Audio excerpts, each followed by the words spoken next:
Chapter 600, 600 Fighting a Dao King. The veil of darkness that was slowly expanding around Jang Chen's body had soon turned into an enormous fist, as it followed after Lu Mei, who was standing on the Death Eater's back, as well as by Long Tian, who was using his Dao of Light to increase his speed even further, all of them heading straight towards the still stunned prince of the Tang dynasty. With a smile on his face, Shen Long nodded his head before he waved his right hand, taking out the black, star-rank sword from the Stone of Time. His eyes were still locked on the powerful Dao King from the Tang dynasty, before he turned his attention towards the Crown Prince who was standing behind him barely a moment later. Injecting his chi inside the sword, Shen Long slashed it forward without holding back, causing the mysterious runes and patterns on the sword's surface to light up all at the same time, before a powerful black-colored sword slash erupted from the sword's edge heading directly towards the dumbfounded Crown Prince. Humph! The powerful Dao King, Commander Peng, snorted once he felt the auras of Lu Mei, Jang Chen, and Bai Long Tian that were only at the rank 5 of the nascent soul, before he tossed the young woman that he was carrying on his shoulder to the ground, no longer caring about her. Instead, his eyes barely glanced at the huge army of skeletons that were led by the 60 black-armored undead knights, before his gaze was focused on the huge black-colored slash that was crackling with sparks of lightning, the enormous Death Eater and Lu Mei who was standing on its back, Jiang Chen's fist created from his Kingdom of Darkness, and Bai Longtian's gigantic, golden Buddha body, all of whom were heading straight towards the Crown Prince who was standing a few meters behind him.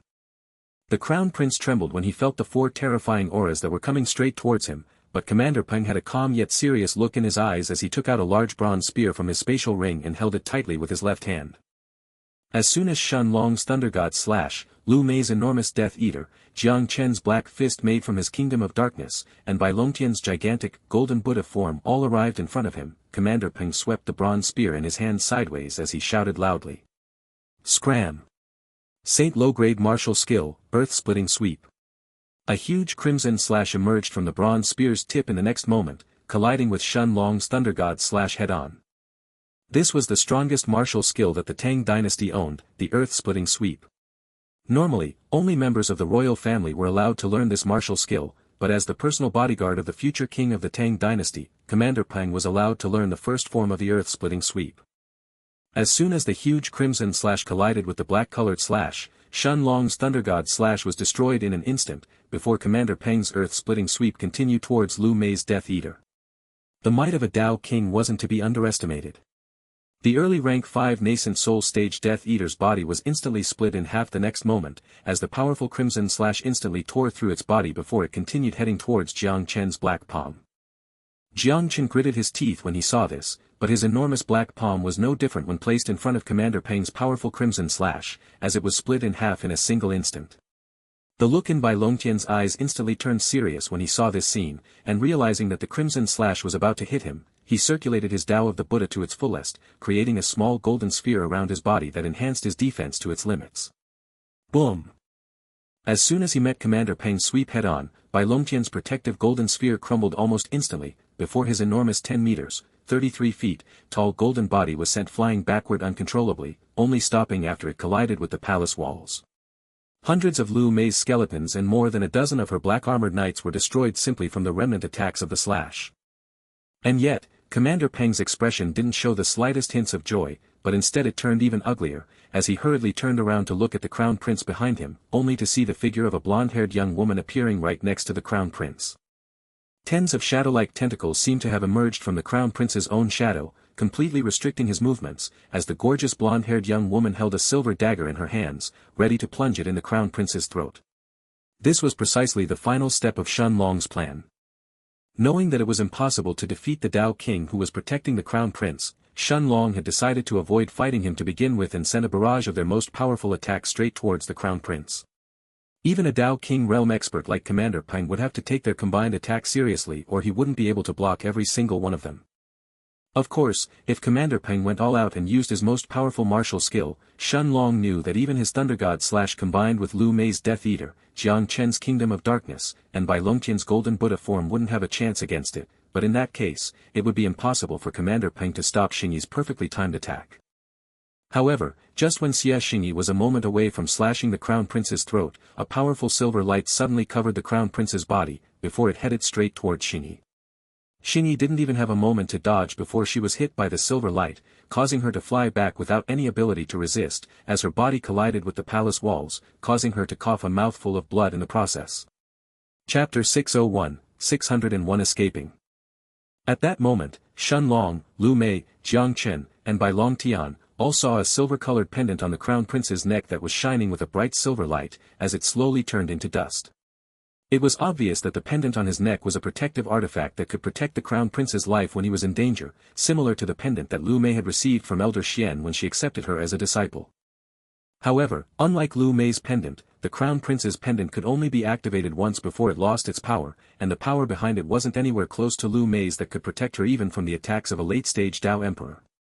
Naturally, although it could only be activated once, its value couldn't be measured with spirit stones as it had successfully saved the crown prince's life before it repelled Xingyi away, even managing to injure her in the process. And yet, although Xingyi had clearly been injured by the silver light's power, she still stood up with some difficulty, as she turned her eyes towards Shen Long and looked at him with a bright smile on her face. Shen Long's gaze was fully focused on the crown prince's body from the moment that Xingyi had appeared next to him as the look in his eyes finally turned cold. Seeing that Xingyi's body was sent flying by the powerful silver light coming from the pendant, Shen Long's entire body suddenly lit up with a bright azure and golden light, as he mumbled two simple words. Time siphon. Before Commander Peng could react, the light around Shen Long's body suddenly exploded outwards, enveloping the crown prince in the next second. Your Highness. Almost as if he could sense what was going on, a horrified look appeared on Commander Peng's face before his aura burst out from his body, as it instantly covered the crown prince, trying to expel the mix of gold and blue light from Shen Long's time siphon that had now surrounded him. As a powerful Dao King who had reached the early second stage in the Dao King realm, it only took a second for Commander Peng to completely expel Shen Long's time siphon from the crown prince's body, but the moment he did so, a horrifying scene appeared in his eyes. The crown prince's face had lost all signs of life, the look in his eyes having turned dull and lifeless. His previously youthful face was no longer there, as his cheeks were sunken in while wrinkles had covered his entire face. The crown prince's arms and legs were no different than a corpse's if it wasn't for the almost non-existent layer of skin left on them, while his previously luxurious robes had actually turned into rags that seemed to have endured the passage of tens of thousands of years. Commander Peng was no longer certain if the person in front of him was truly the crown prince of the Tang dynasty, Tang Long, as he stared at him with eyes filled with disbelief. Even the young woman whom Commander Peng had thrown on the ground previously couldn't help cover her mouth in shock as her eyes stared at what had remained from the infamous crown prince of the Tang dynasty. Of course, how could the crown prince who was barely at the early rank one of the nascent soul withstand Shen Long's time siphon for even a second when his cultivation was boosted purely by consuming pills? His remaining lifespan was sapped in the blink of an eye, leaving behind nothing but a lifeless corpse. Originally, Shen Long wasn't planning on revealing his time siphon since he was still recording everything in his sect identifying token, but knowing that there was a chance for the crown prince to have a trump card that could save him from Xingyi's ambush, he knew that he had no other choice if he wanted to kill the crown prince in front of a powerful early rank 2 Dao King realm expert. Just as Commander Peng turned around and stared at Shen Long with a murderous look in his eyes, Shen Long didn't wait for him to do anything as he raised his right hand, opening a large space tear, before Lu Mei, Xia, Jang Chen, and the injured Bai Long Tian, all entered inside it. Little bastard. Stay right there. Seeing that Shen Long was about to enter inside the space tear as well, Commander Peng shot forward at full speed, swinging his bronze spear towards the space tear's entrance, unwilling to let Shen Long escape. Unfortunately for him, Shen Long was already too close to the space tear, and after taking one last look at the furious Dao King, he entered inside it as he disappeared from the interior of the palace. A moment later, Shen Long and the rest had all appeared just a couple hundred meters away from the royal palace, to the place where Lu Mei, Jang Chen, and Bai Long Tian were previously waiting. After he deactivated the memory recording formation from his sect identifying token, Shen Long turned his head to look at the injuries on Xingyi's and Bai Long Tian's body, before the look in his eyes turned serious. Although Xingyi didn't seem to be injured, from the fact that she was having some difficulty standing up, it was obvious that her internal injuries weren't light. As for Bai Long Tian, he had already reverted back to his original size from his golden Buddha form, but the large cut on his waist was still dripping with blood and it didn't show any signs of stopping. If he wasn't a body refinement cultivator as well, Shen Long was certain that he would have already died from blood loss long ago. Xingyi, Long Tian, hold on for a few more minutes. Without wasting any more time, Shen Long instantly opened another space tier that led directly towards the city gates of Tang City, before they all entered inside. However, just as they appeared less than 200 meters away from the city gates of Tang City, Shen Long suddenly felt a chill in his heart as the sky above Tang City suddenly started to darken. At that moment, a horrifying aura emerged from the depths of the Tang dynasty's royal palace, covering the entirety of Tang City in less than a second, before a furious voice that was filled with killing intent sounded in the ears of every single person within the city. To kill my great-grandson inside my own royal palace, regardless of who you are, you will die today. Chapter 602, 602 The Tang Dynasty's Dao Emperor. The entire Tang City started to tremble after the furious voice resounded in the air, causing every single person in the city, regardless of whether they were qi condensation cultivators or powerful Dao kings, to feel a terrifying pressure looming above their heads, making them struggle to even breathe. A moment later, Shen Long's eyes widened as he saw the figure of an old man dressed in golden robe appear in the sky above him.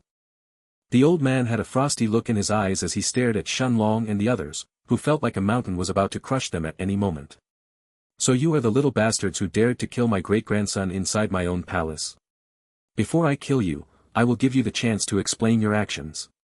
If your answer doesn't satisfy me, it won't be just you, but your families as well who will pay the price for your actions today.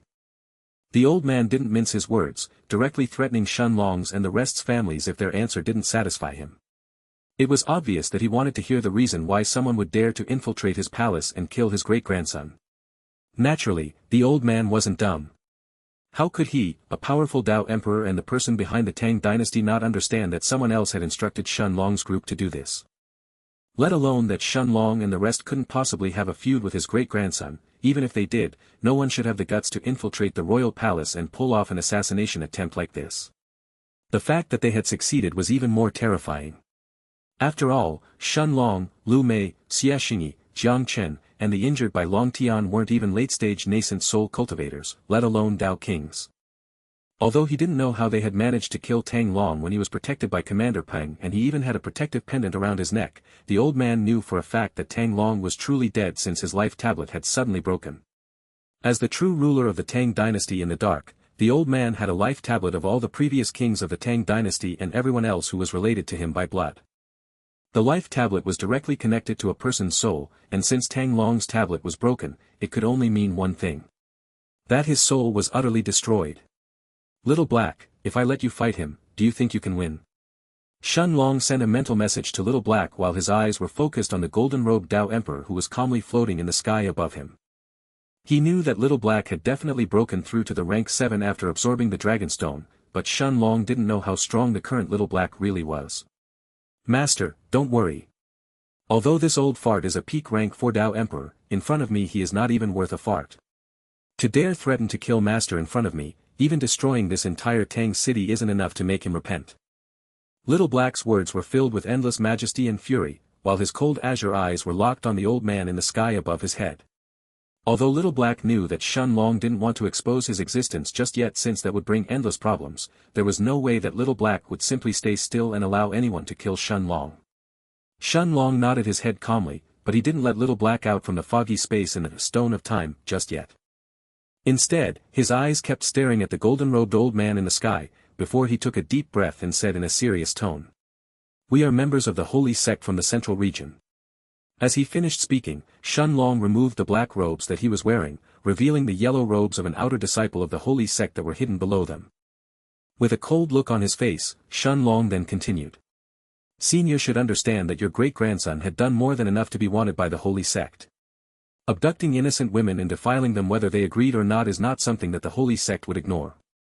Although I don't want to threaten you, you should understand what would happen to your Tang dynasty if you really dared to kill a disciple of the holy sect. Shen Long's tone was cold as his eyes kept staring at the old man in the sky. As a Dao Emperor, Shen Long believed that the old man should understand what it would mean to kill 5 outer disciples of the holy sect in a fit of fury. This was why Shen Long hadn't revealed Little Black's existence just yet, waiting to see if the old man would back off after learning of their background. And yet, the old man started laughing mockingly, his laughter shaking the entire Tang city while his eyes looked at Shen Long and the rest coldly before he said. The holy sect. Just because you are disciples of the holy sect you think you can just waltz into my palace and kill my own great-grandson? Brat, you are too naive if you think you can threaten me with the holy sect's name. Even if I kill all of you, unless an inner court elder of your holy sect personally comes here, nobody would be able to even think of taking revenge for you. Even your outer court elders would have to politely greet me if they saw me. The old man's lips curved up into a dangerous smirk while his eyes stared at Shen Long's group as if he was looking at 5 corpses. Taking out a long, golden sword from his spatial ring, the old man raised it above his head before he shouted in a cold tone. Now die. Slashing the sword downwards, the old man sent a powerful slash towards Shen Long and the rest, a slash that could make even a newly advanced Dao Emperor despair. At that moment, just as Little Black was about to jump out from the foggy space in the Stone of Time and destroy the old man's slash, Little Black suddenly halted his movements as his bright blue eyes instantly narrowed. Before the golden-robed old man's sword slash could even approach within 5 meters from Shen Long's group, another powerful slash came from behind Shen Long, meeting the old man's sword slash head-on. Under Shen Long's disbelieving eyes, the old man's slash was instantly obliterated by the silver slash, but the silver slash that came from behind Shen Long didn't stop, as it continued in the distance ahead, landing on the Tang dynasty's palace the next moment. Boom! The protective formations around the palace instantly lit up, and yet they couldn't even last for a moment before they were instantly destroyed by the silver slash that continued forwards, as a large part of the royal palace was annihilated in the blink of an eye. Who is it?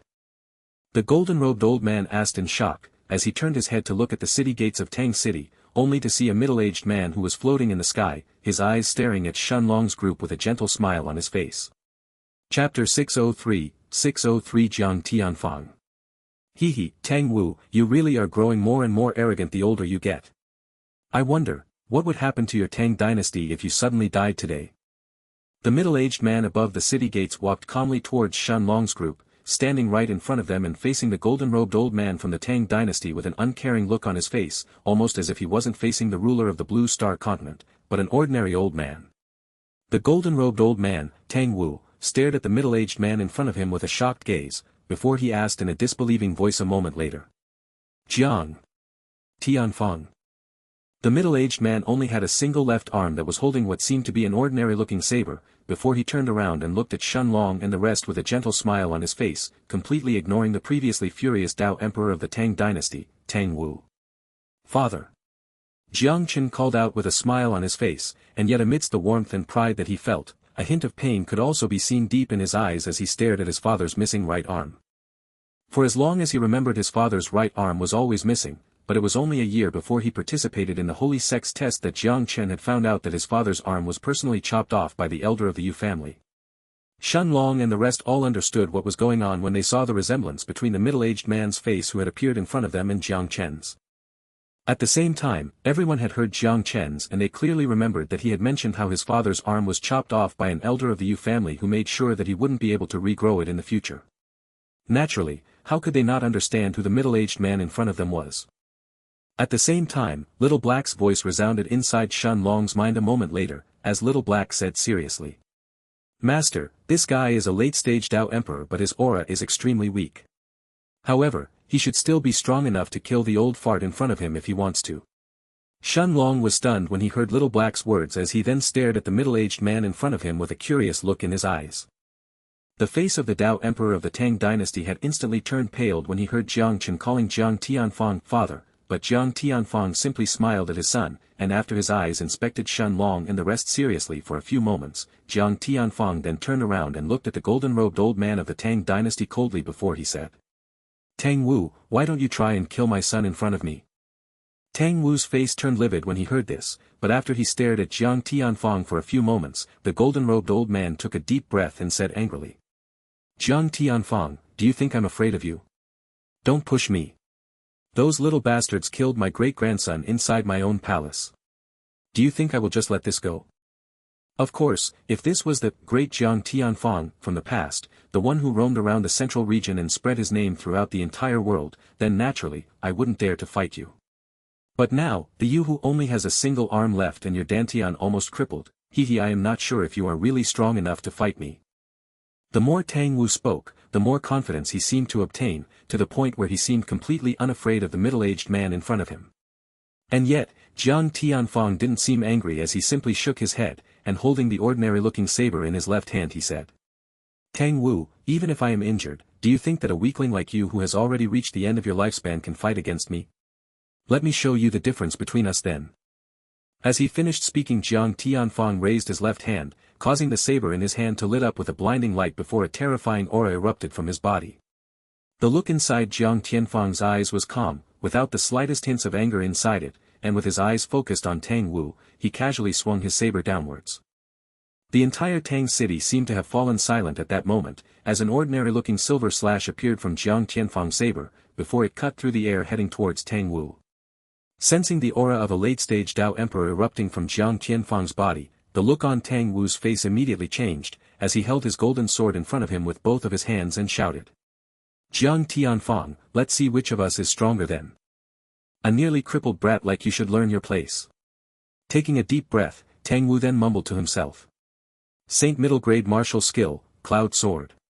His aura instantly erupted, before runes and patterns on the surface of his golden sword started to light up one after the other.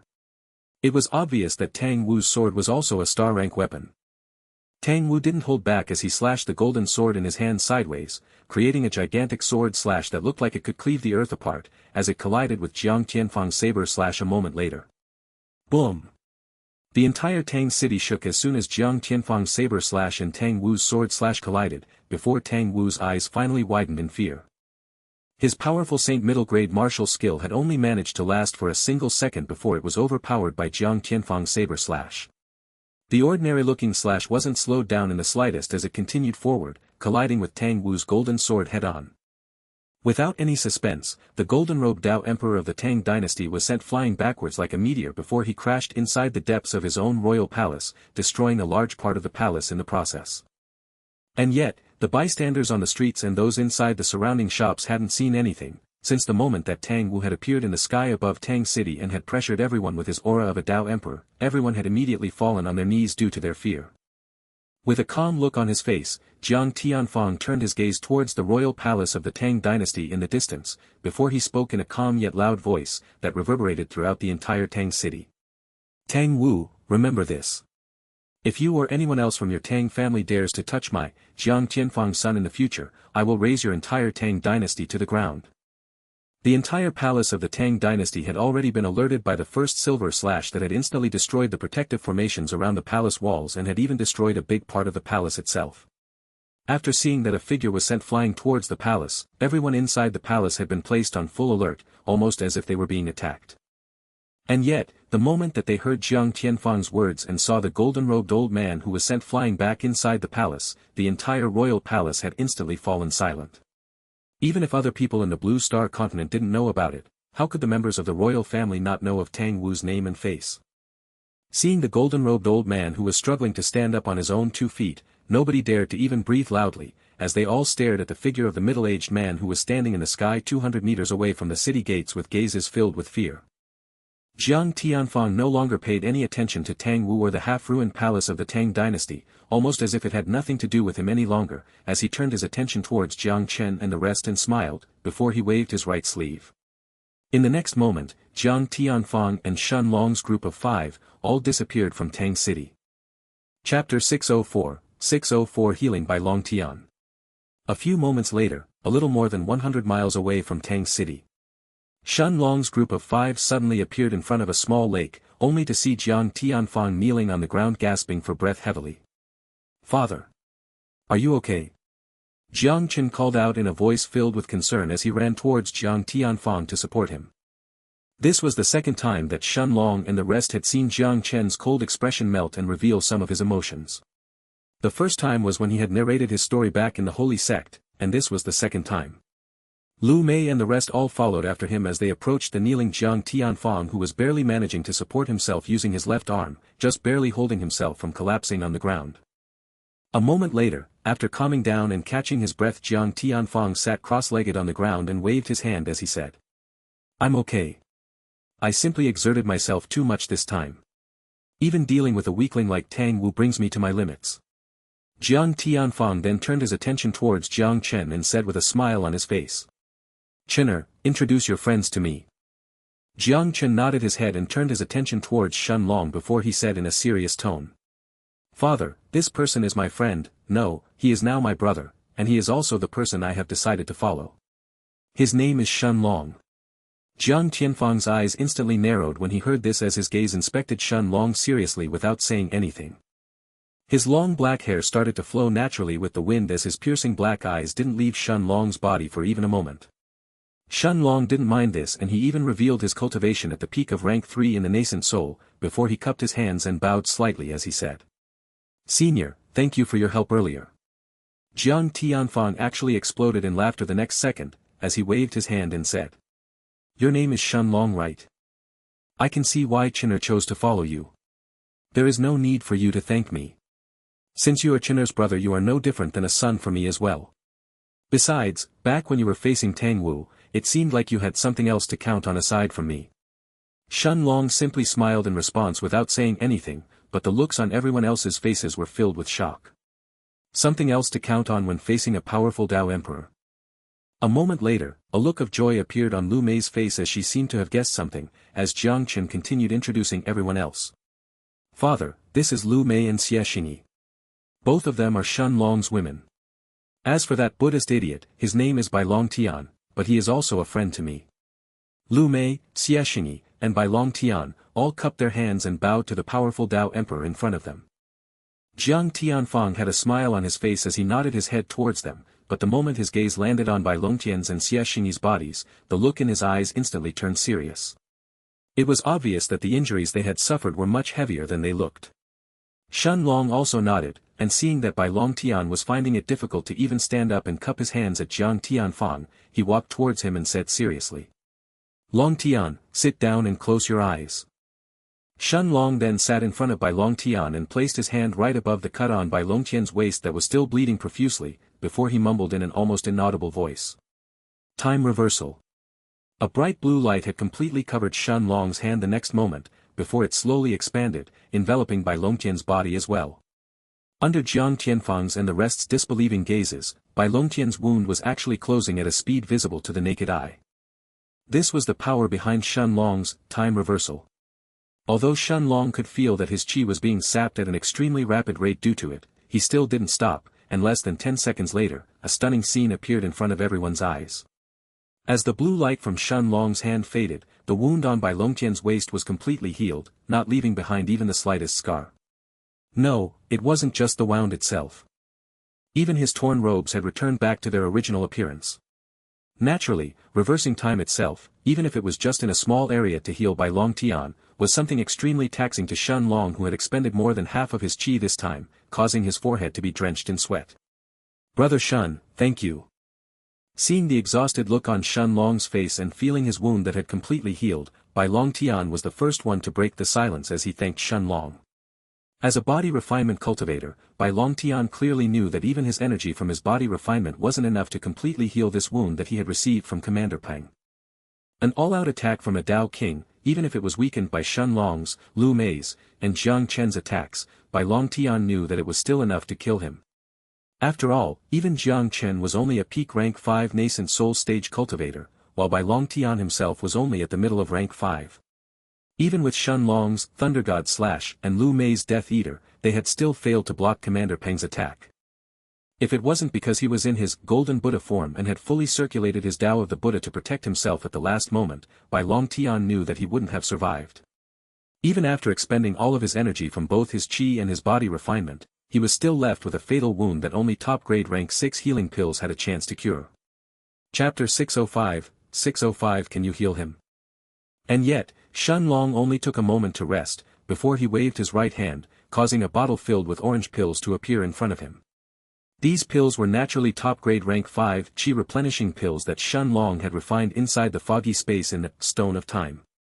After consuming a handful of them to restore some of his qi, he then turned his attention towards Xianxia, who was standing just a few meters away from him, and said, "Xingyi, come here."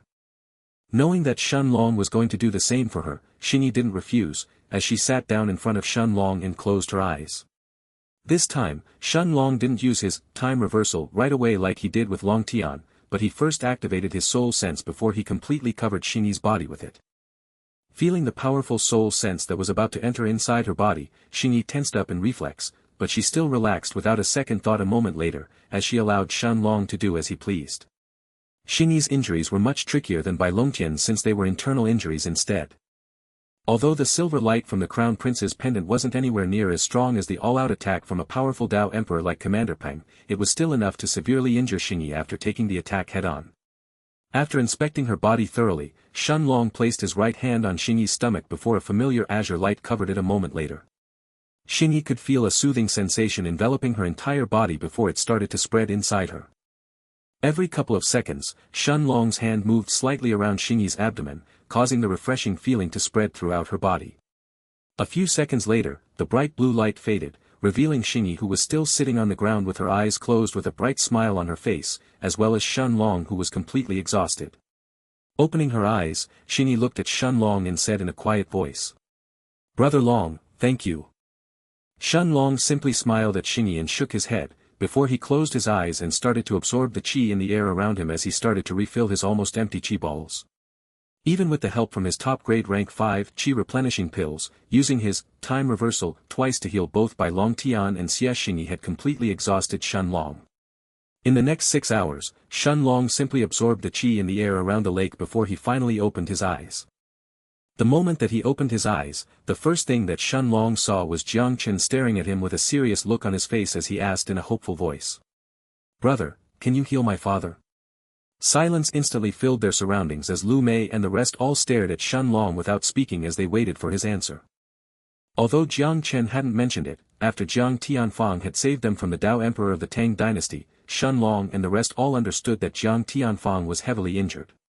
Besides, how could a genius like Jang Tianfong who had spread his name throughout the entire central region in the past, suddenly give up on his wife and put all of his hopes on his son's shoulders for no reason? There was only one explanation for this. His Dantian was heavily injured and he couldn't utilize his strength.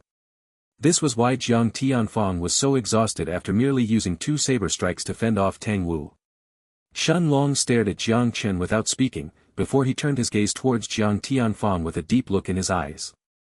And yet, contrary to everyone's expectations, Jang Tianfong was the first one to speak, as he looked at Jang Chen with a warm gaze and patted his shoulder before he shook his head and said, "Chener, it's all right." He then turned his attention towards Shen Long and continued with a kind smile. "Little nephew Shen, don't worry about it. My condition isn't something that can be healed. I have asked for help from many star-rank alchemists in the past 40 years, but none of them could find a cure for it." Shen Long ignored Jang Tianfong's words, and seeing the determined gaze that hadn't left Jang Chen's face as he looked at him, he nodded his head a moment later, before he turned his attention towards Jang Tianfong and asked, "Senior, do you mind if I have a look?" Shaking his head, Jang Tianfong had the same smile on his face as he said, "Have a look then. Also, you don't have to call me senior in the future, you can just call me Uncle Jang." Shen Long didn't decline as he stood up and walked in front of Jang Tianfong. Just like he did with Xingyi, Shen Long closed his eyes before he spread his soul sense outside of his body, completely covering Jang Tianfong, and focusing on the area around his Dantian. Jang Tianfong didn't put up any defenses, allowing Shen Long to have a look at his Dantian directly. This was an extremely dangerous approach that most cultivators wouldn't allow others to do. After all, allowing someone's soul sense to enter your Dantian without putting up any defenses, was no different than letting yourself completely unguarded in front of that person. If Shen Long had any malicious intents, Jang Tianfong knew that his cultivation could be completely crippled in an instant. And yet, he still allowed Shen Long to do so without any hesitation. For a powerful late-stage Dao Emperor to do this, it was unknown what thoughts were coursing through his mind. After taking a deep look at Jang Tianfong's Dantian, a shocked look appeared on Shen Long's face the next moment, as he opened his eyes and stared at Jang Tianfong without speaking. However, Shen Long didn't stop there, as he closed his eyes once again a moment later, before he sent his soul sense towards the area of Jang Tianfong's severed right arm. Chapter 606, 606 Can you heal him, too? Finally, a few minutes later, Shen Long opened his eyes and looked at Jang Tianfong who was still standing in front of him with a calm smile on his face, almost as if he had been through this situation hundreds of times already. Even Jang Chen and the others didn't speak as they all looked at Shen Long silently waiting to hear what he had to say. Turning his gaze towards Jang Chen however, Shen Long shook his head before he said seriously, "It's impossible to heal his Dantian using my time reversal. At least not right now." Shen Long then looked at Jang Tianfong and continued, "Uncle Jiang, you should understand that your problem is much deeper than just a half-crippled Dantian. Jang Tianfong's eyes widened when he heard Shun Long's evaluation and saw the look on his face, before he nodded his head and said in a somewhat surprised tone. Nephew Shun is truly talented. I didn't think that you would actually see through that so quickly. Shun Long then turned his attention towards Jang Chen and said with a deep look in his eyes. Although your father should still be considered young, he has at most 100 more years left to live right now. The person who severed his right arm didn't just make sure that he wouldn't be able to regrow it in the future, but the attack he used slowly corroded your father's body from the inside as well. Even right now, your father should be in a terrible mental and physical pain, almost as if thousands of bugs are gnawing on his dantian right now, almost as if they are slowly eating him from the inside. In less than 100 years, your father's dantian will be completely corroded until he can't even muster the slightest bit of qi, until he eventually dies. Jiang Chen's face instantly changed when he heard this as he turned to look at his father with a shocked look, but the moment he saw the rueful smile on Jang Tianfong's face, he understood that his father already knew about this. With his eyes turning red, Jiang Chen's cultivation at the peak of rank 5 of the nascent soul exploded outwards, as he then roared out in a voice that was dripping with killing intent. I swear. In the future, I will destroy the Yu family until there is nothing left. Shun Long nodded his head as he looked at the determined look on Jiang Chen's face before he continued. However, although it's impossible to treat the damage in his dantian right now, stopping the corrosion from expanding any further is still possible. Not only will Uncle Jiang be able to live longer this way, but it will even allow him to regrow his right arm. What did you say? Jang Tianfong was the first one to lose his cool, as he held Shun Long by his right arm tightly and looked at him with a gaze filled with incredulity and disbelief. Of course, this reaction was only natural. Jang Tianfong had already visited some powerful star-rank alchemists, but they were all unable to do anything about his condition. Forget about healing his dantian or stopping the corrosion inside his body from spreading any further, even making him live a few more years had already been deemed impossible by those old monsters. And yet, a kid who looked to be the same age as his own son had just said that it was actually possible. Although Jiang Tianfong didn't want to get excited, how could he contain himself when he heard that he could even regrow his right arm back? For a genius like him who had lost the primary arm that he used to hold his saber with, was not only a mark of humiliation, but it even affected his overall strength as well. Nephew Shun, is it really possible? Shun Long nodded his head before he pointed at the area around Jang Tianfong's dantian and continued. The truth is, that even Uncle Jiang's dantian can be cured in the future, and there is more than one ways to do it. However, right now it's simply impossible to do so. However, when I become a Dao Emperor in the future, should be able to use the same skill that I just used on Long Tian and Xingyi to heal you. By then, it shouldn't be too hard for you to return to your peak strength. Although Jiang Tianfong was a bit disappointed when he heard Shun Long mentioning becoming a Dao Emperor, since Jiang Tianfong already knew that something like that would take at least a few hundred years if not more, and right now he himself only had less than 100 years left to live, if Shun Long could really stop the corrosion inside his body from spreading any further, then Jiang Tianfong would happily wait for as long as he had to. After all, as long as he could live more meant finding more ways to heal himself. Just the thought of returning back to his peak strength was something that he had dreamt for, nearly every single night for the past 40 years. The look on Shun Long's face turned serious as he then continued. Uncle Jiang, it will only take a month to completely stop the corrosion inside your body and help you regrow your right arm, but the pain you will feel will be thousands of times worse than what you are feeling right now. Jiang Tianfong nodded his head calmly before he surprisingly bowed his head and cupped his hands at Shun Long as he said. Nephew Shun, as long as you can help me, I will forever be in your debt. A powerful late-stage Dao Emperor, someone who would be at the peak of strength even inside the holy sect, was actually bowing and thanking a small nascent soul stage cultivator. And yet, Lu Mei and the rest all understood how Jiang Tianfong was feeling. For an expert who had lost his strength, seeing hope in getting it back was a miracle. Shaking his head, Shun Long didn't have Jiang Tianfong to keep bowing at him, and after taking a look at his surroundings he suddenly asked. Uncle Jiang, do you have a flying magic beast?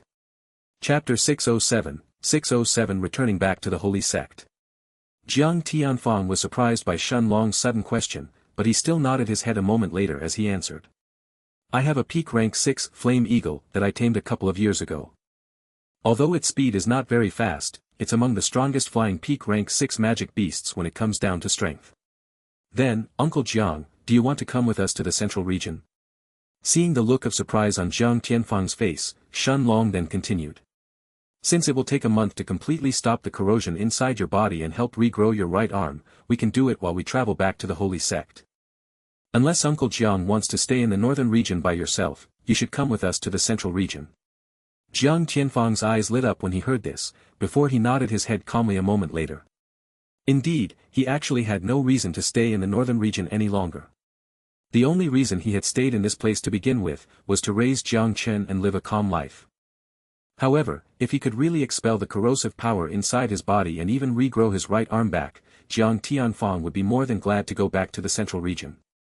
Of course, Shen Long wouldn't forget the rules of the holy sect that stated that only a disciple or an elder of the sect could ride the magic beasts from the Beast Tamer Hall.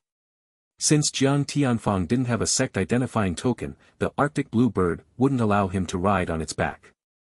Of course, as a late-stage Dao Emperor, Jang Tianfong normally wouldn't need a peak rank 6 magic beast to carry him around. After all, the speed of a late-stage Dao Emperor when they are flying was simply incomparable to that of any peak rank 6 magic beast. Only rank 7 magic beasts and above would thus enter the eyes of a Dao Emperor.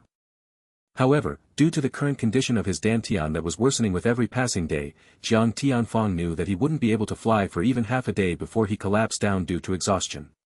Thus, having a peak rank 6 flying magic beast was still important to him. Nodding his head, Shen Long turned his attention towards the outline of an enormous city in the distance.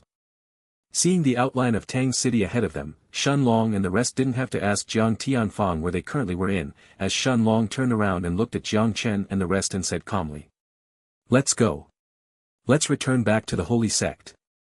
After their group flew for a little more than an hour, they finally arrived at the entrance of a familiar small forest, not too far away from Tang's city itself. Kiu. The moment that Shen Long's group stopped outside the forest, a loud bird cry resounded in the air, before a gigantic blue bird that was more than 40 meters, 131 feet, tall, with icy blue feathers and hazy blue eyes emerged from the depths of the forest, heading towards Shen Long's group at full speed. Seeing that the Arctic blue bird was still alright, Lu Mei smiled before she was the first one to get on its back. Xianxia was the next one to follow her, followed by Bai Longtian and Jang Chen.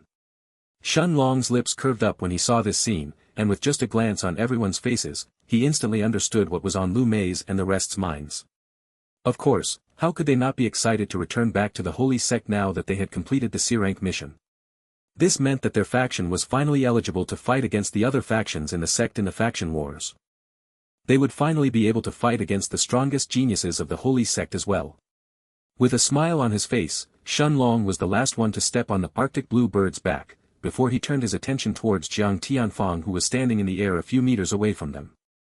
Jang Tianfong then closed his eyes and whistled loudly, and just a few minutes later, an enormous eagle that was even bigger than the middle rank 6 Arctic blue bird that Shen Long and the rest were riding on, appeared in the sky above the small forest.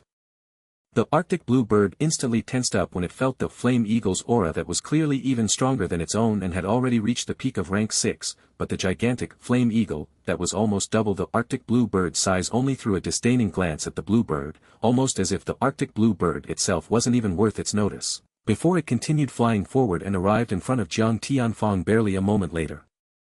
Jang Tianfong nodded calmly and sat comfortably on the flame eagle's back, before he patted its dark red wings, causing the eagle to soar in the sky and fly straight towards the south.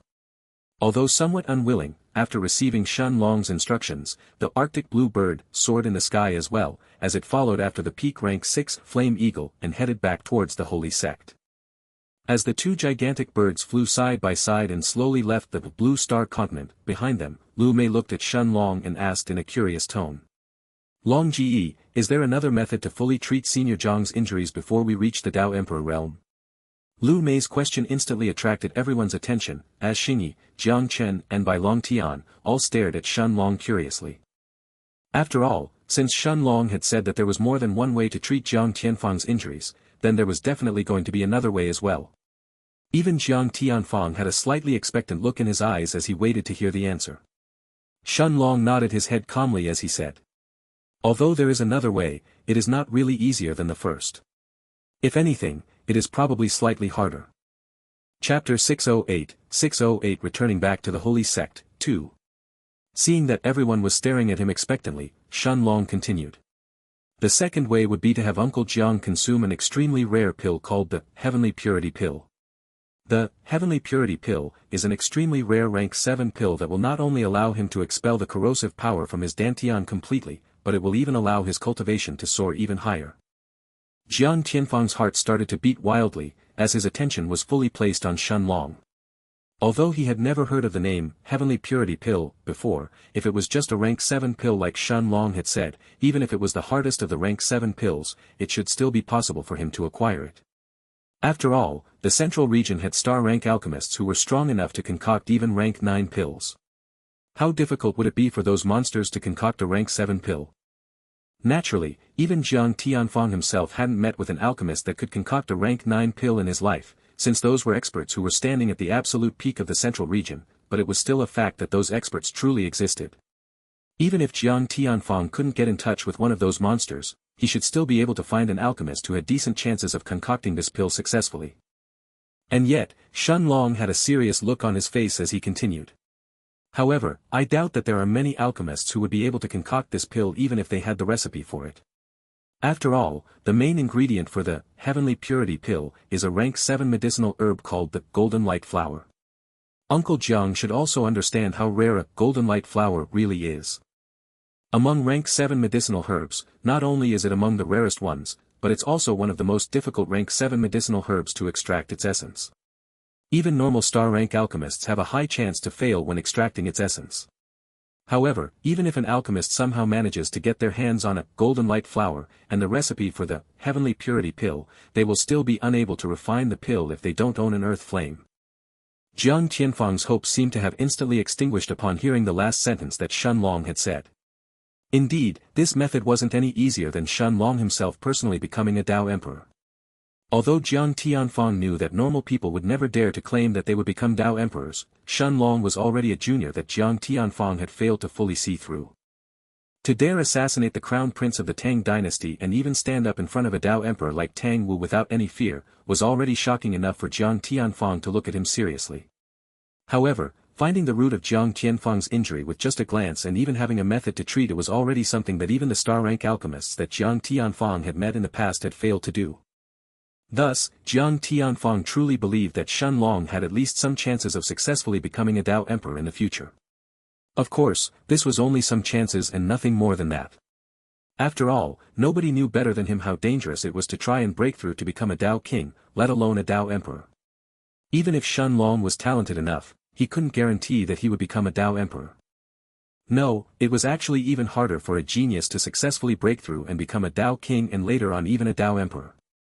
Jang Tianfong could clearly remember the terror he himself had felt that day, nearly dying during his breakthrough.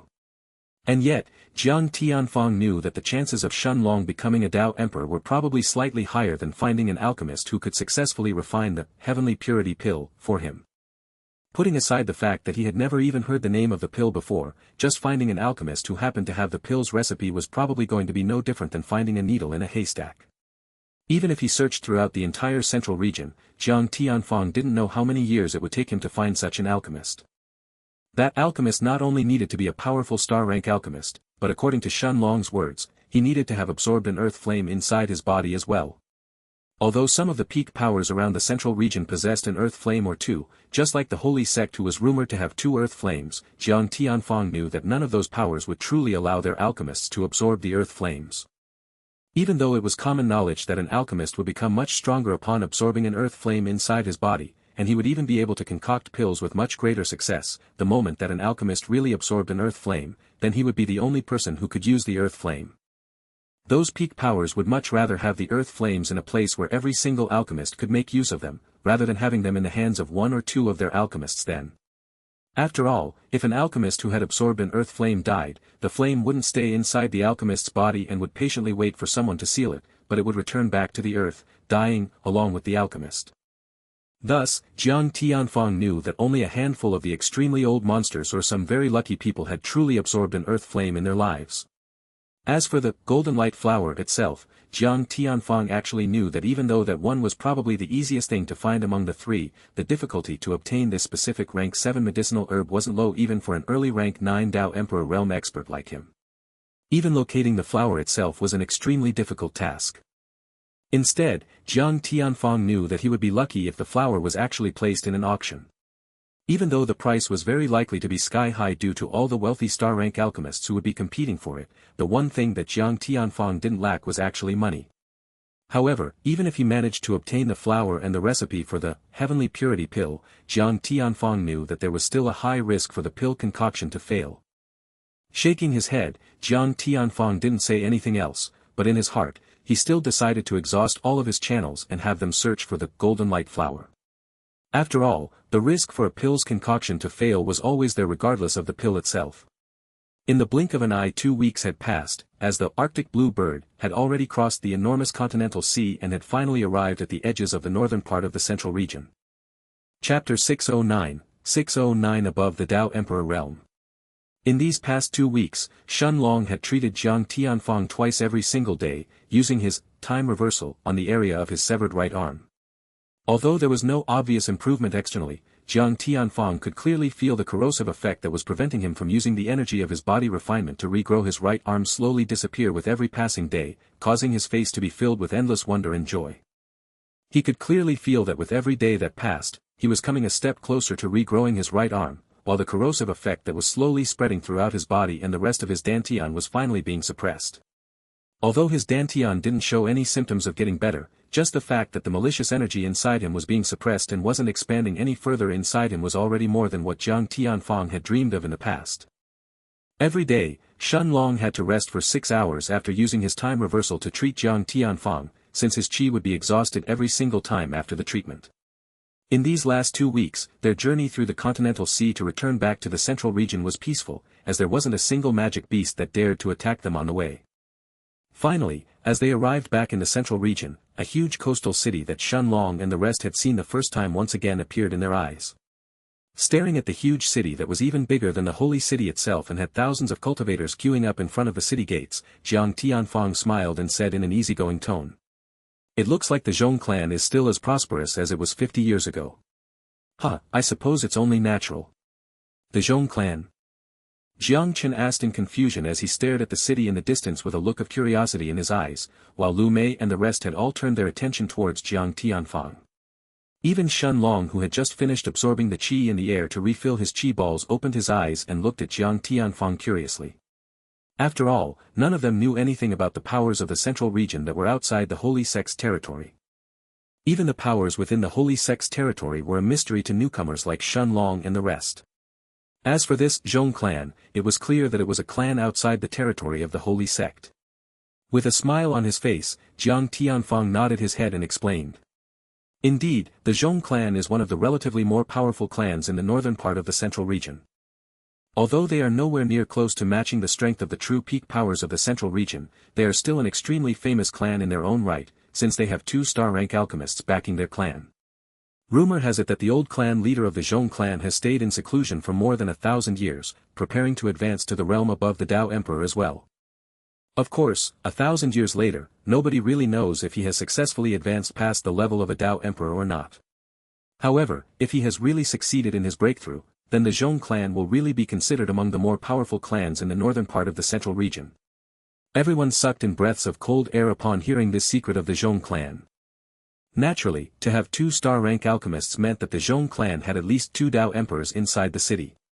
After all, it was common knowledge that for an alchemist to reach the star rank, aside from his skill in alchemy itself, he needed to have a sufficiently strong spiritual strength that could support his pill refinement. Thus, to refine rank 7 medicinal herbs and turn them into pills, an alchemist needed to have at least reached the average level of spiritual strength as that of a powerful rank 6 Dao Emperor. As for the old clan leader of the Zhong clan, he was actually attempting to advance past the level of a Dao Emperor. Shun Long could easily guess that at least in terms of experience, such an old monster would definitely be among the stronger 1-star alchemists. Uncle Jiang, then, is the Zhong clan considered to be at the same level as our holy sect? In the last 2 weeks, everyone had started to get more familiar with Jang Tianfong as they traveled together, and since he was Jang Chen's father and didn't put any airs with him despite being a powerful Dao Emperor, everyone had started to naturally call him Uncle Jiang as well. Jang Tianfong looked at Bai Long Tian and smiled, before he shook his head a moment later and said seriously. If the old clan leader of the Zhong clan has truly managed to break through to the realm above the Dao Emperor, then I suppose the Zhong clan can be considered to be slightly inferior in terms of strength when compared to the Holy Sect. As for the strength of the holy sect, it is actually much deeper than what it chooses to show on the surface. Why do you think there are so many Dao emperors among the powers that are subservient to the holy sect and yet none of them dare to revolt? After all, every single one of their families has to pay tribute to the holy sect every year if they want to remain within the holy sect's territory, and the tribute they are paying isn't a small sum. Besides, who wants to have their head lowered towards another for their entire lives? However, none of them even dare to think of revolting, and they are more than happy to pay tribute to the holy sect every year. The reason behind that is simply the sect master of the holy sect. The sect master is an expert who managed to break through to the realm above the Dao Emperor countless years ago. As for his current strength, nobody really knows about it. Even if it wasn't for the sect master's power, the holy sect still isn't a sect that just any power would dare to mess with either. In the depths of the sect, there is also an old monster who has reached the peak of the Dao Emperor realm as well, and among the Dao Emperors that I personally know of, he definitely ranks in the top 5 in terms of strength. Even if he isn't as strong as the holy sect's sect master, that old man is strong enough to protect the holy sect all by himself. It wasn't just by Long Tian, but even Shen Long, Lu Mei, Xianxia, and Jang Chen were all stunned when they heard this piece of news. Naturally, normal people wouldn't be qualified to learn of the true experts behind the holy sect, but who was Jang Tianfong? As an early rank 9 Dao Emperor whose name had spread far and wide throughout the central region in the past, he was more than qualified to know of the experts behind the holy sect. At that moment, Shen Long closed his eyes and asked Little Black in a curious voice. Little Black, what is the realm above the Dao Emperor realm called? Little Black, who had been drinking Shen Long's new wine non-stop in the past 2 weeks with an excited look on his face, opened his bright blue eyes and looked at Shen Long's spiritual projection in front of him before he answered in a serious voice. Master, above the Dao Emperor is the sovereign realm. Chapter 610 Jang Tianfong's Strength. The sovereign realm? Shen Long mumbled to himself absent-mindedly, before he opened his eyes and looked at Jang Tianfong, who was leisurely staring at the Zhong clan's city below them. Even Jang Tianfong had a bright gleam in his eyes when he mentioned the old clan leader of the Zhong clan and the sect master of the holy sect, one of whom was just a step away from the sovereign realm while the other had long since stepped into that level. It was obvious that Jang Tianfong really wanted to join their ranks as well. However, no matter what, Shen Long understood that for the current him, the sovereign realm was too far away right now. It's okay. After we return back to the sect, I will first enter seclusion and try to break through to the middle stages of the nascent soul, before I start fighting in the faction wars. Fighting against the strongest disciples of the sect should allow my cultivation to advance even faster. As he reached this conclusion, Shen Long turned his gaze towards Lu Mei, Jang Chen, Bai Long Tian, and Xianxia, and smiled brightly. He understood that it wasn't just his own cultivation, but Xianxia's and the rest as well that would explode after they started fighting in the faction wars. Only by pushing themselves and fighting against the strongest geniuses of the holy sect would they be able to have a chance to advance even further. As the peak rank 6 Flame Eagle and the middle rank 6 Arctic Blue Bird flew past the city of the Zhong clan, Xianxia looked at Jang Tianfong and asked in a curious tone. Uncle Jiang, I have a question. How did you manage to find us inside Tang City? Elder brother Jang Chen said that you were living in the Polar Star continent instead. Jang Tianfong nodded his head calmly, and after putting aside the thoughts of reaching the sovereign realm temporarily, he turned his attention towards the beautiful blonde young woman who was sitting on the Arctic Blue Bird's back and answered smilingly.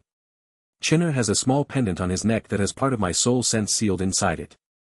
Although it's usually not very useful, I can still sense its location as long as it's not too far away. With the Blue Star continent being right next to the Polar Star continent, how could I not know it when you arrived there? Of course, I didn't expect you brats to kill Tang Wu's great-grandson inside his own royal palace. 2 more weeks soon passed, and in the blink of an eye, the Arctic Blue Bird and Jang Tianfong's Flame Eagle had already entered the Holy Sect's territory and were now less than a day away from the Holy Mountain. In these last 2 weeks, Shen Long had increased the intensity of his treatment on Jang Tianfong, but the results were finally showing. Shen Long could feel that the corrosive power inside Jang Tianfong's body was completely suppressed by now, while Jang Tianfong could feel his body feeling much lighter. As he stopped using his time reversal, Shen Long looked at Jang Tianfong with a smile on his face, and ignoring the beads of sweat that were dripping from his forehead he then said. Uncle Jiang, see if you can use the energy from your body refinement. Jang Tianfong nodded his head with a solemn look on his face, before he closed his eyes and circulated the energy of his body refinement inside his body. An excited expression appeared on his face the next moment, as tears actually started to roll from the powerful Dao Emperor's eyes. For the first time in 40 years, Jang Tianfong no longer felt the energy inside his body being heavy like it was being blocked by something, and he could now freely sense it circulating inside him. Barely a second had passed, and the spot in his right sleeve that was previously empty, now had a right arm appear out of nowhere and occupy it. This right arm with its well-defined muscles that looked almost identical to Jang Tianfong's left arm, caused Jang Chen's father to stare at it with eyes filled with disbelief.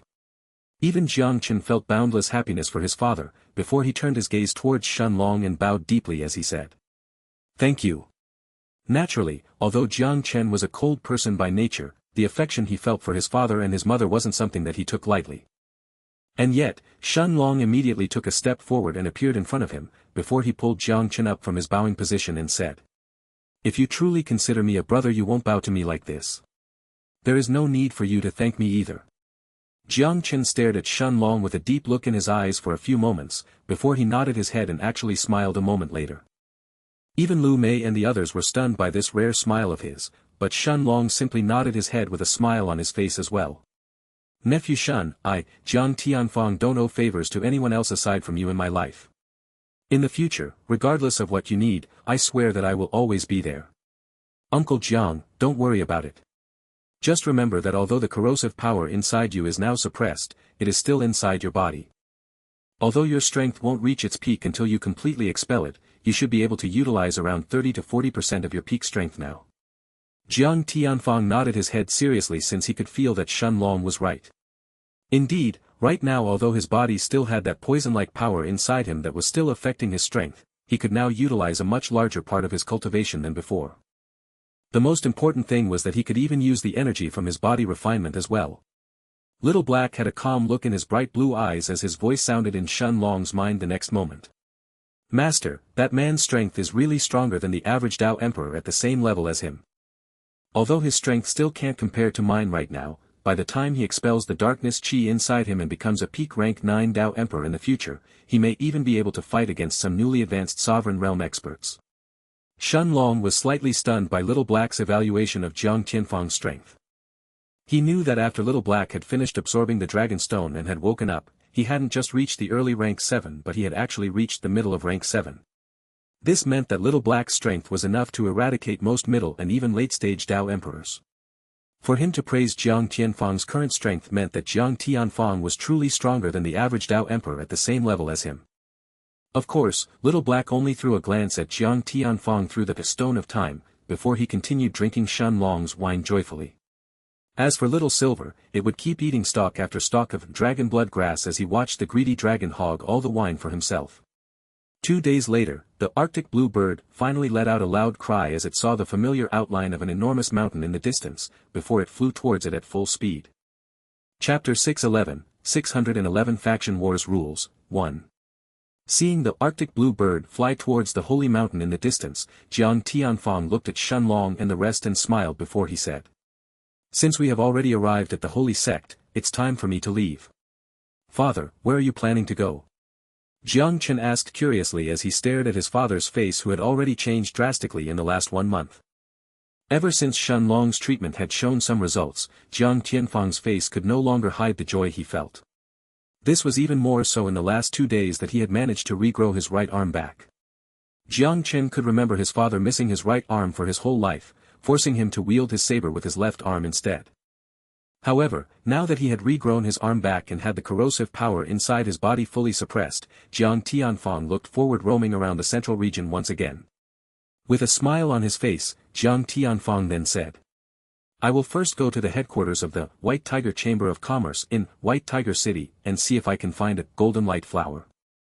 After all, the White Tiger Chamber of Commerce is the biggest trading company in the entire northern part of the central region. If even they don't have a rank 7 golden light flower in stock, then I can only try to look for it elsewhere. Lu Mei and the rest nodded their heads as they looked at the determined Dao Emperor in front of them. It was obvious that Jang Tianfong still hadn't given up on getting his Dantian fully healed before Shen Long became a Dao Emperor if he could actually do so. Nodding his head, Shen Long looked at Jang Tianfong and said seriously, "Uncle Jiang, if you find a rank 7 golden light flower, bring it to me. I will do my best to help you by then." Jang Tianfong smiled, nodded his head warmly before he said. Then, I will see you again after I find it. Until then, make sure to stay safe. After he finished speaking, Jang Tianfong looked at Shenlong's group with that same smile on his face, before he patted the peak rank 6 flame eagles back the next moment, causing the gigantic eagle to surpass the Arctic blue bird in speed, as it flew above the holy mountain and passed into the distance. The two white-robed, peak rank 9 Dao kings that were standing guard outside the holy sect, immediately opened their eyes the moment they sensed the aura of the peak rank 6 flame eagle approaching the holy sect, but the moment they felt the unfathomably deep aura of the middle-aged man who was riding the eagle, their faces turned pale.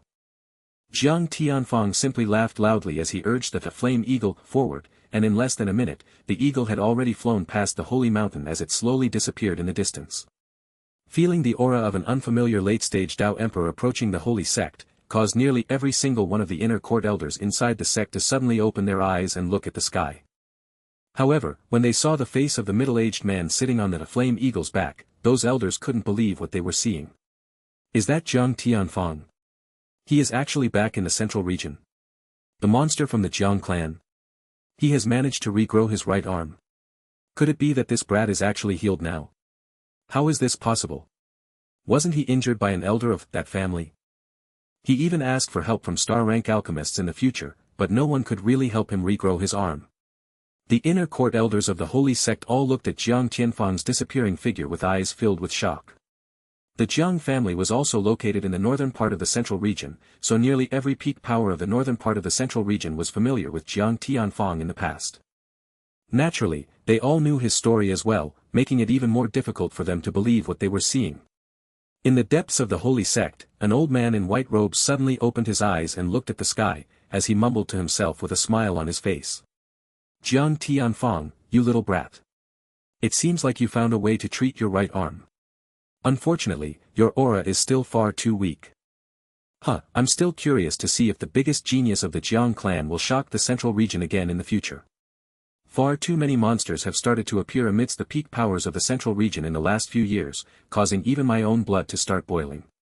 The old man had an extremely profound look in his eyes as he stared at the sky above the holy sect, before he slowly stood up and disappeared from the room the next moment.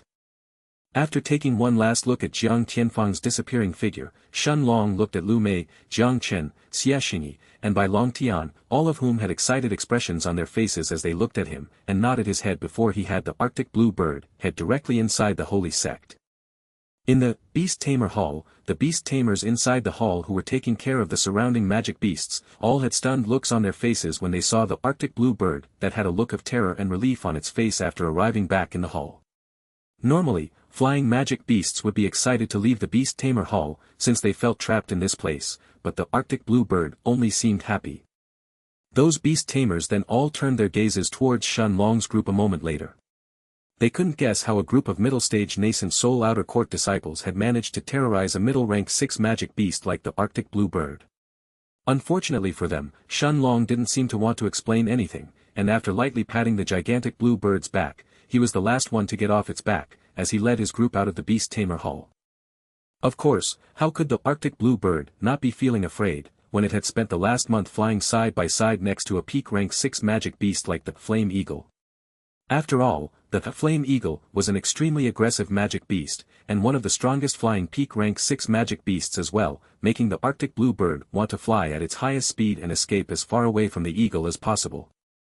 Unfortunately, neither its speed nor its strength could match that of the Flame Eagle, forcing the Arctic blue bird to spend a month filled with terror next to the huge eagle that was almost double its size. Leaving the Beast Tamer Hall, Shen Long's group headed directly towards the Assignment Hall to hand in their missions. After everyone handed in their missions, their faction would finally be eligible to join the faction wars of the Holy Sect. Chapter 612, 612 Faction Wars Rules, 2. Entering inside the assignment hall, Shen Long and the rest walked directly to the exchange counter to hand in their missions. Just like last time, the exchange counter in the assignment hall had a large line of disciples queuing up in front of it, making Shen Long and the rest join the queue as well. Almost half an hour later, Shen Long's turn finally arrived. How can I help you? Looking at the young woman with the robes of an outer court disciple behind the exchange counter in front of him, Shen Long took out his sect identifying token and placed it on the counter as he mentioned the names of the 2 missions that he wanted to hand in. The young woman nodded her head calmly as she walked to the mission board behind her and quickly found the 2 missions that Shen Long had mentioned, before she placed the 2 scrolls in front of Shen Long and asked him. Are these the 2 missions that you want to hand in?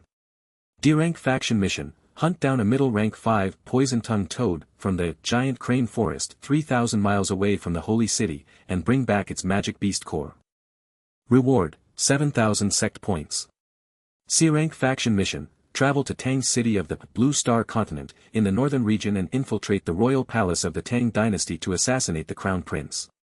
This mission requires extreme caution as there is at least one early-stage Dao king who is protecting the crown prince in secret at all times. Reward, 10,000 sect points. After taking a look at the 2 scrolls in front of him, Shen Long nodded his head in confirmation, before the young woman in yellow robes took his sect-identifying token and placed it on a specific spot on the counter. The formations etched on the counter were activated one after the other, before the scenes recorded inside Shen Long's sect-identifying token started to replay in front of Shen Long's and the young woman's eyes. The young woman was surprised when she saw Shen Long venturing inside the giant crane forest, by himself, since this was obviously a D-rank faction mission and not a personal mission, causing her to throw a curious look at Shen Long. After all, a middle rank 6 magic beast was strong enough that it needed at least an entire group of outer court disciples led by an early rank 6 and the nascent soul to work together if they wanted to kill it. Additionally, the woman also knew that it wasn't too uncommon inside the holy sect for some powerful disciples to complete faction missions by themselves. However, the more she saw, the more surprised she became with every passing moment. Seeing the scene of Shen Long beheading the immobilized middle rank 5 poison-tongued toad with a single sword slash made the young woman suck in a breath of cold air, as her eyes involuntarily glanced at the name on the golden-colored token a moment later. Shen Long, is this person a beast tamer? How come I have never heard of his name before? The young woman thought to herself as she watched Shen Long store the body of the poison-tongued toad inside his spatial ring before he left the toad's pond. From the familiarity that Shen Long had searched for the poison-tongued toad without stopping to fight any random magic beasts, the young woman naturally guessed that Shen Long was most likely a beast tamer or someone who happened to know a lot about the poison-tongued toad itself. Naturally, after she confirmed that Shen Long hadn't used any external help to kill the toad, she transferred 7,000 sect points into Shen Long's token, before she turned her eyes towards the next scenes that started to play in front of her. If Shen Long hunting the poison-tongued toad had left the young woman surprised just now, then the next scenes that followed made her stare blankly at the air with a look of disbelief on her face. The young woman saw Shen Long tear space open continuously as he infiltrated the royal palace of the Tang dynasty along with Xingyi, before he and Xingyi both hid themselves inside what seemed to be a space tear. However, the most baffling scenes were actually the inexplainable death of the target of the mission, the crown prince of the Tang dynasty, Tang Long, whose body seemed to have suddenly turned into a corpse, as well as the entire Tang city falling silent soon after, as Shen Long and the rest had barely managed to escape from the royal palace. Naturally, Shen Long hadn't recorded the scene of Jang Tianfong beating the Dao Emperor of the Tang dynasty, since he was actually planning to let Little Black handle Tang Wu by himself. Shen Long wouldn't risk capturing Little Black's image into his sect-identifying token, so he had stopped the recording formation at that moment. Seeing that the scene had abruptly stopped there, the young woman at the exchange counter suddenly felt the urge to ask what had happened next, since she could guess that a peak expert from the Tang dynasty had probably appeared after they had killed the crown prince, but Shen Long was somehow still standing in front of her completely unharmed. However, once she remembered that the mission itself only stated that they had to kill the crown prince, she suppressed her curiosity and transferred 10,000 sect points to Shen Long's sect-identifying token without asking anything else. At that moment, Shen Long's sect-identifying token lit up with a bright golden light, as a series of golden letters formed a single word on the surface of his token. Qualified. The young woman behind the exchange counter stared at the changes in Shen Long's token for a moment, before her gaze fell back on Shen Long. Indeed, after Lu Mei, Xinxia, Bai Long Tian, and Jang Chen had all handed in the D-rank faction missions that they had completed by themselves previously, the only one left was Shen Long. Once the young woman behind the exchange counter had verified Shen Long's missions, Shen Long understood that his faction instantly became qualified to participate in the faction wars of the Holy Sect. Congratulations! Your faction is now qualified to take part in the faction wars. Although the young woman was surprised that the young man in front of her, whom she believed to be a beast tamer, hadn't joined a big faction and instead had formed his own, she still congratulated Shen Long a moment later with a smile on her face. As per the sect rules, since your faction is qualified to join the faction wars, let me explain the rules of the faction wars within the sect. Once a faction was deemed eligible to join the faction wars, the disciples from the exchange counter, in the assignment hall, were the ones responsible for explaining the rules of the faction wars to anyone who wasn't familiar with them. Thus, the yellow-robed woman looked at Shun Long before she continued. Every month, your faction will have to compete at least once against another faction in the faction wars.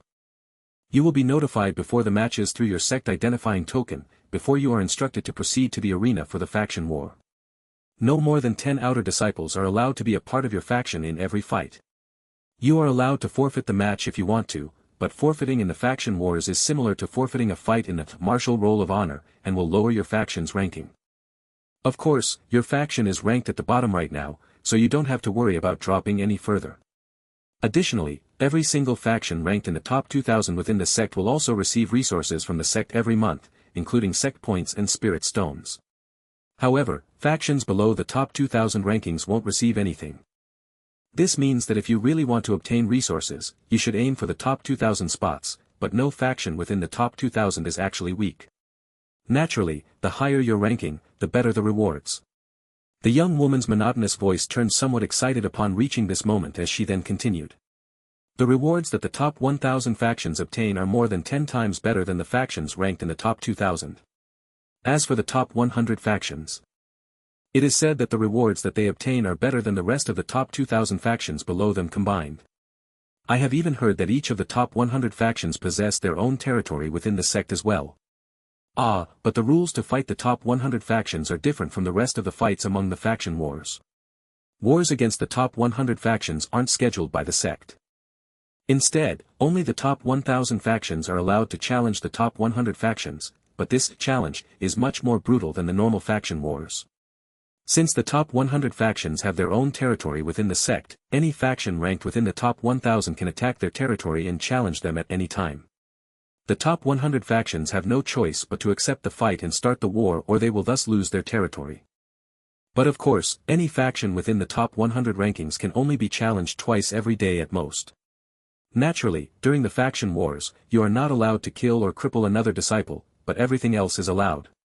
At the same time that the young woman finished speaking, Shun Long's sect identifying token on top of the exchange counter lit up for the second time, before another series of words appeared on its surface. Chapter 613 Entering Seclusion. Faction Wars.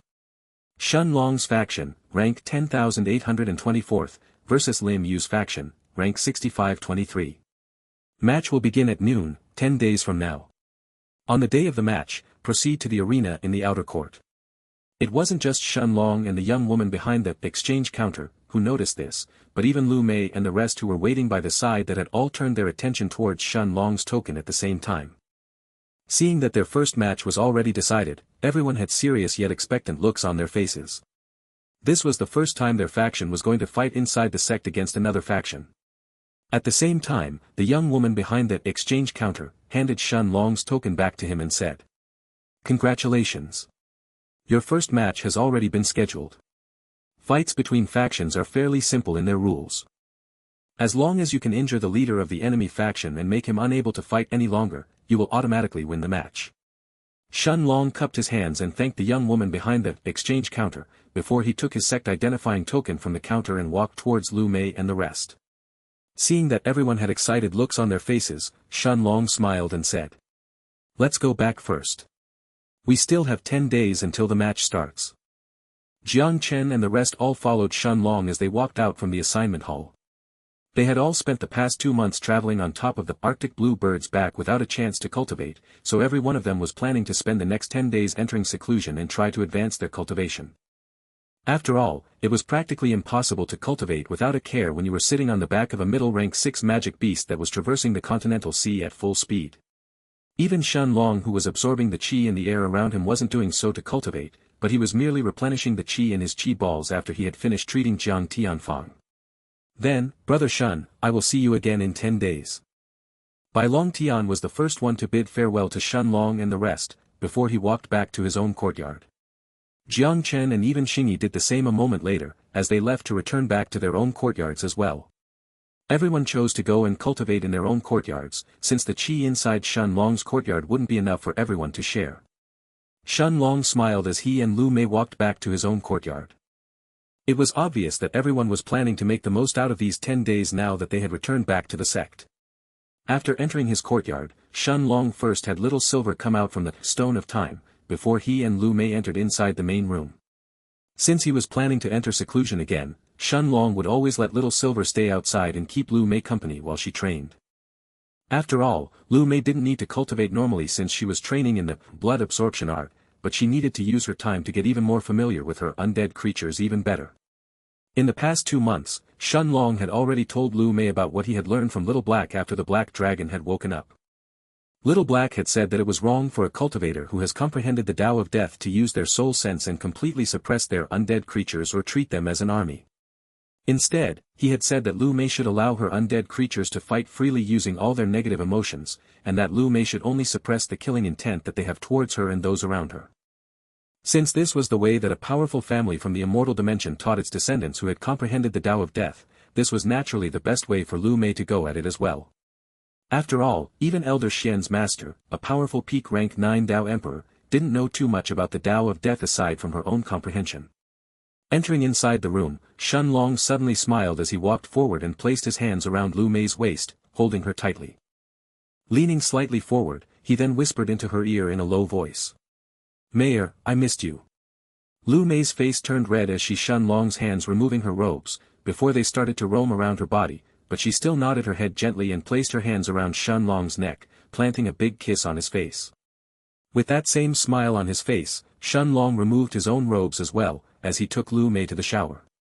With the water naturally falling above his head from the formation etched on the shower, Shen Long sucked in and even bit Lu Mei's perfect, cherry-like nipples, causing moans of pleasure and ecstasy to escape from Lu Mei's mouth, while his hands explored every nook and cranny of her perfectly sculptured body.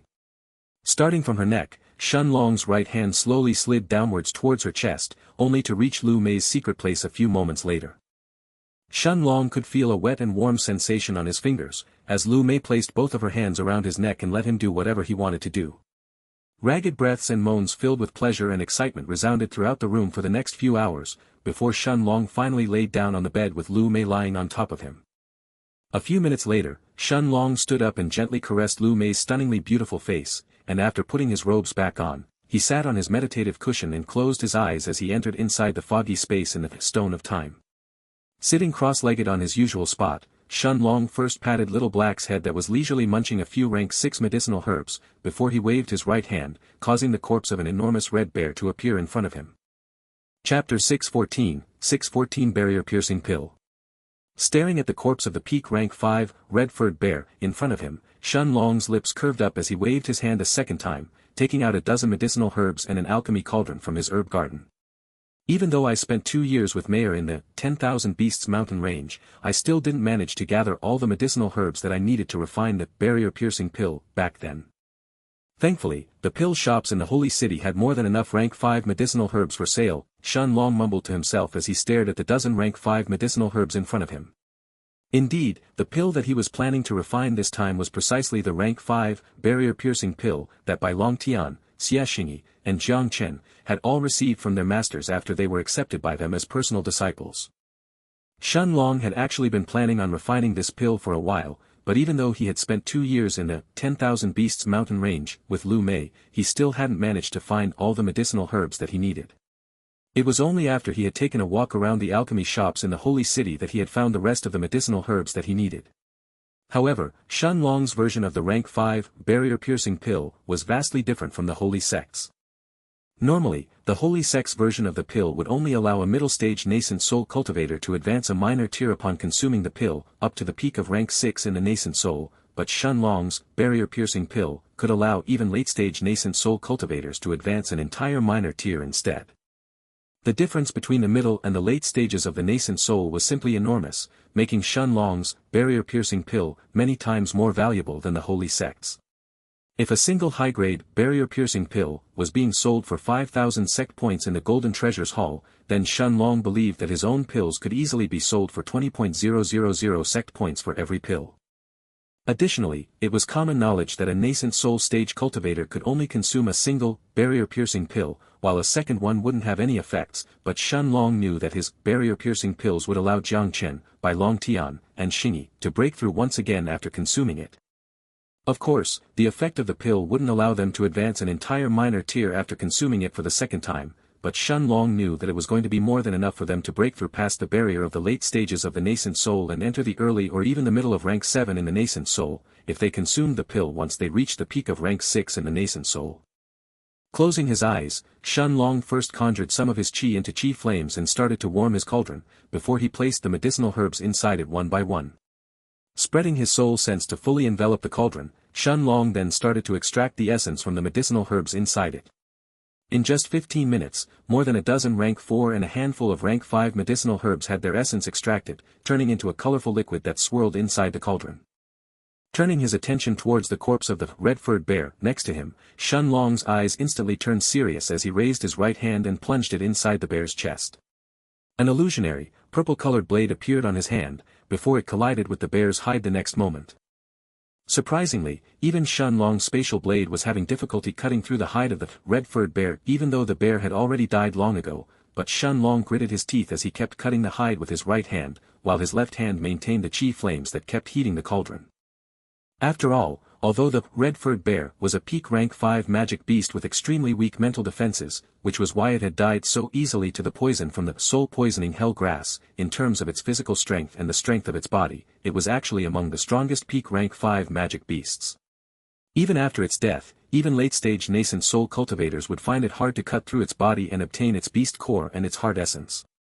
A few moments later, Shen Long cut through the bear's hide and finally reached its heart, as he then grabbed the bear's heart with his right hand and poured its blood essence into the cauldron. The moment that the blood essence from a peak rank 5 magic beast met with the medicinal essence inside the cauldron, a sizzling sound resounded in the air. 10 minutes later, the sizzling sound finally died down, while at the same time, a deep, fragrant scent started to waft from the cauldron, as it slowly filled the air inside the foggy space in the stone of time. Opening the lid of the cauldron, Shen Long saw the 5 green-colored pills inside it and heaved out a sigh of relief, as he mumbled to himself. All 5 of them have reached the top grade. If it wasn't for the blood essence of the red-furred bear being so potent, at most, only 3 of them would have reached the top grade. Compared to the time when Shen Long had refined the dragon blood tempering pills, refining the barrier-piercing pills was truly much easier, but it was still a complicated process nevertheless. With a smile on his face, Shen Long placed the 5 barrier-piercing pills inside a pill bottle and stored it in his herb garden, before he turned his gaze towards the heaven-swallowing vine. Sitting cross-legged on the ground, Shen Long then waved his hand, causing a mountain of spirit stones to appear around him, as he fed them all to the enormous vine by his side. The heaven-swallowing vine instantly consumed the middle-grade spirit stones, as it started to fill the air around Shen Long with its extremely pure qi. Like this, 10 days quickly passed in the outside world, as the day of the faction war finally arrived. Chapter 615, 615 Faction War, 1. Inside the foggy space in the stone of time, Shen Long inhaled deeply one last time, absorbing even the last bit of pure qi around him, before he finally opened his eyes. Above his head, the figure of an invisible hourglass was floating, with 33 bright balls of qi that were emitting a bright silver light. Although 10 days had passed in the outside world, more than 3 full months had passed for Shen Long inside the foggy space. In these 3 months, Shen Long had successfully broken through the barrier of the middle stages of the nascent soul, becoming an early and then a middle rank 4 nascent soul cultivator. Breaking through to the middle stages of the nascent soul wasn't easy, as Shen Long had spent more than 200,000 middle-grade spirit stones in the last 3 months. The qi consumption of his Monarch's hourglass was truly immense, especially when it was compared to other cultivators at the same level. Shen Long knew that a normal person would normally need around 200,000 middle-grade spirit stones to reach the late stages of the nascent soul from the peak of rank 3, but 200,000 middle-grade spirit stones were only enough for Shen Long to reach the middle of rank 4 in the nascent soul instead. Naturally, this was the effect of an extremely high-grade cultivation technique like the Monarch's hourglass. How could the qi required to train in a technique like his Monarch's hourglass be compared to other cultivation techniques?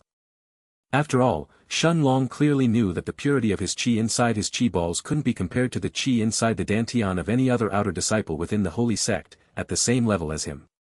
Seeing the 635.000 middle-grade spirit stones that he had now left inside his herb garden, that had been depleted by 1/4 in a single cultivation session, Shen Long felt somewhat dejected in his heart. At this rate, even if I robbed the Dao Emperor clean, his wealth probably wouldn't be enough to allow me to reach even the peak of the Dao King realm, let alone become the Dao Emperor realm. Unless I start selling some pills in the Holy City, I will have trouble even reaching the late stages of the nascent soul as well. Maybe I should go to Murong City earlier than I was planning to. Remembering the treasures that Huowui, the Dao Emperor who had created the Dragon Lord's villa in the Night Star continent had hidden in a mountain outside Murong City, Shen Long started to consider whether he should go there sooner than he had been planning to. The only reason why he was still hesitating was because Shen Long now had a rough understanding of the approximate level of strength of the Murong family. According to Huowui's memories, the Murong family wasn't any weaker than the Holy Sect itself. Since the sect master of the Holy Sect was a sovereign realm expert according to Jang Tianfong, and there was even a powerful peak-level Dao Emperor hidden in the depths of the sect as well, Shen Long could roughly guess how strong the Murong family was. Even with Little Black who had now reached the middle of rank 7 and was probably strong enough to fight off against late-stage Dao Emperors, Shen Long couldn't deny that the Murong family was still a behemoth that he couldn't shake just yet. Besides, even Huowui's treasures weren't worth it for Shen Long to risk Little Black's safety just to obtain them. Closing his eyes, Shen Long imagined himself leaving the foggy space as he appeared back in his room barely a moment later. Seeing that the room was empty, Shen Long's lips curved up ever so slightly, as he opened the door and walked to the courtyard outside, where Lu Mei, Xianxia, Jang Chen, and Bai Long Tian were all there, along with a huge black panther who was lying on the ground with his eyes closed. Shen Long had already decided to let Bai Long Tian and the rest enter his courtyard when they arrived, so they could see Little Silver. Since Shen Long was going to spend many years alongside them in the future, it was going to be a matter of time until they learned of Little Silver's existence. After completing the C-rank mission and infiltrating the royal palace, Shen Long didn't plan to hide too many things from them any longer. Indeed, although Xingyi, Jang Chen, and Bai Long Tian had been surprised when they arrived in the courtyard earlier and saw a huge black panther lying on the ground, once Lu Mei explained that Little Silver was Shen Long's magic beast, everyone accepted it without too much difficulty. In their eyes, Shen Long's secrets had already far exceeded his ability to smuggle a magic beast inside the holy sect unnoticed. Since they had all chosen to follow Shen Long, they were only feeling more comfortable seeing that Shen Long was sharing his secret with them. Long Ge. Brother Long. The moment that the door of the room opened, everyone turned their attention towards Shen Long, before Lu Mei and Xingyi excitedly spoke. Shen Long smiled as he looked at Lu Mei and the rest, before he walked to Little Silver and patted its head, letting it return in the foggy space in the stone of time. Since Shen Long wasn't hiding his cultivation, Lu Mei and the rest noticed that he had broken through to the middle of rank 4 in the nascent soul during his seclusion this time, shocking everyone in their hearts. At the same time, Shen Long noticed that, although neither Xingyi, Bai Long Tian, or Jang Chen had broken through during their cultivation session, it was obvious that they were just a step away from breaking through once again. Seeing the excited looks that they all had on their faces, Shen Long smiled and said, "Since we are all ready, let's go to the arena." Today was the first day that their faction would be fighting as 5, facing off against another faction of the Holy Sect. Lu Mei, Jang Chen, Xingyi, and Bai Long Tian all nodded their heads, as they walked out of the courtyard and headed towards the north of the sect. The arena was located in the north of the court as well, less than 200 meters away from the entrance of the inner court. It only took half an hour for Shen Long's faction to arrive in front of the entrance of the gigantic arena of the outer court. Although Shen Long and the rest had yet to enter it, judging from how big the arena was, they could easily guess that the arena itself could fit more than 200,000 outer disciples inside it without any issue. The arena didn't seem to have too many people around it, but Shen Long knew that this was only natural. He already knew that most outer disciples wouldn't usually waste their time idling around this place, unless there was a battle between two powerful factions near the top 100 rankings, or a battle between two geniuses ranked in the martial roll of honor. After all, nobody really cared about watching the lower-ranked factions fight against each other. However, just as Shen Long and the rest were about to step past the arena's entrance and enter inside it, two people dressed in yellow robes and a young man who wasn't wearing the robes of the Holy Sect suddenly blocked their path, causing Shen Long to furrow his brows upon seeing this, while Jang Chen was the first one to step forward with an annoyed look on his face. Chapter 616, 616 Faction War, 2. Aside from Jiang Chen who had never paid any attention to Xing Huang, everyone else from Shun Long's faction instantly recognized this spiky-haired prince from the Xianxia dynasty and the chubby, silver-haired young lord of the Mercenaries Association, who was standing next to him, along with the blue-haired young man who was also standing by their side. Shun Long was slightly surprised when he noticed that the aura coming from Shen Huang's body had actually reached the peak of rank 4 in the nascent soul. As for Zhong Fang's aura, it was still at the middle of rank 4, while the young lords of the Golden Exchange firm from the Night Star continent, Hulu's aura, it was the same since the last time that Shun Long had met him in front of the giant crane forest 3 months ago, still at the early rank 4 of the nascent soul. Shun Long narrowed his eyes when he saw that Shen Huang was still looking at him with a cold look in his eyes that didn't hide his killing intent, but a moment later, Shen Huang actually snorted and turned his attention away from Shun Long, looking at Xie Xingyi and Bai Long Tian who were standing right behind him. Staring at Xie Xingyi and Bai Long Tian with a serious look, Shen Huang pointed at an empty spot next to the arena's entrance and said in a commanding tone. "The two of you, come with me. There is something we need to discuss." Scram! Before Xingyi or Bai Long Tian could even answer, Jang Chen was the first one to speak, as he took another step forward and appeared right in front of Shen Huang. His cold, black eyes looked down on Shen Huang, while his aura that was at the peak of rank 5 of the nascent soul made Shen Huang involuntarily take a few steps back, before Shen Huang looked at Jang Chen with a disbelieving look on his face. Although Jang Chen may not have given a shit about Shen Huang, how could Shen Huang not know about the existence of this monster who had shown his immortal grade bloodline during the 4th test of the Holy Sect? Jiang Chen and that red-robed young man named Junren who had entered the Holy Sect along with him, were the two people that Shen Huang didn't want to clash against at all. Even with his Tao of Destruction, Shen Huang knew that the chances of him beating Jiang Chen were practically zero if he used his immortal grade bloodline. "Shen Huang, what do you want?" Xie Xingyi's voice didn't hold the slightest hint of politeness as she addressed this former number 1 genius of the Night Star continent. Just the fact that Shen Huang had been staring at Shun Long with a look of killing intent in his eyes and had even ordered her to follow him, made Xingyi furious in her heart. Bai Long Tian nodded his head towards Shen Huang, but he didn't move a step from his spot either, as his eyes simply stared at Shen Huang and Zhong Fang without saying a word, almost as if he was waiting for him to speak. Although he was someone who wouldn't refuse to give others face, Bai Long Tian wouldn't insult his own friends just to be polite to his enemies. He already knew that Shun Long and Shen Huang were considered enemies, but Bai Long Tian didn't really care about Shen Huang, and he knew that Shun Long didn't care too much about him either. The truth was, that if he wanted to, Bai Long Tian could have simply revealed his Golden Buddha unique physique, along with his Tao of the Buddha, and be hailed as the number 1 genius of the Night Star continent instead of Shen Huang, but Bai Long Tian wasn't someone who cared about fame either. But to have someone like Shen Huang order him around wasn't something that he was willing to accept. At the same time, after sensing the 4 auras coming from Lu Mei, Xie Xingyi, Jiang Chen, and Bai Long Tian, Shen Huang and Zhong Fang were unable to hide their jealousy. This was even more so for Lu Mei, whom they had both met 4 months ago in front of the inner court's entrance. Back then, when Shen Huang and Zhong Fang had blocked Shun Long and Lu Mei, they clearly remembered that Lu Mei's aura was still below theirs, but now she had actually reached the early rank 5 of the nascent soul. As for Xie Xingyi and Bai Long Tian, when they had entered the sect, they were all peak rank 3 nascent soul stage cultivators, but now, Xingyi and Bai Long Tian had already reached the middle of rank 5 in the nascent soul as well. Of course, Shen Huang had already heard that the 4 of them had been accepted by inner court elders as personal disciples, so he had already heard that they had been bestowed a barrier-piercing pill from their masters. How can the elders accept them as personal disciples but ignore me? How am I inferior to them? How? When Shen Huang had learned about this, he had actually gone in a violent fit of rage, destroying everything inside his own room. The truth was, that Shen Huang himself desperately wanted to purchase a barrier-piercing pill for himself, but every pill was sold for 5.000 sect points in the Golden Treasures Hall. Putting aside the fact that he didn't have enough sect points, since every personal D-rank mission only gave up to 200 sect points, even if he sold almost every single treasure of his, the barrier-piercing pills were still extremely rare to appear in the Golden Treasures Hall as well. Staring at Xie Xingyi and Bai Long Tian, the prince of the Xianxia dynasty suppressed his frustration, while the look in his eyes turned solemn as he said. Since the both of you come from the Night Star continent as well, I know that you understand the true problem of the continent, so I will get to the point. In less than 3 years, the Demon Emperor Palace will invade the continent. Don't tell me that you don't understand what those vampires will do to our continent once they arrive there. Are you willing to see innocent people die?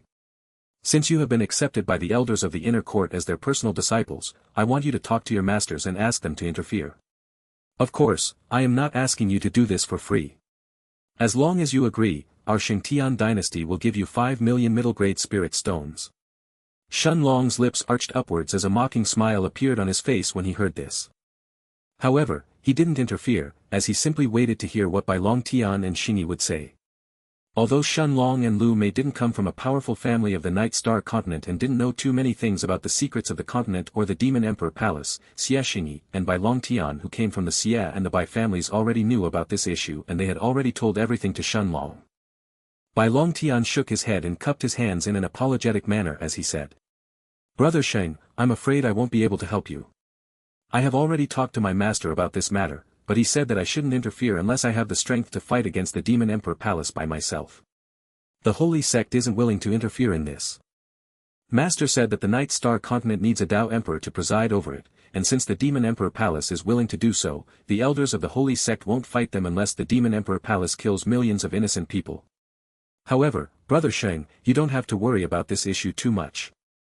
Master said that the Demon Emperor Palace won't harm the continent, and instead, they may allow it to flourish even further in the future. Additionally, as long as your Xianxia dynasty is willing to submit to the Demon Emperor Palace, you will still be fine. Bai Longtian didn't seem to even care about Xinghuang's offer of 5 million middle-grade spirit stones from his Xianxia dynasty, as he rejected this in a heartbeat. Bullshit. Bai Longtian, you fucker. Are you really willing to see the peak powers of the Night Star continent get replaced by those blood-sucking monsters? Do you really expect us to bend the knee and submit to them? My Xianxia dynasty has ruled the continent for tens of thousands of years. Bai Longtian, think about this again. Your Bai family will also be affected by something like this, said Zhong Fong as he looked at Bai Longtian with a serious look in his eyes. At that moment, a cold smile appeared on Xingyi's face as she looked at Xinghuang and the silver-haired Zhong Fong, before she added in. Your Xianxia dynasty has ruled the continent for tens of thousands of years. This is precisely the reason why you don't want the Demon Emperor Palace to invade the Night Star continent. It's not because you are afraid of the people who will die once the Demon Emperor Palace conquers the continent, but instead, it's because you know that the peak powers in Heaven's Dome City will crumble. It's because your Xianxia dynasty is monopolizing all the resources in the continent that you are unwilling to lose this advantage of yours, and the same goes for Zhong Fong's Mercenaries Association. You know that the Demon Emperor Palace will force you to bend the knee that you are forced to ask for help from the Holy Sect. However, both the Bai family and my Xia family wouldn't be affected too much by this to begin with. The ones who will be affected the most, are those who monopolize the resources of the continent like your Xianxia dynasty. Hearing Xia Xingyi lay out the truth about his Xianxia dynasty like that made Xinghuang furious, but he also knew that she was correct. This was the reason why his Xianxia dynasty was willing to pay 5 million spirit stones to Xingyi and Bai Longtian to help them with this issue. Actually, Xinghuang could even offer a higher price, but from Xingyi's and Bai Longtian's tone, he understood that neither they nor the Holy Sect was interested in meddling in this matter. Indeed, it would be his Xianxia dynasty and the other peak powers in the Heaven's Dome City who would be affected by this the most, while powers like the Xia family and Bai Longtian's Bai family would barely be affected if the Demon Emperor Palace conquered the continent. But how could his Xianxia dynasty who was used to ruling the continent for tens of thousands of years, suddenly bend the knee and submit to the Demon Emperor Palace? This was why Xinghuang was feeling depressed that he wasn't accepted by an elder of the Holy Sect as a personal disciple like Xia Xingyi and Bai Longtian. Now scram. Stop blocking the way. Jang Chen stared at Xinghuang coldly as he spoke, not caring at all about Xinghuang's plight or the fact that his Xianxia dynasty would have to either bend the knee or disappear from the face of the Night Star continent. Xinghuang had a look of disbelief on his face as he stared at Xia Xingyi and Bai Longtian who completely ignored him, as they followed after Shen Long and entered the arena. After walking past the arena's entrance and entering inside, Shen Long, Lu Mei, and the rest, all saw a huge hallway that led directly to the audience seats and a small corridor that led to the center of the arena, as well as 3 different counters placed not too far away from each other. Shen Long then walked directly towards the counter for the faction wars. According to the young man behind the counter, there was less than 1 hour until their match started. Although the arena itself was enormous, barely 500 outer court disciples were present today, making the place look desolate. Finally, an hour later, a white-robed elder who was standing in the center of the arena took out a black-colored token from his spatial ring and raised it in the air above him, before he said in an uncaring, monotonous voice. Shen Long's faction versus Lim Yu's faction. The match will now begin. Chapter 617, 617 Faction War, 3. Hearing the elder's voice, Lu Mei's and the rest's ears all perked up, as they followed Shen Long and stepped inside the small corridor that led directly towards the center of the arena. Entering inside the arena, Shen Long noticed that the arena was actually massive, spanning for more than 800 meters in length, with countless trees surrounding it from all sides. The trees were blocking everyone's vision, not allowing the contestants to see for more than a few dozen meters ahead of them, but the center of the arena itself where the white-robed elder was standing was clear from any trees. The radius of 100 meters that the center of the arena covered, looked like a barren land that was in sharp contrast to the rest of the arena. At the same time that Shen Long and the rest entered the arena and arrived in front of the white-robed elder, Shen Long saw another group appearing from the other side, approaching the elder as well. Shen Long guessed that this group that was filled with 6 others yellow-robed outer disciples, was most likely Lim Yu's faction. The person standing in the lead of this group was a young man who had reached the early rank 6 of the nascent soul, with short black hair similar to Xinhuang's and deep black eyes, while the other 5 people standing behind him, were either early stage, middle, or late stage rank 5 nascent soul cultivators. As soon as Shen Long's group appeared on stage, the few outer disciples who were lazily sitting among the crowd seats instantly had their eyes lit up, as everyone's gaze was suddenly focused either on Lu Mei or Xingyi. Hey, who are these 2 beauties? Did Elder Ting just say that the name of this faction is Shen Long's faction? Is this a new faction? How come I have never heard of it before? But their cultivation levels aren't low. Aside from that short-haired young man in the middle, the other 4 all seem to be at the rank 5 of the nascent soul as well. Right, even if they are weaker than Lim Yu's faction, they probably aren't that much weaker. No, wait. I have heard about this faction. That black-haired young man with a scar on his face is Jang Chen. He is the person who slapped Qian Tao's cousin, Qian Kuan, in the holy city a few months ago. A knowledgeable outer court disciple among the people in the crowd seemed to have recognized Jang Chen, spreading his name to the rest of the disciples around him. At the same time that the people in the crowd exploded in a feverish discussion, while Shen Long was inspecting this group in front of him, the people from that group stared at Shen Long's group as well with serious looks on their faces. Their eyes were entirely focused on either Jang Chen, the 2 girls, or Bai Long Tian. Although the people in the crowd may not have known enough things about Shen Long's faction, but Lim Yu's faction would always do a thorough check on their opponents before a faction war started. Thus, they all knew that the 4 people around Shen Long had not only been accepted by the inner court elders of the sect as personal disciples, but every single one of them were complete monsters. In the early rank 6 nascent soul cultivators, Lim Yu's eyes, although Shen Long by himself was of no threat and could be taken care of extremely easily, since he was just a peak rank 1 nascent soul stage cultivator 4 months ago when he entered the sect, the other 4 from his faction were an entirely different matter altogether. This was even more so for Jiang Chen, who had not only reached the peak of rank 5 in the nascent soul already, but he also possessed an immortal grade bloodline as well, just like Shen Long. Among the people who had entered the holy sect a few months ago, Jiang Chen was at the top of the list among the people whom they wanted to recruit. As for Lu Mei and the terrifying monsters that she could summon, or Xingyi and her weird physique that allowed her to disappear, Lim Yu had already attached enough importance to them as well. In his eyes, Bai Long Tian, who had simply comprehended a rare Dao like the Dao of the Buddha, and Shen Long, whose cultivation was still at the early stages of the nascent soul, were the only people among his opponents that he didn't have to worry too much about. Elder Teng, the white-robed elder standing at the center of the arena, looked at Shen Long and the young man with short black hair who had reached the early rank 6 in the nascent soul and said, "Give me your sect identifying tokens." With a practiced motion, Lim Yu took out his sect identifying token and handed it to him, while Shen Long nodded his head and did the same a moment later. After taking a look at the 2 tokens in his hands, Elder Ting turned his attention towards Shen Long's group and said, "I trust you already know the rules of the faction wars. All you have to do is defeat the enemy faction leader and you will win the war." Shen Long nodded his head in confirmation, as he turned his gaze towards the early rank 6 nascent soul cultivator, Lim Yu, who was staring back at him. "Alright, take your positions." Elder Ting spoke once more, before he floated upwards, to the sky above the arena, while his eyes stared at the 2 groups below him. As Lim Yu's group turned around and headed deeper inside the dense forest behind them, Shen Long's group did the same as well.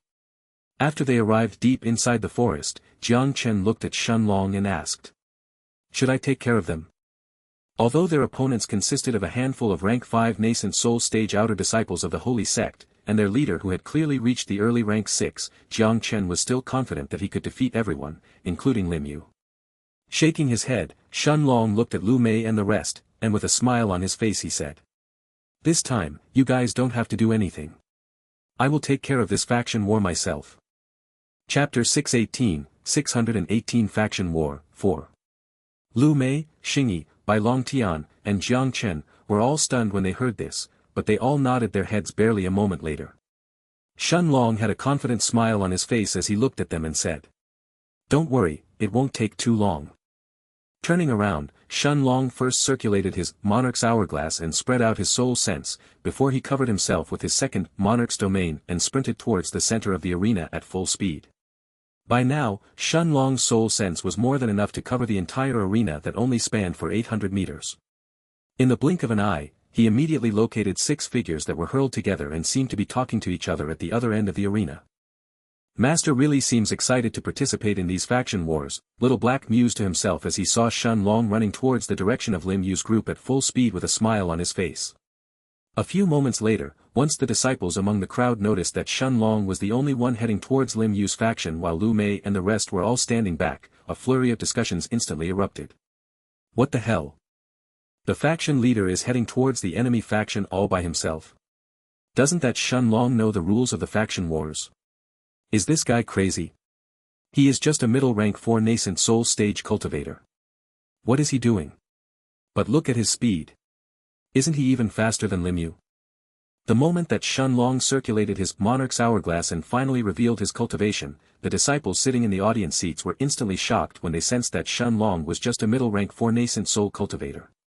After all, even the weakest member from Lim Yu's faction was at the early rank 5 of the nascent soul, while Lim Yu himself was an early rank 6 nascent soul cultivator.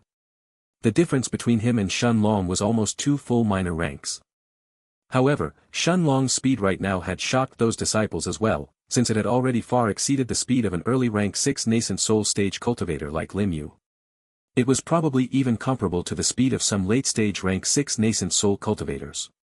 At the same time that Shen Long was heading towards the center of the arena, he also noticed through his soul sense that the 6 figures from Lim Yu's faction were doing the same, all of them heading towards the center of the arena as well.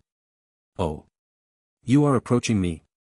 Shen Long smirked as he instantly realized what Lim Yu was trying to do, causing a big smile to appear on his face.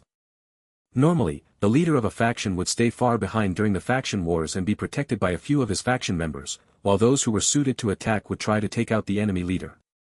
However, since Lim Yu had the highest cultivation among everyone else in this faction war, he wasn't planning on waiting until Jang Chen and the others ambushed him, and was planning to personally attack by himself. The disciples sitting in the audience seats could also see this scene from above, causing them to be stunned. For one faction leader to do this was already extremely rare, but for 2 of them to have the same crazy thought at the same time was something that none of these disciples had expected. The white-robed elder in the sky, Elder Ting, looked at Shen Long with a curious look in his eyes.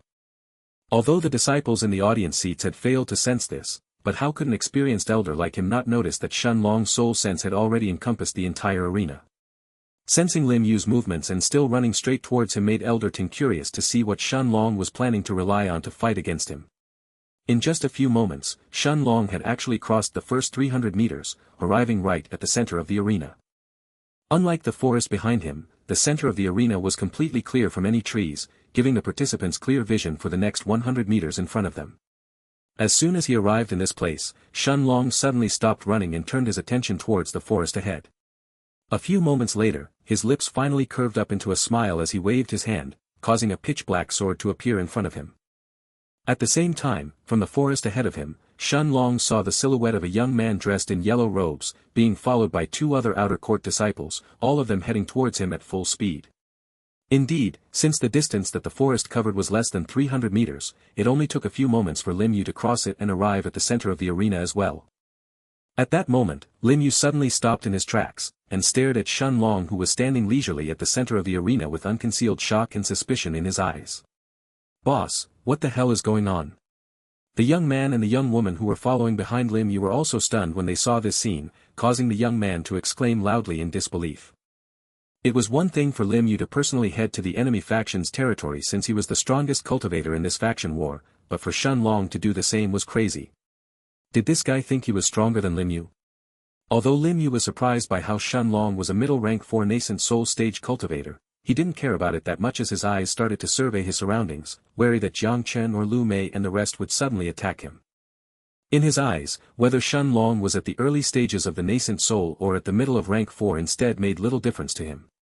After all, Lim Yu himself was an early rank 6 nascent soul stage cultivator.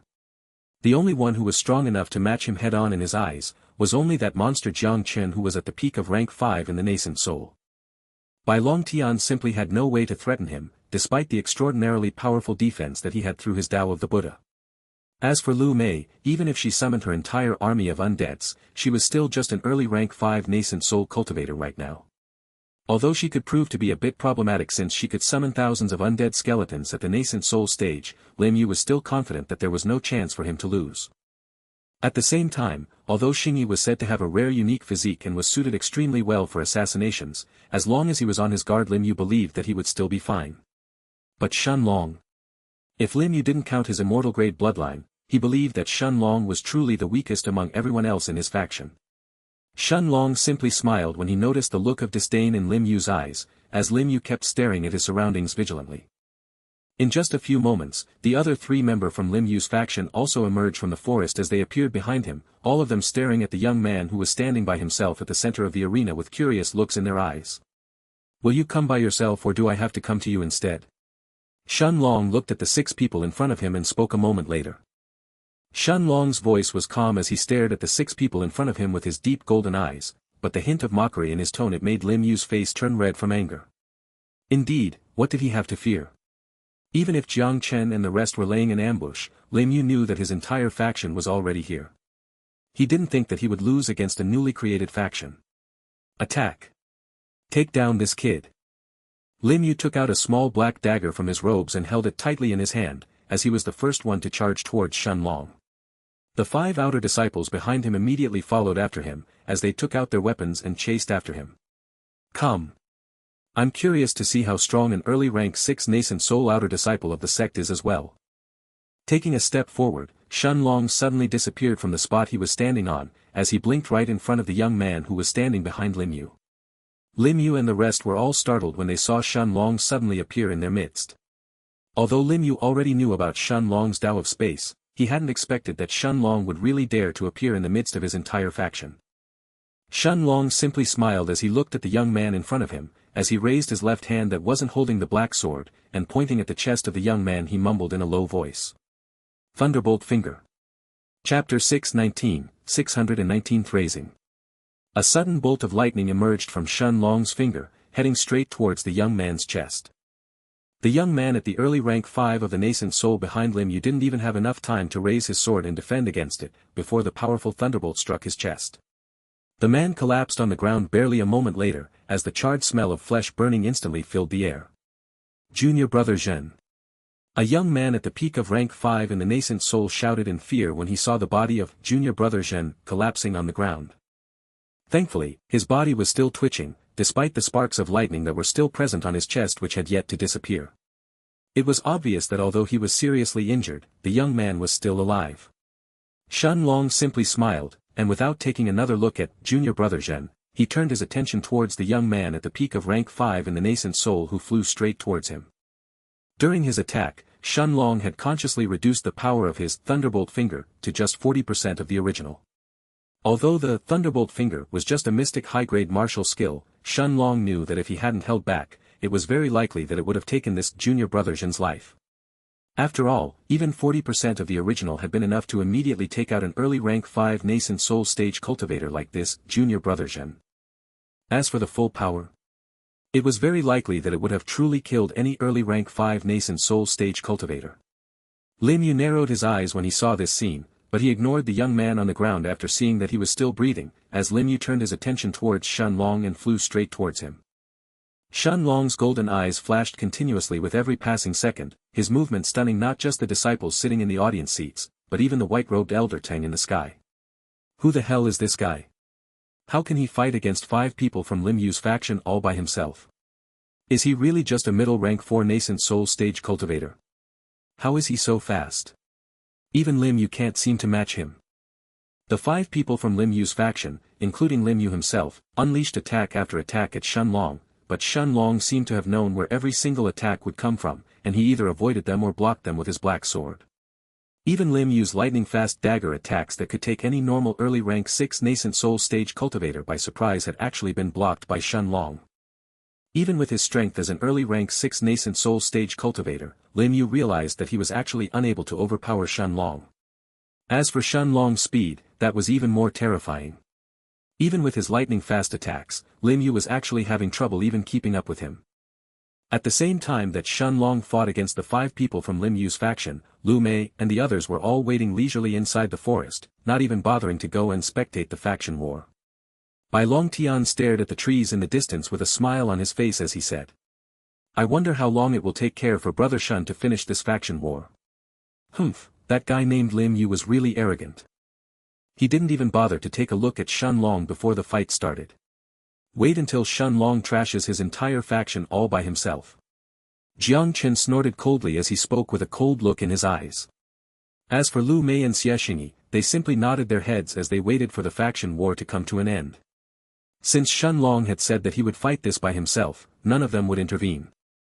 Besides, in their eyes, although Lim Yu would definitely be much stronger than average early rank 6 nascent soul stage cultivators, even an early rank 6 nascent soul outer disciple of the holy sect wouldn't be enough to force Shen Long to go all out.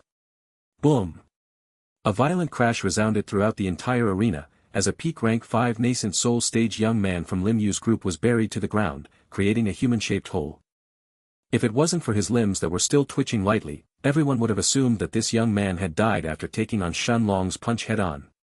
Whether it was the white-robed elder Ting in the sky or the disciples sitting in the audience seats in the crowd, everyone stared at the black-haired, golden-eyed young man who was holding a black sword at the center of the arena with eyes filled with shock, as their excitement instantly filled the arena barely a moment later. Are you serious? How strong is this guy? He is a monster.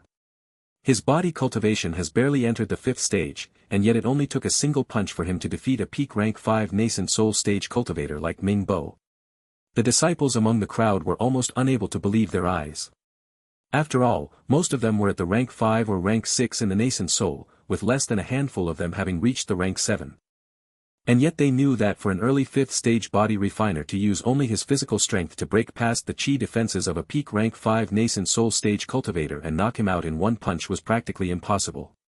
Of course, although Shen Long's, Monarch's eternal body, was still at the early 5th stage, Shen Long knew that his physical strength alone was enough for him to destroy almost any middle 5th stage body refinement cultivators without any trouble.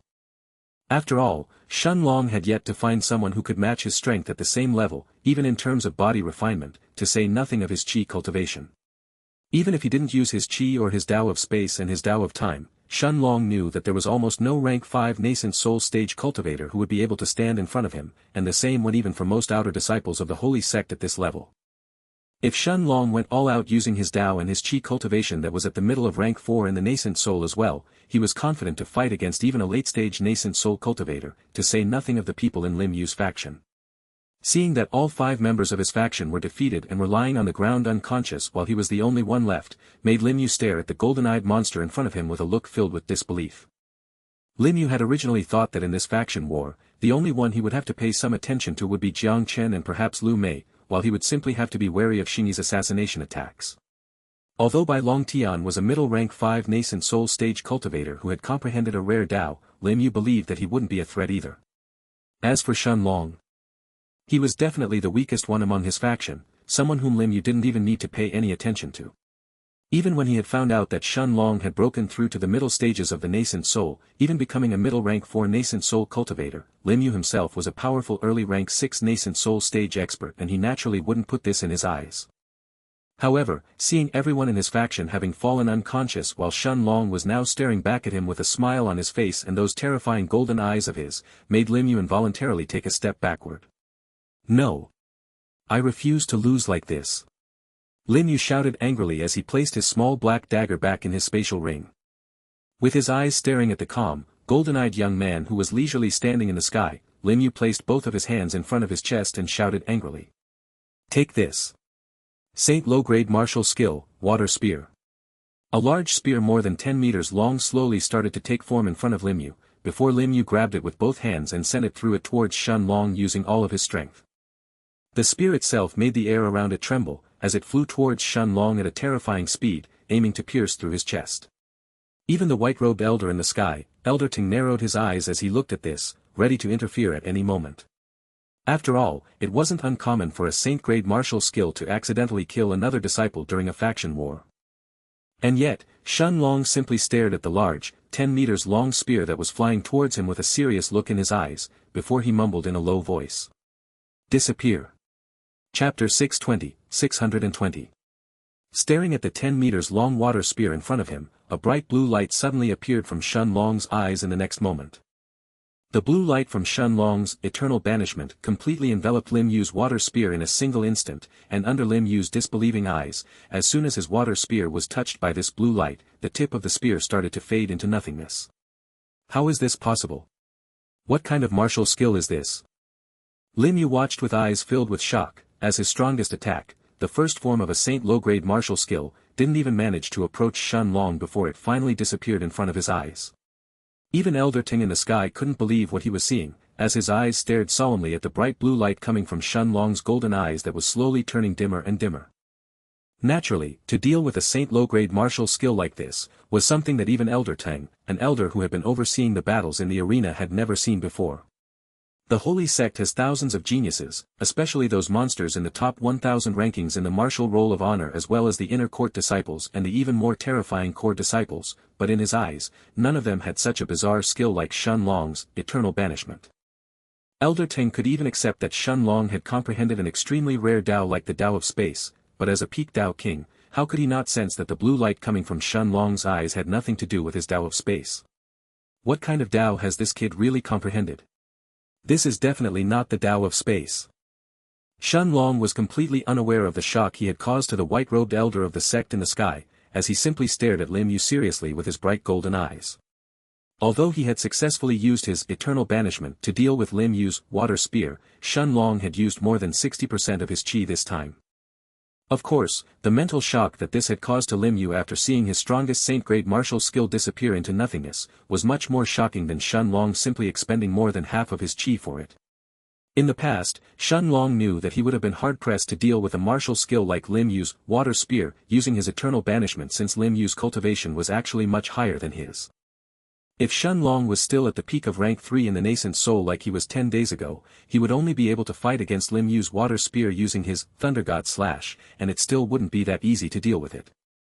But now, with his cultivation that had entered the middle stages of the nascent soul and his comprehension of his Tao of time that had reached the late stages of the nascent soul as well, Shen Long knew that unless Lim Yu's comprehension of his own Tao had reached the peak of the nascent soul already, it was actually possible to deal with the first form of a saint low-grade martial skill like Lim Yu's water spear. Holding the black, star-rank sword in his hand, Shen Long didn't give a chance for Lim Yu to prepare another attack as he infused his chi into the sword, causing the mysterious runes and patterns on its surface to instantly lit up. A star-rank weapon.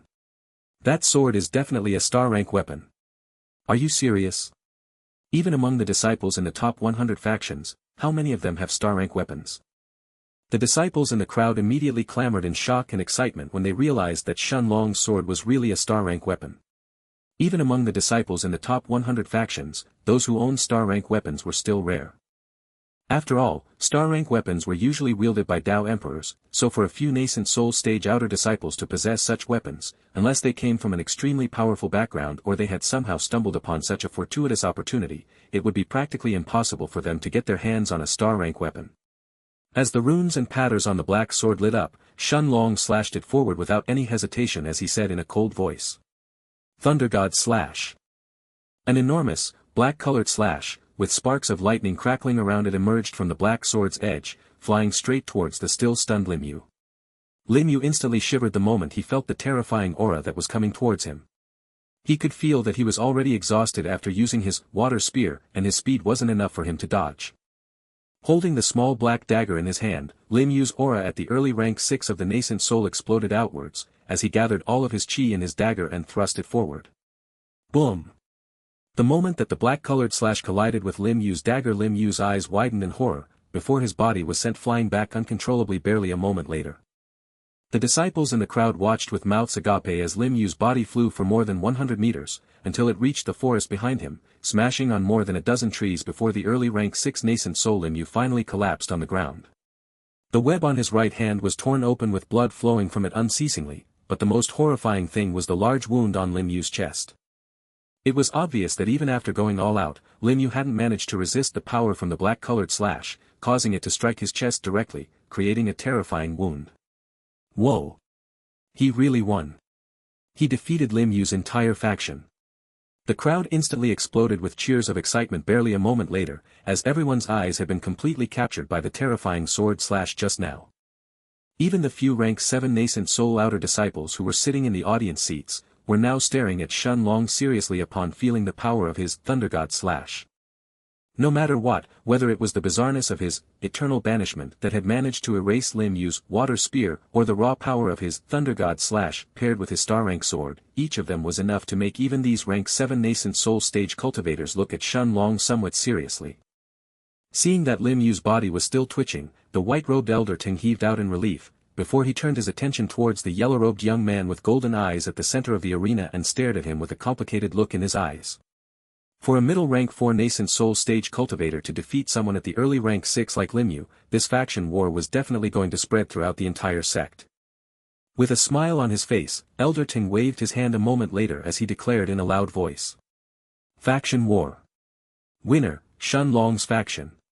Hearing the cheers from the crowd, Shen Long simply smiled, as he turned around and walked towards Lu Mei's and the rest's location in the forest behind him. Although the outer disciples in the crowd were all geniuses themselves, for someone who could battle above his level and defeat an entire faction by himself, they were definitely going to cheer for him. After all, although all of them were geniuses, the reason they were in the arena was to enjoy themselves and see an interesting battle. A few moments later, Shen Long arrived at the place where Lu Mei and the others were waiting for him, all of them staring at him with smiles on their faces. They had all heard Elder Ting's voice just now, but to Jang Chen and the rest, this was only natural. There was no way that Shen Long was going to lose this faction war. With the same smile on his face, Shen Long led everyone out of the arena as he walked back towards his own courtyard. Although he had won the first faction war today, this was only the beginning. In the blink of an eye, 5 months quickly passed, and less than a month was now left until the Martial Roll of Honor tournament. Chapter 621, 621 The Top 1000 Factions. Today, nearly 1/4 of the arena was packed, with more than 50,000 outer disciples having already sat down in the audience seats ready to watch this faction war. At the center of the arena, 2 groups were facing each other, while the white-robed Elder Ting stood in the sky overseeing everything silently. Today's faction war wasn't a normal one, but a war between Peng Chao's faction, a faction ranked in the top 300 in the faction wars, and the newest faction that had managed to enter the top 1000 rankings in less than 6 months. A tall young man with long black hair was surrounded by 6 more people as he stood at the center of the arena with his back straight, staring at Shen Long's group that was right in front of him with his eyes narrowed. Shen Long also stared at this young man seriously, but even after a few moments had passed neither of them spoke, as they simply looked at each other silently. Shen Long knew that this long-haired young man in front of him was Peng Chao, a powerful outer disciple who had reached the peak of rank 8 in the nascent soul already. Shen Long could feel that the aura coming from Peng Chao's body was extremely powerful and unrestrained, much stronger than even some of the rank 9 nascent soul cultivators that Shen Long had seen back in the Night Star continent. And yet, this Peng Chao only stared at Shen Long's group silently without saying a word. In the past 5 months, Peng Chao knew that Shen Long's faction had skyrocketed in the faction rankings, reaching the top 1000 in less than a half a year. This was a terrifying thing that hadn't happened before in the past, spreading the name of Shen Long's faction throughout the entire holy sect. Even those powerful factions at the top 100 rankings had finally started to pay some attention to this new faction that was rising through the rankings of the faction wars without a single defeat yet. What had shocked everyone was that after the first faction war, Shen Long had never fought again in the faction wars, as Lu Mei, Xianxia, Bai Long Tian, and Jang Chen had all destroyed the enemy factions by themselves. However, what was even more terrifying was actually the rate of growth that Lu Mei and the rest had. The long black-haired Peng Chao stared seriously at the 5 people in front of him, completely ignoring the excited cheers from the crowd that were waiting for the faction war to start. Peng Chao could clearly feel the powerful auras coming from Lu Mei and Jang Chen that had reached the peak of rank 7 in the nascent soul, while Xianxia and Bai Long Tian seemed to be just a step away from that level as well. In these past 5 months, Lu Mei's and the rest growth of advancement had shocked everyone in the holy sect, including their own masters. The biggest bottlenecks for a disciple of the nascent soul stage was firstly, breaking through to the middle stages of the nascent soul, and then breaking through to the late stages. Breaking through to the early rank 4 of the nascent soul wasn't too surprising for normal geniuses after they experienced the trials of the sect for the first time, but reaching the late stages so quickly had alerted even the inner court elders of the holy sect. After all, even if a disciple was a genius who took less than half a year to advance from the early rank 4 of the nascent soul to the peak of rank 6, reaching the early rank 7 of the nascent soul was an entirely different matter altogether. Unlike the middle stage, breaking through the barrier of the late stage to reach the rank 7 of the nascent soul was something that could take anywhere from a year to tens of years of cultivation, but even the most extreme geniuses in the holy sect would need at least 1 year to do this. No one had ever heard of someone doing this in less than half a year's time like Lu Mei and the rest did. After all, to break through this barrier and reach the late stage of the nascent soul not only required a cultivator to accumulate enough qi in their dantian, but the comprehension of their Tao and their spiritual strength also needed to have reached the late stages of the nascent soul as well. Even if Lu Mei and the rest had been cultivating in the courtyards of their respective masters in the inner court and had managed to accumulate enough qi in their dantian for their breakthrough, managing to bring both the comprehension of their Tao and their spiritual strength to the late stages of the nascent soul in this small amount of time was practically inconceivable. Just as Peng Chao and the rest of the disciples among his faction were staring at Shen Long and his group, Bai Long Tian and the others were also staring at their opponent seriously, before Elder Ting raised his right hand in the air, silencing the crowd, as he said in a booming voice that reverberated throughout the entire arena. Shen Long's faction versus Peng Chao's faction. The match will now begin. Hearing Elder Ting's voice, Peng Chao stared at Shen Long seriously for a few moments, before he opened his mouth and spoke for the first time. Shen Long, I admit that your faction has been rising extremely quickly, but it's too early for you to fight against my faction. It's time for you to learn that the top 300 factions are in a completely different league from the rest in the top 1000. Lu Mei and Jang Chen both narrowed their eyes as they stared coldly at Peng Chao, but the long-haired peak rank 8 nascent soul stage expert didn't pay any attention to them, as he turned around and led the members of his faction deep inside the forest behind him. Some of the members of his faction threw challenging looks at Jang Chen and the others, but they still followed Peng Chao inside the forest a moment later. Shen Long didn't say anything as he simply stared at Peng Chao's back for a few moments, before he turned around and led Lu Mei and the rest into the forest behind him. Chapter 622, 622 Growth. Seeing that the two groups had both entered into their respective forests and had taken their positions, Elder Ting spoke again for the second time, his loud voice instantly overpowering the excited cheers of the crowd as he said. Begin.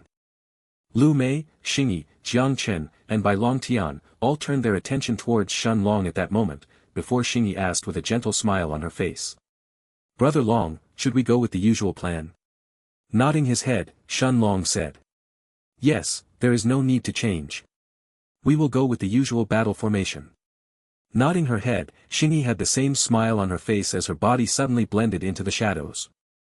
At the same time, Jiang Chen looked at Shen Long and simply nodded his head as he said calmly. Don't worry about that Peng Chao, I'm going to make him suffer. The top 300 factions are in a different league. Let's see how long his faction is going to last then.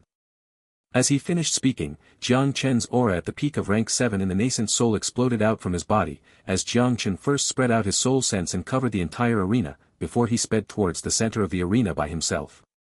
Shen Long nodded his head at Jiang Chen as he saw him disappear inside the forest in front of him just like Xingyi did. At that moment, Lu Mei turned her beautiful black eyes and looked at Shen Long with a brilliant smile on her face as she said. Then, Long Ji, I'm going on ahead. Nodding his head, Shen Long looked at Lu Mei who flew for approximately 100 meters forward until she came to a halt, not heading too close to the center of the arena like Jiang Chen and Xingyi. Closing her eyes, Lu Mei gathered her qi between her hands, causing a pitch-black ball of qi that was filled with the aura of darkness to appear in front of her before it slowly fell on the ground. The familiar army of the 1,000 jade-white skeletons and the 60 black-armored undead knights leading them, along with the enormous Death Eater all appeared around Lu Mei, before Lu Mei allowed them to spread throughout the forest, not allowing anyone to sneak through them. Even if the members from Peng Chao's faction wanted to sneak past them, it would practically be impossible to do so with more than 1,000 undead creatures that had filled the forest. Lu Mei's skeletons were no different than an undead army that had instantly filled a large part of the forest itself. So this is the death goddess, Lu Mei. This is the first time I'm seeing her. How beautiful. She is too terrifying. All of those skeletons have an aura at the middle of rank 7 in the nascent soul. Even if they aren't as strong as average cultivators at the same level, with 1,000 of them combined, even normal cultivators at the peak of rank 7 in the nascent soul will have some trouble breaking past their defenses. The crowd instantly erupted in discussions the moment they saw this scene. Unlike the past, the auras of Lu Mei's skeletons had not only grown stronger now that Lu Mei had broken through to the peak of rank 7 in the nascent soul, but they were also much more violent and bloodthirsty. After receiving Little Black's advice, Lu Mei had truly changed the way she acted with her undead creatures, and she no longer fully suppressed them, allowing their violent aura to truly show its full potential. However, this wasn't the end. Just as everyone thought that this was the full extent of Lu Mei's powers, Lu Mei finally showed something that she hadn't shown in any of the previous faction wars. Next to the Death Eater, 2 human silhouettes also appeared, shocking not just the 50,000 outer disciples in the crowd, but even the white-robed Elder Tang in the sky. What? Humans? So it's true that the Tao of Death can resurrect humans? No. They aren't alive. They are nothing more than puppets. But how can she control puppets stronger than herself? Isn't her Tao too terrifying? Indeed, the silhouettes next to the Death Eater belonged to a black-robed old man and a young woman, both of whom had reached the early rank 8 of the nascent soul. Sitting on the gigantic Death Eater's back, Lu Mei closed her eyes and spread her soul sense around her body, covering the entire arena in the blink of an eye. A moment later, the black-robed old man next to the Death Eater shot forward as he flew towards the center of the arena, while 500 skeletons and 30 undead knights followed after him. As for the black-robed young woman at the early rank 8 of the nascent soul, she actually stood next to Lu Mei with her lifeless eyes staring at the forest ahead. Huh, Brother Shen, Sister Mei seems to be going all out this time. It seems like Peng Chao's words really angered her and Brother Jiang. Shen Long simply smiled and shook his head as he looked at Bai Long Tian, who was smiling as he stood next to him, while they could both clearly feel the army of undeads that had appeared just 100 meters ahead. Indeed, although most of the people in the crowd were shocked, those who had seen the previous faction wars among Shen Long's faction already knew that this was exactly how Shen Long's faction usually fought. Shen Long would always stay in the back with Bai Long Tian, protecting him from any enemy attack. After all, Bai Long Tian's defense was truly the best one among everyone else in Shen Long's faction. As for Xingyi and Jang Chen, they would always attack the enemy faction since their daos and their attacks were really suited towards offense.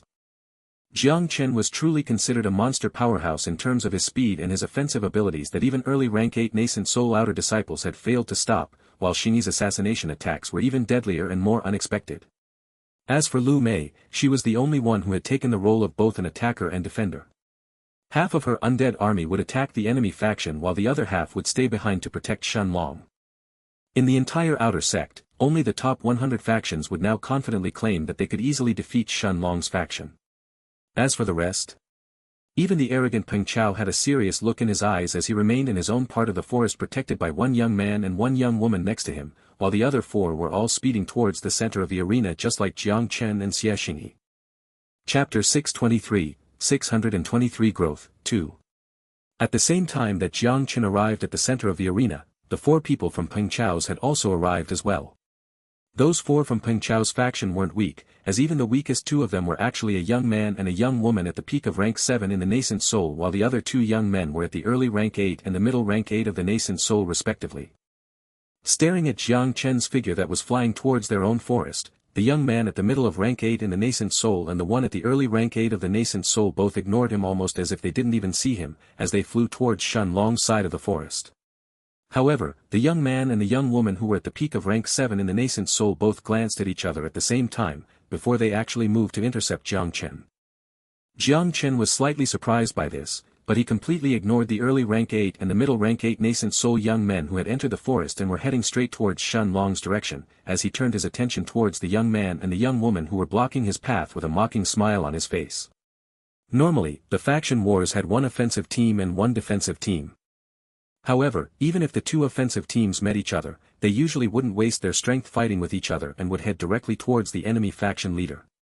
Otherwise, if they spent all of their strength fighting against the enemy faction's offensive team, they may not have enough strength to deal with the enemy defensive team.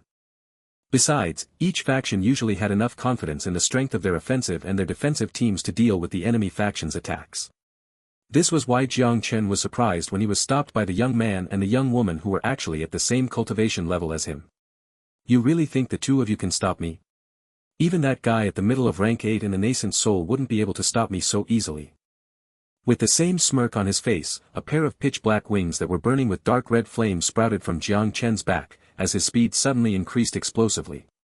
This was the second form of the Saint low-grade martial skill, demonic wings. In the past few months, Jang Chen had already obtained the second form of the demonic wings from the Golden Treasures Hall, making his speed nearly one-third faster than when he just used the first form of this martial skill. Most martial skills at the Saint low grade normally wouldn't provide more than a 40% increase even if one had the complete martial skill, so for the demonic wings to really provide such a huge boost to Jang Chen when he just used the second form was nearly unbelievable.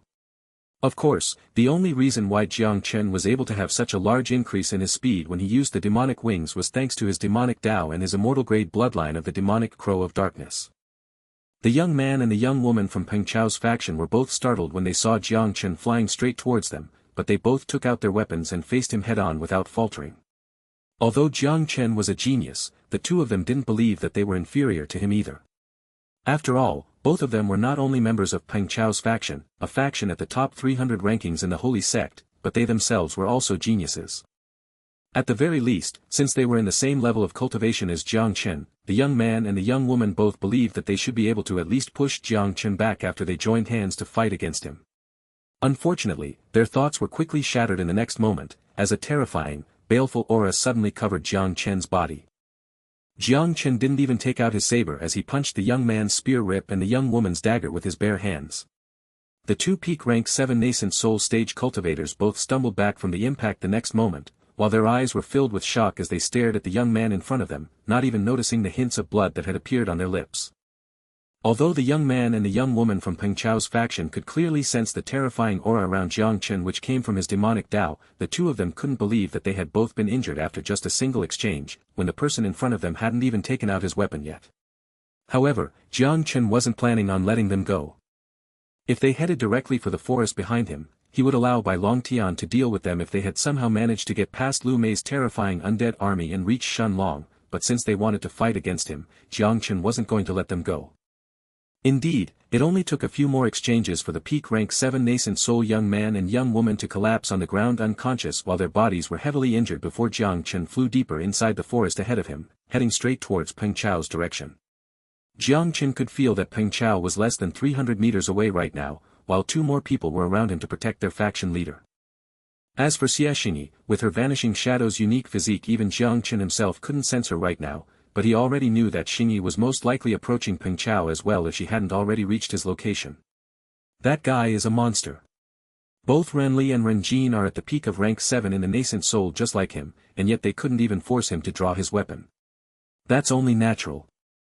Even though Renli and Renjin can barely be qualified to be called geniuses, Jiang Chen's talent is already above normal geniuses like them. Perhaps only the true monsters of the outer court would truly be able to defeat him at the same level. At the same time that Jiang Chen headed deeper inside the forest, the two young men from Peng Chao's faction who had entered inside Shen Long's side of the forest both stopped, as a huge army of 500 skeletons and 30 undead knights, as well as an old man at the early rank 8 of the nascent soul suddenly blocked their path, making the crowd in the audience seats stare at the scene with endless excitement.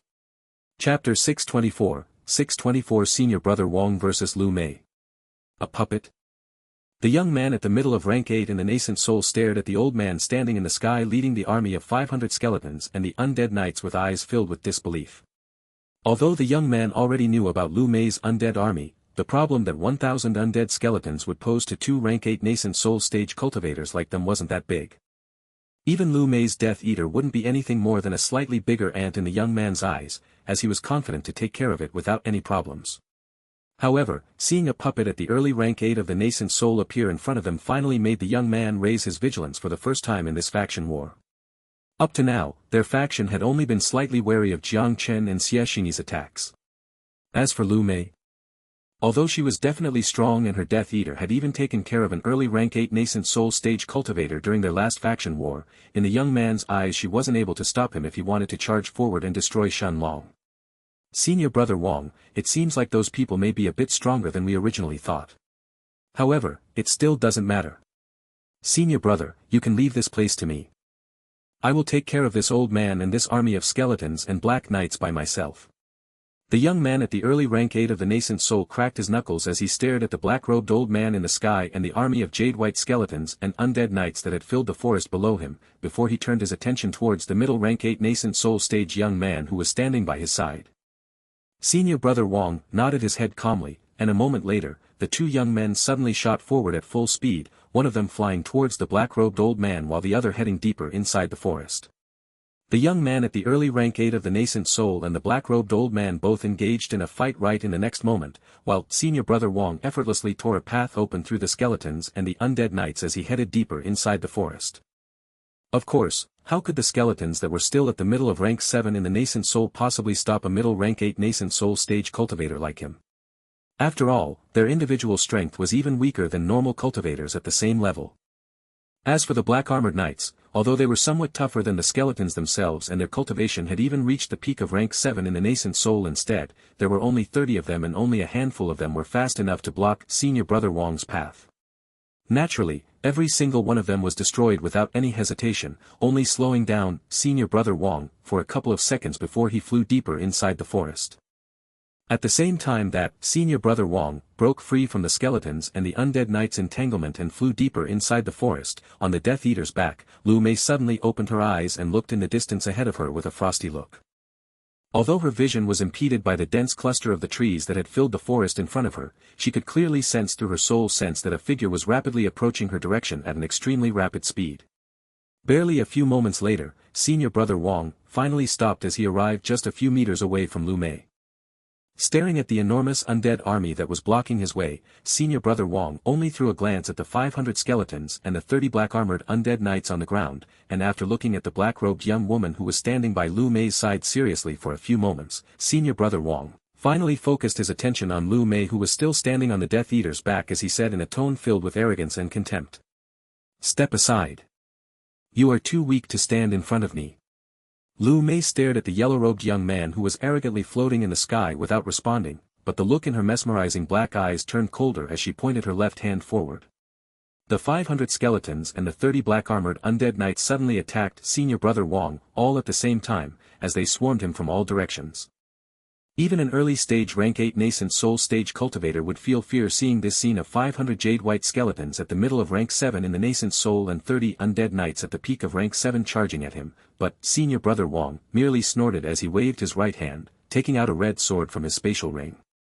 With just a glance, Lu Mei immediately realized that this sword was a peak rank 3 gold-grade weapon. In the next moment, flames covered not just the sword itself, but senior brother Wang's entire body, before the flames slowly expanded to engulf the charging skeletons and the undead knights in the next moment. The skeletons and the undead knights didn't falter or feel any fear as they kept charging forward, while an aura of unrestrained bloodlust and killing intent was coming from their bodies, and in just a few moments, they had been completely submerged into senior brother Wang's flames. Silence had filled the forest that was now on fire, as the only sounds that could now be heard was the sound of the skeletons or the undead knights charging forward, or the sound of the trees being burned and slowly turned into ash. But despite being burned, the skeletons and the undead knights didn't seem to stop their charge. Naturally, how could the skeletons or the powerful undead knights fear death? Senior brother Wang merely snorted as he turned his cold gaze towards the few undead knights that had managed to get past his sea of flames and appear in front of him, as he hacked them with his red sword one after the other. With just a single sword attack, even the powerful undead knights saw their armor crack, while the second attack completely destroyed them. As for the skeletons, most of them couldn't even get past the sea of flames as they were destroyed before they could even approach senior brother Wang. In just a few seconds, nearly 100 skeletons and 7 undead knights had turned into ash, but more and more of them kept going forward. However, senior brother Wang no longer waited for the skeletons or the black-armored knights to attack him, as he turned his attention towards the beautiful young woman on the enormous Death Eater's back. Senior brother Wang clearly knew that if he really had to deal with all the skeletons and the undead knights, although they wouldn't pose any real danger to him, they would definitely deplete a large amount of his chi. But his target wasn't this undead army in this faction war, but the leader of the enemy faction deeper inside the forest, Shun Long. Charging forward like a meteor, senior brother Wang shot towards Lu Mei at full speed, as he waved the red sword in his hand aiming to pierce through her chest. At that moment however, the black-robed young woman next to Lu Mei suddenly moved, as she took out a small knife from her robes and suddenly thrust it forward toward senior brother Wang's neck. Chapter 625, 625 Senior brother Wang vs Lu Mei, 2. The look on senior brother Wang's face suddenly changed as he immediately changed the trajectory of his red sword to clash with the black-robed woman's knife instead. Although he knew that his sword was longer than the woman's knife, in this scenario, it was clear that the young woman's knife would end up truly piercing his neck if he kept trying to stab Lu Mei. Even though deaths weren't allowed during the faction wars, in fights between experts, it wasn't uncommon for someone to die when they went all out. The sound of metal clashing resounded clearly in everyone's ears before the black-robed young woman was sent flying for a few dozen meters, her body destroying tens of trees in the process until it finally came to a halt. It was obvious that this young woman at the early rank 8 of the nascent soul wasn't a match for Senior Brother Wong. Just a single attack had sent her flying for a few dozen meters, and even though there were no obvious injuries on her body, Senior Brother Wong was certain that her internal organs were definitely shaken right now. Although the young woman was nothing more than a puppet, even puppets wouldn't be able to move once they were injured too heavily. However, at the same time that Senior Brother Wong's sword met the young woman's knife and sent her flying, the enormous, 30 meters, 100 feet, tall Death Eater also moved, as it opened its gigantic mouth and let out a huge roar before it ran towards Senior Brother Wong with its mouth still open, almost as if it was ready to devour him. Feeling the terrifying aura filled with bloodlust, madness, and unrestrained killing intent that was coming from the Death Eater's body, the look on Senior Brother Wong's face finally changed. With his left hand that wasn't holding his red sword, he stretched it towards the Death Eater's hideous mouth and shouted angrily. Saint low-grade martial skill, Flame Axe. A huge axe that was burning with bright orange flames and was more than 10 meters tall materialized in front of him, before it flew straight towards the Death Eater's wide-open mouth. The Death Eater's mouth was soon enveloped in flames as the flame axe entered inside it before it hacked its insides violently. In less than 10 seconds, the Death Eater's body was filled with countless cuts and holes, while its pitch black but empty insides that were devoid of any internal organs, were clearly exposed for everyone to see, before it finally collapsed on the ground. I told you that you are no match for me. You should have retreated while you still could. Staring at Lu Mei with his arrogant and cold gaze, Senior Brother Wong spoke in an indifferent tone as he stood in the air, before he suddenly shot forward in the next moment, his sword once again aiming to pierce through Lu Mei's chest. Even if Lu Mei's puppet, the black-robed young woman wanted to close the gap and block his sword attack again for the second time, she was now more than a dozen meters away and she wouldn't make it in time. Lu Mei's lips however curved up as she saw this scene, and closing her eyes she simply infused her chi into the collapsed body of the Death Eater below her feet, completely ignoring Senior Brother Wong's incoming sword attack. What? How is this possible? In the next moment, it wasn't just the crowd that was stunned by the scene that followed, but even the white-robed elder in the sky, Elder Teng, who stared at the Death Eater's body with a shocked look on his face. The collapsed body of the Death Eater that had been hacked to pieces previously by Senior Brother Wong's flame axe suddenly started to regenerate at a speed visible to the naked eye, and in just a few seconds, it was actually restored back to its original condition. Even the yellow-robed Senior Brother Wong stopped his attack as he stared at the enormous beast in front of him with eyes filled with disbelief. He had actually used a saint-grade martial skill that used up more than 30% of his chi, just so he could quickly deal with the Death Eater and defeat Lu Mei quickly before he moved towards Shen Long. But the enormous, hideous monster in front of him, had actually regenerated in the blink of an eye while its aura didn't seem to be even a single bit weaker than before. It was only natural for Senior Brother Wong to be stunned by this. Although others didn't know about it and thought that the Death Eater's greatest strength was its unmatchable strength, how could Lu Mei not know that the true strength of the Death Eater lied in its regenerative ability? As long as Lu Mei fed it with her own chi, the Death Eater would regenerate any wounds and be back in perfect condition.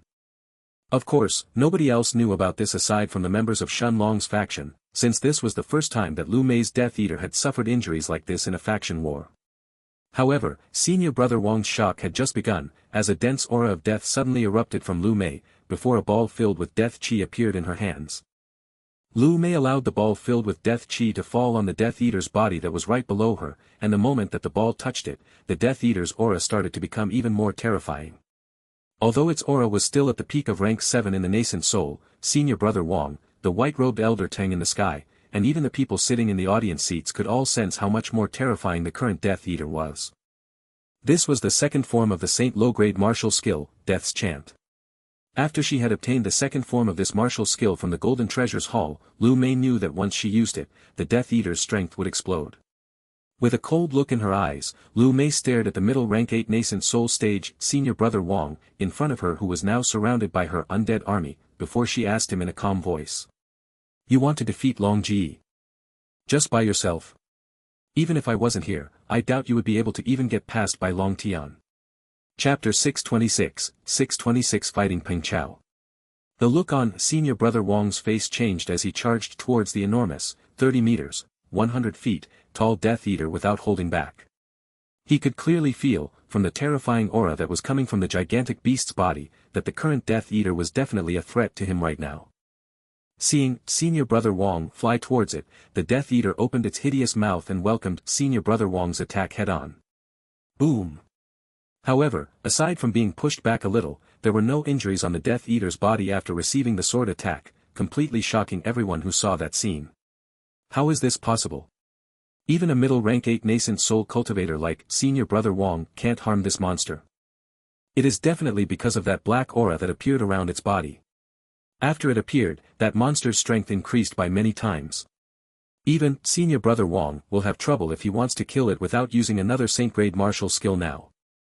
There were plenty of powerful disciples in the crowd who had already reached the late stages of the nascent soul as well, and all of them instantly realized that the current Death Eater's aura was much stronger than it was before, after Lu Mei had used the second form of the Death's Chant. Even without the Death's Chant, the Death Eater that was at the peak of rank 7 in the nascent soul was already strong enough to destroy normal outer disciples who had reached the early rank 8 of the nascent soul. Right now, even Senior Brother Wang would find it hard to damage it without using some powerful martial skill. Of course, in terms of speed, the Death Eater was still much slower than Senior Brother Wang himself. However, this wasn't a one-on-one battle to begin with. The black-robed young woman at the early rank 8 of the nascent soul who had been sent flying by Senior Brother Wang previously didn't seem to have suffered any injuries, as she attacked Senior Brother Wang as well, instantly putting him into a passive position. It was one thing to deal with the Death Eater that wasn't any weaker by himself, but once that woman joined hands with it, Senior Brother Wang understood that things were turning bad. Meanwhile, on the other side of the forest, Jang Chen had already arrived at the forest's depths, only to see a calm-looking young man with long black hair waiting there leisurely, while a young man and a young woman were guarding him from his left and right. Jang Chen smiled coldly as his eyes stared at the long-haired young man whose aura had already reached the peak of rank 8 in the nascent soul, completely ignoring the two people by his side. This person was clearly the leader of the enemy faction, Peng Chao. As for the two people by his side, one of them was a young man at the peak of rank 7 in the nascent soul, while the other one was a young woman who had actually reached the early rank 8. Staring at the newcomer, Peng Chao didn't seem to be any surprised as he stared at him with a calm smile on his face, but the young man at the peak of rank 7 and the young woman at the early rank 8 of the nascent soul started to look at their surroundings with serious looks in their eyes before they both spread out their soul sense around their bodies. They knew that since Jang Chen had come here, there was no way that he was alone. Most likely, Xianxia was also here, but the looks on their faces soon changed when they realized that it was simply impossible for them to detect her presence even with their soul sense. Although the people from Peng Chao's faction didn't take Shan Long or Bai Long Tian as threats, they knew that Jiang Chen, who had an immortal-grade bloodline and had comprehended both the demonic Dao and the Dao of darkness, Xianxia who had a unique physique, and Lu Mei who had comprehended the Dao of death were all extremely dangerous opponents. Of course, being wary of them and treating them as powerful opponents didn't mean that they feared them. It only meant that Jiang Chen, Lu Mei, and Xianxia were simply worthy to be taken seriously by them. Jiang Chen looked at the long-haired Peng Chao who was leisurely standing there and was staring back at him with that same calm smile on his face, before his aura at the peak of rank 7 in the nascent soul exploded out of his body. The young man and the young woman next to Peng Chao responded in the same manner barely a moment later, as they let their aura clash with Jiang Chen's head-on. It was obvious that they weren't willing to lose to Jiang Chen. Peng Chao shook his head when he saw this scene as he said calmly. It looks like junior brother Jiang doesn't like to waste time either. Unfortunately, your strength is simply too low right now. Perhaps, if you had managed to break through to the middle of rank 8 of the nascent soul then you would have a chance, but the current you. Unless you are willing to use your immortal grade bloodline there is no way you can stand in front of me. As soon as he finished speaking, Peng Chao's cultivation at the peak of rank 8 in the nascent soul exploded outwards, completely overpowering Jiang Chen's own aura. Senior brother Peng Chao is right. Even if Jiang Chen is a genius, can he really stand in front of him right now? Even if senior brother Peng Chao was alone, there would be no way for Jiang Chen to defeat him. Still, if Jiang Chen really decided to use his immortal grade bloodline, Peng Chao will probably be in trouble. The crowd watched the scene between Jiang Chen and Peng Chao who were facing off with rapt attention, as no one bothered to even watch senior brother Wang, who was now barely managing to defend himself against Lu Mei's Death Eater and her undead army any longer. With a calm look on his face, Jiang Chen stared at the calm-looking Peng Chao as he took a step forward and said in a low voice. With the martial roll of honor tournament being so close, there is no reason for me to hide it anymore. The moment that he finished his words, a black veil that looked like it was made by pure darkness itself appeared around his body, before it slowly expanded outwards. At that moment, the young man and the young woman around Peng Chao, and even Peng Chao himself were all stunned, as a single thought that they didn't want to believe suddenly appeared in their minds. Chapter 627, 627 Fighting Peng Chao, 2. It wasn't just Peng Chao and his group, but every single person in the audience seats and even the white-robed elder Ting in the sky who were all staring at the yellow-robed Jang Chen with eyes filled with shock, as the same two words appeared in their minds at the same time. Unique physique. He really has a unique physique. Impossible. There is no way that Jang Chen can have a unique physique. This monster has an immortal grade bloodline. I refuse to accept that the heavens gave him a unique physique as well. You refuse to believe it? What does it matter if you refuse to believe it or not? There are no chi fluctuations from that veil of darkness coming from his body. What else can it be other than a unique physique?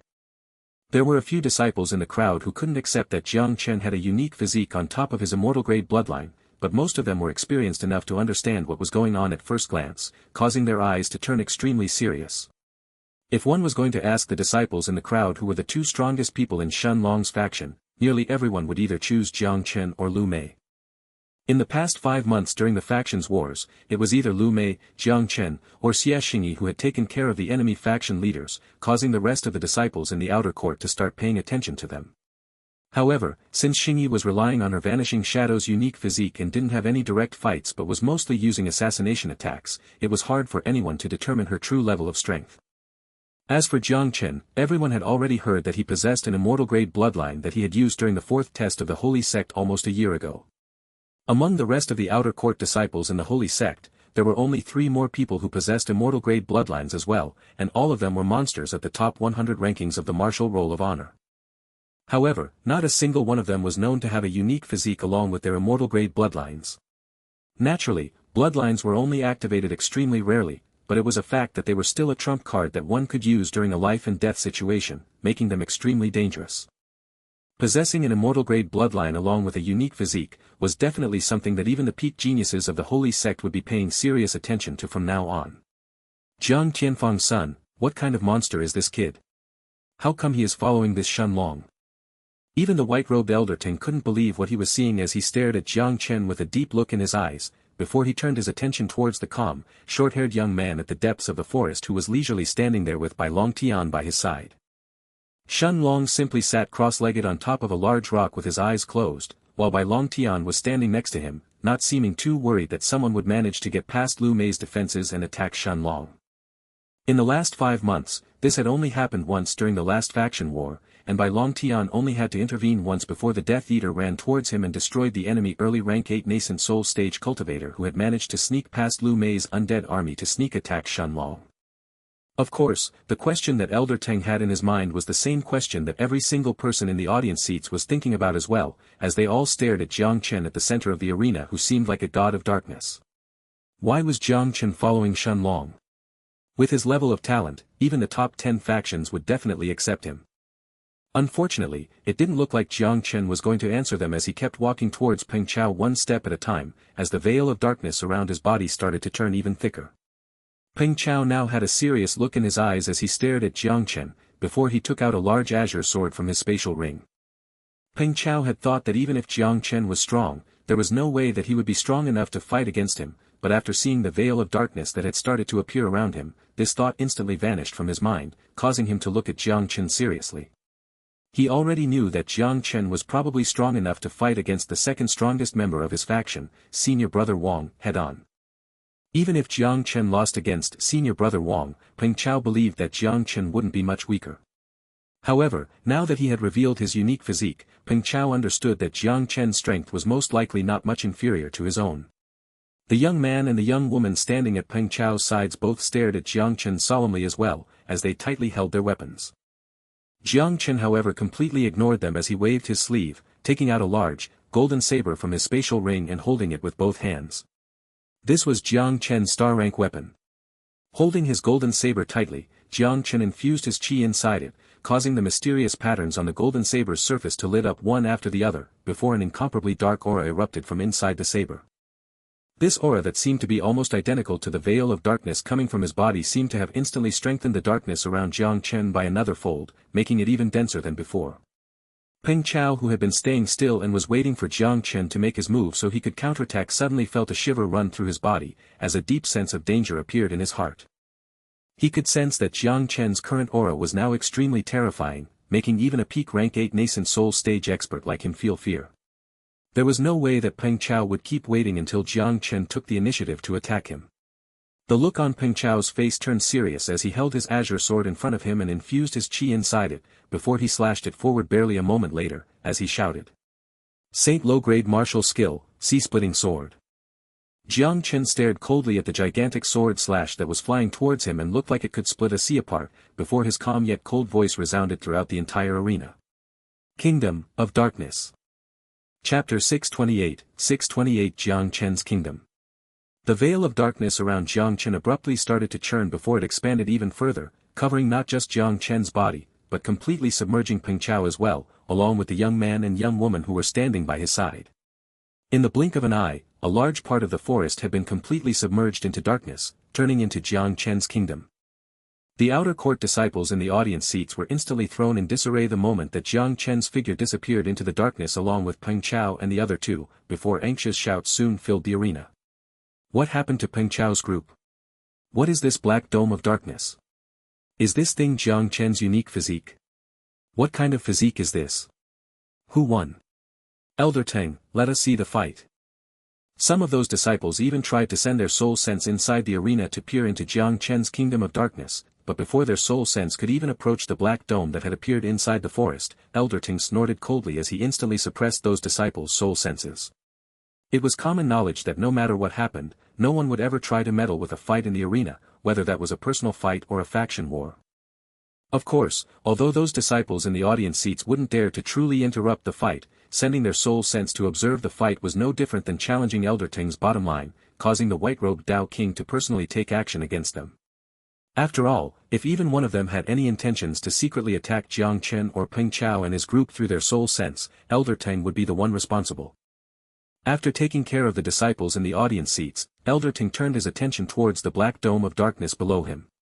He immediately understood that this was something created by Jang Chen's unique physique, and without any hesitation, he jumped inside it as well. Although Elder Teng's vision was fully suppressed inside Jang Chen's kingdom of darkness, the white-robed Dao King didn't fight against it, and instead, all he did was just quietly spread out his soul sense to find out where Jang Chen and Peng Chao's were. At that moment, Elder Teng saw through his soul sense the gigantic sword slash that Peng Chao had previously created, as it tore through the darkness almost effortlessly, as it kept flying towards the unmoving Jang Chen. Although Peng Chao and his group, and even the white-robed Elder Teng had their vision impeded inside the kingdom of darkness, how Jang Chen not see what was going on in here?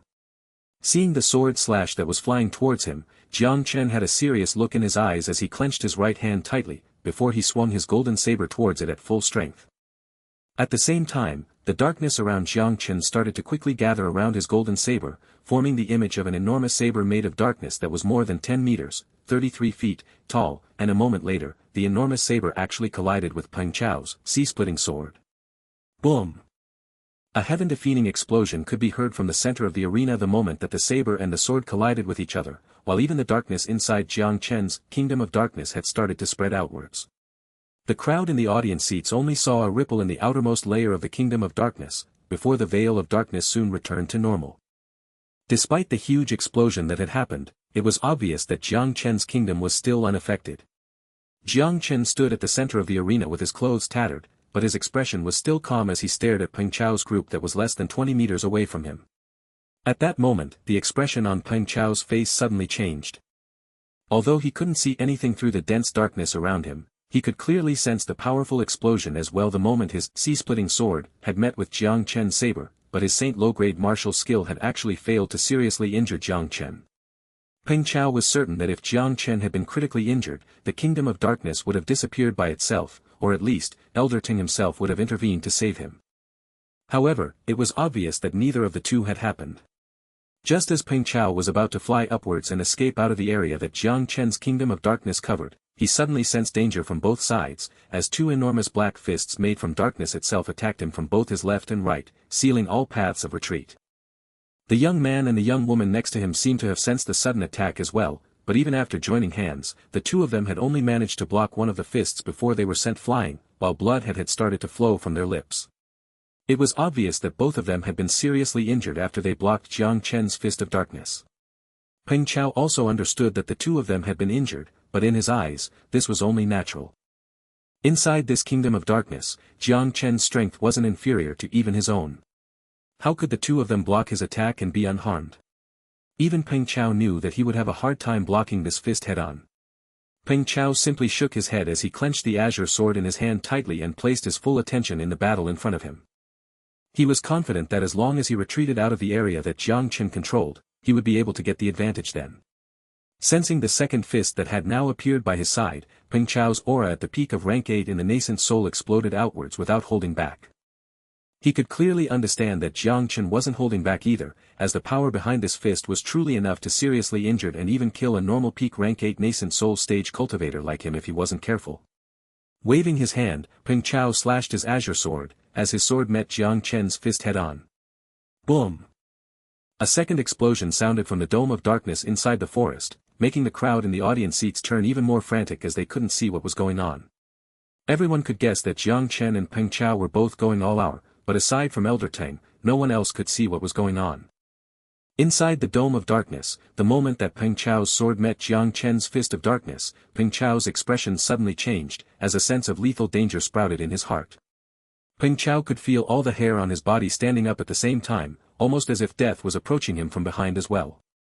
This had nearly caused Peng Chao to almost give up defending against Jang Chen's attack, as he nearly turned around to meet the attacker behind him as well. However, the moment that he slashed his azure sword forward, Peng Chao suddenly sensed a cool sensation on his neck, making him suddenly freeze where he stood. At the same time, the indifferent voice of a young woman behind him entered his ears, as she only said two words. You lose. Chapter 629, 629 Will you participate? Jiang Chen's lips curved upon seeing this scene before the darkness around him started to disappear, allowing the crowd in the audience seats to see what was going on inside the forest. The crowd was stunned once they saw the young man and the young woman from Peng Chao's faction that were lying on the ground clearly injured, while Peng Chao himself was standing still at the heart of the forest while a small silver dagger was placed on his neck. Xianxia was standing behind him with an indifferent look on her face, almost as if she was waiting for Peng Chao to speak, while the white-robed Elder Ting simply shook his head without saying anything. As a powerful Dao King, how could he not have noticed what had happened a few moments ago? As soon as Peng Chao used the azure sword in his hands to block Jang Chen's fist of darkness, Xianxia's body suddenly emerged from the shadows behind him, as she then pointed her silver dagger towards his neck. This had happened so quickly that even a peak rank 8 nascent soul stage cultivator like Peng Chao had been unable to dodge. I give up. Peng Chao's somewhat unresigned voice resounded throughout the forest, as he then turned around and stared at the peerlessly beautiful blonde-haired young woman who was standing behind him. Xianxia nodded her head calmly and retracted her silver dagger from Peng Chao's neck, before her body disappeared into the shadows. Peng Chao shook his head and ignored Xianxia, as he turned his gaze towards the yellow-robed Jang Chen who was standing a few meters away from him and said with a jeering tone. Jang Chen, is that all you have? Do you not even dare to fight against me by yourself? What's the point of having a unique physique if you are a coward? Jang Chen had a contemptuous look in his eyes as he stared at Peng Chao, as he turned around and left without even responding to him, leaving behind a dumbfounded Peng Chao. Whoa! Peng Chao really lost. He actually admitted defeat. I want to know what happened inside Jang Chen's dome of darkness. As soon as it disappeared, Peng Chao was just standing there with Xianxia's dagger right above his neck. Isn't Xianxia just at the middle of rank 7 in the nascent soul? How can she ambush Peng Chao like that? If she joined hands with Jang Chen, even Peng Chao will have trouble defending against their attacks. Her unique physique is also terrifying. I heard that even Soul Sense can't detect her that easily. Shun Long's lips curved up once he heard the loud discussions among the disciples in the crowd, as he opened his eyes and stared at the forest ahead of him. At the same time, the middle rank 8 nascent soul cultivator from Peng Chao's faction, senior brother Wang, who had been bombarded by the attacks from Lu Mei's Death Eater and the black-robed young woman at the early rank 8, as well as the dozen remaining undead knights and 300 skeletons, seemed to have also heard those discussions, as he and Lu Mei stopped fighting at the same time. And yet, the robes on senior brother Wang's body had been tattered and on the verge of collapse, while his body seemed to have been filled with countless sword wounds. It was obvious that he had been wounded greatly during his fight with the Death Eater just now. As for the Death Eater itself, the enormous 30-meter, 100 feet, tall monster didn't have any obvious wounds on its body, and neither did the black-robed young woman that was hovering in the air by its side. Turning her attention to the other side of the arena, Lu Mei saw the white-robed elder Ting in the sky who waved his hand, attracting everyone's attention, before he declared in a loud voice that reverberated throughout the entire arena. Faction War. Winner, Shun Long's faction. Shun Long smiled as the loud cheers of the crowd in the audience seats exploded in his ears, either discussing Jiang Chen's Kingdom of Darkness or Xianxia appearing behind Peng Chao forcing him to admit defeat. Brother Shun, it seems like Brother Jiang really went all out this time. Bai Long Tian said with a smile on his face, but it was obvious that he had actually expected that already. Shun Long nodded his head with a calm look on his face when the ground beneath his feet started to tremble, as the enormous Death Eater appeared in the distance ahead, tearing down the trees that blocked its path. Lu Mei was the first one to return next to him, followed by Xiaxing's body that appeared from the shadows a few moments later, and lastly, Jang Chen. Brother Long, we won, Xiaxing said in a slightly proud tone as she looked at Shun Long with her stunning green eyes, while Jang Chen nodded his head calmly, but there was the same look of pride in his eyes as Xingyi's. Faction wars were extremely important to every faction in the sect, not just for the rewards that the factions obtained from the holy sect every month, but for their faction's prestige as well. To Jiang Chen and the rest, their faction was no different from their own home by now. Just as Shun Long was about to speak, a white blur tore through the sky as it appeared in the air above them barely a moment later. The white-robed elder Ting handed Shun Long his sect-identifying token that he had taken from him before the faction war had started, as the white-robed Dao King stared at the group of 5 outer disciples below him with a bright smile on his face and said, "Congratulations." Shun Long and the rest all bowed and cupped their hands at the white-robed Dao King in front of them. After staring at Lu Mei, Xiaxing, and Jiang Chen for a few more moments, Elder Ting looked at Bai Long Tian deeply for a while as well, before he turned his gaze towards Shun Long. At that moment however, the white-robed Dao King was stunned when he realized that he couldn't probe Shun Long's cultivation at all, almost as if there wasn't even the slightest amount of qi coming out from his body, making him furrow his brows. I can't detect this kid's cultivation. How is this possible? Although this thought appeared in his mind, Elder Ting didn't show it in his expression as a smile appeared on his face as he looked at Shun Long and asked curiously. Shun Long, do you plan to participate in the Martial Roll of Honor tournament? I am sure that many people are curious about your current strength. 5 months ago, I remember that you were at the middle of rank 4 of the nascent soul. Even I am curious to find how strong you have become by now. Thus, to bribe you guys into voting with these tickets, I will give you 5 bonus chapters for every 250 golden tickets that we reach this month. Happy voting. Chapter 630, the top 1000. Hearing Elder Ting's question, Shun Long cupped his hands at him before he said.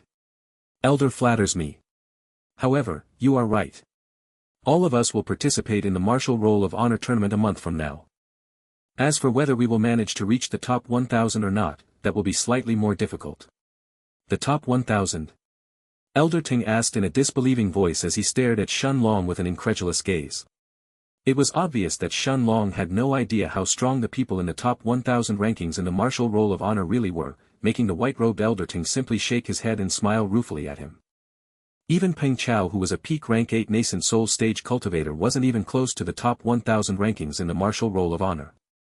After all, even the weakest person in the top 1000 rankings was, at the very least, an extremely powerful rank 9 nascent soul stage cultivator, while some of those monsters at the very top of the rankings were even rumored to have exceeded that level.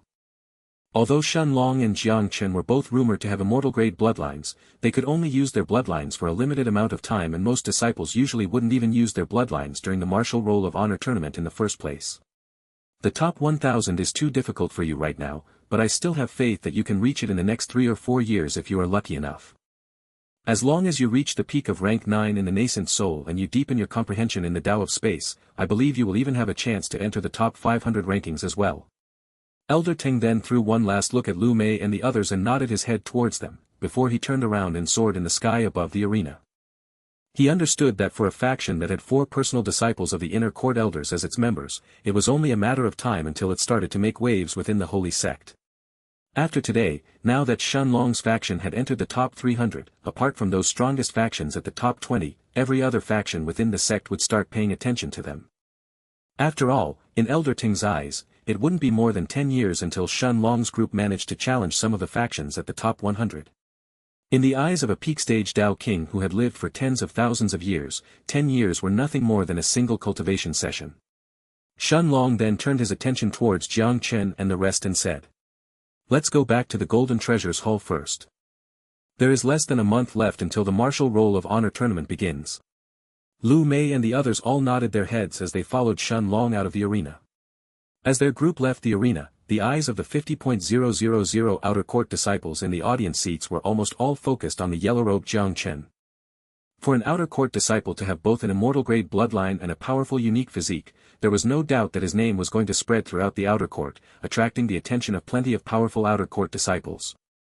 Of course, the reason why Jang Chen had decided to reveal his Eternal Darkness unique physique today wasn't a spur-of-the-moment decision.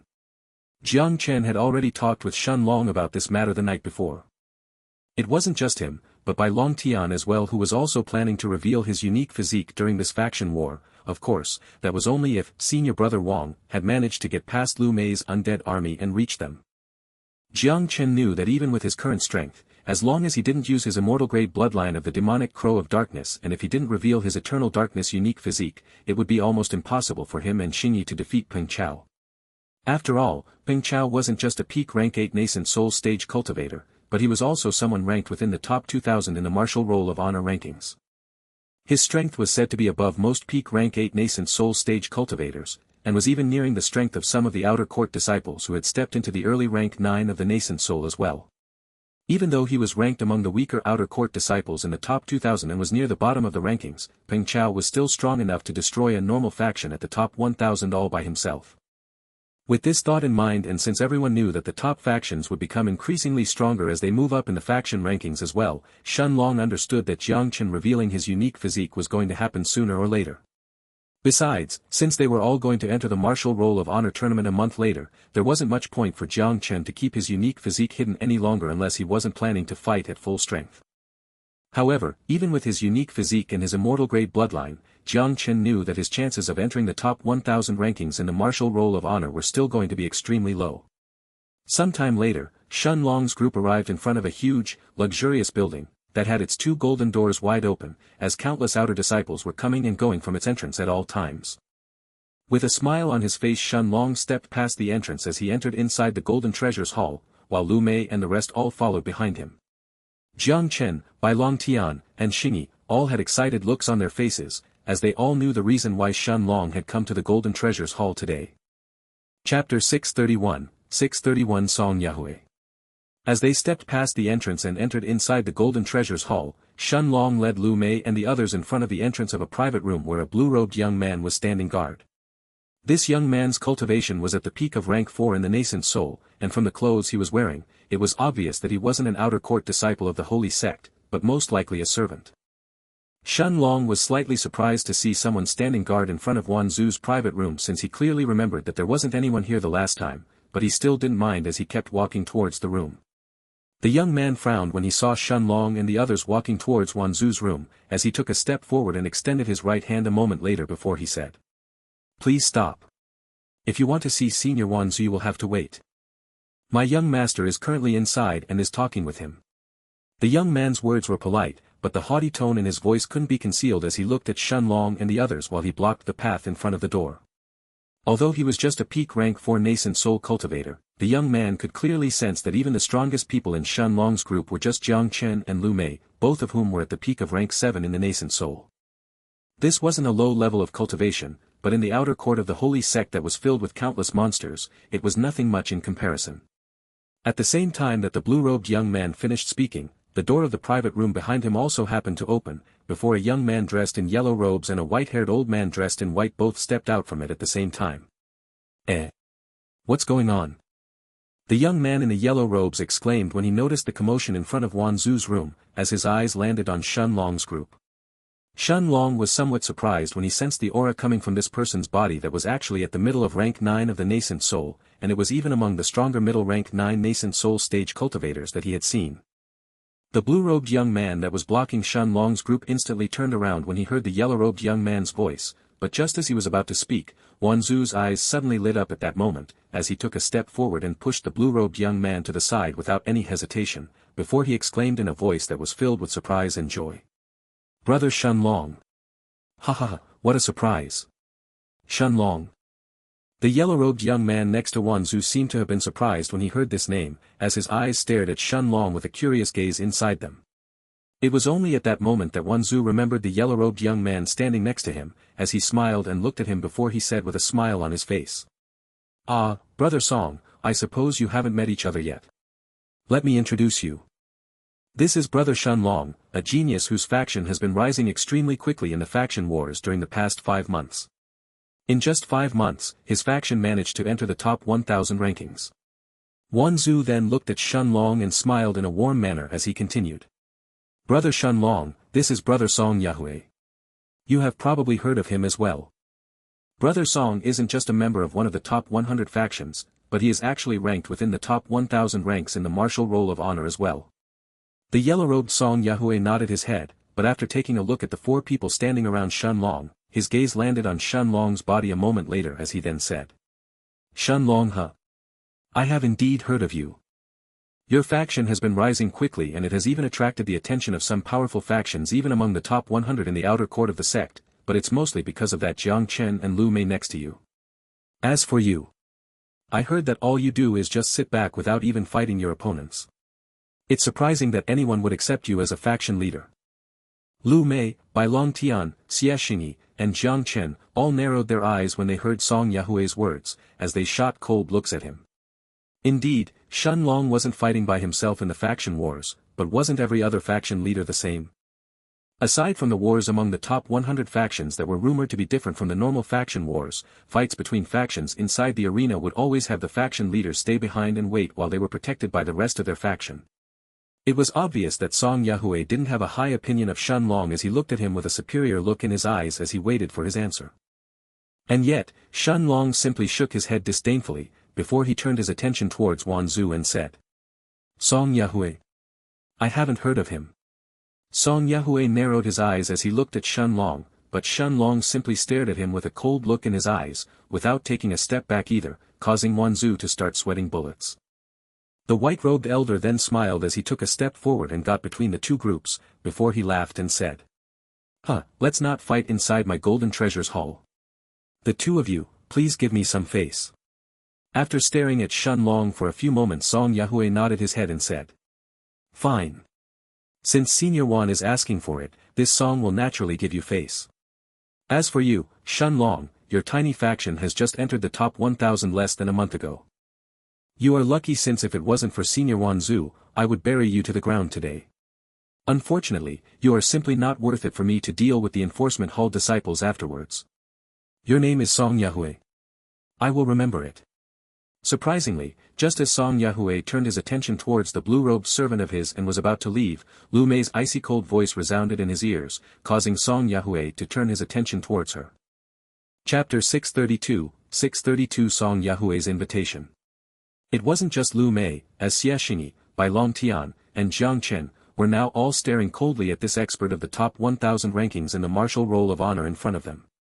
Song Yahwe was surprised, as he turned his gaze towards Lu Mei, but a moment later, he actually smiled and cupped his hands at her before he said in a much warmer voice. "You must be junior sister Lu Mei. I heard that you are Elder Xian's personal disciple. I have nothing against you. I am simply surprised that all of you would willingly follow that Shenlong. You should know that for someone like you, even factions in the top 100 rankings would be happy to accept you."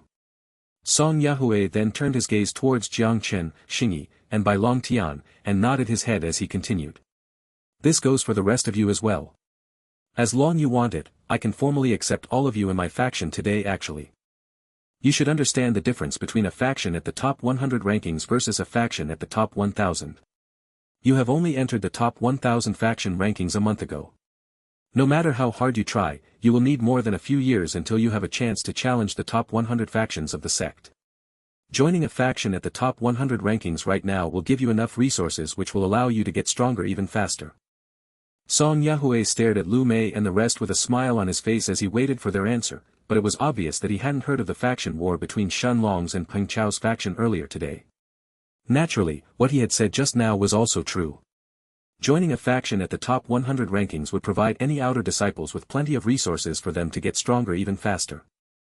As for geniuses like Lu Mei, Xianxia, Jang Chen, and Bai Long Tian, whose cultivation base has been rising so quickly in the past 10 months that it has even attracted the attention of some of the powerful inner court elders of the sect, their growth would truly become unimaginable once they get access to the resources of the top 100 factions.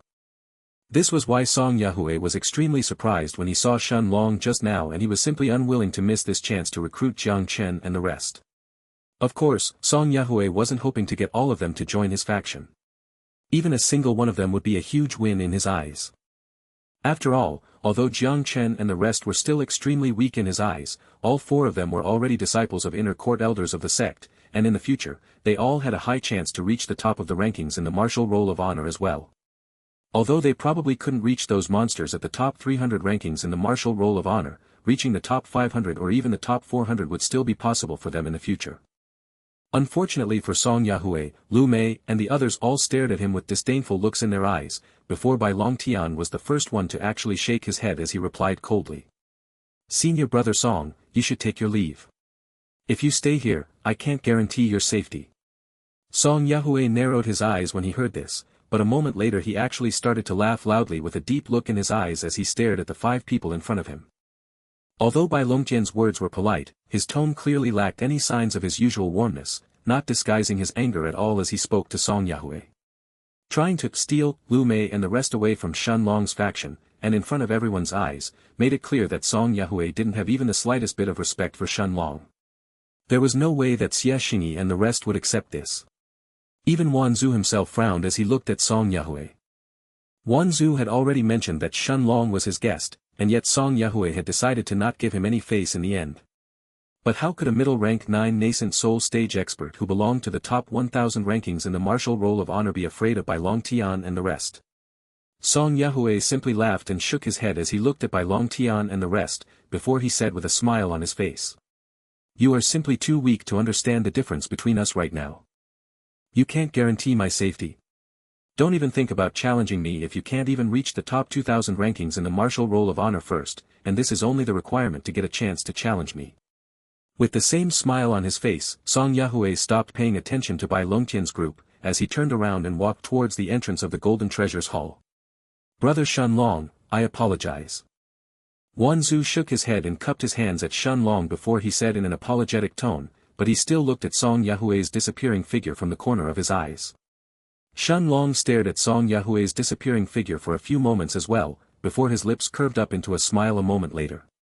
Shen Long already knew that it was only a matter of time before some people from the top 100 factions tried to steal Lu Mei and the others and get them to join their factions. Lu Mei's and the rest's rate of growth was truly considered terrifying even among the top outer court disciples in the holy sect. However, nobody knew that the reason why Lu Mei, Xingyi, Jang Chen, and Bai Long Tian had all managed to break through to the late stages of the nascent soul so quickly instead of having to spend a few years on the peak of rank 6 in the nascent soul, was mostly thanks to Shen Long's barrier-piercing pill. Naturally, Shen Long wouldn't pay too much attention to someone like Song Yahwe since he had already expected for this to happen sooner or later. There was no way that the top 100 factions would ignore someone like Xingyi who had such a rare unique physique, Lu Mei who had comprehended the Tao of Death, or Jang Chen who had both an immortal-grade bloodline and a unique physique. The only one who hadn't revealed his unique physique just yet was Bai Long Tian. However, although Shen Long wouldn't pay too much attention to someone like Song Yahwe, this didn't mean that he would simply ignore him once Song Yahwe tried to steal Lu Mei and the others away. Middle rank 9 of the nascent soul. Let's see how strong you really are. Perhaps I shouldn't conceal my Tao of time any longer either. Almost as if he had guessed what Shen Long was thinking as he stared at Song Yahwe's figure, Wanzhou shook his head and said in a serious voice. Brother Shen Long, unless you reach the rank 9 of the nascent soul, you really shouldn't challenge Song Yahwe. Although he is arrogant, even among other middle rank 9 nascent soul stage cultivators, he is considered to be among the stronger ones. Shen Long turned his gaze towards the white-robed Dao King next to him and nodded his head a moment later as he said in a calm voice. Thank you, Senior Wan. However, I am not here for Song Yahwe. I am looking for a certain medicinal herb, and I wonder if Senior Wan can help me. The white-haired Dao Kings, Wanzu's eyes lit up when he heard this, and after he allowed Shen Long and the rest to enter his private room, he gestured for everyone to sit before he said calmly. Brother Shen, please speak. Naturally, if I can help you, then I will of course do so. I wonder what kind of medicinal herb you are looking for. Nodding his head, Shen Long had a serious look in his eyes as he then answered. I am looking for a rank 6, 5 elements grass. The white-robed Dao Kings, Wanzu's eyes suddenly widened when he heard this, as he stared at Shen Long with a look of disbelief in his eyes. Chapter 633, 633 5 Elements Awakening Pill. A rank 6, 5 elements grass. The same 5 elements grass that's used to concoct a rank 6, 5 elements awakening pill? Wanzu asked, his voice laced with shock as he stared at Shen Long. Shen Long nodded his head, causing the look on Wanzu's face to turn even more serious. Shen Long wasn't surprised by Wanzu's reaction since he already knew that obtaining the 5 elements grass from him today wasn't going to be easy. Even if Wanzu had more than one stalk of 5 elements grass, Shen Long understood that Wanzu may be unwilling to sell it to him regardless. After all, this was an extremely rare rank 6 medicinal herb that wasn't for sale in any shop within the holy city. Shen Long had searched the entire holy city, but not even the White Tiger Chamber of Commerce had a 5 elements grass on its 3rd floor. As for whether they had one on the 4th floor, Shen Long didn't know, since the 4th floor was restricted to peak-level Dao Kings and above. Shaking his head, Wanzu looked at Shen Long and said with a serious look on his face. Brother Shen Long, what you are asking for is very difficult even for me. A single stalk of rank 6, 5 elements grass is extremely rare in our Golden Treasures Hall. The 5 elements grass is one of the 2 main medicinal herbs needed to concoct the rank 6, 5 elements awakening pill. As an alchemist yourself, I am sure that you, Brother Shen, also understand the value of a 5 elements awakening pill. Even in our holy sect, there is no other pill that can allow someone to strengthen their physique other than the 5 elements awakening pill. However, the success rate of refining a single batch of 5 elements awakening pills is less than 20%. Even powerful star-rank alchemists are rumored to have only 40% success rate when they refine it. Although our Golden Treasures Hall does indeed have 2 stalks of 5 elements grass right now, only the peak rank 3 gold-grade alchemists working in the refinement hall in the inner court are allowed to purchase them. Thus, Brother Shen, I apologize but I cannot sell even a single stalk to you.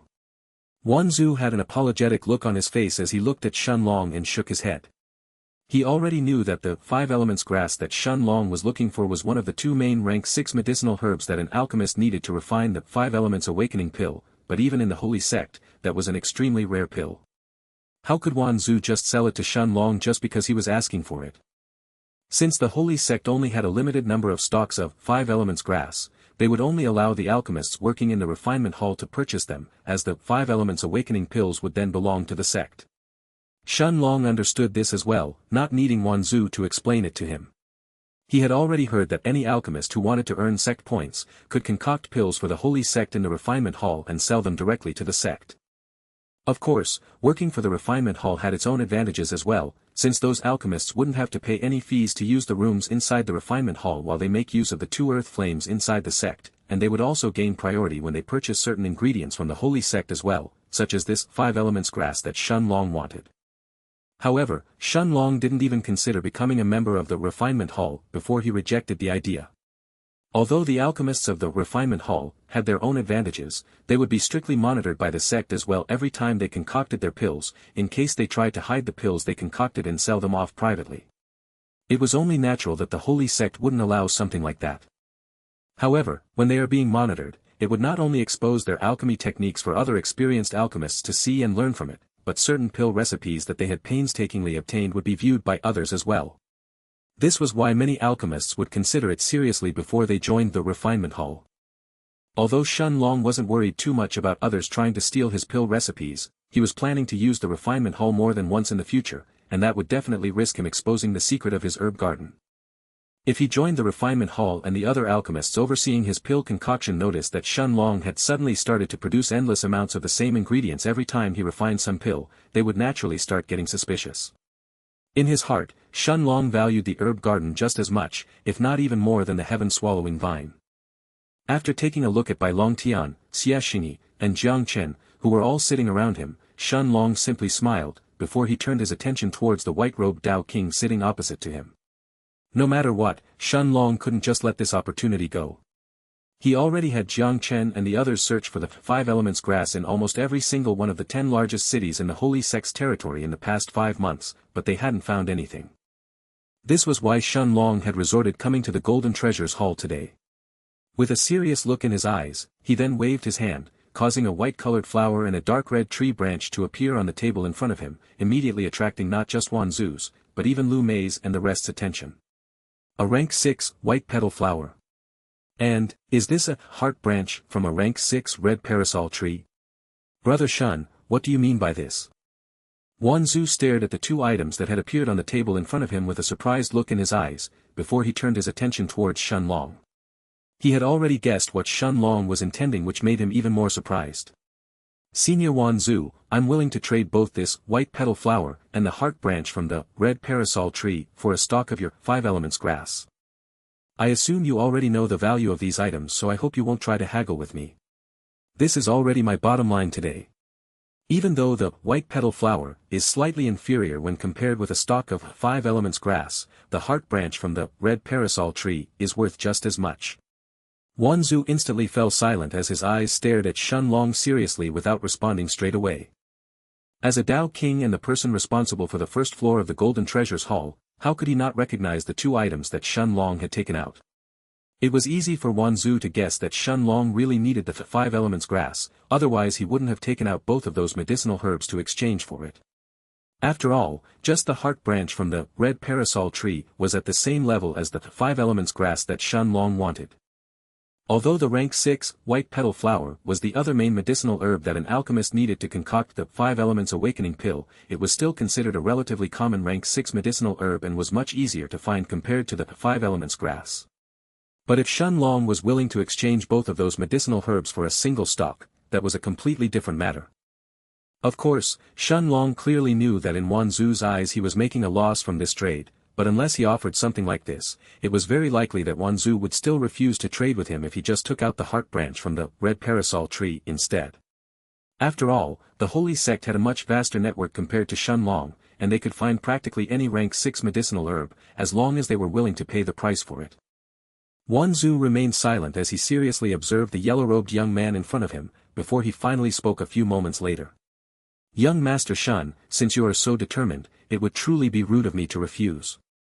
Please wait here. Chapter 634 Refinement Hall. As he finished speaking, Wan Zu stood up from his seat and left the private room, leaving behind just Shen Long and the others. Brother Shen, we could wait until we found it elsewhere. I refuse to believe that the Holy Sect is the only one who has a stalk of that 5 elements grass. Bai Long Tian said in a serious voice as he stared at Shen Long. Although Bai Long Tian and the others weren't alchemists, they all understood that Shen Long was buying this stalk of 5 elements grass for them and that he was paying a much higher price than normal to obtain it from Wan Zu. However, Shen Long simply smiled as he looked at Bai Long Tian and shook his head before he said. Long Tian, don't worry. It's not the Holy Sect who is gaining the most out of this trade. Besides, the 5 elements grass is the last rank 6 medicinal herb that I need, to refine the 5 elements awakening pill. Xingyi, Bai Long Tian, and Jang Chen all stared at Shen Long with looks of gratitude in their eyes. Everyone remembered how the white-robed Dao Emperor, Elder Chao Ling, had said during the 4th test of the Holy Sect that Xingyi would have a chance to strengthen her unique physique. Naturally, this hadn't attracted just Xingyi's attention, but every single person who had a unique physique, including Bai Long Tian and Jang Chen. However, it was only 3 months ago when they found out that the 5 elements awakening pill, that could strengthen their unique physique, was actually even more rare and expensive than the rank 5 barrier-piercing pill that they had received from their masters as a gift when they were accepted by them as personal disciples. The 5 elements awakening pill was an extremely rare rank 6 pill that wasn't for sale even on the first floor of the Golden Treasures Hall. Even powerful star-rank alchemists only had a 40% chance to successfully concoct this pill. Star-rank alchemists. How expensive it would be for someone to ask a star-rank alchemist to concoct a pill for them. Most likely, the fees just from the pill concoction itself would exceed 1 million middle-grade spirit stones. If one included the rarity of all the rank 5 and the rank 6 medicinal herbs that were needed, it wasn't absurd for the price to reach 2 million middle-grade spirit stones. And even if one had enough spirit stones, it wasn't necessarily certain that they would be able to find a 5 elements awakening pill either. Thus, Jang Chen and the rest all understood how difficult it was for anyone to get their hands on this pill, and how expensive it could be if they wanted to buy it even from the holy sect, let alone from a power outside the holy sect's territory. Unless one had connections with an extremely powerful alchemist and was lucky enough to successfully concoct the pill on the first try, it would be extremely rare if not impossible to obtain it otherwise. With a smile on his face, the white-robed Wanzu returned to the room a few moments later, holding a jade box with a grass that had 5 different colors inside it. Brother Shun Long, this is the rank 6 5 elements grass. After opening the jade box and taking a look at the 5-colored grass inside it, Shun Long nodded his head and handed the rank 6 white petal flower and the heart branch of the red parasol tree to Wanzu, before he stored the 5 elements grass inside his spatial ring. Without wasting any more time with Wanzu, Shun Long stood up and cupped his hands at him before he said, "Senior Wanzu, I will take my leave." Wanzu seemed like he had something he wanted to say, but he still shook his head a moment later before he cupped his hands and answered. "Of course, Brother Shun. You can come and see me anytime in the future as well." Nodding his head, Shun Long turned around and led Lu Mei and the rest out of the private room, as they walked out from the Golden Treasures Hall a moment later.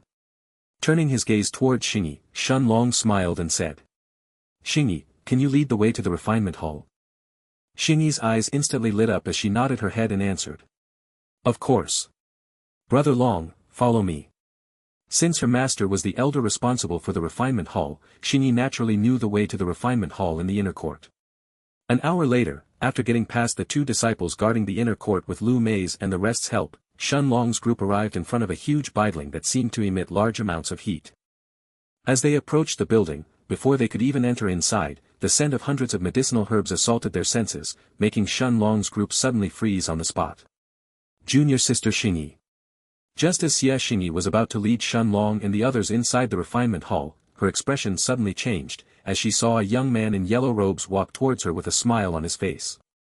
This young man had brown eyes, a hooked nose, and light blue hair, while an aura that had reached the peak of rank 8 of the nascent soul was radiating from his body.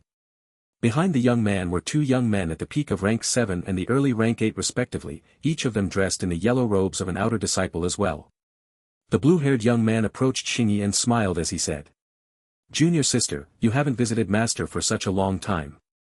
This senior brother has missed you dearly." The look on Xingyi's face turned into one of disgust as she looked at the blue-haired young man in front of her, while Lu Mei, Jang Chen, Bai Long Tian, and even Shun Long, all stared at him with narrowed eyes. Chapter 635, Title Hidden. The hook-nosed young man didn't seem to mind Xingyi's disgusted expression as he took a step forward and tried to grab Xingyi's hands, but Xingyi simply snorted before her cultivation at the middle of rank 7 of the nascent soul exploded out of her body, as she then took a few steps backwards, opening up the distance between herself and the hook-nosed young man. Xingyi's cold voice then resounded in the young man's ears as she said, "Senior brother Ma, I tried to be polite with you but you still don't want to listen to me. I don't want you to talk to me ever again." This time, as she spoke, Xingyi didn't have the usual friendly aura that she had while she talked to Shun Long and the rest, and instead, her body was radiating an aura of anger and killing intent, while the shadows from the ground beneath her feet seemed to have covered her body like thin tentacles. Senior brother Ma's steps halted while the expression on his face finally changed. The smile that he had on his face instantly disappeared as his eyes kept staring at Xingyi in front of him, before his angry voice resounded in her ears barely a moment later. "Junior sister Xingyi, why are you so insistent on refusing me? You clearly know how I have been feeling for you ever since the first time I saw you, ever since that day when Master accepted you as her disciple, and yet you always reject me. Why? What do I lack? Power? Status? Background? I am a peak rank 8 nascent soul stage cultivator, a genius in the top 2000 rankings in the martial roll of honor before I even became 200 years old. My faction is ranked in the top 300 within the sect and I am even a personal disciple of an inner court elder. Tell me. What do I lack?" The more the hook-nosed young man spoke the angrier he seemed to become, while his aura at the peak of rank 8 in the nascent soul exploded outwards without any more restraint. It was obvious that he wasn't willing to leave today without getting an answer. Although the refinement hall didn't have many disciples who were entering inside it compared to the other important buildings within the holy sect, like the administration hall, the assignment hall, or the golden treasures hall, it still had 2 white-robed elders standing guard in front of its entrance. The two elders responsible for guarding the refinement hall were instantly stunned when they saw the hook-nosed young man getting so angry when he was clearly the one harassing the young woman in front of him, causing the two elders to turn and look at each other. Normally, the two elders would intervene if anyone was bold enough to start making trouble in front of the refinement hall, but this time, they clearly hesitated since they recognized the hook-nosed young man in Xingyi. As the guards of the refinement hall, how could the two old men not know that the yellow-robed outer court disciples in front of them were both personal disciples of Elder Mao Jing? Thus, they decided to simply close their eyes and act like they didn't see anything. At the same time, seeing Xingyi turn around and throw him a pitiable glance, Shenlong no longer remained there and wait for Xingyi to solve this matter by herself, as he took a step forward and instantly appeared in front of her, facing Senior Brother Ma and the two people behind him, before Shenlong finally said in a calm voice. "It's because Xingyi is my woman." Silence instantly filled the area outside of the refinement hall, as Senior Brother Ma and the two young men behind him, as well as Xie Xingyi and the others, and even the two white-robed elders who were guarding the refinement hall and were watching this scene, all turned their gaze towards Shenlong at the same time. Xingyi's eyes instantly widened when she heard Shenlong's response, staring at him with a look of shock and disbelief in her eyes, while Lu Mei's lips curved up into a brilliant smile. "Brother Long." In the past 10 months that Xingyi knew Shenlong, although she had clearly showed that she was interested in him, Shenlong had yet to give her a response. How could she expect that Shenlong would openly say that she was his woman out of nowhere? A sweet feeling instantly filled her heart as she looked at the back of the yellow-robed young man who was standing tall in front of her. Meanwhile, Lu Mei simply smiled gently as her eyes were glued on Shenlong's back at the same time. Naturally, Lu Mei wouldn't willingly share with Shenlong with anyone else, but during the first month that she had spent with Xingyi during the third test of the holy sect, and had shared life and death with her, she had come to view her as a real sister. Knowing that Xingyi liked Shenlong so much that she had given up joining any other faction in the holy sect simply to follow him, had naturally made Lu Mei not be averse to Shenlong accepting Xingyi as his woman. After all, Lu Mei knew that in the past 10 months that they had joined the holy sect, Xingyi also had plenty of powerful outer court disciples who were chasing after her, but she hadn't shown even the slightest bit of interest to any of them, regardless of their strength or background. All this time, she had quietly waited for Shenlong's answer. As for Jang Chen and Bai Long Tian, both of them simply stared at this scene calmly without saying anything. In their eyes, Xingyi had been Shenlong's woman from the very beginning. The only issue was that Shenlong had seemed reluctant to address this issue. But since he had spoken out today, that Senior Brother Ma could only dream of taking away their brother's wife. Indeed, Senior Brother Ma's eyes narrowed, turning similar to the eyes of a viper's, and after taking a look at the people behind Shenlong, his gaze landed on Lu Mei's body for a few moments, before he turned to look at Shenlong in front of him and said coldly. "Shenlong, scram out of my sight. You dare claim my junior sister as your wife? You shouldn't meddle on things that aren't your business lest you offend someone you can't afford to. I heard that junior sister Xingyi has joined your faction, but even our master herself has said that junior sister Xin essence is still intact, making her still a virgin. Who do you think you are to claim my junior sister as yours? You better scram out of the inner court before I cripple your arms and legs myself." Chapter 636, 636 Shenlong making a move. Shenlong's eyes instantly narrowed while a dense aura of killing intent appeared around him in the next moment as he stared at Senior Brother Ma, in front of him. Regardless of whether this person was also a personal disciple of Elder Mao Jing and was considered Xingyi's senior brother, since he dared to tell him to scram out of the inner court or he would personally cripple his arms and legs was something that Shenlong wouldn't tolerate. Lu Mei, Jang Chen, and Bai Long Tian, all stepped forward as well the moment that they heard this, while their cultivation at the middle of rank 7 and the peak of rank 7 in the nascent soul exploded out from their bodies at the same time, as they stared at the hook-nosed young man in front of them. Die. Surprisingly, Xingyi was actually the first one to make a move as she looked at the hook-nosed young man in front of her and shouted coldly, before the shadow-like tentacles around her body shot towards Senior Brother Ma at full speed. And yet, Senior Brother Ma simply snorted as his cultivation at the peak of rank 8 in the nascent soul exploded outwards before he waved his hand, causing a wall of flames to appear around him, completely enveloping his body and protected him from Xingyi's shadows. It didn't matter how hard Xingyi's shadows attacked the wall of flames, they were unable to pierce through it. "TSK, junior sister Xingyi would really attack me for this brat?" The look in the Senior Brother Ma's eyes turned even angrier as he stared at Shenlong who was actually walking towards him right now, not caring at all by Xingyi's sudden outburst towards him. It was obvious that Senior Brother Ma's target was Shenlong. "Xingyi, step back. I will take care of this myself." Shun Long's cold voice resounded in everyone's ears as he calmly walked towards senior brother Ma, whose body was still enveloped in a wall of flames. Xingyi nodded her head and retreated backwards, while her shadows returned back to her body. Lu Mei and the rest all simply watched without interfering, but their eyes stared coldly at the peak rank 8 nascent soul young man who was standing in front of the refinement hall. The two young men behind senior brother Ma looked at him, before one of them asked. Senior brother Ma Ming, should I take care of this kid? Staring at Shun Long who was still approaching senior brother Ma Ming, calmly, the young man whose cultivation was at the peak of rank 7 in the nascent soul finally asked as he took a step forward. But the hook-nosed young man, Ma Ming shook his head and shouted. Back off. Turning his attention towards Shun Long, Ma Ming had an evil smile on his face as he stepped forward as well, while his cold voice resounded in Shun Long's ears. Since you don't want to leave junior sister Xingyi's side, I will personally teach you a lesson today. The wall of flames around Ma Ming shook before it turned into countless fireballs that flew towards Shun Long at extreme speed, completely surrounding him in the blink of an eye. Ma Ming didn't want to give Shun Long even a single chance to escape, as Shun Long's body was completely trapped by the bright red fireballs in a single moment. Although these fireballs weren't a powerful martial skill, every single one of them seemed to be strong enough to injure a peak rank 7 nascent soul stage cultivator. However, Ma Ming didn't immediately attack Shun Long, and staring at him calmly he said. Shun Long, obediently kneel down and beg for forgiveness before promising that you will never approach junior sister Xingyi ever again. Do that and I will spare you today. Otherwise, although I won't kill you, the pain you will feel will be even worse than if you were to die. Ha ha ha. First it's Song Yahwe then it's you. You two idiots are both the same. You want me to kneel down and beg for forgiveness while promising that I won't approach Xingyi again? With what qualifications? Just your peak rank 8 nascent soul cultivation.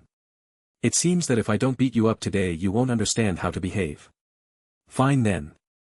Shun Long didn't seem to care about the fireballs that were suspended in the air around him and were ready to crash on his body at any moment, as his furious voice sounded in everyone's ears, including Ma Ming and even the two white-robed elders who were watching this scene without interfering. This time Shun Long was truly angry. First it was Song Yahwe who was trying to steal Lu Mei and the others from his faction right in front of his eyes, while this Ma Ming went so far as to tell him to beg for forgiveness and never dare to approach Xingyi again. Die then. Ma Ming didn't hold back any longer as he shouted in a cold voice, before the hundreds of fireballs in the air around Shun Long all flew towards him one after the other, ready to bathe him in a sea of flames. And yet, Shun Long simply closed his eyes before he said in a calm voice. Monarch's domain. Shun Long's cultivation suddenly burst out, before the invisible figure of an hourglass expanded from his body, as the flow of time around him was forcibly halted. Shun Long who had reached the early rank 7 in the nascent soul no longer hid his cultivation, allowing his Monarch's domain to forcibly stop the hundreds of fireballs before they could even approach his body. The moment that they entered the radius of his Monarch's domain, the fireballs were forcibly brought to a halt, completely shocking not just Ma Ming himself, but even the two white-robed Dao Kings in front of the refinement hall who were staring at this scene with wide-open eyes. Chapter 637 Destroying Ma Ming. You, how is this possible? Ma Ming's incredulous voice sounded as he stared at Shun Long with a gaze filled with disbelief. The fireballs created by a powerful peak rank 8 nascent soul cultivator like him were now suspended in the air, unable to move even an inch closer to Shun Long. Ma Ming could faintly feel that an invisible power had completely surrounded Shun Long's body, but he didn't know exactly what it was. However, what had shocked him the most was Shun Long's cultivation that had reached the early rank 7 in the nascent soul. Naturally, since he was interested in Xingyi, Ma Ming had done his fair share of research on Shun Long, and he clearly knew that when he first entered the holy sect 10 months ago, Shun Long was nothing more than a peak rank 1 nascent soul stage cultivator. In Ma Ming's eyes, it was one thing for Lu Mei, Xia Xingyi, Bai Long Tian, and Jang Chen, to all reach the late stages of the nascent soul considering that they were personal disciples of the inner court elders and were allowed to cultivate in the courtyards of their respective masters where the qi was extremely pure and abundant, but Shun Long reaching the late stages of the nascent soul so quickly was an entirely different matter. This guy doesn't even have an inner court elder as a master and the qi in his courtyard is only ordinary. How can he be at the early rank 7 of the nascent soul already? This rate of growth is already no less than that of those terrifying monsters at the very top of the martial roll of honor. But all of them come from powerful clans and families in the holy sect territory, how can this guy possibly match them? The look on Ma Ming's face had turned extremely serious as he stared at Shun Long in front of him. Of course, how could Ma Ming know that to reach the late stages of the nascent soul, in the past 5 months, Shen Long had not only consumed a top-grade rank 5 barrier-piercing pill, but he had also spent more than 1 million middle-grade spirit stones. The further he advanced in his cultivation, the more Shen Long noticed that the amount of qi his qi balls needed continued to increase without stop. Even with the heaven-swallowing vine, the number of middle-grade spirit stones that he was using was already considered astronomical. At the same time, even with his heaven-swallowing vine and the foggy space inside the stone of time, as well as the top-grade rank 5 barrier-piercing pill that he had refined, Shen Long had only managed to reach the early rank 7 in the nascent soul in these past 5 months. Although to others his rate of growth may seem extremely quick, Shen Long knew that condensing the next 24 qi balls to reach the peak of the nascent soul was probably going to need more than 2 million middle-grade spirit stones and an even longer amount of time. If any other nascent soul stage cultivator said that they needed 2 million middle-grade spirit stones to reach the peak of the nascent soul, others would simply laugh in disdain. After all, a normal nascent soul stage cultivator would usually not need more than 300,000 middle-grade spirit stones to reach the peak of rank 9 in the nascent soul.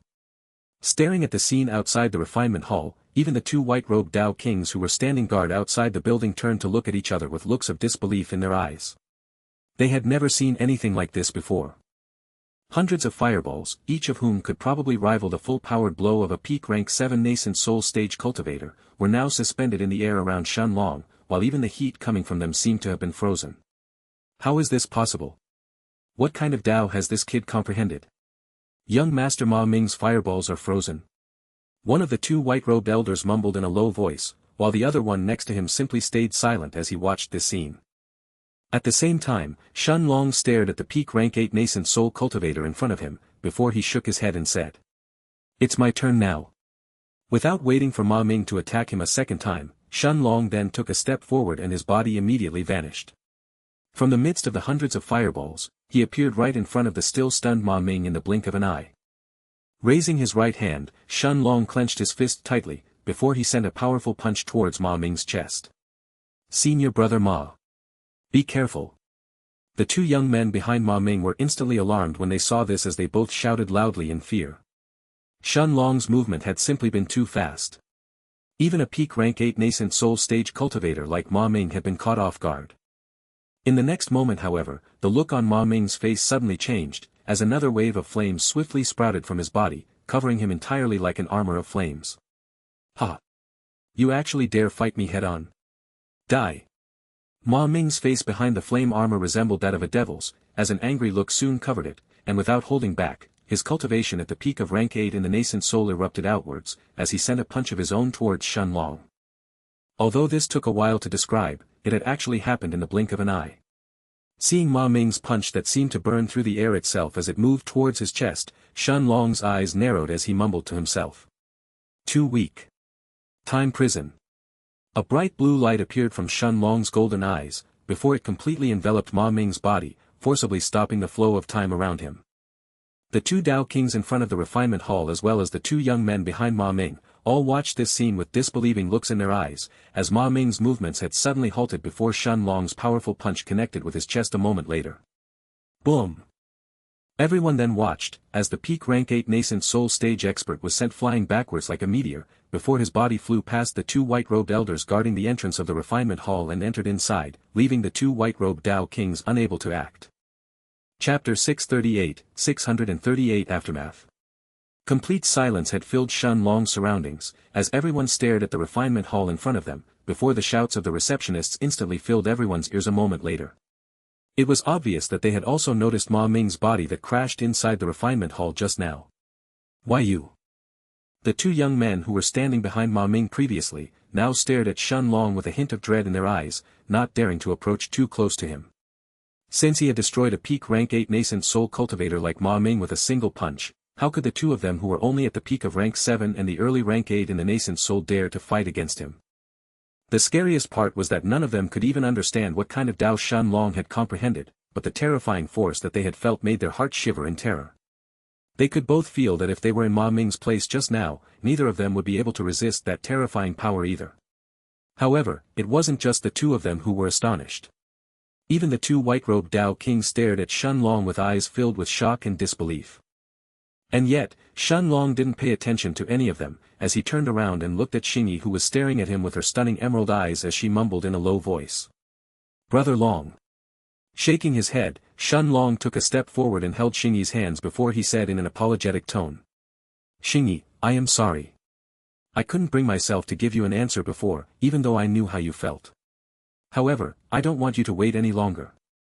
The look on Shen Long's eyes turned serious as he stared at Xingyi's enchanting green eyes and continued, "Xingyi, be my woman. You are the only other woman that I have cared for after Mayor." Xingyi was stunned when she heard this before a brilliant smile was soon formed on Xingyi's lips in the next moment, enhancing her beauty even further as she nodded her head gently. What she had been afraid from the very beginning was that Shen Long wouldn't like her and that her love would end up being one-sided. After all, every girl wanted the man that she loved to like her back.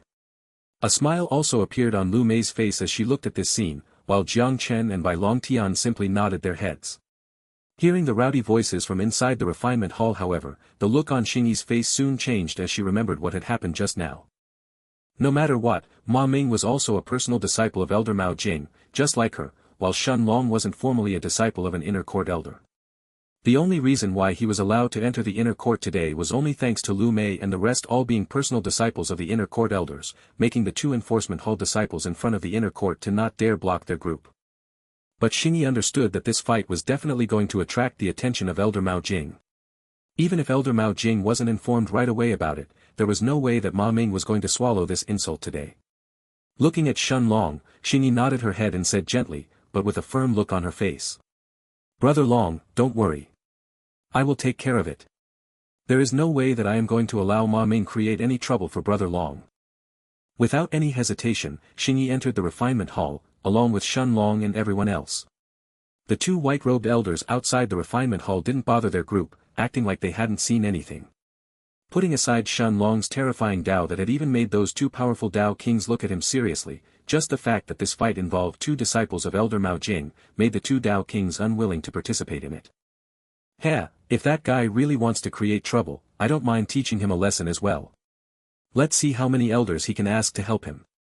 Jang Chen's eyes narrowed as he entered the refinement hall and looked at Ma Ming's figure that was now lying on the ground inside the interior of the hall, while the three receptionists and two more yellow-robed outer disciples were now gathered around him. Although Ma Ming hadn't lost consciousness, it was obvious that he was in a very bad situation. Thankfully, he had no life-threatening injuries, which made the receptionists relax a bit. "Miss Xingyi."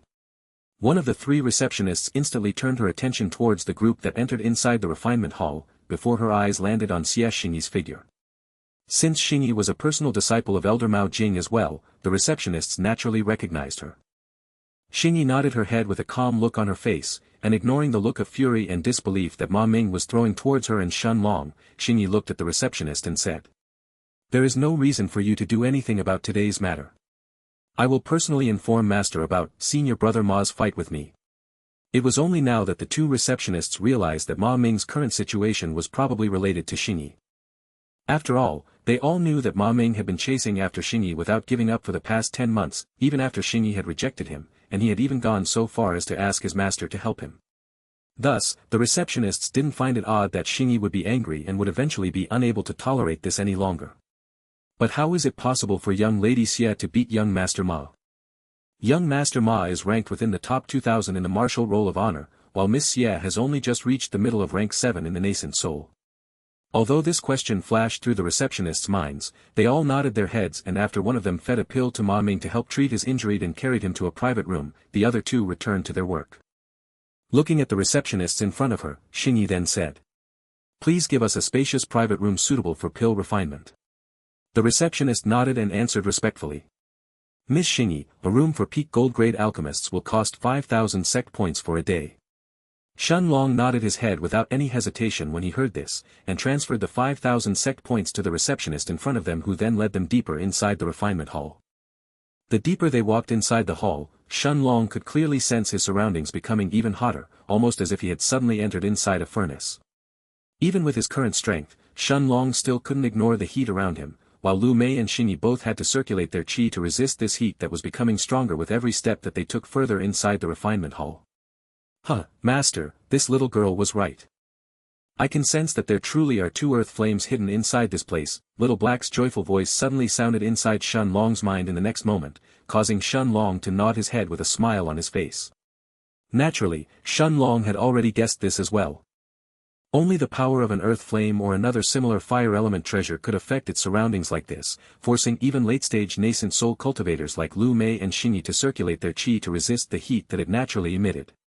At the same time, the receptionist led their group past quite a number of private rooms, while the scent of medicinal herbs coming from these rooms had already filled the air inside the refinement hall. A moment later, the receptionist opened the door of a private room and led Shen Long and the others inside.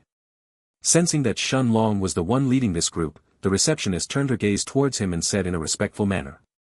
"Young master, please remember that you only have 24 hours. If you want to extend your stay for more than a day, you will have to pay an extra 5,000 sect points for every day you stay here." Shen Long nodded his head and thanked the receptionist, who bowed before she turned around and left the room.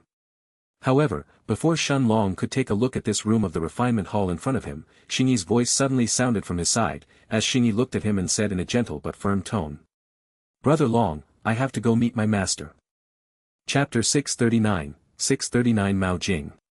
Turning around, Shen Long saw the determined look in Xingyi's eyes as she spoke, while Lu Mei, Bai Long Tian, and Jang Chen had also turned their attention towards her at the same time.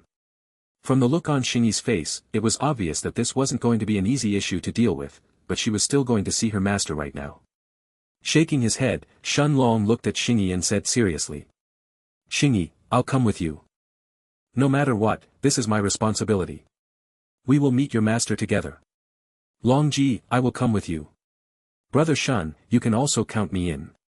I will come with you as well." Just as Shen Long finished speaking, Lu Mei's, Bai Longtian's, and Jiang Chen's voices also sounded in her ears a moment later, as everyone had turned their eyes towards the stunned Xingyi. Xingyi looked at Shen Long and the others without speaking, but a moment later, a dazzling smile appeared on her face as she nodded her head and said. "Then, let me lead the way." Xingyi led Shen Long and the rest out of the private room, as she walked deeper inside the refinement hall. She seemed to be familiar with the interior of the refinement hall, and a few minutes later, after walking through a few twists and turns, she arrived in front of a huge black door that seemed to be made from wood, while the scent of medicinal herbs had filled the air around her. At the same time, Shen Long and the rest all noticed that the heat coming from the interior of this wooden black door was even more intense than the heat coming from most other rooms, while even Shen Long himself was just a step away from circulating his qi to protect himself. Stopping right in front of the wooden door, Xingyi took a deep breath, before she took out a golden-colored token from her spatial ring with the word Mao on it and held it in her hand, as she then bowed towards the door and said in a respectful tone. "Master, your disciple wishes to see you." A powerful burst of soul sense erupted from behind the door the next moment, as it swept past Xingyi's body for a single second, and after scanning Shen Long's and the rest's bodies, Shen Long heard the calm voice of an old woman coming from behind the door as it said. "Xingyi, come in."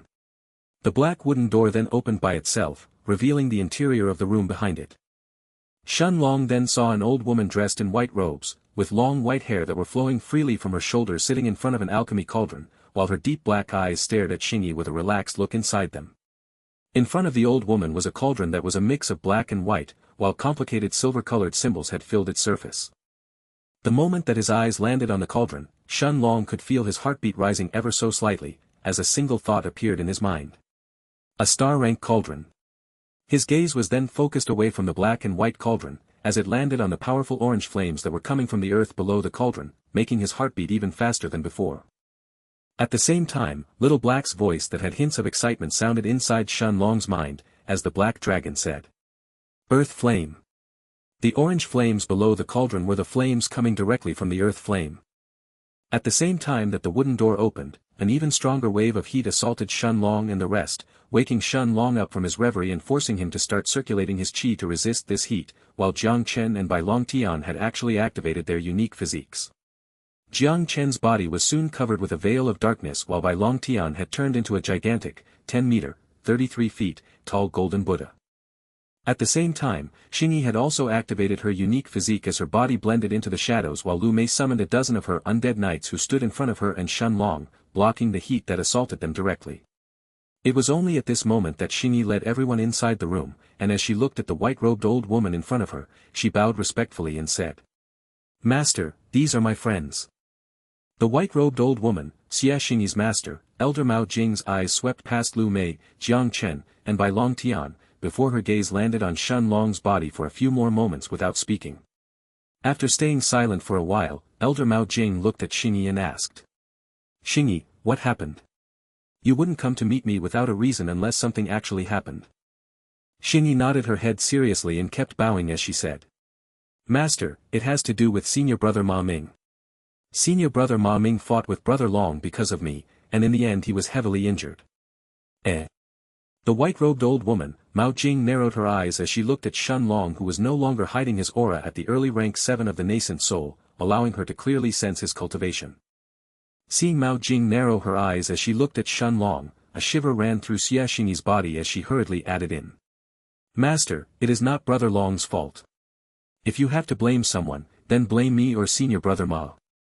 However, Mao Jing didn't respond right away, as her gaze didn't move from Shen Long's body, almost as if she was carefully inspecting him, while Shen Long was looking back at her calmly.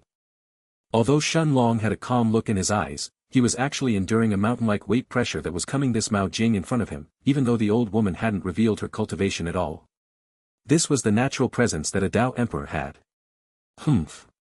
That old woman is really arrogant. Master, if she dares to make a move, I will personally end her life.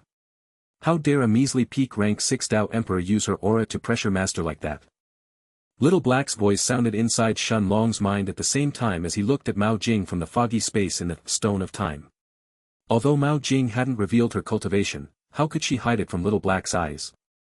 Even though no one below the Dao Emperor realm could sense it, Little Black clearly knew that if a Dao Emperor didn't suppress their natural aura, most nascent soul stage cultivators wouldn't be able to even stand in front of them and they would be forced to kneel. Even Dao Kings would feel an enormous amount of pressure in front of someone like Mao Jing. After all, the difference between a Dao King and a Dao Emperor was an insurmountable one. As for Shen Long, it was clear that he was feeling this pressure as well, while even Lu Mei and the rest seemed to have started to notice it, as they frowned while they looked at the white-robed Dao Emperor in front of them. It was clear that Mao Jing was intentionally targeting Shen Long. A hint of surprise also appeared on Mao Jing's eyes in the next moment as she looked at Shen Long, but before Xingyi, Lu Mei or anyone else had a chance to complain, a calm laughter suddenly sounded from the depths of the room, before a powerful suddenly erupted at the same time, completely submerging Mao Jing's aura in the blink of an eye.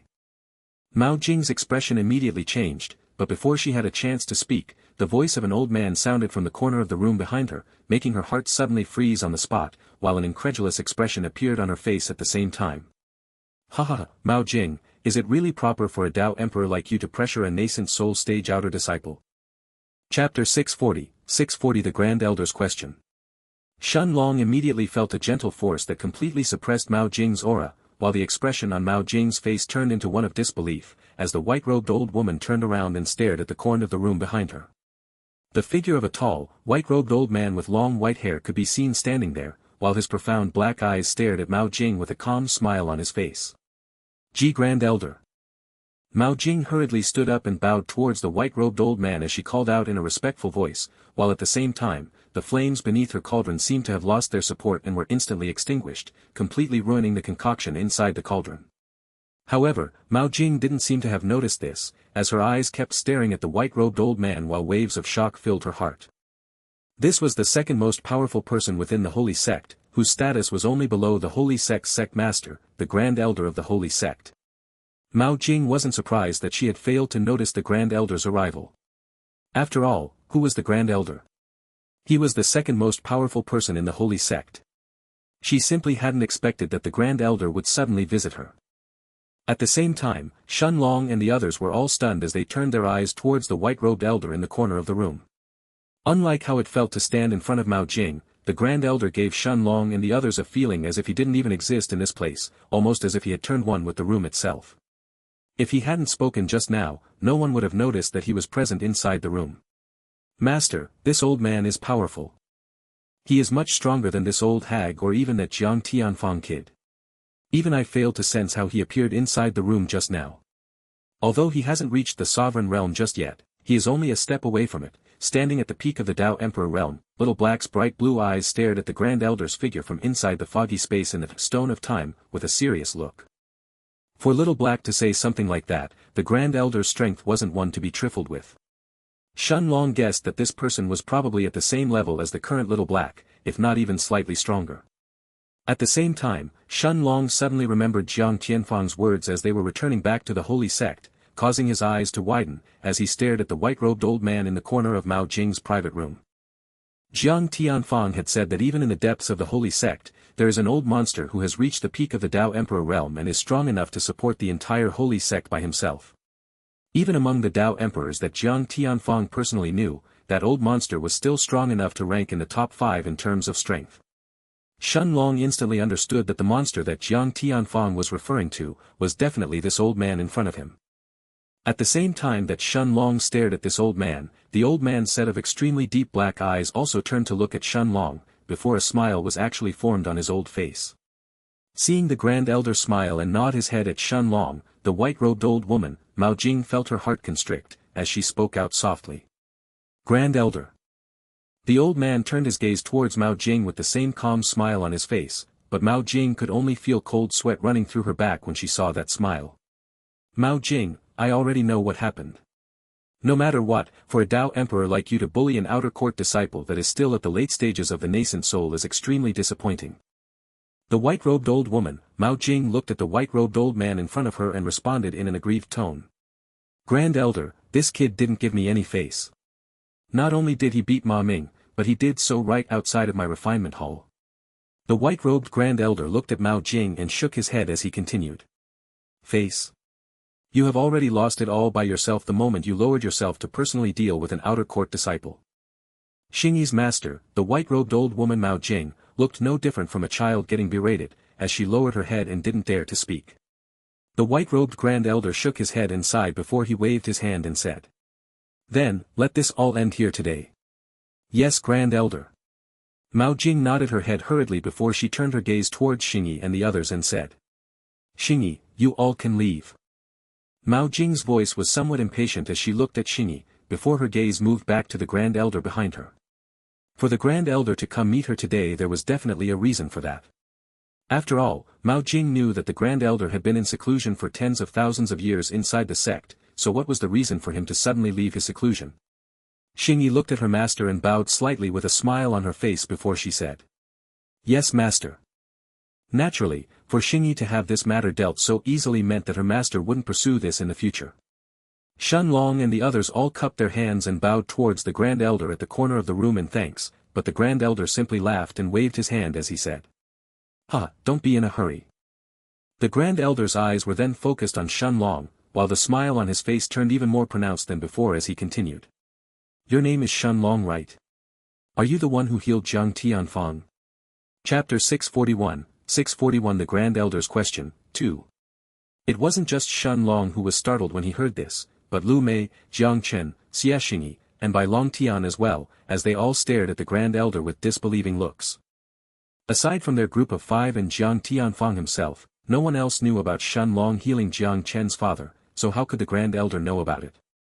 The white-robed old woman, Mao Jing couldn't hide her shock either as she looked at the Grand Elder behind her, while a single thought flashed through her mind. Is the Grand Elder joking? How could a late-stage nascent soul brat possibly heal someone like Jang Tianfong? Even I couldn't heal his injury back then. Although Mao Jing was stunned, she didn't dare to interrupt the Grand Elder, as her gaze was soon focused on Shun Long as well. The look on Shun Long's face slowly turned serious as he looked at the white-robed old man in front of him who still had that same, kind smile on his face as he waited for his answer. Shun Long had the feeling that the Grand Elder wasn't grasping at straws right now, but from the look on his face, he had a certain degree of confidence in what he was saying. However, Shun Long was also certain that neither Lu Mei, Jang Chen, Xingyi, or Bai Long Tian would mention Jang Tianfong's situation to anyone. This came from the confidence and trust that he had towards them. As for Jang Tianfong mentioning it by himself, that was equally as unlikely. Almost as if he had guessed what Shun Long was thinking, the Grand Elder shook his head with the same amiable smile on his face before he continued. Tell me, how could I possibly not notice Jang Tianfong flying above my holy sect 5 months ago?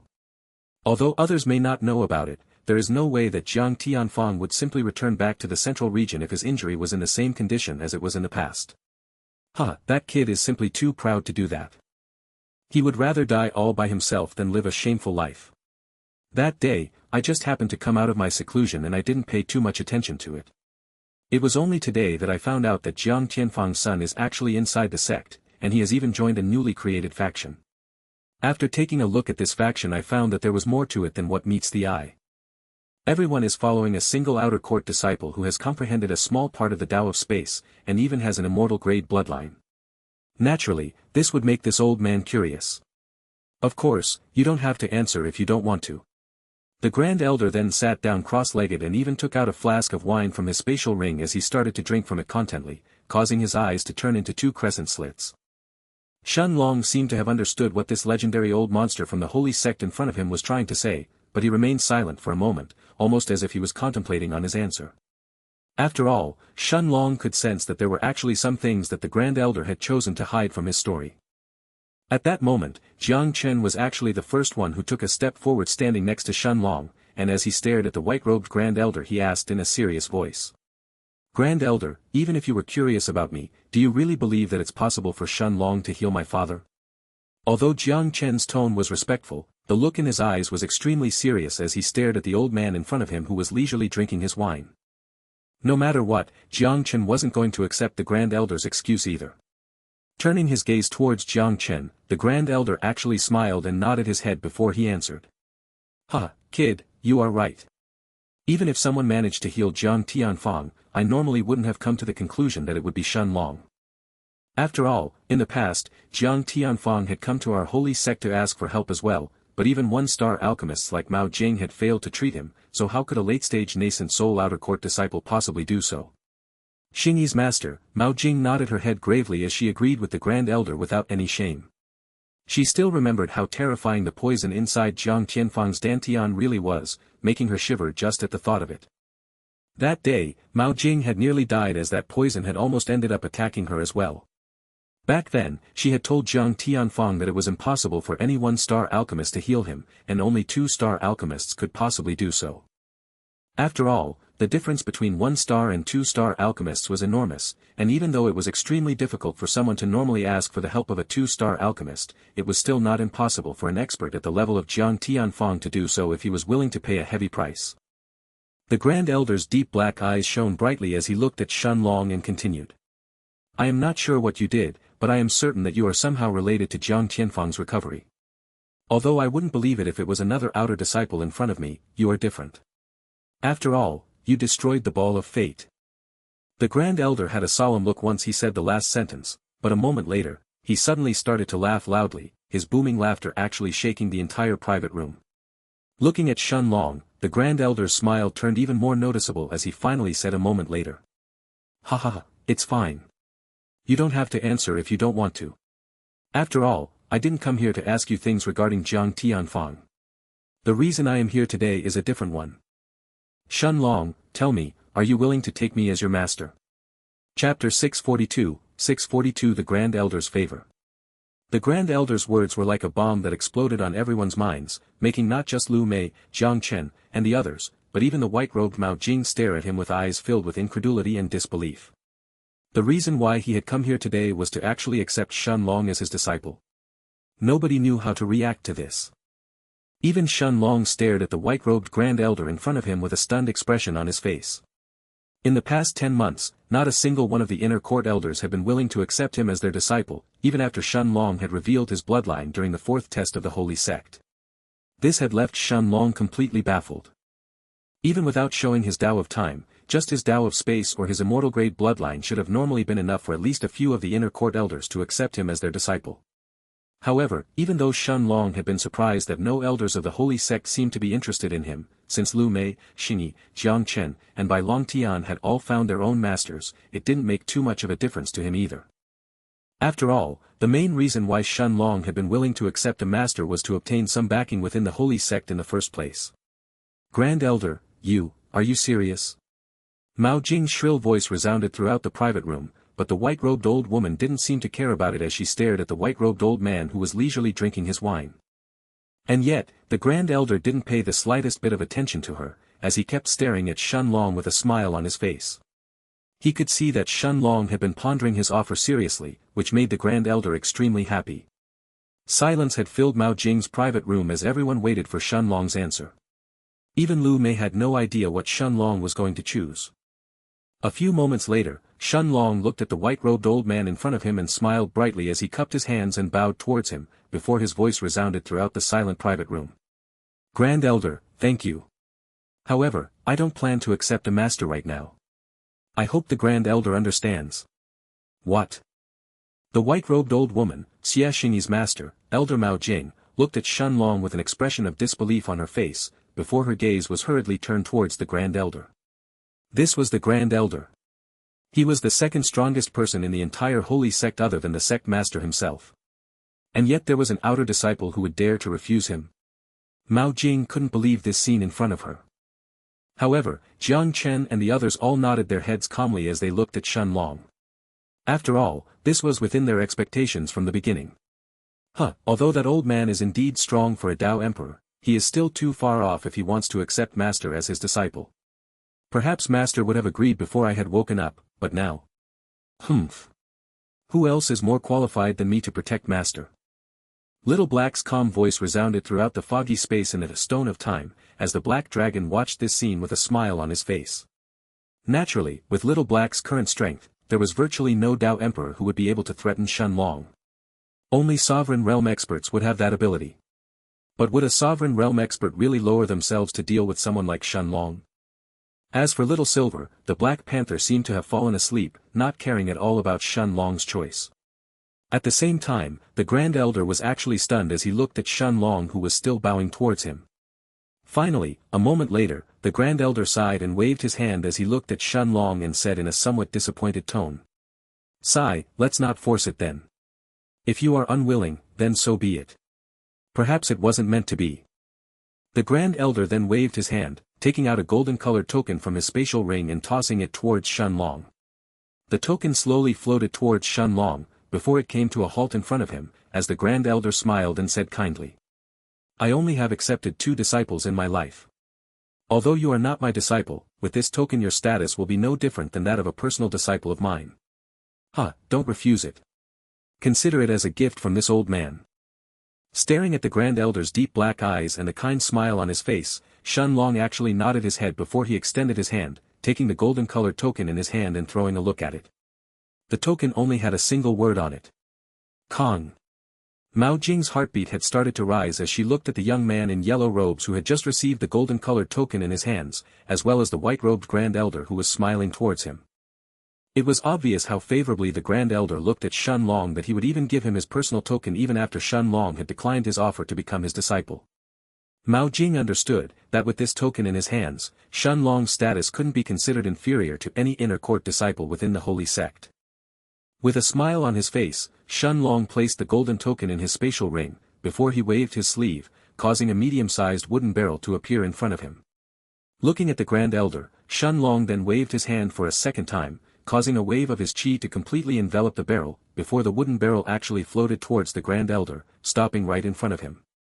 The Grand Elder looked at the wooden barrel with a curious look in his eyes, before Shun Long's calm voice sounded in his ears a moment later.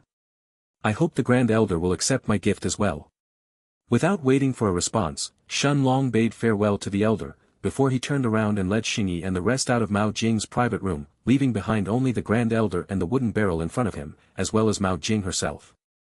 Chapter 643 Using an Earth Flame. The Grand Elder looked at Shun Long's disappearing back with a smile on his face, before he turned his attention to the wooden barrel in front of him and said laughingly. Let's see what gift this kid decided to give me. The Grand Elder didn't use his soul sense to scan the wooden barrel, and instead, he decided to directly take off the barrel's lid. At the same time, Mao Jing simply shook her head and said in her heart with a disdainful tone. No matter what it is, how can any gift that kid can produce, possibly compare with the Grand Elder's personal token? Although she said that, Mao Jing's eyes were still focused on the wooden barrel in front of the Grand Elder. And yet, the moment that the Grand Elder removed the barrel's lid, an intoxicating scent suddenly wafted out from the barrel, before it quickly filled the private room, causing Mao Jing to be utterly stunned.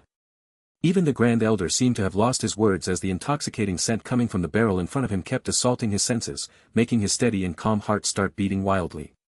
Wine. How can wine smell like this? The Grand Elder looked at the wine barrel in front of him and mumbled to himself in a shocked voice while even his heart shuddered in excitement.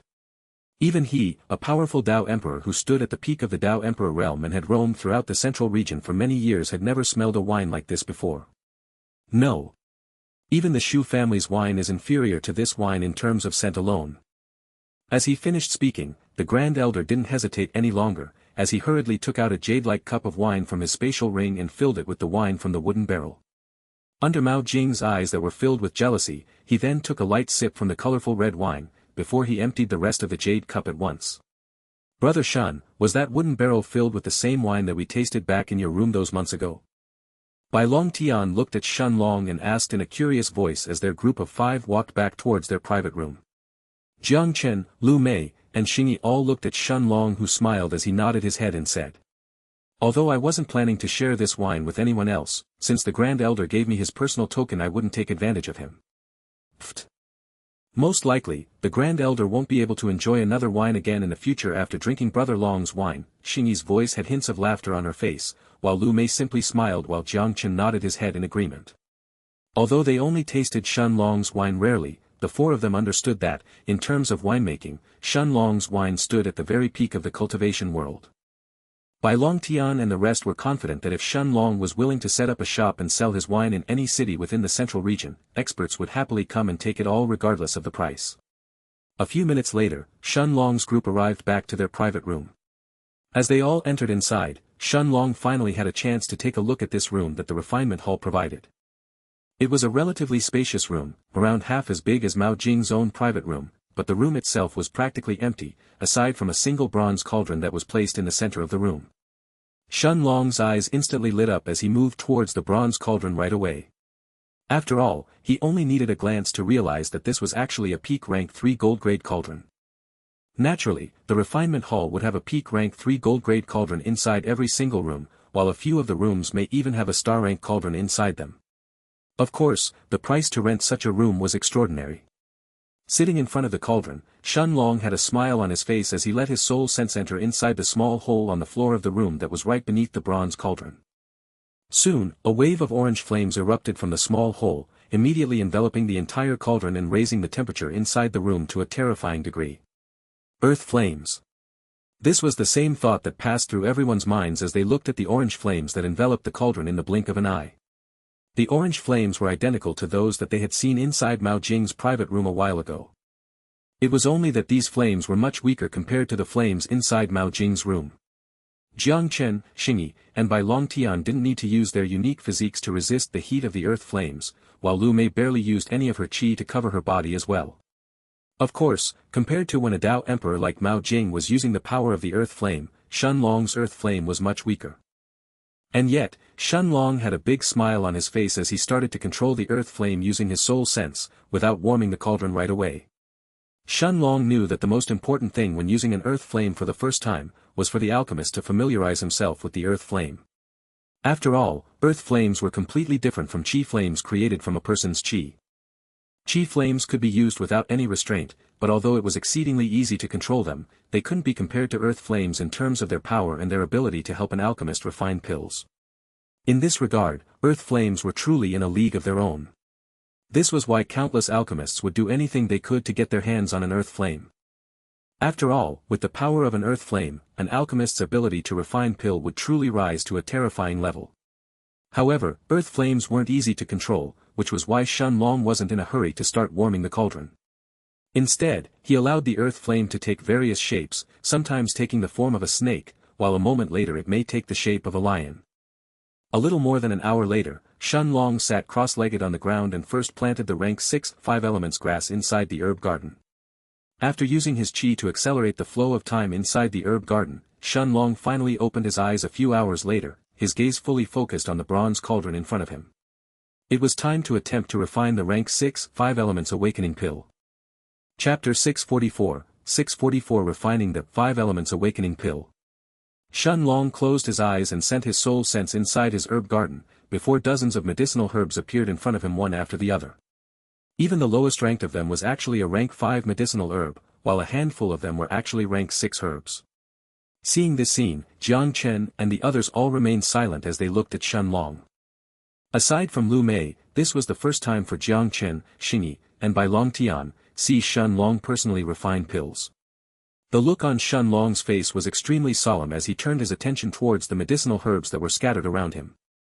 With the assistance of the orange earth flame, it only took a few minutes for the bronze cauldron to be fully heated and be ready to refine pills, but Shun Long knew that refining the 5 elements awakening pill wasn't going to be easy at all. Taking a deep breath, Shun Long then circulated the qi inside his qi balls, causing his eyes to turn golden, before the invisible figure of an hourglass expanded from his body, completely enveloping the entire room. 57 silver-colored balls of qi were floating above his head, but aside from Shun Long, neither Jang Chen nor the other could see them. Extending his hand, Shun Long grabbed a handful of rank 5 medicinal herbs and threw them all inside the cauldron. The moment that they entered the cauldron, under the terrifying heat of the orange-colored earth flame, the rank 5 medicinal herbs were instantly turned into a puddle of medicinal essence, before Shun Long threw in another bunch barely a second later. An incense stick of time had passed before all rank 5 medicinal herbs turned into a puddle of colorful medicinal essence that swirled inside the bronze cauldron. At that moment, as Shun Long used his soul sense to split the medicinal essence into 4 parts, his golden eyes suddenly turned extremely serious, as Shun Long suddenly threw in 4 rank 6 medicinal herbs inside the cauldron, all at the same time. Among these medicinal herbs was also a single rank 6, white petal flower, looking nearly identical to the flower that Shun Long had traded to Wan Zhu for the stalk of 5 elements grass. The only difference was, that the petals of this flower seemed to be slightly bigger than those of the flower that Shun Long had given to Wan Zhu. Of course, although this difference seemed to be negligible, an expert alchemist who knew enough about this white petal flower would immediately understand that this was already a rank 6 white petal flower that had matured for more than 5,000 years, while the white petal flower that Shun Long had exchanged with Wan Zhu was only a 3,000-year-old white petal flower. Staring at the rank 6 white petal flower that was slowly turning into a white-colored liquid, but was clearly much harder to refine compared to the rank 5 medicinal herbs, Shun Long mumbled to himself in his heart.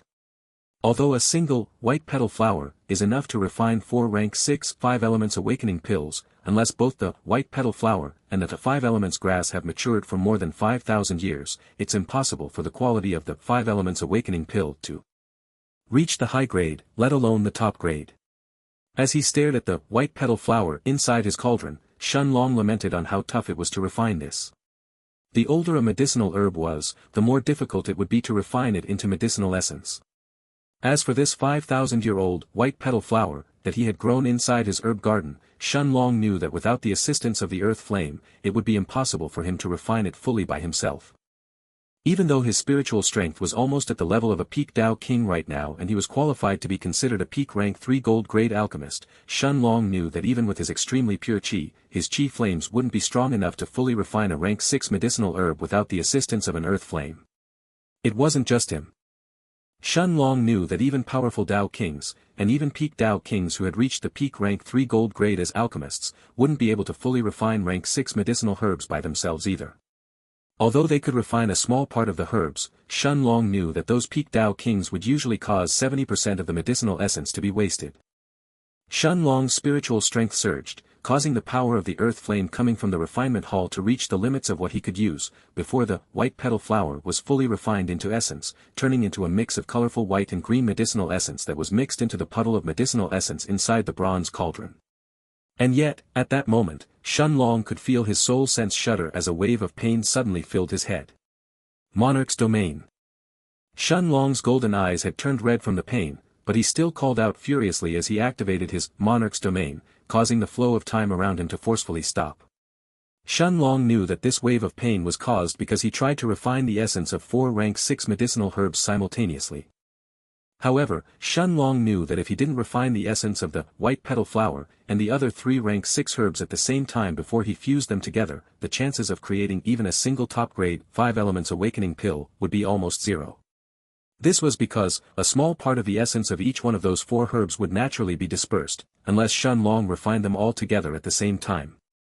At that moment, as he activated his Monarch's domain, Shun Long didn't hold back at all, causing the flow of time around by Long Tian and the rest to be stopped as well. Even Jang Chen and Lu Mei who had reached the peak of rank 7 in the nascent soul couldn't muster an inch of resistance in front of Shun Long's Monarch's domain, as the flow of time around their bodies was forcefully halted. At this point, Shun Long had failed to notice this detail, as his attention was fully focused on the bronze cauldron in front of him. The pain from forcefully refining 4 rank 6 medicinal herbs at the same time was still assaulting his senses, and yet Shen Long knew that he couldn't lose his focus. Refining a peak rank 6 pill, especially a pill like the 5 Elements Awakening pill, that even star-rank alchemists only had a 40% chance to successfully concoct, was truly extremely difficult. Extending his right hand, Shen Long grabbed the stalk of a 5-colored grass that he had placed right next to him, and without any hesitation, he tossed it right inside the bronze cauldron. Chapter 645 Refining the 5 Elements Awakening Pill, 2. Shen Long knew that the 5 Elements grass needed to be added inside the cauldron as soon as the white petal flower was mixed with the other 3 rank 6 medicinal herbs. As he placed the stalk of the rank 6 5 Elements grass inside the bronze cauldron, Shen Long retracted his Monarch's domain, before a sizzling sound resounded throughout the private room. Shen Long's soul sense burst out for the second time as it entered the small hole below the bronze cauldron, drawing as much power as he could from the orange earth flame below the refinement hall. The temperature inside the room instantly went up by another level. This was the current limit of what Shen Long's soul sense could handle. And yet, even though the earth flame's temperature had reached an extremely terrifying level, Shen Long could see that the 5 Elements grass was being refined at an extremely slow rate, while beads of sweat were already rolling from his forehead. He was already nearing his limits in this pill refinement. At the same time, Jang Chen and the others all turned to look at each other with eyes filled with disbelief, before they turned their shocked gazes towards Shen Long barely a moment later. Normally, it would be almost impossible for them to notice that they had been affected by Shen Long's Monarch's domain, but since the 4 of them had their eyes focused on Shen Long this entire time as he refined the essence of the medicinal herbs, how could they not notice that the stalk of the rank 6 5 element grass that was right next to him had actually disappeared? They all understood that this could only have happened if Shen Long had used his Monarch's domain during the pill refinement. Just how strong is Brother Shen right now if he goes all out? The same question appeared on Jiang Chen's, Bai Longtian's, and even Xingyi's minds, as they all stared at Shen Long with disbelieving looks in their eyes. Although they all knew that Shen Long was actually the strongest one among their group, the 3 of them hadn't expected that they would actually be affected by his Monarch's domain without even realizing it. After all, this situation was completely different from the time that Shen Long had fought with Jiang Chen back in his courtyard and had used his Monarch's domain. From the look on Shen Long's face that was entirely focused on the bronze cauldron in front of him and the beads of sweat that were rolling down from his forehead, it was obvious that Shen Long had placed his full attention on the pill refinement. Of course, Jiang Chen and the rest didn't know that as long as Shen Long activated his Monarch's domain, it didn't matter if Shen Long's target was the bronze cauldron in front of him or a bird in the sky, unless he had specifically chosen to avoid someone, everyone would be affected by his Monarch's domain. But how could Shen Long, who had already reached his limit during the pill refinement, possibly split his attention to control his Monarch's domain? The only one who was unperturbed about this situation was Lu Mei, as she looked at Shen Long with her beautiful black eyes, while a gentle smile was formed on her lips. Unlike Jiang Chen, Bai Longtian, and Xingyi, this wasn't the first time that Lu Mei had witnessed the power of Shen Long's Monarch's domain. She knew that this was why Shen Long had been hiding his Tao of Time ever since he had entered the holy sect. It was truly his strongest trump card. Paired with his extremely pure qi, Shen Long was most likely invincible at the same level of cultivation. Unless Jiang Chen and the others had activated their unique physique, even they wouldn't possibly be able to resist Shen Long's Monarch's domain. With his attention fully focused on refining the stalk of 5 elements grass, Shen Long completely ignored everything else around him, including his entire body that was drenched in sweat, and activated his second Monarch's domain, hastening the refinement process of the 5 elements grass even further. Half an hour later, the spiritual strength inside his spiritual sea was almost fully depleted, but Shen Long didn't pay any attention to it as he stared at the 5-colored essence that had now appeared inside the bronze cauldron. This was the essence of the 5 elements grass. This wasn't just a small part of its essence, but the whole essence contained within a 5,000-year-old stalk of 5 elements grass. Closing the lid of the cauldron, Shen Long used his soul sense to guide the medicinal essence inside the cauldron to swirl before allowing the pills to slowly take shape. A little more than an hour later, the lid of the bronze cauldron finally started to buzz, before Jiang Chen and the others could smell a weak fragrant scent that had started to waft from the cauldron as it slowly filled the room. At the same time, Shen Long's furrowed eyebrows finally relaxed before his body, drenched in sweat, collapsed on the floor behind him as Shen Long closed his eyes. He could feel that he was utterly exhausted, while a head-throbbing headache had made his face go pale. This time, Shen Long knew that he had truly spent himself. Refining the 5 Elements Awakening pill was much harder than he had originally expected. No wonder even star-rank alchemists only have a 40% chance of success when refining this pill. This pill truly depletes your spiritual strength. As for normal peak rank 3 gold grade alchemists, it should be impossible for them to refine a stalk of a 5,000-year-old 5 elements grass unless they have actually fused with an earth flame. Shen Long knew that even his own spiritual strength was only at the level of a peak rank 3 gold grade alchemist. If it wasn't for his Tao of Time, Shen Long knew that he would have most likely failed during the pill refinement as well. Even now, his spiritual strength was almost completely depleted. Of course, if any ordinary Dao King heard that a late-stage nascent soul cultivator's spiritual strength was actually comparable to that of a peak Dao King's, they would most likely spit at that person in disdain. After spending an hour, sitting cross-legged on the ground to recover a small part of his spiritual strength, Shen Long could finally feel the pain in his head slowly easing, before he finally opened his eyes and turned his attention towards the bronze cauldron in front of him. Chapter 646, 646. However, before Shen Long could open the lid of the cauldron, Lu Mei's worried voice sounded by his side a moment later, as Lu Mei asked. Long Ji, are you alright? Even Xingyi and the others were concerned when they saw the pale look on Shen Long's face as he collapsed on the floor. They could tell that this sort of pill refinement was extremely taxing to Shen Long. At the same time, waves of gratitude filled everyone's hearts. After all, Jang Chen and the others knew that Shen Long was only doing this for them. Neither he nor Lu Mei had a unique physique. Nodding his head, Shen Long extended his hand and pulled Lu Mei into a hug before he said. Mayor, don't worry. I simply depleted my spiritual strength this time. This 5 Elements Awakening pill was truly hard to concoct. No wonder there aren't any 5 Elements Awakening pill for sale in the Holy Sect or anywhere inside the Holy City. Most likely, even the second floor of the Golden Treasures Hall won't have more than 2 of them. As he said this, Shen Long turned his attention to the bronze cauldron in front of him with a curious look in his eyes. Waving his hand, he then removed the heavy lid of the cauldron, causing it to slowly float upwards, before the same fragrant scent from before immediately erupted from the cauldron as it filled the entire room. Lu Mei and the rest had all turned their eyes towards the cauldron as well. Inside the cauldron, 4 colorful pills were lying next to each other, but the moment that Shen Long saw the 4 pills, the look in his eyes changed. Only a single top-grade pill. Shen Long sighed as he looked at the only pill that was emitting a 5-colored light. This was the only top-grade rank 6 5 Elements Awakening pill inside the bronze cauldron. As for the other 3 pills, 2 of them were emitting a 4-colored light, making them high-grade rank 6 pills, while the last one was emitting a 3-colored light, making it obvious that it was just a middle-grade pill instead. Hearing Shen Long sigh, Lu Mei simply smiled, while Bai Long Tian and the rest pursed their lips. Even 1-star alchemists would struggle to refine middle-grade 5-element awakening pills, while Shen Long was complaining about getting only a single top-grade pill.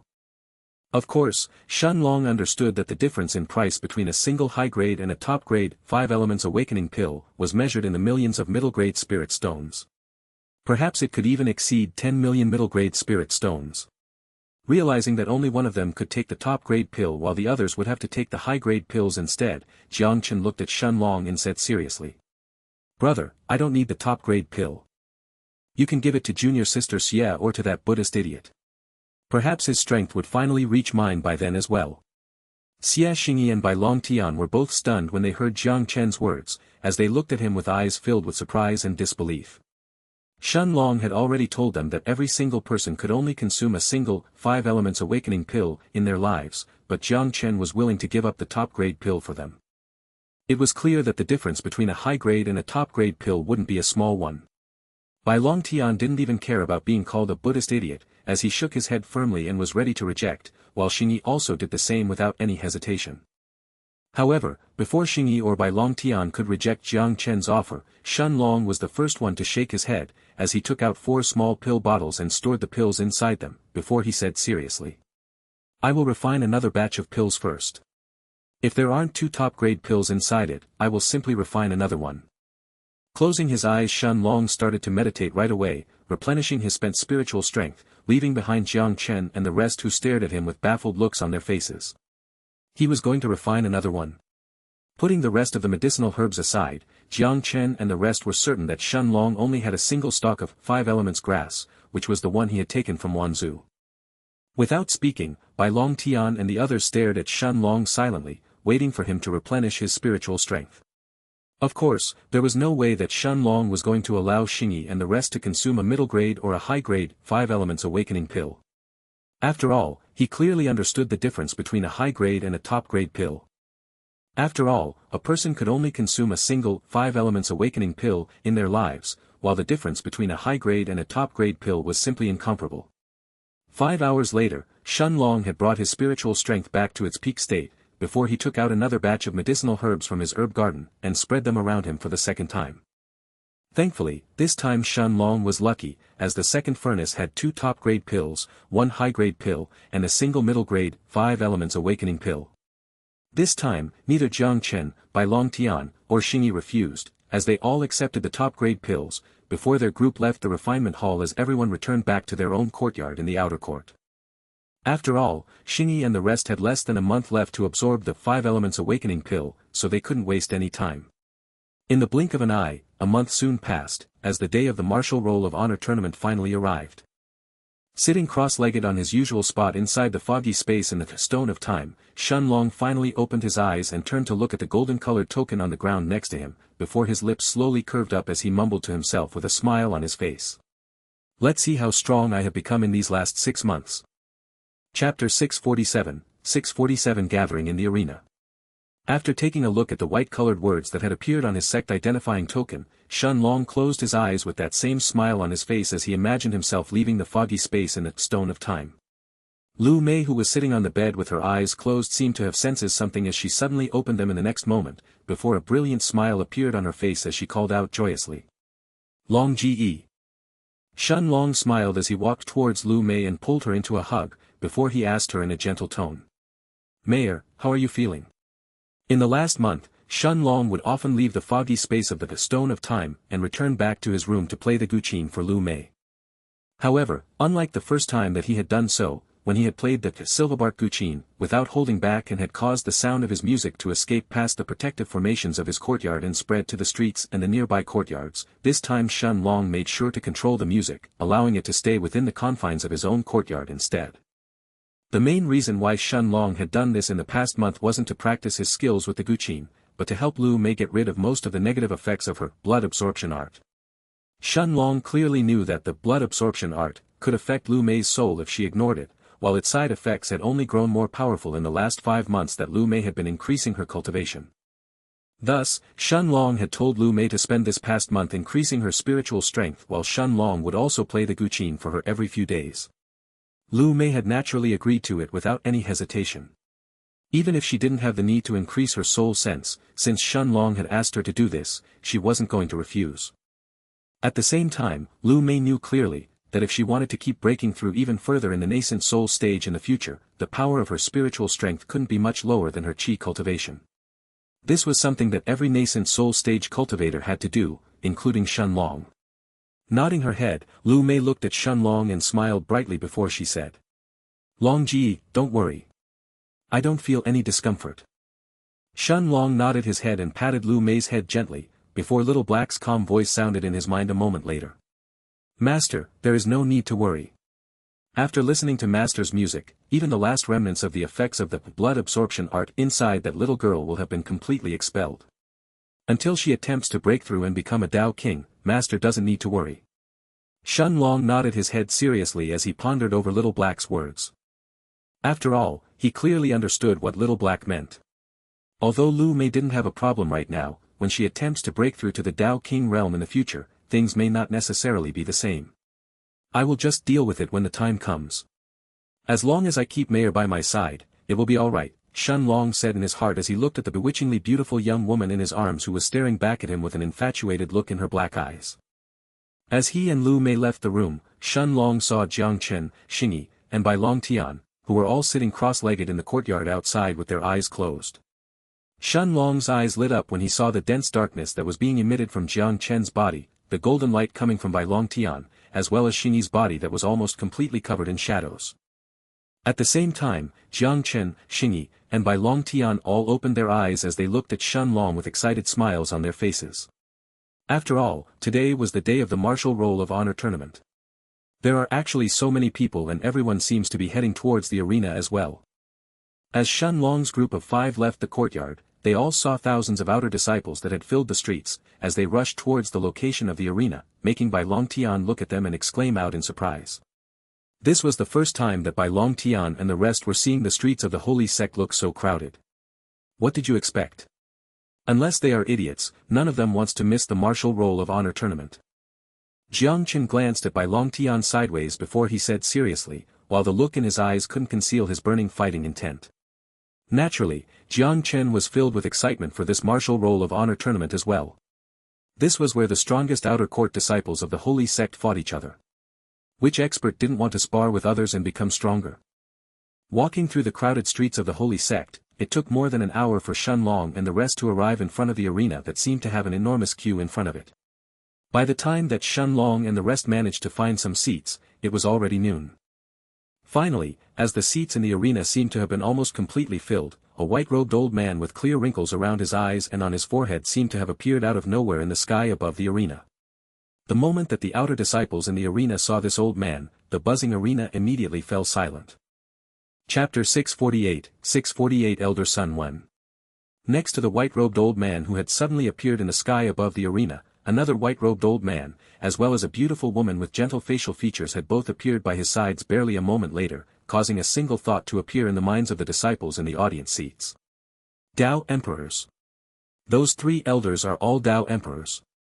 At the same time, although Shun Long and the others didn't recognize the old man at the center of those 3, with just a glance, Shun Long had immediately recognized the bald old man with an unkempt appearance who was standing by his side, as well as the beautiful middle-aged woman with those limpid black eyes. This bald old man with a long white beard was the same person who had been responsible for Shun Long's 4th test when they entered the holy sect more than 10 months ago, the white-robed Dao Emperor, Elder Chao Ling. Just like the last time that Shun Long had seen him, Chao Ling's appearance hadn't changed in the slightest, not caring about his looks in the least, but Shun Long had a very deep image of this old man. Longji, what is Master doing here? Could it be that she is responsible for this martial roll of honor tournament? Lu Mei looked at the beautiful middle-aged woman in the sky in surprise, before she turned her attention towards Shun Long and asked in a curious voice. The beautiful woman in white robes in the sky was really Lu Mei's master, Elder Xian. Hearing Lu Mei's question, Shun Long shook his head in confusion. He hadn't expected for 3 inner court elders to be present during this martial roll of honor tournament either. Although to Shun Long and the rest the martial roll of honor tournament was considered important, in the eyes of these elders, most likely, it shouldn't be worth them personally making a trip to oversee it unless there was another reason behind it. The 3 elders in the sky looked at the nearly 200,000 outer court disciples gathered that had filled the arena, before the old man at the center of the 3 nodded his head, as his calm voice entered the ears of every single outer court disciple in the crowd a moment later. Most of you probably don't know me, so let me introduce myself. My name is Sun Wen and I will be overseeing the martial roll of honor tournament today. Hushed discussions instantly filled the arena within the next moment, as everyone stared at the white-robed old man in the sky. This is Elder Sun Wen, the head of the inner court elders. Ah. I have only heard of Elder Sun Wen's name, but this is the first time that I am seeing him too. I have heard that he is the strongest of all the inner court elders. Only our sect master and the grand elder are said to be stronger than Elder Sun. The number of outer court disciples who had personally seen Elder Sun Wen was very small, but almost everyone knew of this head elder who usually managed most of the affairs of the sect, causing the eyes of the disciples of the crowd to light up with admiration and fervor. Since the grand elder was in seclusion and the sect master was rarely within the sect, Elder Sun Wen was the elder who usually managed most of the affairs. Even Shun Long, who hadn't heard almost anything about Elder Sun Wen, had now learned from the discussions of the people around him, that this old man was actually the strongest of the inner court elders in the holy sect. The white-robed elder Xianxia then waved her hand and the entire arena quickly fell silent for the second time. Elder Sun Wen nodded his head, before he took out a pitch-black token from his spatial ring and held it in his right hand before his gaze fell on the arena below him. As soon as the pitch-black colored token appeared, Elder Sun infused his chi inside it before mysterious runes and patterns appeared on its surface.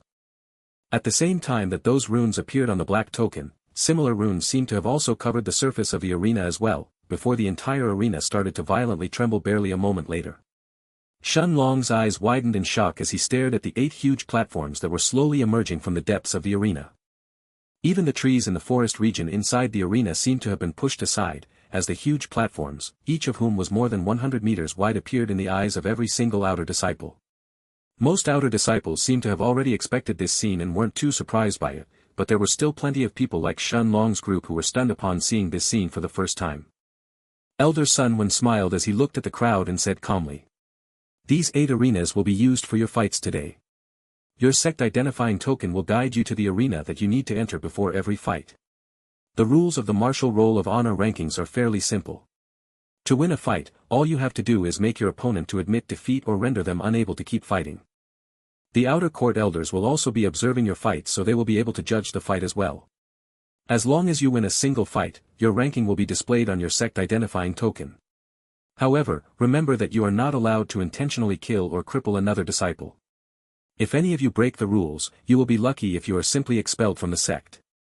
At worst, you may even lose your life. Elder Sun's voice had turned extremely serious as he said the last sentence, making some disciples in the crowd shiver while most of them simply nodded their heads.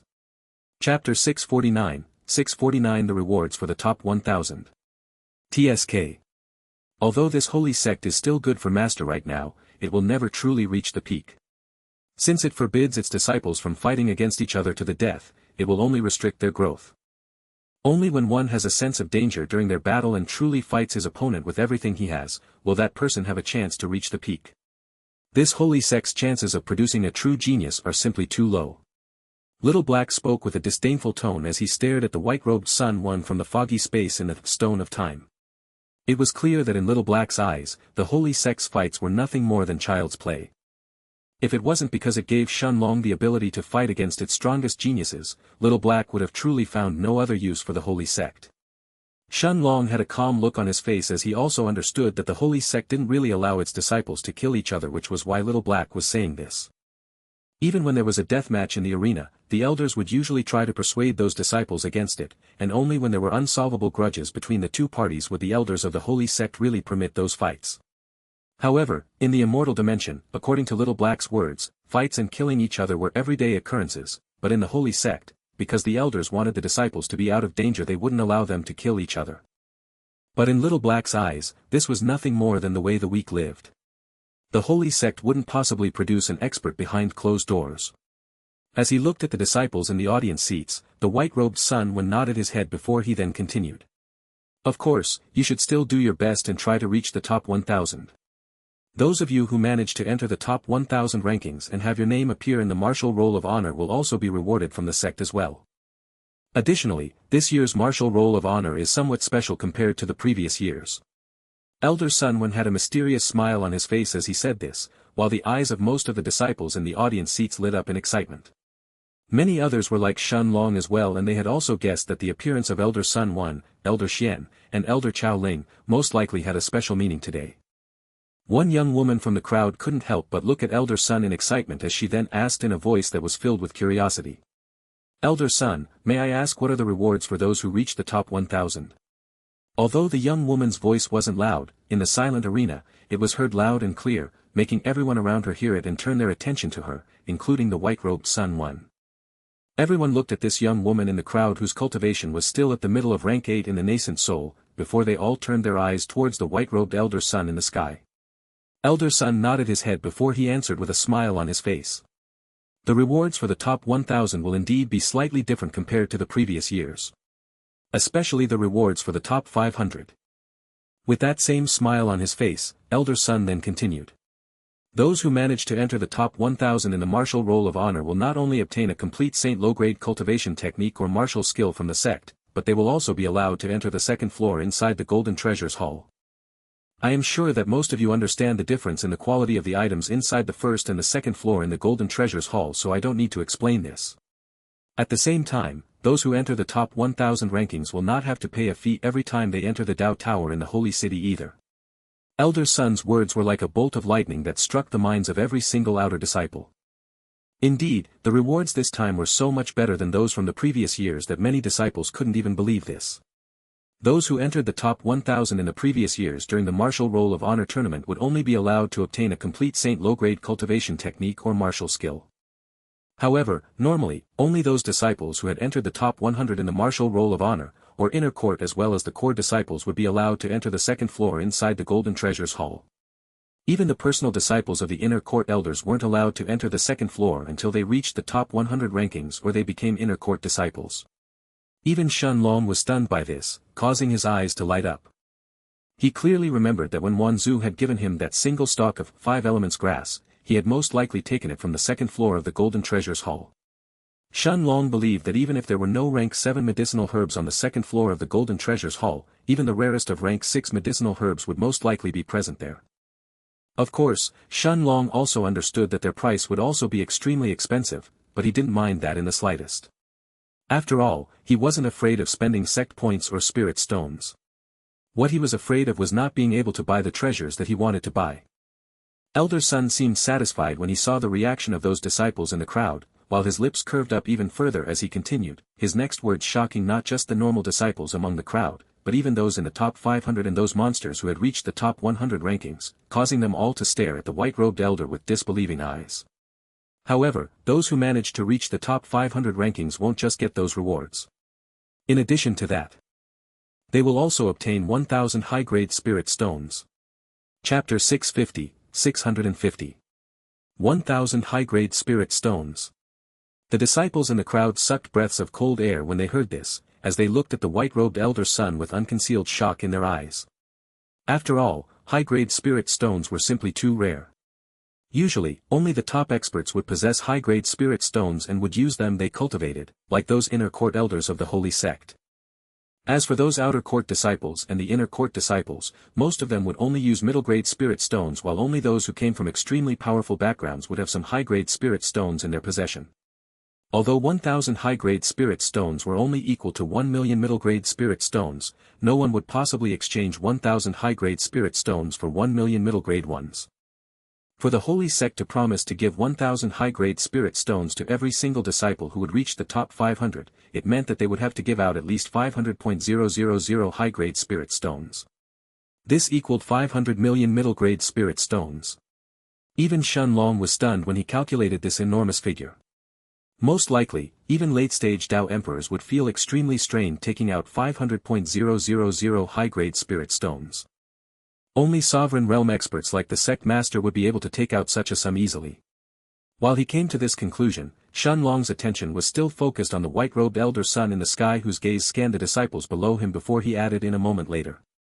As for those who reach the top 100, they will all obtain 2,000 high-grade spirit stones instead.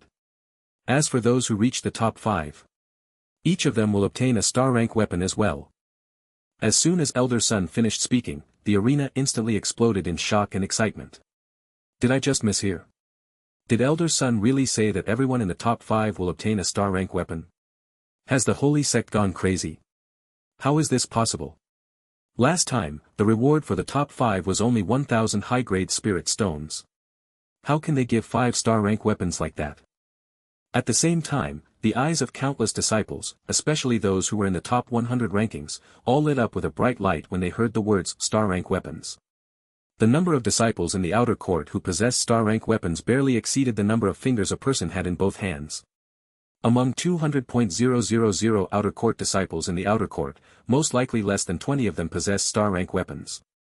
Since most of those disciples in the top 100 rankings of the martial roll of honor came from extremely powerful backgrounds, one could understand how rare star-rank weapons truly were. Although those in the top 5 were rumored to already have star-rank weapons in their possession, they wouldn't mind obtaining more and selling them back to their respective clans. Perhaps the weapon they obtained from the holy sect would even be better than their current weapons, and if it was compatible with them, they could use it instead. This is probably fate. We haven't even reached the peak of the nascent soul, let alone the Dao King just yet. It's impossible for us to compete against those at the top 100 rankings right now, let alone the top 5. Bai Long Tian spoke in a low voice as he stared at the white-robed elder Sun Wan, while Jang Chen and the rest nodded their heads. Even Shen Long couldn't help but agree in his heart that it was impossible for any of them to challenge those at the top 100 rankings in the martial roll of honor right now. In the past 5 months, Shen Long and the rest had all heard that those in the top 300 rankings in the martial roll of honor were said to have all reached the Dao King realm. Additionally, none of them were weak on their own, otherwise, how could they reach the top of the rankings in the holy sect? Although Shen Long didn't care too much about the star-rank weapons of the holy sect since his black sword and Lu Mei's translucent armor were already peak rank 1-star weapons, he still wanted to obtain one for Bai Long Tian and Xingyi if he could. However, he knew that reaching the top 5 rankings this time was most likely going to be impossible. Longji, what I am more curious about is the reason why the holy sect is doing this. It's not just Master, but even this Elder Sun and Elder Chao Ling who are present today, and the rewards are also enough to even attract peak Dao kings, let alone outer court disciples like us. Something big is probably going on. Hearing Lu Mei's voice, Shen Long nodded his head in agreement, while Xingyi's, Jiang Chen's, and Bai Longtian's eyes had also turned serious. There was no way that the holy sect had increased their rewards to this level for no reason. After all, even many peak Dao kings didn't have star rank weapons, including the outer court elders of the holy sect. For the holy sect to give 5-star rank weapons to those who reached the top 5, there was definitely a reason behind it. Seeing that the 8 platforms in the arena had been fully raised, the previously silent white-robed elder Chao Ling finally took a step forward and waved his sleeve, causing a gust of wind to fly out as it covered the entire arena. As it swept through the bodies of the disciples sitting in the audience seats, those disciples noticed in their horror that they were unable to make sounds any longer. It was almost as if they had suddenly lost their ability to speak. Although they opened their mouths, not a single sound would come out. Chao Ling ignored the horrified gazes of those outer court disciples, as he said in a calm voice. The Martial Roll of Honor tournament will begin now. As Chao Ling's words rang out, 8 white-robed figures flew inside the arena at the same time, before they landed in front of every single one of the 8 platforms. Chapter 651 Lu Mei's Fight. Of course, those 8 white-robed figures naturally belonged to the outer court elders who would be responsible for the 8 platforms. At the same time that the white-robed outer court elders appeared in front of the 8 platforms, 16 sect-identifying tokens among the disciples in the crowd seemed to have lit up as well, and surprisingly, one of those tokens was actually Lu Mei's token. Mayor, good luck. Shen Long looked at Lu Mei and smiled before he spoke in a gentle voice. Lu Mei flashed Shen Long a bright smile in response before she flew towards one of the 8 platforms inside the arena. Aren't those people too weak? Even the strongest of them is only at the peak of rank 5 in the nascent soul. Jang Chen, who had been observing the other 15 outer court disciples that had flown into the arena before Lu Mei, exclaimed out in surprise when he sensed those disciples' auras. Even the strongest of them was just at the peak of rank 5 in the nascent soul, while the other 14 were either at the early rank 5 or the middle of rank 5 in the nascent soul respectively. Although this level of cultivation would be considered above average in the outside world, inside the holy sect it was truly considered extremely weak. Xingyi and Bai Longtian both nodded their heads with some confusion in their eyes, while even Shen Long had a puzzled look on his face when noticed this. Normally speaking, although Lu Mei's cultivation was considered above average within the outer court, most of the outer court disciples should still be at the rank 6 or the early rank 7 in the nascent soul. To see so many of them who were only at the early rank 5 or the middle of rank 5 of the nascent soul fight in the arena at the same time was weird. At that moment, a bald young man at the early rank 7 of the nascent soul who was standing close to Jang Chen, seemed to have overheard what Jang Chen had said now, and turned to look at him with a weird look on his face before he said. Too weak. It's your friend who is too strong. Don't you know that the fights in the martial roll of honor start from the weakest outer disciples to the strongest? How come your friend is ranked at the bottom when she has entered the late stages of the nascent soul already? Did she go there to bully the others? Shen Long, Jiang Chen, Xingyi, and Bai Longtian all turned to look at this young man who was sitting next to Jiang Chen with looks of realization on their faces, as they suddenly understood what was going on. Indeed, if someone had never fought in the martial roll of honor before, it was only natural that their ranking would be at the very bottom during their first fight. Shen Long's group had entered the holy sect just 10 months ago, but they had spent most of their time either cultivating in peace, taking on a few missions, participating in faction wars, or occasionally visiting the holy city and even participating in the battles inside the Dao Tower to increase their Dao comprehension. Neither Shen Long nor anyone else from his faction had bothered with the martial roll of honor. Since the martial roll of honor tournament was taking place soon, they would be able to fight against the strongest disciples in the holy sect by then anyway, so until then, all they had to do was increase their strength as much as they could. After all, everyone from Shen Long's faction knew that their biggest weakness within the sect was their low cultivation level. Bai Longtian and the rest all believed that as long as they could break through to the peak of the nascent soul, or even the Dao King realm, they could fight against the strongest geniuses of the holy sect as well. At the same time that the bald young man's voice sounded in Shen Long's and the others' ears, the crowd seemed to have exploded in discussions at the same time, as everyone was now looking at the yellow-robed Lu Mei who had just landed on one of the platforms. Who is this girl? She has actually reached the peak of rank 7 in the nascent soul, but she is participating in the beginning fights. What is going on? Hey, isn't this Lu Mei? It's the death goddess from Shun Long's faction, Lu Mei. No wonder she is ranked so low. This is probably her first martial roll of honor tournament. I heard that those monsters from Shun Long's faction only entered the sect 10 months ago after all. Although most of them didn't know Lu Mei, there were still plenty of outer disciples who recognized her as soon as they saw her peerlessly beautiful face appear on the platform. Putting Lu Mei's beauty aside, just from the faction war that Shun Long's faction had against Peng Chao's faction, less than a month ago, there had been plenty of outer court disciples present that day, and many of them recognized her with just a glance. After all, the person who had created the most visual impact on those outer court disciples wasn't Jang Chen with his astonishing strength or Xingyi with her vanishing shadow's unique physique, but this terrifying death goddess that could summon undead creatures and could even control the corpses of her enemies. At the same time, the outer court elder in front of Lu Mei's platform was also somewhat surprised when he sensed Lu Mei's cultivation, while the face of the young man in front of her instantly paled. He was only a middle rank 5 nascent soul cultivator, but he had to fight against a peak rank 7 nascent soul opponent. How was this fair? Unfortunately, there was no one to help him today, as the outer court elder only inspected his and Lu Mei's token for a moment before he declared in a cold voice. Begin. A single, jade-white skeleton who was holding a bony sword appeared in the arena in the next moment, its eyes staring at the yellow-robed young man in front of it with hints of bloodlust inside them.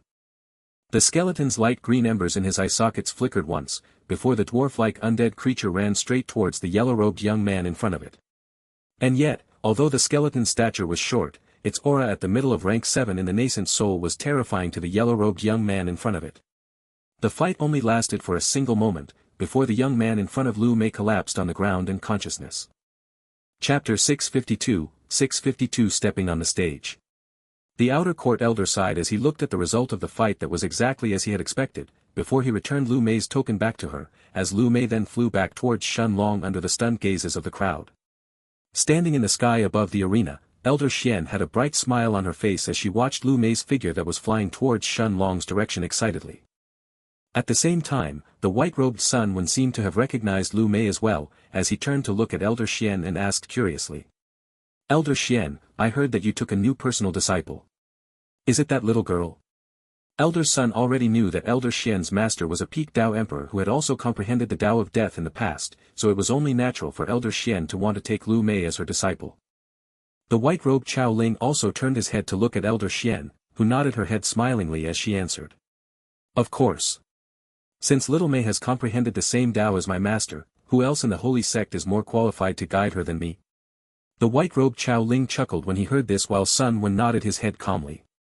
They all knew how deeply Elder Xian loved her master who had treated her like her own daughter in the past, which was why no other inner court elder had dared to fight with her for Lu Mei. Of course, another part was due to Lu Mei's terrifying fate. Naturally, the inner court elders would remember every single disciple with an immortal fate, while Lu Mei didn't just have an immortal fate, but she had even cracked the ball of fate in the end. It was only natural that Sun Wen would have a deep impression of her. Even Chao Ling, who was overseeing the fourth test of the holy sect, remembered Lu Mei due to the uniqueness of her Dao of Death. Returning back to her seat, Lu Mei then continued to observe the rest of the fights. She knew that this was only the beginning of the martial roll of honor tournament. Fortunately, Jang Chen and the rest didn't have to wait too long for their own turn to come. Just like Lu Mei, they had only joined the sect 10 months ago as well, making their ranking be at the very bottom among the outer court disciples. None of their fights were any different from Lu Mei's, as their opponents were only rank 5 nascent soul outer court disciples. Brandishing his white sword that he hadn't used for a long time since he had entered the holy sect, Bai Longtian defeated his opponent with a single move, while Jiang Chen only needed an ordinary punch to send his opponent flying. Both Jiang Chen and Bai Longtian used their body cultivation during their fights, which had already reached the middle of the 5th stage in body refinement in these last 5 months. This was extremely shocking considering that Jiang Chen and Bai Longtian had both broken through to the early 5th stage barely a year before they entered the holy sect's test, but no one from the spectating outer disciples knew about this. The truth was that very few people knew about Bai Longtian's progress since he almost never fought within the sect and kept his abilities hidden, while Jiang Chen didn't have the opportunity to fight using the strength of his body for a good while. After all, the strength of his qi cultivation was much higher than his body's strength, and in fights against experts like Peng Chao who had reached the peak of rank 8 in the nascent soul, using his body cultivation that was only at the middle of the 5th stage was actually useless. Of course, the reason why Jang Chen and Bai Long Tian could both break through in their body refinement cultivation so quickly after their previous breakthrough, was because they had both consumed more than 30 top-grade dragon blood tempering pills. In the past 5 months, Shen Long had obtained the cores of plenty of rank 5 magic beasts, allowing him to refine enough top-grade rank 5 dragon blood tempering pills for Jang Chen and Bai Long Tian. As for Xingyi, who fought right after Jang Chen and Bai Long Tian, she didn't even have to activate her unique physique during her fight, as she defeated her opponent with a single chop on the neck after she appeared behind her. Shen Long didn't have to wait too long for his turn either, and half an hour later, as his sect-identifying token lit up, he flew towards one of the platforms in the arena. His opponent was a young man at the peak rank 5 of the nascent soul who cursed his bad luck the moment that Shen Long circulated his Monarch's hourglass and revealed his aura at the middle of rank 7 in the nascent soul. In this last month that Shen Long had spent in seclusion, although he had only broken through from to the middle of rank 7 from the early rank 7 of the nascent soul, Shen Long's biggest gains weren't actually in the increase of his cultivation, but the enormous increase in the strength of his soul. Shen Long could finally feel that the quality of his soul had reached the late stages of the nascent soul as well, making him feel much more confident during the fights. Of course, Shen Long wasn't going to simply ignore the strength of the soul, since he was aware that there were some powerful outer court disciples who were actually specializing in soul attacking techniques as well. Although his spiritual sea was enormous and could be used to attack and defend as well, if the quality of his soul was low, Shen Long knew that he could really end up being in trouble against a peak nascent soul stage cultivator. If Shen Long's soul was only at the middle stages of the nascent soul in terms of its strength, then if he met a powerful opponent who specialized in soul attacks, he may not even have enough time to reach before he got caught off guard and lost. At the same time, it was one thing to simply lose in the martial roll of honor tournament, but Shen Long knew that outside of the holy sect, there were plenty of experts who trained in the power of their soul, and Shen Long wouldn't possibly risk his life. He was lucky that he hadn't met any such powerful expert just yet. Of course, even if Shen Long didn't want to, he would still have to train his soul to the peak of the nascent soul stage or he wouldn't be able to break through ever again in the future. After all, the main point of the nascent soul stage was to train one's soul and increase their soul sense, not just increase one's cultivation base alone. This was the real difficulty of the nascent soul stage. Only when one's soul reached the peak would one be qualified to try and break through to become a Dao King in the future. As soon as the white-robed elder in front of the platform said the word begin, Shen Long blinked as his body vanished, appearing right in front of the young man who was standing in front of him. The young man didn't seem to have a chance to react, before Shen Long's punch sent him flying. Of course, how could a peak rank 5 nascent soul cultivator resist Shen Long's punch? After all, in the last 5 months, after consuming more than 100 top-grade dragon blood tempering pills, Shen Long's Monarch's eternal body had reached the middle of the 5th stage already. After his breakthrough, Shen Long was confident that even most peak rank 5 magic beasts and peak rank 9 nascent soul cultivators wouldn't be his match if they dared to fight him head-on. We are still getting more mass releases in the incoming days, so look forward to it.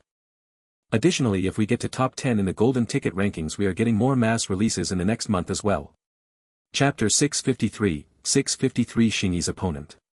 Retrieving his sect-identifying token from the outer court elder in front of the platform, Shen Long had a calm look on his face as he turned around and flew back to his seat. That kid. Isn't he the one who shattered the ball of fate those months ago? At that moment, the white-robed elder's, Sun Wen's eyes flashed with a surprised light, as his gaze landed on Shen Long's body that was flying towards his seat in the audience seats. Sun Wen seemed to have recognized Shen Long with just a glance, which had caused a look of surprise to appear on his face the moment he noticed him. In his heart, Sun Wen was indeed somewhat curious about the power of this person who had destroyed the ball of fate. It's him. Elder Chao Ling seemed to have also spotted Shen Long's figure, as he immediately recognized him as well.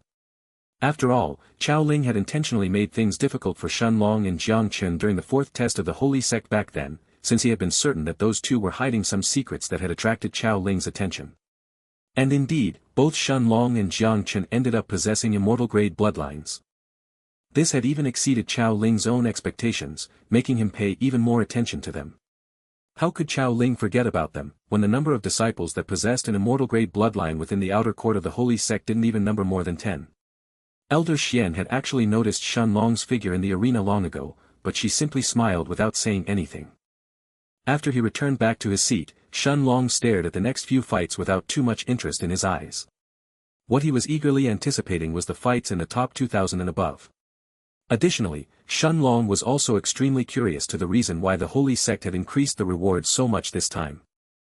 And yet, in the second round of fights, as Xingyi stepped on the fighting platform for the second time, Shen Long's eyes were suddenly drawn into her platform as well, as he stared at the chubby, silver-haired young man whom Xingyi was facing with a surprised look on his face.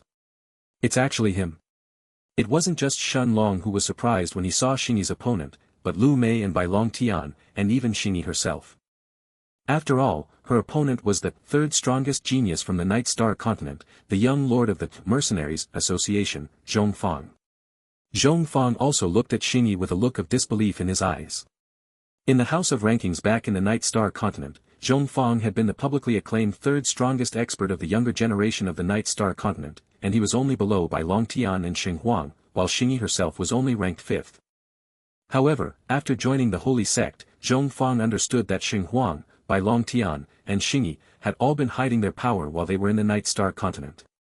Xing Huang himself had been hiding his Tao of destruction that he had secretly comprehended, while Bai Long Tian had been hiding his Tao of the Buddha. As for Xingyi, she had been actually hiding a unique physique. Zhong Fang understood that even Xing Huang and Bai Long Tian would have a hard time competing against Xingyi if she had revealed her unique physique back in the Night Star continent. Most likely, in the Night Star continent, Xingyi was the one who would have been ranked first in the House of Rankings if she had revealed her Vanishing Shadow's unique physique. However, Zhong Fang and Xing Huang both understood why Xingyi hadn't chosen to reveal it either. No matter what, back in the Night Star continent, Xing Huang's Xingtian dynasty was the unquestionably strongest power.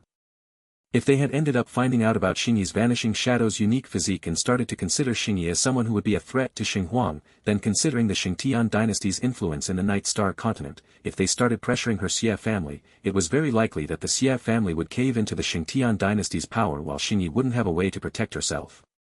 Even if the Xie family wasn't willing to bow their heads to the Xingtian dynasty, there was no way that they would be able to resist if the Xingtian dynasty truly considered Xingyi as a threat and wanted to deal with her. After all, behind the Xingtian dynasty was one of the strongest experts in the entire Night Star continent, the old king of the Xingtian dynasty, Xing Jun. Xing Jun's power was said to be almost comparable to peak experts like the outer court elders of the holy sect or the hall masters of the Demon Emperor Palace. How could the Xie family resist him? Xingyi's eyes narrowed as she looked at Zhong Fang with an extremely cold look in her emerald eyes, before she turned her attention towards the outer court elder in front of the platform who was about to start the fight. Xingyi herself didn't hold any positive feelings for Zhong Fang or Xing Huang. Since Zhong Fang had chosen to follow Xing Huang and both of them had even showed their killing intent towards Shen Long, Xingyi and the others were only going to treat them as enemies. Even Bai Long Tian wasn't willing to spare Zhong Fang or Xing Huang, to say nothing of Xinji, Lu Mei, and Jang Chen. At the same time, the look on Zhong Fang's face had instantly changed into one of disbelief when he saw that Xingyi was the one who stepped on the same platform as him. Sensing Xingyi's aura that had reached the middle of rank 7 in the nascent soul, Zhong Fang's face quickly turned unsightly. After all, Zhong Fang himself was only at the peak of rank 5 in the nascent soul, but Xingyi's cultivation was so terrifying that most likely even the current Xing Huang wouldn't be a match for her, let alone he himself. He couldn't believe that Xingyi had actually advanced so quickly, to actually reach the late stages of the nascent soul in less than a year ever since they had entered the holy sect. Even with the extremely pure qi in the holy sect, her rate of growth was still too abnormal. In his heart, Zhong Fang also felt some envy towards Xingyi who had been so lucky to be chosen by an inner court elder as a personal disciple due to her unique physique.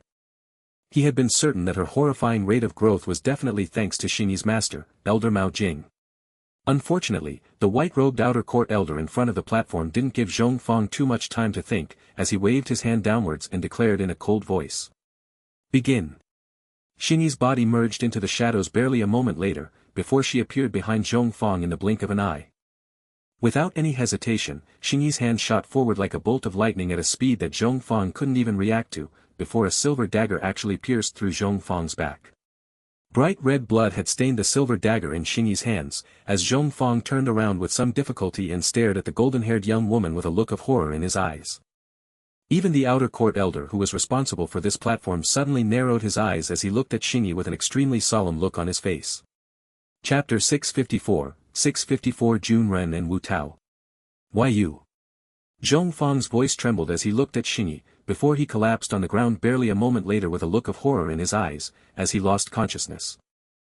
The outer court elder in front of the platform immediately flew inside and checked Zhong Fang's vitals, and only when he sensed that Zhong Fang was still breathing and that his life wasn't in danger did the white-robed elder heave out in relief. Xingyi's dagger had pierced through Zhong Fang's back but it hadn't landed on his heart, so naturally, Zhong Fang wasn't going to die. After all, although Xingyi knew that Zhong Fang was her enemy, there was no way she was going to kill him in the martial roll of honor tournament. And yet, facing Xingyi's speed that he couldn't even react to, Zhong Fang had truly felt the sense of death this time.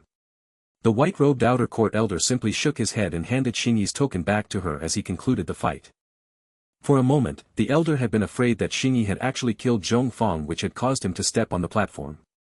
But since Xingyi hadn't broken the rules, the elder didn't care about Zhong Fang's condition at all, as he handed Xingyi's token back to her. As long as one was alive and wasn't crippled, then that was enough. Xingyi returned back to the audience seats while the fights on the 8 platforms continued. The level of the fights had actually started to increase, as even the weakest of the disciples who stepped on the platforms were now at the peak rank 5 of the nascent soul. However, Shen Long and his group weren't the only dazzling stars among the disciples who participated in the earlier fights and had an abnormal level of strength. A short young man with short, spiky black hair who had reached the early rank 7 of the nascent soul had also appeared, as well as a burly young man with slanted eyes and a bald head, whose cultivation had actually reached the early rank 8 of the nascent soul. Shen Long, Lu Mei, and the rest, actually recognized the short young man with the spiky black hair.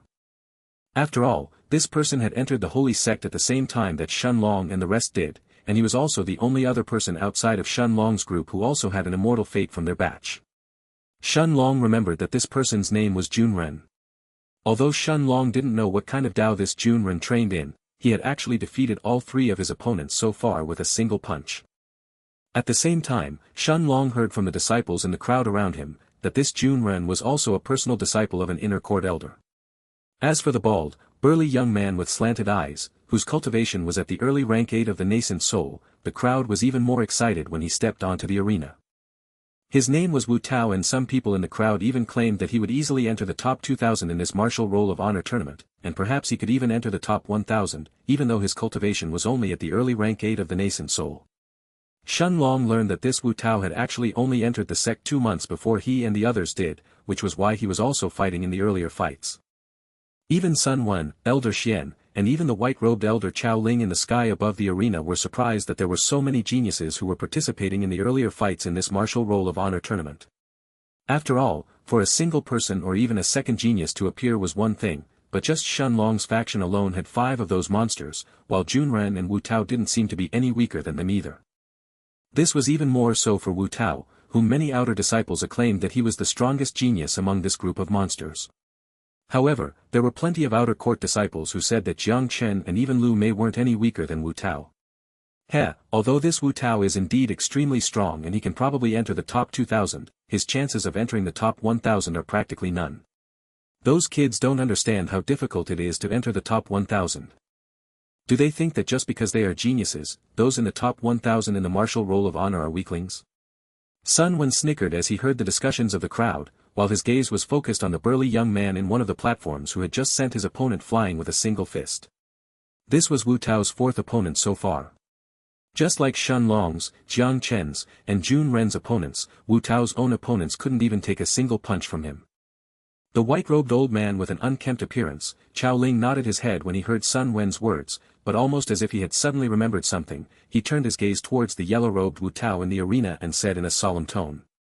Elder Sun, this Wu Tao isn't as simple as he looks. He is actually the 2nd son of the Wu family's patriarch. Elder Sun seemed to be slightly surprised when he heard this, as he turned to look at Chao Ling next to him and asked. Are you sure? Even Xian Jiao turned her gaze towards Chao Ling, who nodded his head and answered seriously. There is no mistake. I heard that this Wu Tao's talent is said to be at the same level as his elder brothers. If that's true, then it's not completely impossible for this kid to enter the top 1,000 this time. Chapter 655, 655 Xinghuang's Threat. Sun Wen and Elder Xian both nodded their heads when they heard Chao Ling's explanation, as their eyes stared at the burly youth in the center of the platform with serious looks in their eyes. Sun Wen knew that just like Shen Long, Jun Ren, and the rest, this Wu Tao was also someone with had an immortal fate when he tested himself in the Ball of Fate almost a year ago. Of course, having an immortal fate didn't mean that one would certainly become an immortal in the future. It only meant that that person simply had enough potential to become one. But in the cultivation world, one's potential wasn't everything. Strength, background, willpower, luck, each of those factors was also needed if one wanted to survive.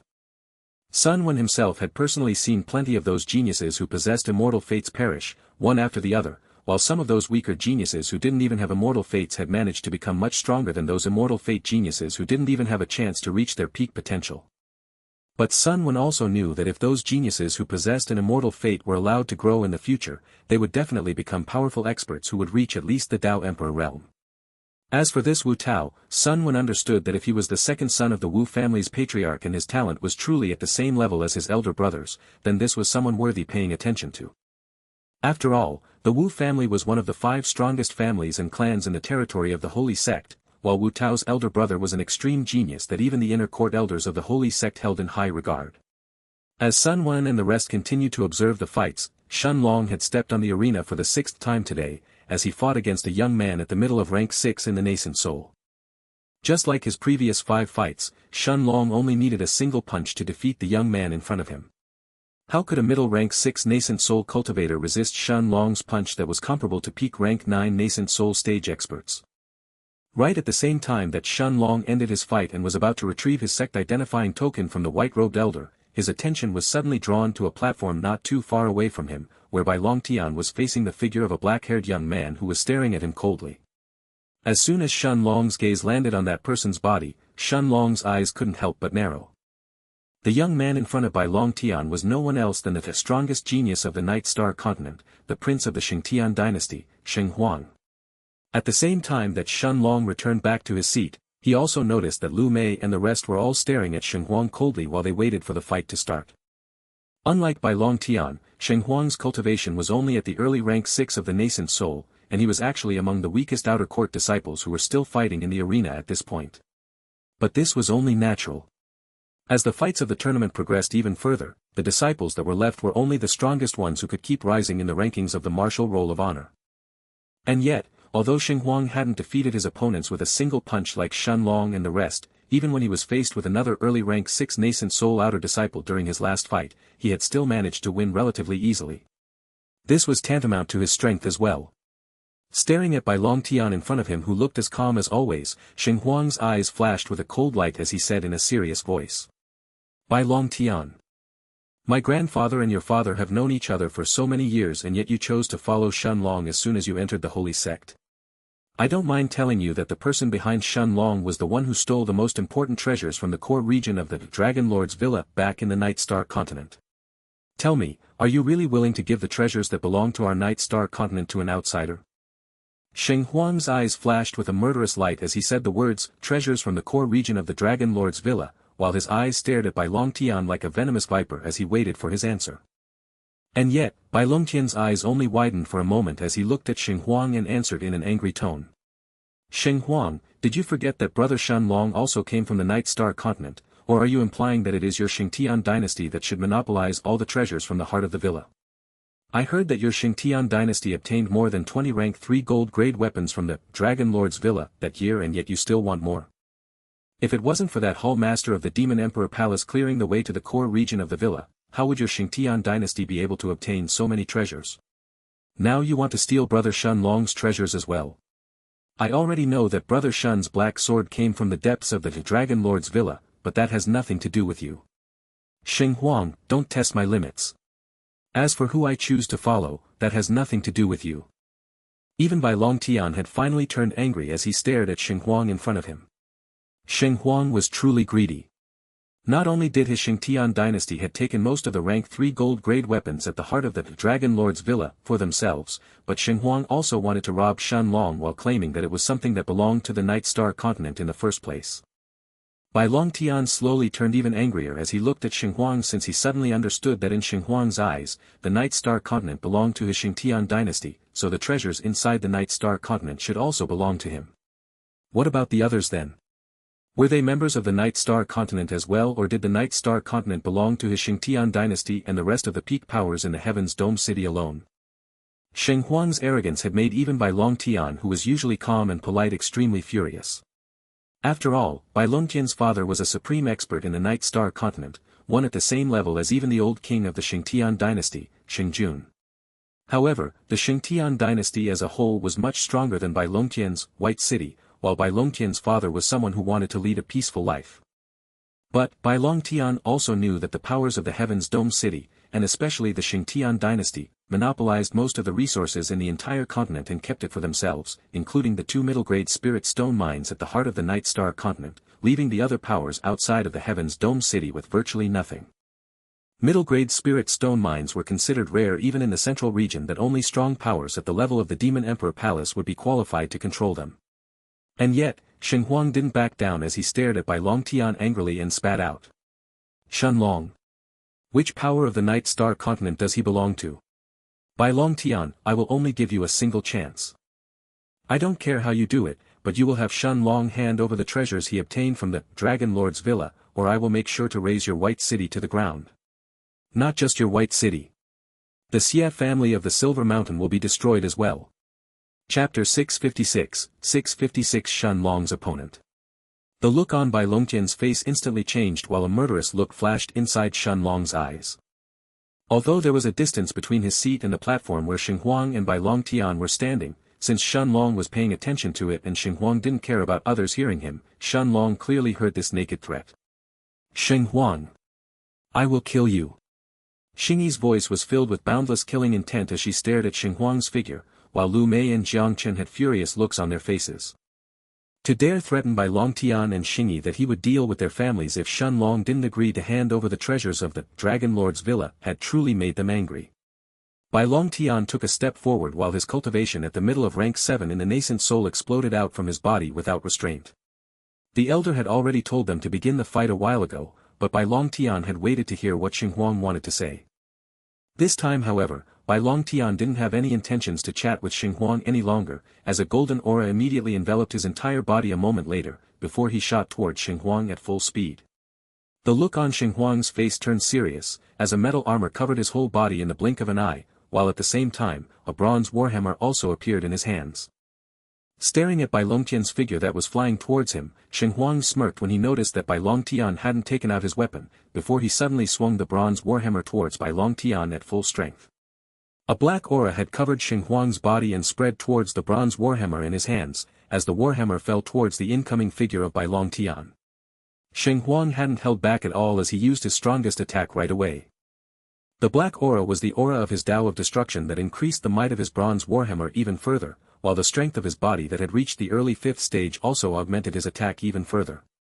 Paired with his peak rank 3 gold-grade warhammer, as long as Bai Longtian didn't go all out, Xinhuang was confident that he could injure him heavily despite the difference in their cultivation bases. Unfortunately for him, the scene that followed made his eyes instantly bulge out in disbelief as Bai Longtian punched the bronze warhammer that was descending towards his head with a furious look on his face before he shouted out.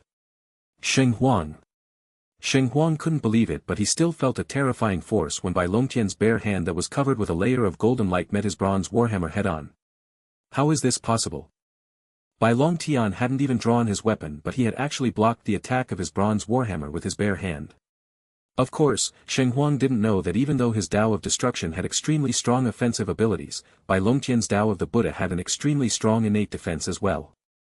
In terms of comprehension in his Tao of the Buddha alone, Bai Longtian was also just a step away from reaching the peak of the nascent soul stage as well. Shenlong watched as Xinhuang's strongest attack had only managed to stop Bai Longtian for a single moment, before Bai Longtian continued forward, and barely a moment later, he had actually arrived in front of Xinhuang. Bai Longtian's palm was covered with a layer of golden light as he thrust it forward without holding back. A look of horror appeared on Xinhuang's face when Bai Longtian's palm touched his chest, before the irresistible force hidden behind Xinhuang's palm entered his body, sending him flying back uncontrollably. The outer court elder responsible for the platform saw Xinhuang's body collapsing on the ground, while Bai Longtian walked towards him. It was clear that Xinhuang hadn't lost consciousness yet, but he was unable to fight any longer. The elder's eyes narrowed and he prepared to intervene in case Bai Longtian really tried to kill him. Stopping right in front of the collapsed Xinhuang, Bai Longtian bent down slightly, but the look on his face had lost any signs of its usual warmness as he said in an emotionless voice that seemed to have been barely suppressing his fury. "Xinhuang, you have crossed my bottom line today. Although your Xingtian dynasty is considered strong, if you dare to attack my father's White City or the Silver Mountain of the Xie family, you will definitely pay a big price for it. I am curious if your Xianxia dynasty really dares to do so with the Demon Emperor Palace about to attack the Night Star continent any time now. And even if you attack them and you manage to destroy the White City and the Xie family, I don't believe that your Xianxia dynasty will be bold enough to touch my father or junior sister Xie's family. Otherwise, forget about the Demon Emperor Palace, your Xianxia dynasty will be wiped out by the elders of the holy sect itself. Sheng Huang knew that Bai Longtian was right, while his face quickly turned red from anger. In the first place, Bai Longtian's father was someone at the same level as his grandfather. How difficult would it be for the Xianxia dynasty to really kill such a powerful peak Dao king? Although destroying the White City wasn't too difficult, killing the White Lord was an entirely different matter. Even if they went all out, their chances of success would be extremely low. Besides, even if they could really kill him or the Xie family, would the Xianxia dynasty really dare to do so now that Bai Longtian and Xingyi were disciples of the inner court elders? Sheng Huang knew the answer in his heart. They wouldn't dare. Although the holy sect wouldn't meddle if the Xianxia dynasty simply destroyed the White City or the Silver Mountain, touching Bai Longtian's or Xie Xingyi's family members would incur the anger of the inner court elders. By then, his Xianxia dynasty would be truly finished. Sheng Huang hadn't thought too deeply before he spat out his threat towards Bai Longtian earlier either.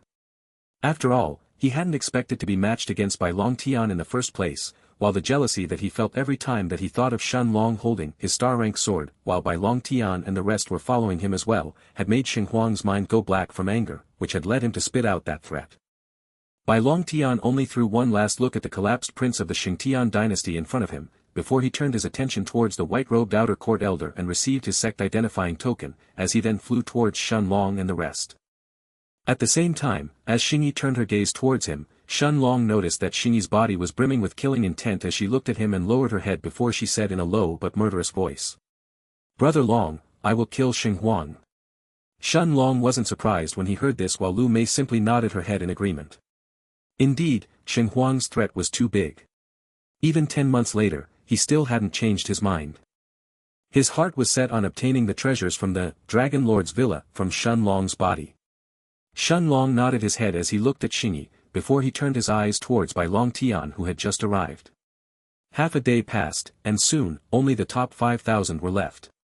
Taking a look at his sect-identifying token, Shen Long could see that his ranking was 4,986th. At this point, the battles and the platforms all had expert step in the arena, as only the most powerful outer disciples were left. Disciples who were at the middle stages of the nascent soul had already all lost.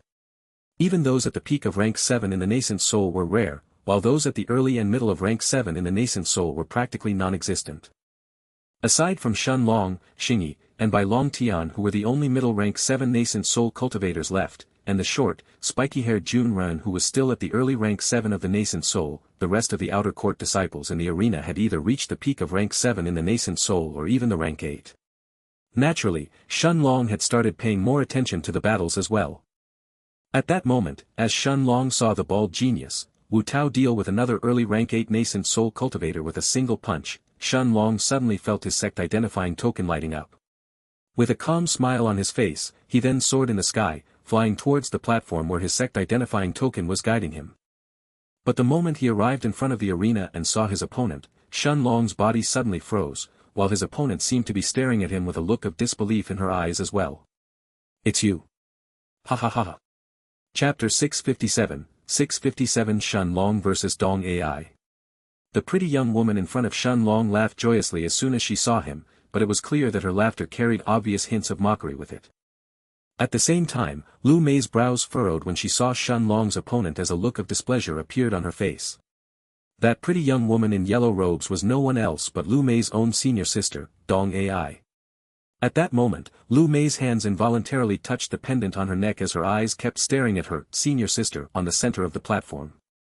Lu Mei still remembered how back in Elder Xian's residence, Dong Ai had thrown a fit of rage the moment she saw that her master had given her personal pendant to Lu Mei. Of course, it was natural to feel some envy in one's heart, since, according to her master, the pendant on her neck was a true treasure that could block an attack from even a late-stage Dao Emperor 2 times.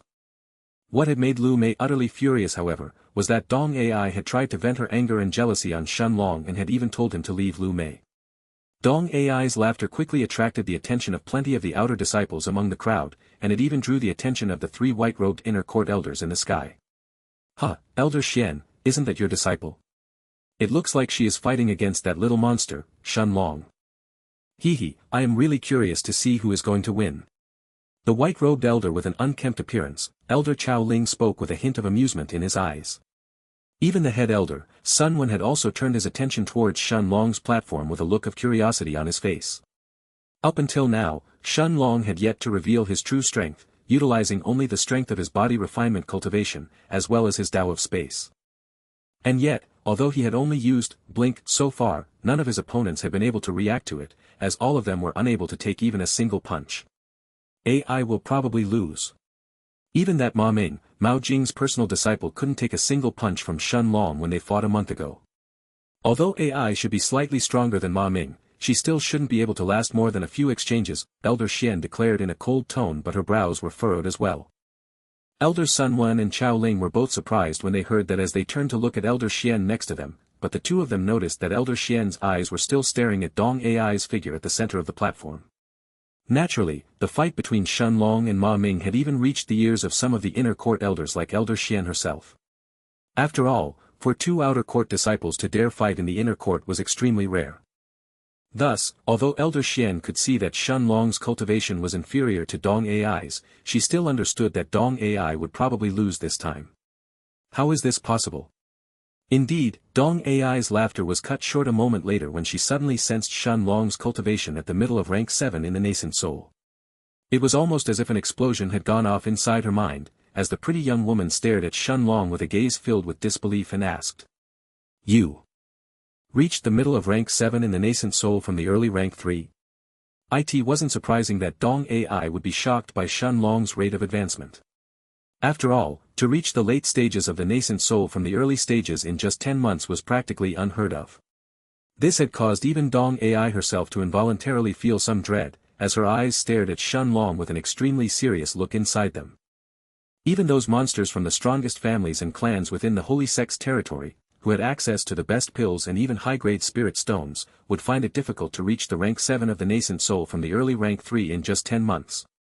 In these past 10 months, Dong Ai's cultivation had also increased, but from the early rank 8 of the nascent soul it had only reached the early rank 9 instead. Although it was true that the higher one's cultivation reached, the more difficult it became to advance further, Dong Ai understood that her rate of advancement in front of Shen Long's was truly nothing in comparison. And yet, a moment later, Shen Long noticed that Dong Ai seemed to have regained her bearings as the same mocking smile was formed on her lips. So what if you are at the middle of rank 7 of the nascent soul? Do you really think that you can fight against an early rank 9 nascent soul stage expert like me? As she came to this conclusion, Dong Ai seemed to have found her confidence again, as she looked at Shen Long with her mocking gaze and spoke loudly, in a voice that even those disciples that were sitting in the audience seats could clearly hear. Huh, didn't you say that you would squash me like a bug once you reach the late stages of the nascent soul? Why don't you show me how you will squash me now? Let's see if a rogue cultivator like you dares to fight against me. As she finished speaking, Dong Ai's cultivation at the early rank 9 of the nascent soul exploded from her body, as she looked mockingly at Shen Long, who was staring back at her with his cold golden eyes. A cold look also appeared on Lu Mei's face as she looked at this senior sister of hers, while she understood that this was only happening because of the pendant on her neck. Otherwise, why would Dong Ai look to mess with Shen Long? Hearing Dong Ai's words, Shen Long simply nodded his head calmly as he kept flying towards the platform inside the arena. Chapter 658 Shen Long vs Dong Ai, 2. Since Dong Ai's been made her voice loud intentionally, even those people who weren't paying attention to her platform previously, had now turned their gazes towards her. Ah! Isn't that the young miss of the Dong clan? Someone dared to say that they would actually squash her. Wait! Isn't that guy Shen Long? Don't tell me that Dong Ai has enmity with Shen Long. Huh, this will be interesting. Dong Ai herself was naturally famous as the young miss of the powerful Dong clan, while Shen Long's fame in the outer court in the last 5 months hadn't been inferior to hers in the slightest, causing people to recognize the two of them extremely quickly, while even more and more people from the crowd were now paying attention to their platform. Junior Sister Ai. She really held a grudge against Junior Sister Mei. That guy reached the late stages of the nascent soul in less than a year. Lu Mei's third senior sister, Wei Yaling, seemed to have also noticed Shen Long's and Dong Ai's fight from the audience seats, but her attention was suddenly drawn on Shen Long, who wasn't hiding his cultivation at the middle of rank 7. Wei Yaling still remembered how Shen Long had only been at the early rank 3 of the nascent soul less than a year ago, making her reaction almost identical to Dong Ai's. HRM. At the same time, somewhere in the audience seats, a young man with long blonde hair who was meditating suddenly opened his eyes, and stared at Dong Ai's platform with a questioning look in his eyes, before his cold gaze was focused on Shen Long. Many of the disciples around him seemed to have been looking at this blonde-haired young man, but the moment that he opened his eyes, everyone turned their gazes away. After all, this person was even more famous than Shen Long and Dong Ai within the outer court. This was Dong Ai's elder brother, the son of the clan leader of the Dong clan and one of the strongest outer court disciples ranked in the martial roll of honor, the leader of the third strongest faction within the outer court of the holy sect, Dong Chen. Almost as if he could sense an extremely cold gaze boring into his back, Shen Long turned around and stared at a specific location in the audience seats, as his eyes met with that pair of cold, violet eyes that were staring back at him. Shen Long was surprised while with just a glance, he could tell that this person was extremely strong. He is probably already a Dao King. Looking at the blonde-haired young man's facial features that looked extremely similar to Dong Ai's, Shen Long understood that this person most likely came from the same clan as Dong Ai, and they probably had a close relationship with each other. However, Shen Long didn't pay any more attention to him, as he turned around and looked at Dong Ai in front of him. Dong Ai had that same smirk on her face as she asked Shen Long with a playful smirk on her face. "What's wrong? Are you scared? If you are, you can simply kneel down and apologize. I may even forgive you." Lu Mei's cold black eyes seemed to have lost any hint of warmth as she stared at Dong Ai's figure, but Shen Long calmly shook his head as he handed his sect-identifying token to the outer court elder in front of the platform, before he turned his gaze towards Dong Ai and said, "Scared? You are not qualified to make me scared." Dong Ai's eyes narrowed while the outer court elder by the side of the platform simply waved his hand and said calmly, "Begin."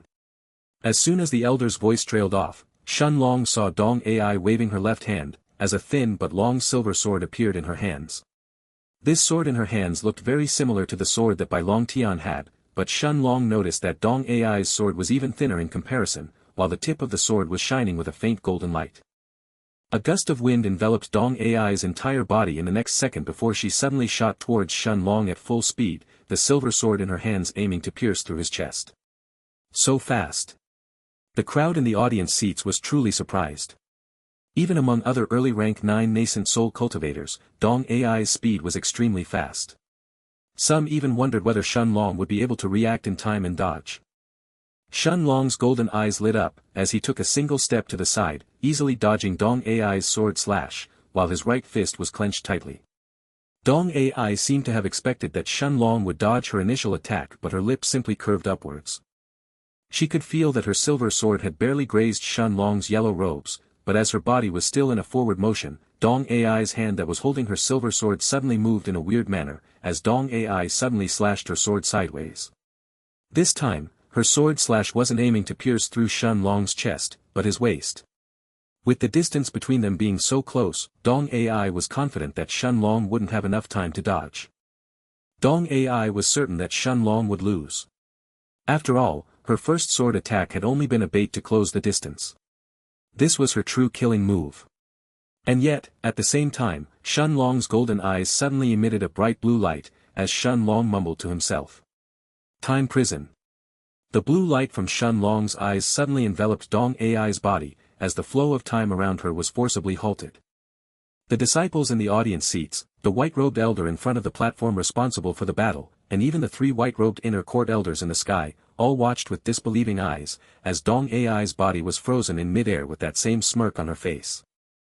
Taking a step forward, Shen Long raised his clenched right fist in front of his chest, right above Dong Ai's back, before his voice reverberated throughout the silent arena.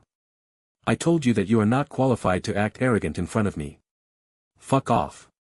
Space itself trembled as Shen Long brought his hand downwards like a hammer, before his fist collided with Dong Ai's body that was still under the effects of the time prison. Boom! Under the disbelieving eyes of the disciples in the audience seats, Dong Ai's body slammed on the platform a moment later, causing the entire platform to violently tremble. Chapter 659, 659 Sun Wen's Choice. The sound of the platform trembling was no different from a hammer striking everyone's hearts, as the disciples in the audience seats watched Dong Ai's body collapse like a meteor. Dong Ai's eyes were wide open in disbelief, but she didn't seem to have enough strength to raise her head and look at Shen Long, as she started to vomit blood uncontrollably barely a moment later. Silence instantly descended in the arena, as even the outer court disciples on top of the surrounding 7 platforms that were previously battling, seemed to have turned their eyes towards Shen Long and Dong Ai by now. It wasn't just the outer court disciples or even the white-robed outer court elders who were responsible for the battles on the 8 platforms, but even the 3 inner court elders in the sky whose eyes were now staring at Shen Long and Dong Ai with looks of disbelief on their faces. The white-robed elder, Chao Ling, seemed to have lost his usual calmness, as he hurriedly turned his head to look at Sun Wen next to him and said in a shocked voice. "Senior brother Sun." The look on Elder Xian's face had also changed as she turned her gaze towards the white-robed old man, Sun Wen as well. Nodding his head, Sun Wen had an extremely serious look on his face as he looked at Shen Long's figure that was standing in the center of the platform and said solemnly. "This kid has gained insights into the Tao of time." No one else other than the 2 elders who were by his side, Elder Xian and Elder Chao Ling, could hear Sun Wen's voice, as the white-robed old man continued. "I could actually sense the fluctuations in the flow of time around his body when he used that last move against Dong Ai. This kid is truly terrifying." Elder Xian and the bald white-robed old man, Elder Chao Ling, could clearly hear the hints of dread inside Sun Wen's voice as he said the last sentence, but in their minds, the words, Tao of time, were still reverberating while their eyes were focused on the figure of the yellow-robed young man at the center of the platform. Forget about the holy sect, even in the entire central region, Xian Jiao and Chao Ling had never heard of an expert who had comprehended the Tao of time in the past. Although it was possible for one of those experts to exist and to have been hidden somewhere in the central region, it remained a fact that the elders of the holy sect had never heard of it. Shen Long's comprehension of the Tao of space was already astonishing enough to shock them, but there had been some supreme experts in the past, who had also gained insights in the Tao of space as well, so Xian Jiao and Chao Ling could still understand that. Of course, Xian Jiao and Chao Ling both knew that none of those experts had used the Tao of space as their foundational Tao for their qi refinement or their body refinement cultivation like Shen Long did, but there were 2 reasons behind that. Firstly, those experts had gained insights into the Tao of space far too late, and by the time that they did, they had already reached an extremely high level in their foundational Tao. If they wanted to switch the Tao that they had used as a foundation for the Tao of space, then they would first have to bring their comprehension of the Tao of space at the same level as their foundational Tao. But that was simply too difficult. After all, the Tao of space itself was extremely difficult to gain insights into in the first place. Those experts would naturally choose to spend more time comprehending their foundational Tao even further instead of trying to comprehend the Tao of space. As for the second reason, even if those experts had truly managed to comprehend the Tao of space at the early stages of their cultivation, most likely, only an extremely small number of them would have dared to use it as their foundational Tao back then. The reason behind that was, because only those who were truly confident in reaching the peak of strength with a certain Tao would dare to use that as their foundational Tao. Thus, most of those experts who understood the difficulty in comprehending the Tao of space would most likely not have dared to use it as their foundational Tao. As for the Tao of time, considering that most likely, not a single expert in the central region had gained insights into it, Xian Jiao and Chao Ling both understood that it was even more terrifying than the Tao of space that only those experts who already stood at the peak of the central region had comprehended. And yet, Shen Long had dared to use it as his foundational Tao. Sun Wen took a deep breath as he looked at Shen Long, before he said in a solemn tone. "It's too bad that the sect master isn't in the sect right now. No matter what, we must rope this kid into the sect. I have no other choice. I will have to disturb the Grand Elder." "Senior brother will really disturb the Grand Elder's seclusion?" Chao Ling spoke out in a hesitant voice, but he knew that the matter today was something that would shake the entire holy sect. Chao Ling would be a fool if he didn't understand that the talents that Shen Long had displayed so far could compete not only with the strongest geniuses in the entire central region.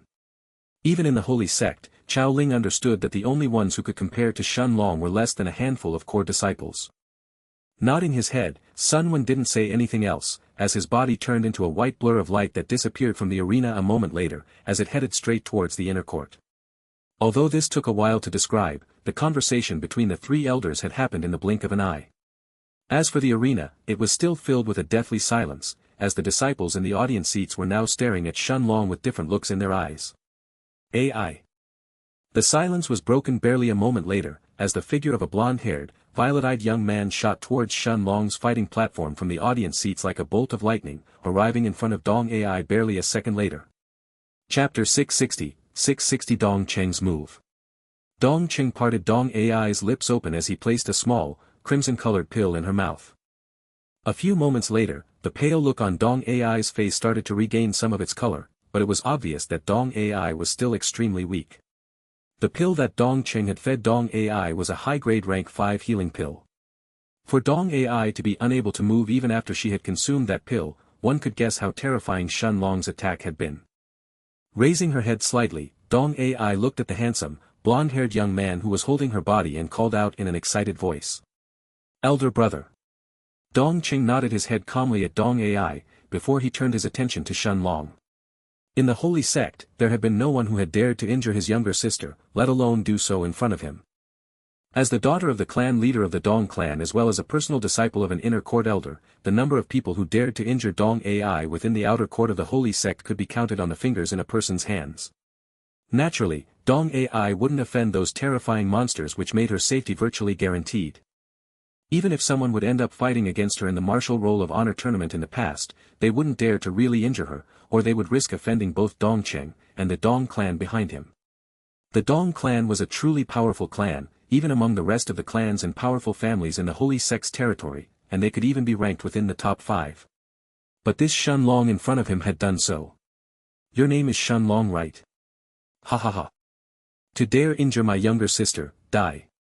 The moment he finished speaking, Dong Cheng's figure suddenly disappeared from the spot he was standing, as he shot towards Shen Long like a bolt of lightning. Shen Long's golden eyes suddenly lit up with a bright blue light, but his expression soon changed.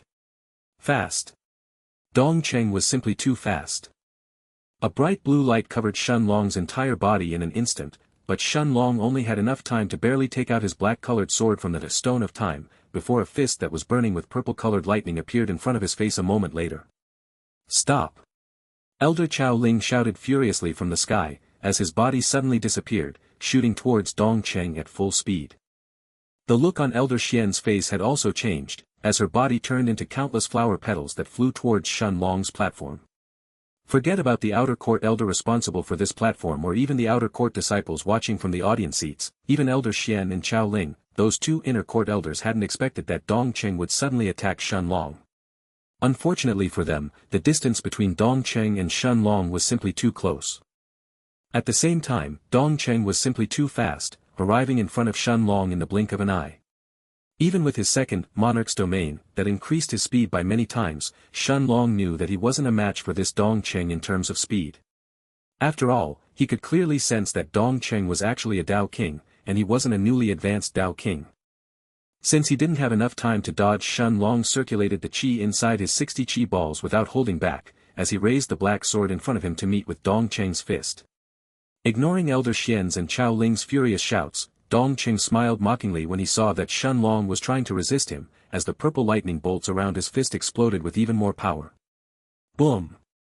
Shen Long could feel the web on his hand that was holding the black sword tearing apart, as the terrifying force behind Dong Cheng's fist passed on the black sword.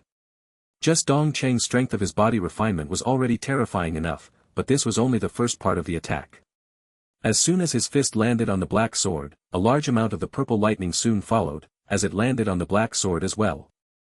Shen Long could feel that the power behind the purple lightning was even more terrifying than Dong Cheng's fist, as the web on his hand was completely destroyed. Since he couldn't resist this power, Shen Long could only allow the force behind Dong Cheng's fist to send him flying backwards. Although most of the purple lightning bolts had landed on his star-rank sword and hadn't managed to damage it in the slightest, Shen Long could feel that a small number of the lightning bolts had also landed on his body, destroying a part of his yellow robes and even managing to pierce through the defenses of his monarch's eternal body. Shen Long could feel a numbing sensation as a terrifying force entered his body, causing him to shiver. Unfortunately for Dong Cheng, those purple lightning bolts were only the weakest parts of his attack. But even those lightning bolts, when paired with the power of Dong Cheng's fist, had still been enough to send Shen Long flying to the edge of the arena, while a hint of blood could also be seen on Shen Long's lips. This little bastard. How dare he attack master like this? The look on Little Black's face inside the stone of time was brimming with endless killing intent, as the black dragon was only a step away from leaving the stone of time and ripping Dong Cheng apart. Shun Long was furious as well as he stared at the blonde-haired Dong Qing in front of him. At the same time, Dong Qing was extremely shocked in his heart as he stared at Shun Long, while a look of disbelief had also appeared on his face. Even though he had taken this attack of his head-on, a middle-rank 7 nascent soul cultivator wasn't on the verge of death but had only been slightly injured instead. Dong Qing couldn't believe it as a serious look appeared on his face a moment later, while his eyes narrowed dangerously. He wasn't planning on killing Shun Long, which was why he had held back. And yet, Dong Qing knew that this previous attack of his would definitely end up injuring heavily any peak rank 9 nascent soul outer disciple, regardless of who it was. Since you were strong enough to remain standing after that, then let's see if you will survive this. Enough. Chao Ling's furious voice caused the entire arena to shake, as his figure descended in front of Dong Qing with a look of unconcealed anger in his eyes. Chapter 661, 661 Backing. A terrifying aura was carried along in the next moment, as Chao Ling's body descended on the platform, while his deep black eyes were angrily staring at the blonde-haired Dong Qing in front of him. Dong Qing, how dare you? I ordered you to stop, and yet not only you broke the rules of the tournament by entering the arena and attacking another outer disciple, but you even ignored the orders of an inner court elder. Chao Ling's voice was utterly furious as he shouted, "Kneel." Dong Qing looked at Chao Ling fearlessly without responding. Although others may have been scared of this inner court elder in front of him, Dong Qing wasn't afraid of Chao Ling in the slightest. Humph. Chao Ling's eyes narrowed when he saw this scene as he snorted angrily, before the terrifying aura of a Dao Emperor that came from his body soon enveloped the entire arena. Even Shun Long could feel the powerful aura coming from Chao Ling's body as it pressed down on Dong Qing, before Chao Ling shouted for the second time. Kneel. The look on Dong Qing's face changed as the powerful aura of a Dao Emperor pressed down on his body, trying to force him into a kneeling position. And yet, the moment that Chao Ling's aura touched him, a powerful white light erupted from Dong Qing's chest as it covered his entire body in a single instant. The look on the bald Chao Ling's face turned ugly in the next moment, as he sensed that his aura was actually incapable of penetrating the white light around Dong Qing. Ha ha ha. Chao Ling, you dare to ask me to kneel? I, Dong Qing, only kneel in front of experts at the same level as my father. As for you who is just an early-stage Dao Emperor, you are not qualified. If you want to punish me for breaking the sect rules, go ahead, but you can forget about making me kneel. At the same time, the crowd in the audience seats that was previously stunned after seeing Shun Long destroying Dong Ai with a single punch, seemed to have finally woken up after hearing Dong Qing's voice, as they erupted in frenzied discussions, while their eyes were either staring at the arrogant Dong Qing at the center of the platform, the white-robed Chao Ling whose face had turned exceedingly ugly, or Shun Long who was calmly watching that scene. So it's true. Dong Qing really has a protective artifact at the Dao Emperor level. But still, isn't this too much? Not only did he break the rules, but he even dares to talk back to Elder Chao Ling like that. He will definitely not escape punishment this time. What do you know? Only the heir of one of the top 5 clans like Dong Qing would dare to act so arrogantly in front of an inner court elder. The patriarchs and the clan leaders of the strongest families and clans are definitely strong enough to rival in power the inner court elders, while some of the most powerful ones even surpass the elders in terms of power. Only the Grand Elder or the sect master himself can keep those powerful families and clans in check. But the normal elders would avoid offending those powerful clans if they can. This is why Dong Qing dares to act so arrogantly. Considering that he is the heir of the Dong clan and even has an immortal fate, it's practically guaranteed that in the future, he will reach at least the middle stages of the Dao Emperor realm or perhaps even exceed that. Thus, even powerful inner court elders would be hesitant to really offend those disciples for no reason considering how strong they will become in the future. Even if they break the rules, the elders will often act like they didn't see anything.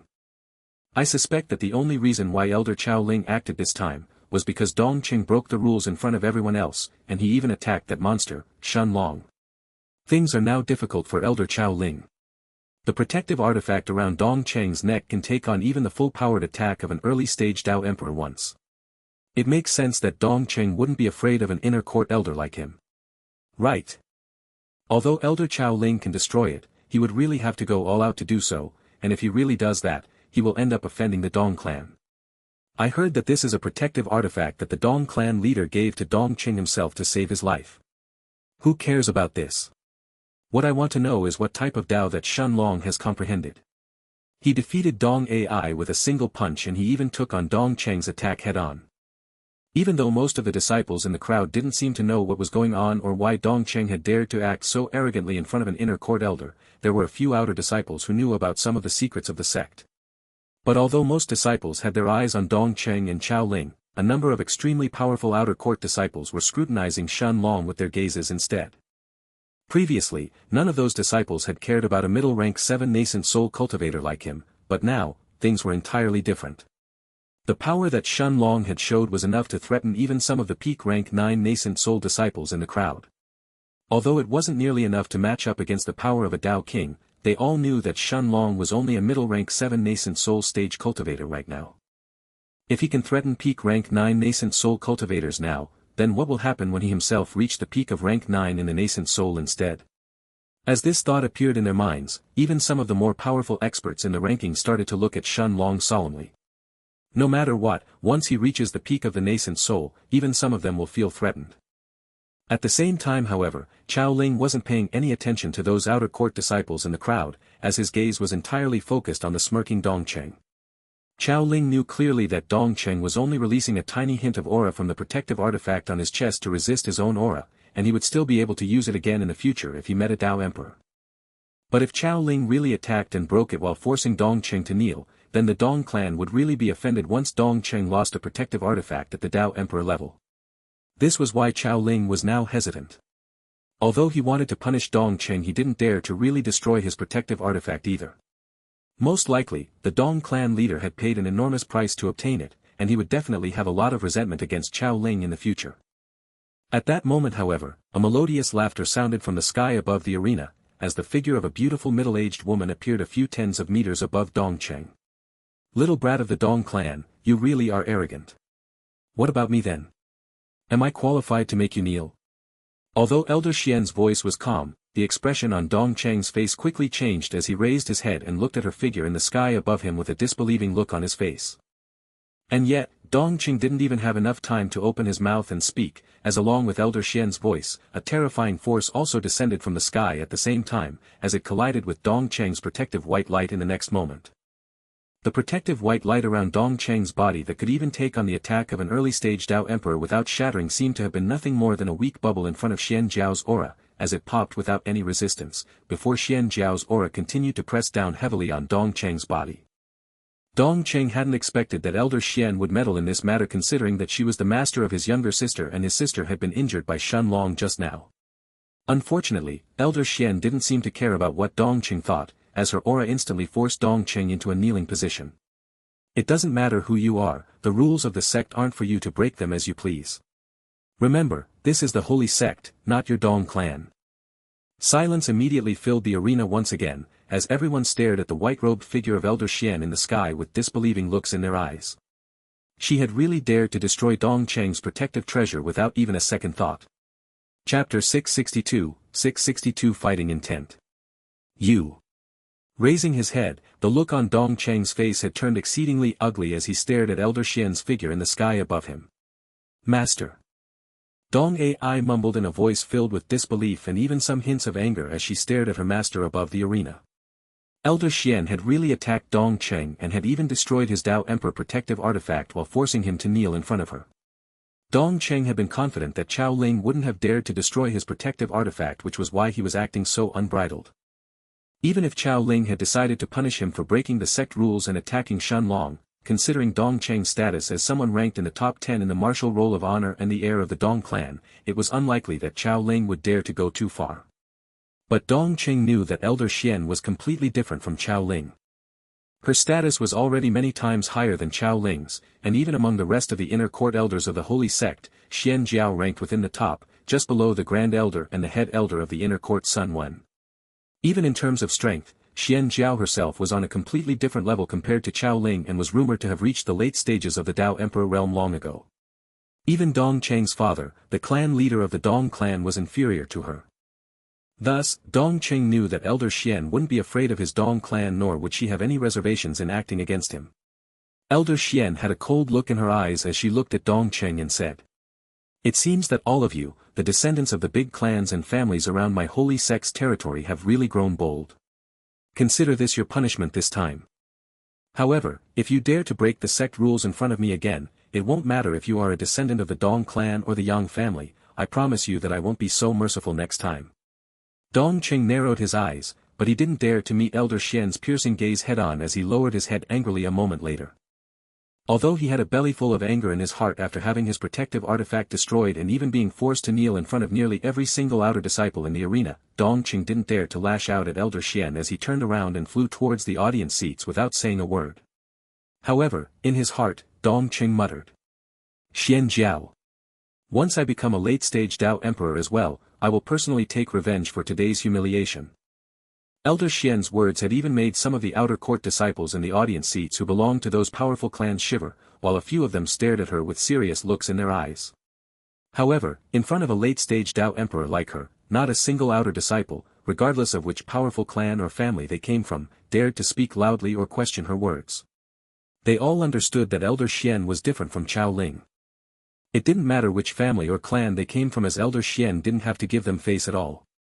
Even if she killed Dong Qing for breaking the sect rules, the Dong clan leader would only be able to swallow his anger. But of course, Xian Jiao wouldn't kill someone at the top 10 of the martial roll of honor for breaking the sect rules. The current punishment he had received was already enough in her eyes to teach him a lesson. Shun Long also understood that there was nothing else that Elder Xian would do to Dong Qing today, but Shun Long still stared at the golden-haired young man's back with his golden eyes narrowed. Even if Dong Qing had lost a Dao Emperor-level protective artifact and was forced to kneel for breaking the sect rules, Shun Long wasn't going to simply forget about Dong Qing's actions against him. Even Lu Mei, Jang Chen, Xingyi, and Bai Long Tian, were all staring at Dong Qing's figure with eyes filled with killing intent from the audience seats. Dong Qing's actions today had long since crossed their bottom lines. Turning her gaze towards Shun Long, Elder Xian then smiled lightly, her beautiful smile immediately capturing the hearts of countless outer disciples sitting in the audience seats. Shun Long cupped his hands at her, as he saw Elder Xian nodding her head at him in response, before she once again flew high above the arena. The bald, white-robed Elder Chao Ling threw one angry look at Dong Qing who had already returned back to the audience seats, before he followed Elder Xian as well. No matter what, an early-stage Dao Emperor like Chao Ling would naturally be furious after being looked down upon by an outer court disciple, regardless if he was ranked in the top 10 of the martial roll of honor or not. Receiving his sect identifying from the outer court elder responsible for his platform, Shun Long then flew back towards the audience seats, under the attentive eyes of the rest of the outer court disciples around him. Shun Long could feel the curious and even the heated gazes of the disciples around him, who were either curious to find out what kind of Dao he had comprehended or they even wanted to fight against him. Even the short, spiky-haired Junren who had entered the sect at the same time that Shun Long, Jang Chen and the rest did, was now also paying attention to Shun Long with a serious look in his eyes, while the burly giant who had attracted everyone's attention previously, the early rank 8 nascent soul cultivator Wu Tao had a heated gaze as he stared at Shun Long with eyes filled with fighting intent. It wasn't just them, as many powerful outer court disciples, even some who were in the top 1,000 rankings of the martial roll of honor were now staring at Shun Long's figure that flew back to the audience seats. Although Shun Long had showed that he was strong enough to fight most peak rank 9 nascent soul experts, how could those geniuses be afraid of him? They would naturally look forward to fighting him themselves. Chapter 663 Supreme Dao. The battles in the arena quickly resumed and in the blink of an eye, an hour had passed before only the top 3,000 strongest outer disciples were left. The excitement that the disciples in the crowd were feeling was slowly reaching its peak as the battles in the arena became even more intense. Even some of the more powerful outer court disciples had finally started to take the stage, and soon, everyone understood that even the top 1,000 outer disciples would show themselves in the arena as well. At the same time that the battles in the arena continued, in the depths of the holy sect, the white-robed head of the inner court elders, Sun Wen, had a worried look on his face as he waited outside of the Grand Elder's residence. Although he had informed the Grand Elder through his sect-identifying token that he had arrived, an hour had already passed but the Grand Elder had yet to come out and meet him. This is weird. Even when the Grand Elder is cultivating in seclusion, he will still have his token by his side and will respond whenever there is an important matter. Don't tell me that something has gone wrong with the Grand Elder's cultivation session this time. Sun Wen shivered as he thought of this possibility, but he quickly shook his head a moment later, immediately rejecting it. The Grand Elder had already reached the peak of the Dao Emperor realm long ago. Although Sun Wen knew that taking the final step from the Dao Emperor to the Sovereign Realm was extremely dangerous and could even kill a peak Dao Emperor, if the Grand Elder had really attempted his breakthrough, there was no way that Sun Wen and the other elders would have missed the tribulation lightning that would have descended from the heavens. "Huh, Sun Wen, you little brat, why have you come to see me?" A joyous laughter resounded in the sky as it suddenly interrupted Sun Wen's train of thought, causing Sun Wen to hurriedly raise his head, only to see the figure of a tall old man with long white hair who was flying towards him from the distance with a smile on his face. Sun Wen hurriedly bowed when he saw the familiar figure of the white-robed old man, before he called out in an excited voice. "Grand Elder." Although Sun Wen was surprised when he saw that the Grand Elder wasn't coming out from his own residence, he quickly understood that the Grand Elder had probably ended his cultivation session a while ago. The Grand Elder nodded his head with that same smile on his face as he looked at Sun Wen and asked. "Speak, you brat. Why have you come to see me? Is there something in the sect that you can't handle by yourself?" Sun Wen shook his head and answered seriously. "Grand Elder, there is an important issue that made me to come and see you today." "Oh. An important issue?" Sun Wen nodded his head and answered seriously. "An outer court disciple who joined the sect recently has comprehended an extremely rare supreme Dao." "A supreme Dao?" "Huh, Sun Wen, you little brat, tell me, how many outer court and even inner court disciples have comprehended supreme Daos?" "Although they aren't common, there are at least 10 of them." Sun Wen shook his head vehemently and stared at the white-robed old man in front of him whose aura was like a mountain before he answered in a hurried tone. "No, Grand Elder, this time it's different. This kid Supreme Dao is really terrifying. At the same time, he hasn't simply gained insights into a single Supreme Dao but he had actually comprehended 2 of them. 2 Supreme Daos." The Grand Elder's eyes suddenly narrowed as he looked at Sun Wen seriously, causing Sun Wen's body to tremble slightly. Indeed, Sun Wen clearly understood what having comprehended 2 Supreme Daos meant. Even among the geniuses of the Central Region, those who had comprehended 2 Supreme Daos were extremely rare. Even Sun Wen himself had only heard of a single person who was rumored to have comprehended 2 Supreme Daos, and he was an absolute genius whose strength was even stronger than Sun Wen's. "Grand Elder, the main reason why I have to see you today isn't just this. Both of those Daos that this kid has comprehended are extremely rare Daos even among Supreme Daos, but one of them is a Dao that has never been seen before. Grand Elder. I am certain that it's the Dao of time." The Grand Elder's eyes had a look of disbelief as he stared at Sun Wen, before the Grand Elder then said seriously.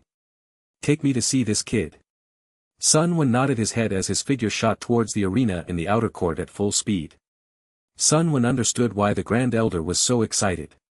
A genius who had comprehended 2 Supreme Daos, one of which has never even been seen before, that was truly terrifying. In terms of the rarity of the Daos that he had comprehended, Shun Long was without a doubt ranked first within the entire holy sect. Unfortunately, he is simply too weak. If only there was enough time, his results there would have been truly stunning. As Sun Wen thought of this, he kept flying towards the arena in the outer court at full speed with the Grand Elder trailing right behind him. Meanwhile, in the sky above the arena, the white-robed Xian Jiao and Chao Ling were staring at the fights in the arena with smiles on their faces.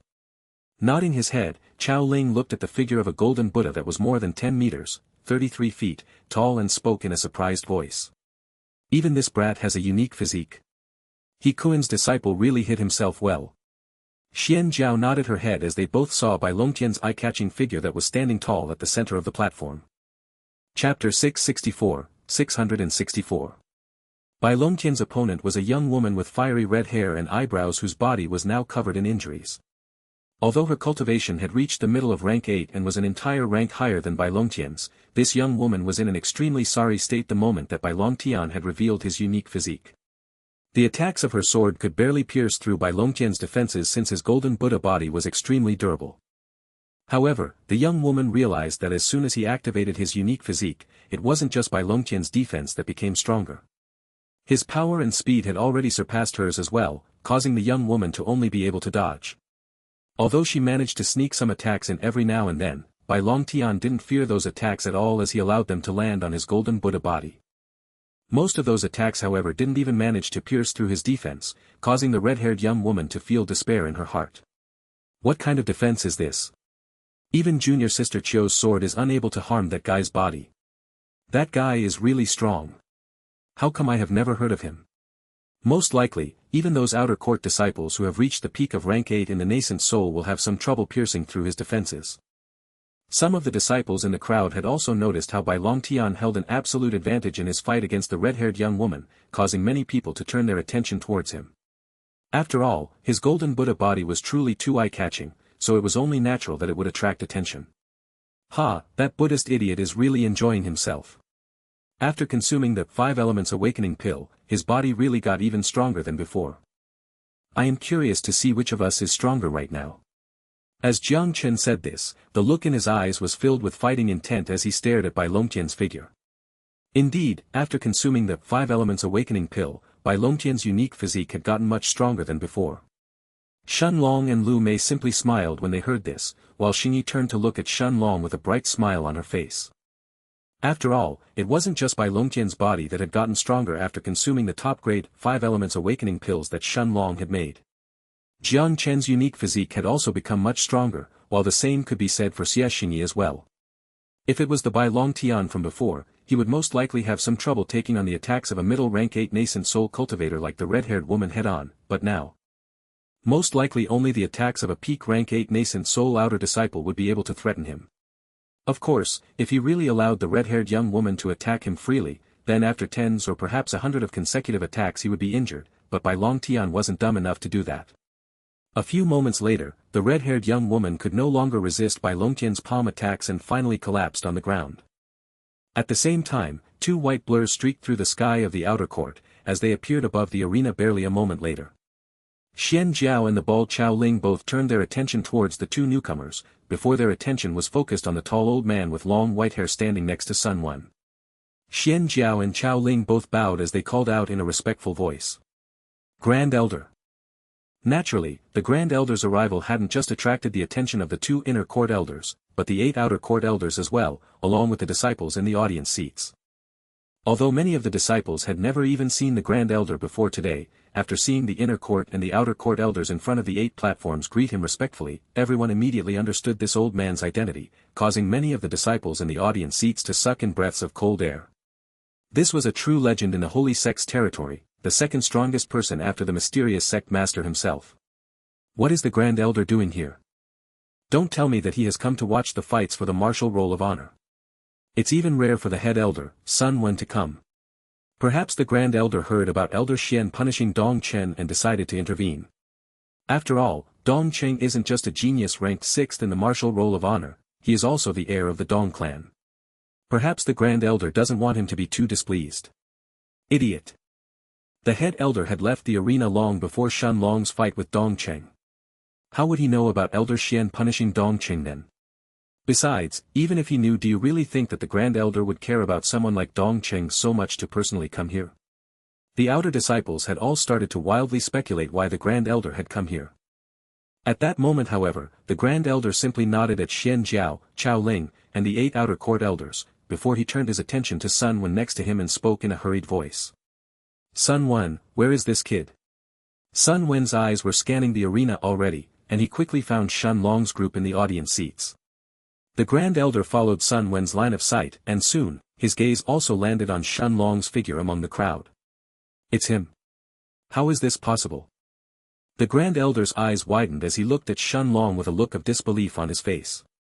Actually, he had already investigated Shen Long before asking him to become his personal disciple a month ago, but he hadn't found anything else other than Shen Long having comprehended the Tao of space and possessing an immortal-grade bloodline.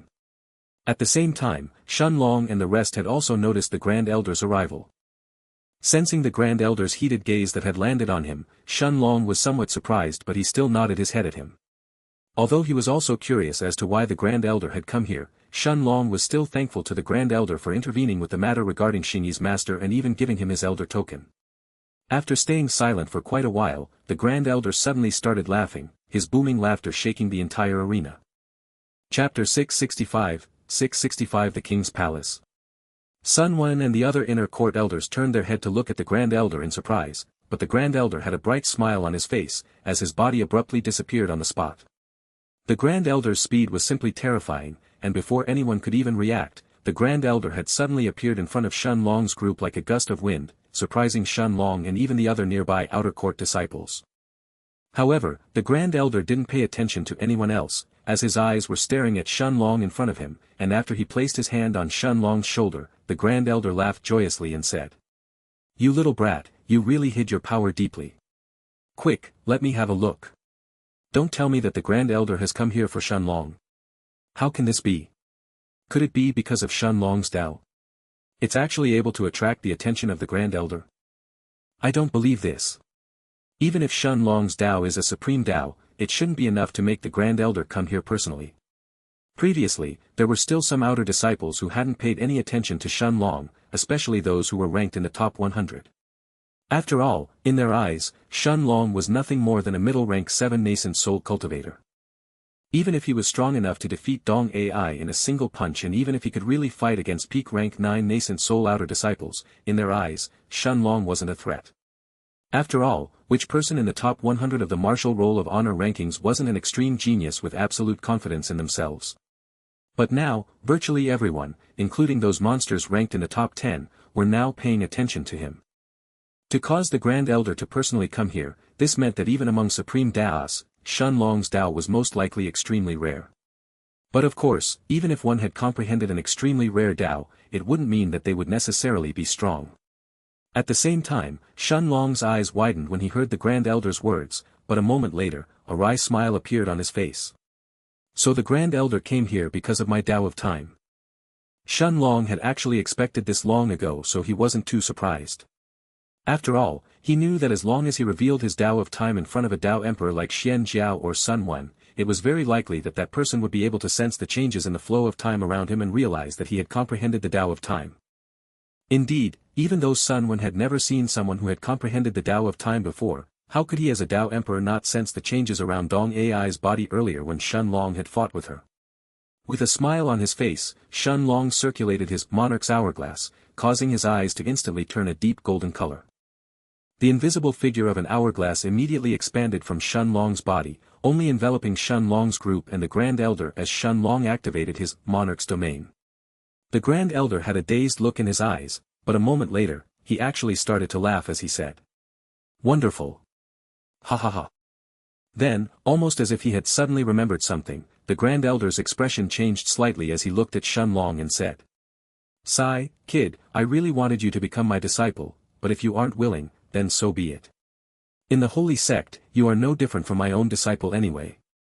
Amidst the silent arena, the Grand Elder's words were akin to a bomb that exploded in everyone's minds, completely stunning not just the outer court disciples, but even the inner court elders in the sky like Sun Wen, Chao Ling, and Xian Jiao. Nobody could believe what they had just heard. The Grand Elder wanted to take Shun Long as his personal disciple, but Shun Long actually refused. That kid, is he crazy? Even the heirs of the big families and clans would go crazy if the Grand Elder wanted to accept them as his personal disciples. Humph. It doesn't matter. This Shun Long is definitely an idiot. Since he dared to refuse the Grand Elder, he will have no backer in the future inside the sect. If he had accepted the Grand Elder's offer, perhaps he would even have a chance to enter the king's palace in the future, but now, his rate of growth will slow down dramatically after reaching the Dao King realm. Many others nodded their heads when they heard this, while at the same time, looks of fervor had appeared in the eyes of the outer disciples who heard the words King's Palace. And yet, the faces of most of those disciples who had mocked and cursed Shun Long just now didn't hide their envy in the slightest. Shun Long smiled at the Grand Elder while the words King's Palace also entered his ears. Unfortunately, Shun Long had no idea what the King's Palace was nor what significance it had. The Grand Elder simply smiled before his figure suddenly turned blurry, disappearing on the spot and appearing in the midst of Sun Wen, Xian Jiao, and Chao Ling in the next moment. Little Black narrowed his eyes inside the foggy space in the Stone of Time as he stared at the Grand Elder, but the enormous black dragon simply closed his eyes a moment later, not paying any more attention to him. At the same time, the Grand Elder sat cross-legged in the sky above the arena as the fights finally continued. Although the appearance of the Grand Elder had disrupted the tournament for a while, most of the disciples only threw one last look at Shun Long before they turned their attention to the fights in the arena. Naturally, what mattered most today was the martial roll of honor rankings. Especially considering that the rewards this time were simply incomparable to the previous times.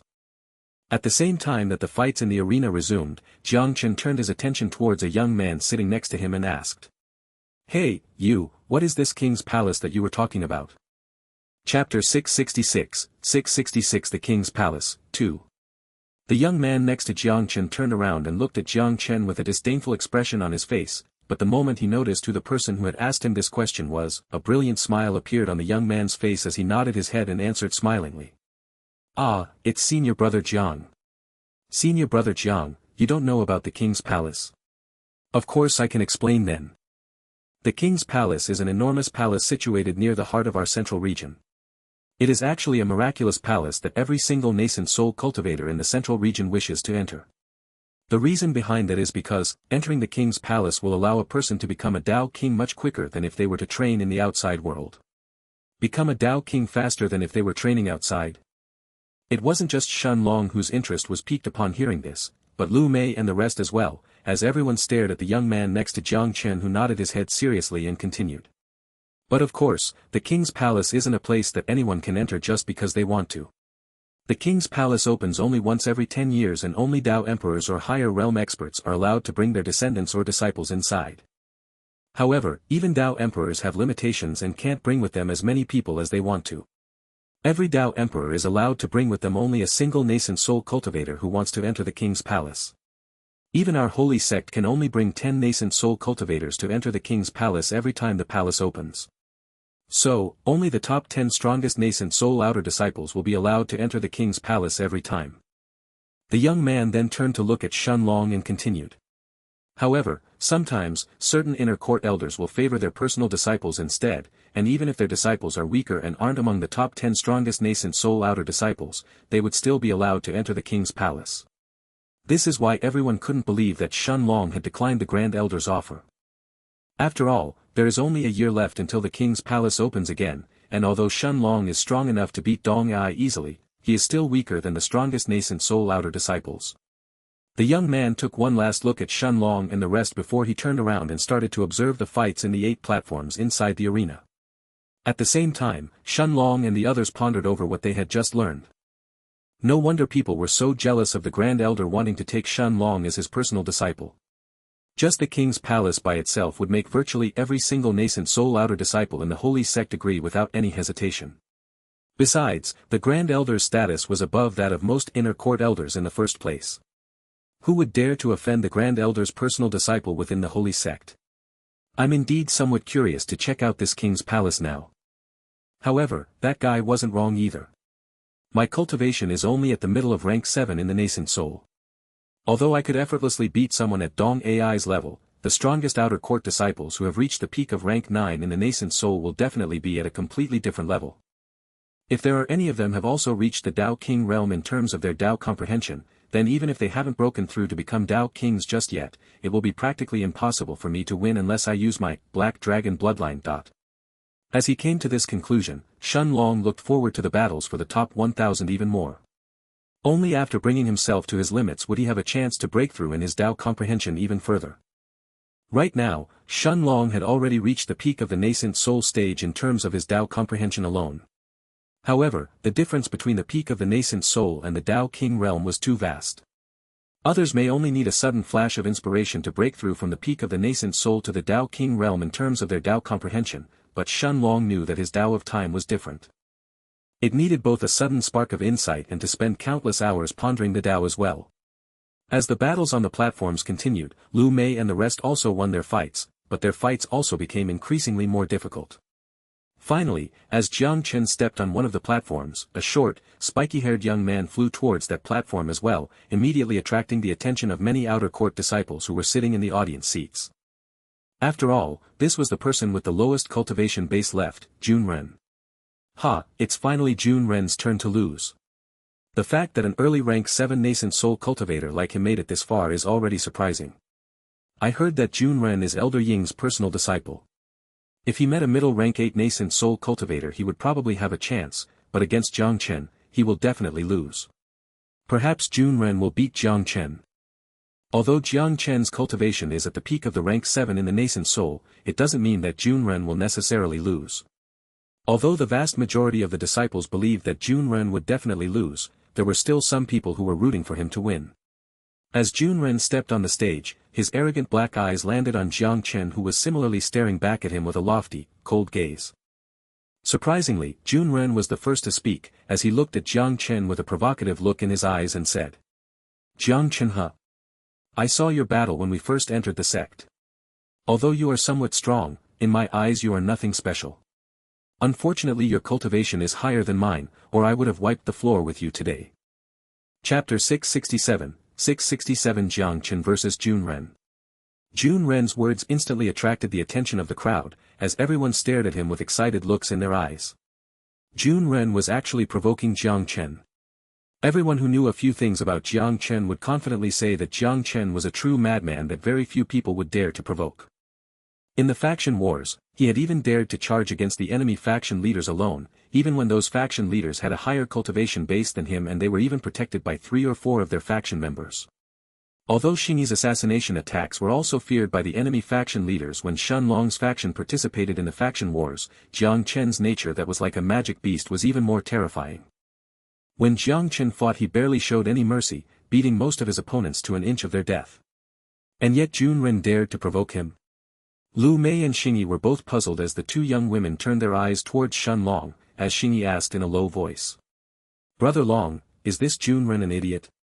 The way Xingyi saw it, trying to anger Jang Chen when Jun Ren was already weaker than him was no different from having a death wish. Although Jang Chen wouldn't dare to kill him, he would definitely beat him without holding back.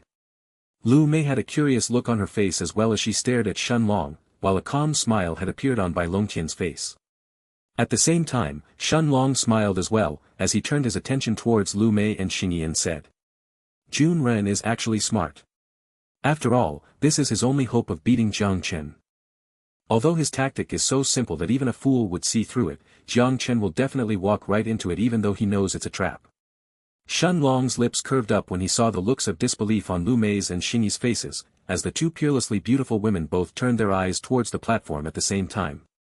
Although Lu Mei and Xingyi both understood what Jun Ren was trying to achieve, they didn't think that he would really manage to rouse Jang Chen since this tactic of his would only work on idiots or extremely arrogant people.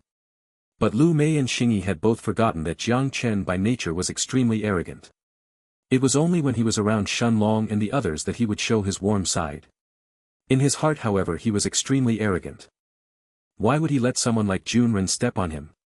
Indeed, an extremely evil smile was formed on Jang Chen's lips as he looked at Jun Ren in front of him, before Jang Chen suddenly started to laugh. "Ha ha ha. You would have wiped the floor with me if we were both at the same cultivation base. Fine then. I also wanted to fight you when we entered the holy sect 10 months ago. Today I will make you suffer." As he finished speaking, under the astounded gazes of the crowd, Jang Chen actually started to suppress his cultivation base until it reached the early rank 7 of the nascent soul, the same level as Jun Ren's. Unless Jang Chen intentionally broke this seal of his power would be no different from an early rank 7 nascent soul cultivator. Jun Ren's eyes lit up when he saw this scene before a mocking smile slowly formed itself on his lips. Indeed, Jang Chen was just as arrogant as he himself was. Of course, only someone who had extreme confidence in himself and his own strength would intentionally lower his cultivation base to fight his opponent evenly. The Grand Elder who was leisurely drinking from his wine flask suddenly turned his eyes towards Jang Chen's platform, before a smile appeared on his face as well. Jang Tianfong's son isn't any less arrogant than his father. This will be interesting. That Jun Ren brat isn't weak either. The white-robed Sun Wen and Xian Jiao both nodded their heads, while Chao Ling stayed silent. He had both watched Jun Ren and Jang Chen when they entered the sect, but although he had seen Jang Chen's limits, Chao Ling had no idea what Jun Ren's limits were. Shen Long calmly watched as Jang Chen lowered his cultivation base at the same level as Jun Ren, before he mumbled to himself. Although this Jun Ren is strong, unless he has something else to rely on aside from his Dao, there is no way for him to win. As Shen Long saw it, for Jun Ren to have managed to break through to the early rank 7 in the nascent soul so quickly all by himself, he most likely had a secret of his own. After all, Jang Chen and the others had consumed a second rank 5 barrier-piercing pill that Shen Long himself had refined, but Jun Ren had almost caught up to them. However, in terms of strength, although Shen Long had already seen that Jun Ren had comprehended an extremely rare and powerful Dao, he was still inferior to Jang Chen who also had the Eternal Darkness unique physique. Even if they were at the same level of cultivation, Shen Long knew that Jang Chen would win even before he had strengthened his physique with the 5 elements awakening pill. Begin. The outer court elder responsible for the platform said in a loud booming voice. A pair of black wings that were burning with dark red flames sprouted from Jang Chen's back at that moment, as Jang Chen shot towards Jun Ren without any hesitation. Jun Ren smiled when he saw this and without any hints of panic on his face, he stretched out his hands in front of his chest, before an earthen yellow ball of qi appeared in the air in front of him. Soon, a second, a third, a fourth, and in just a few moments, as Jang Chen had managed to cross only half the distance between them, more than 1,000 balls of qi were hovering in the air in front of Junren. With a mocking look on his face, Junren looked at Jang Chen's incoming figure before he shouted in a booming voice. Arise! 6th chapter isn't ready, but 2 more chapters will come in a few hours and another mass release will also come tomorrow, so look forward to it, love. Chapter 668, 668 Junren's Trump Card. The 1,000 balls of qi in front of Junren suddenly trembled, before they rapidly expanded as they started to take on humanoid forms. A moment later, 1,000 warriors made from qi, each of them wearing an earthen yellow armor, appeared in front of Junren, all of them blocking Jang Chen's path. Half of the warriors were holding deep yellow spears and shields while the other half were holding swords instead. Neither Jang Chen nor Shen Long or the others were surprised when they saw Junren's 1,000 warriors appear in front of him as they barred Jang Chen's path. They had already seen this scene before, during Junren's previous fights. Everyone already knew that these warriors were all formed from Junren's Tao of War. Huh, a brat who has comprehended the Tao of War. How interesting. Little Black's voice had a tinge of amusement in it as it sounded inside Shen Long's mind, while Shen Long simply nodded his head in agreement. Indeed, Junren's Tao of War was extremely unique. The only Tao that Shen Long had seen which could be considered somewhat similar to this, was only Lu Mei's Tao of Death. Seeing Jang Chen approaching him at a terrifying speed that was even enhanced by his demonic wings even further, Junren simply smiled as his 1,000 warriors in front of him suddenly split into 10 groups. And yet, Jang Chen simply smirked as he took out a golden saber from his spatial ring, before he dove head-on towards the first group that was blocking his path. Boom! As Jang Chen slashed his saber horizontally, the bodies of more than a dozen warriors were instantly destroyed as their earthen yellow armor in front of their chest cracked before they turned to dust. The rest of the 100 warriors however didn't falter as they moved to surround Jang Chen as well, all of them hacking towards him with their swords. Jang Chen either punched those swords with his fists that were enhanced by the power of his demonic Tao, or he slashed his golden saber towards them, and with every passing moment, dozens of Junren's warriors were being destroyed at an extremely fast rate. Jang Chen looked like a magic beast tearing through an army of mortals, unhindered by the warriors' attacks. And yet, Junren's lips simply curved upwards, as a moment later, the other 9 groups that were filled with 100 warriors each, all moved to reinforce the first group that was under attack. Junren's warriors are probably slightly weaker than Mayor skeletons if they were at the same level of cultivation, but they are more organized when they fight and even resemble an army, bringing out more of their strength this way. If they fought against Mayor skeletons head-on, they would most likely win. However, if Mayor's undead knights also joined the fight, it's uncertain who would win. Shen Long mused to himself as he watched Jang Chen tear through the defenses of Junren's warriors effortlessly. Huh, master.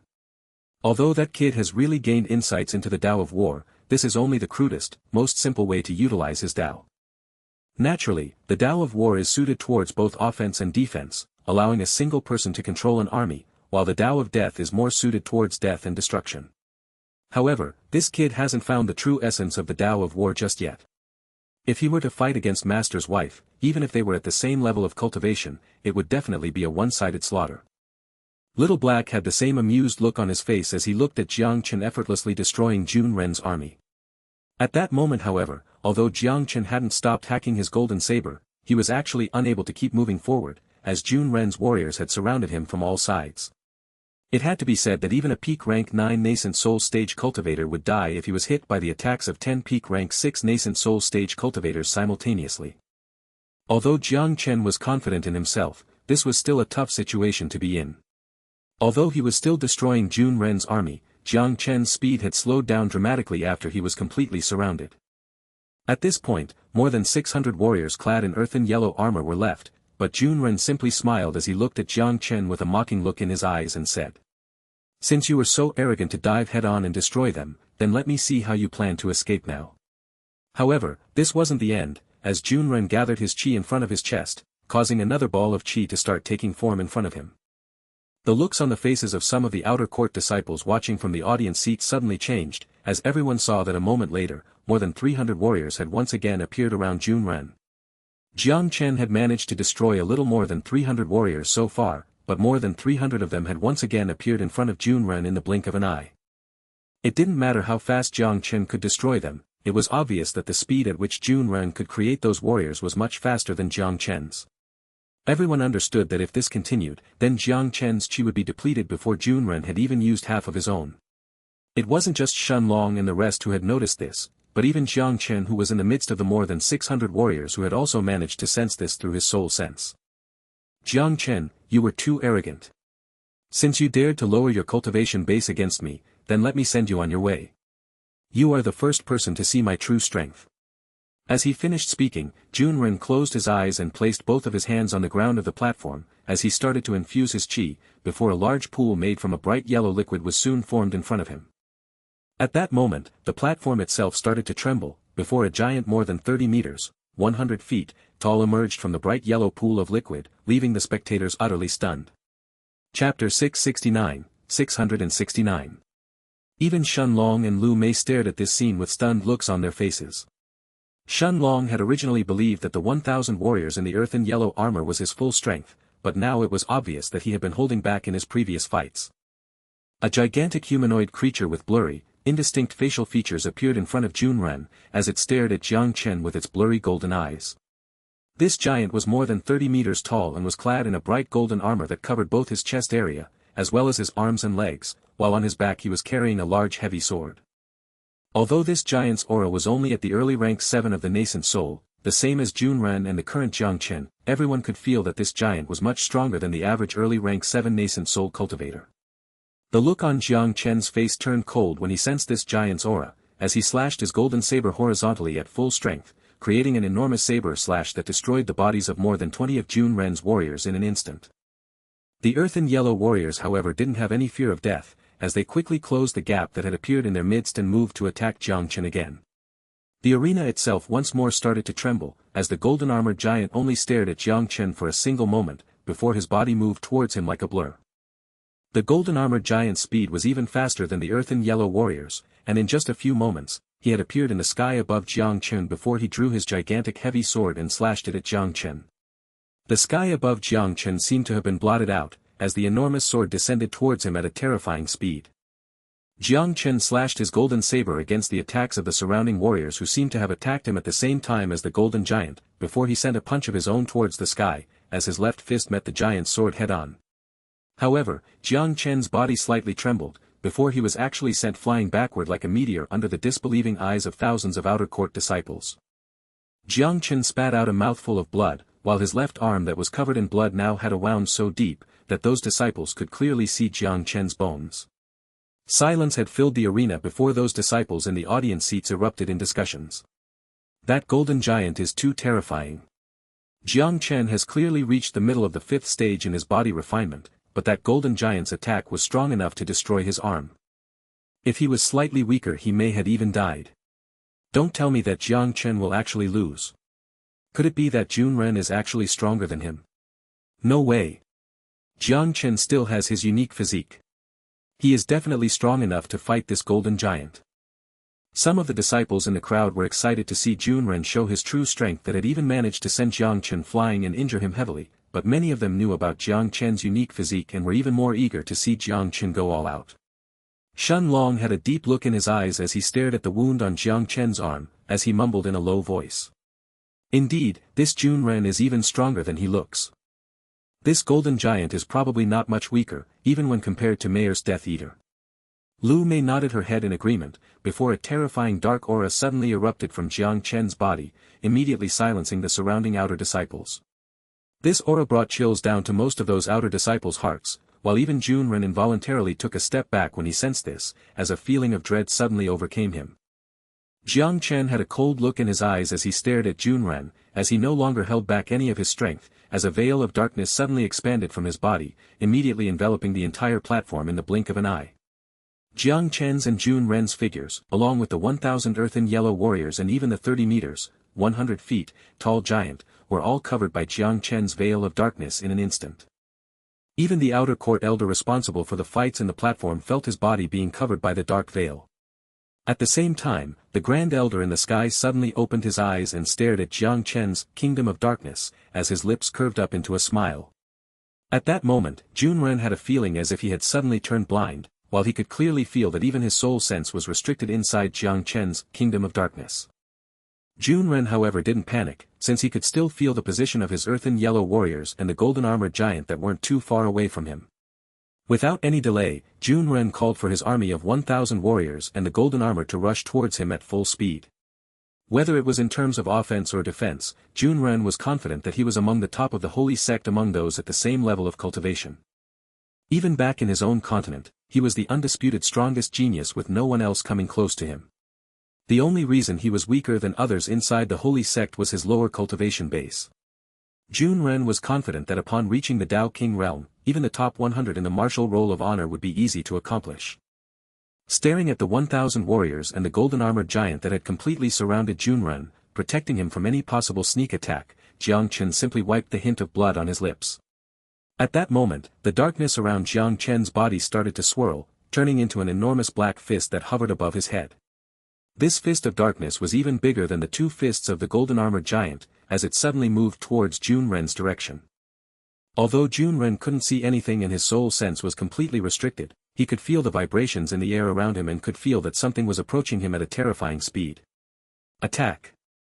Junren shouted loudly before the golden armored giant took a step forward and drew his heavy sword once again, before he slashed it towards the enormous fist of darkness.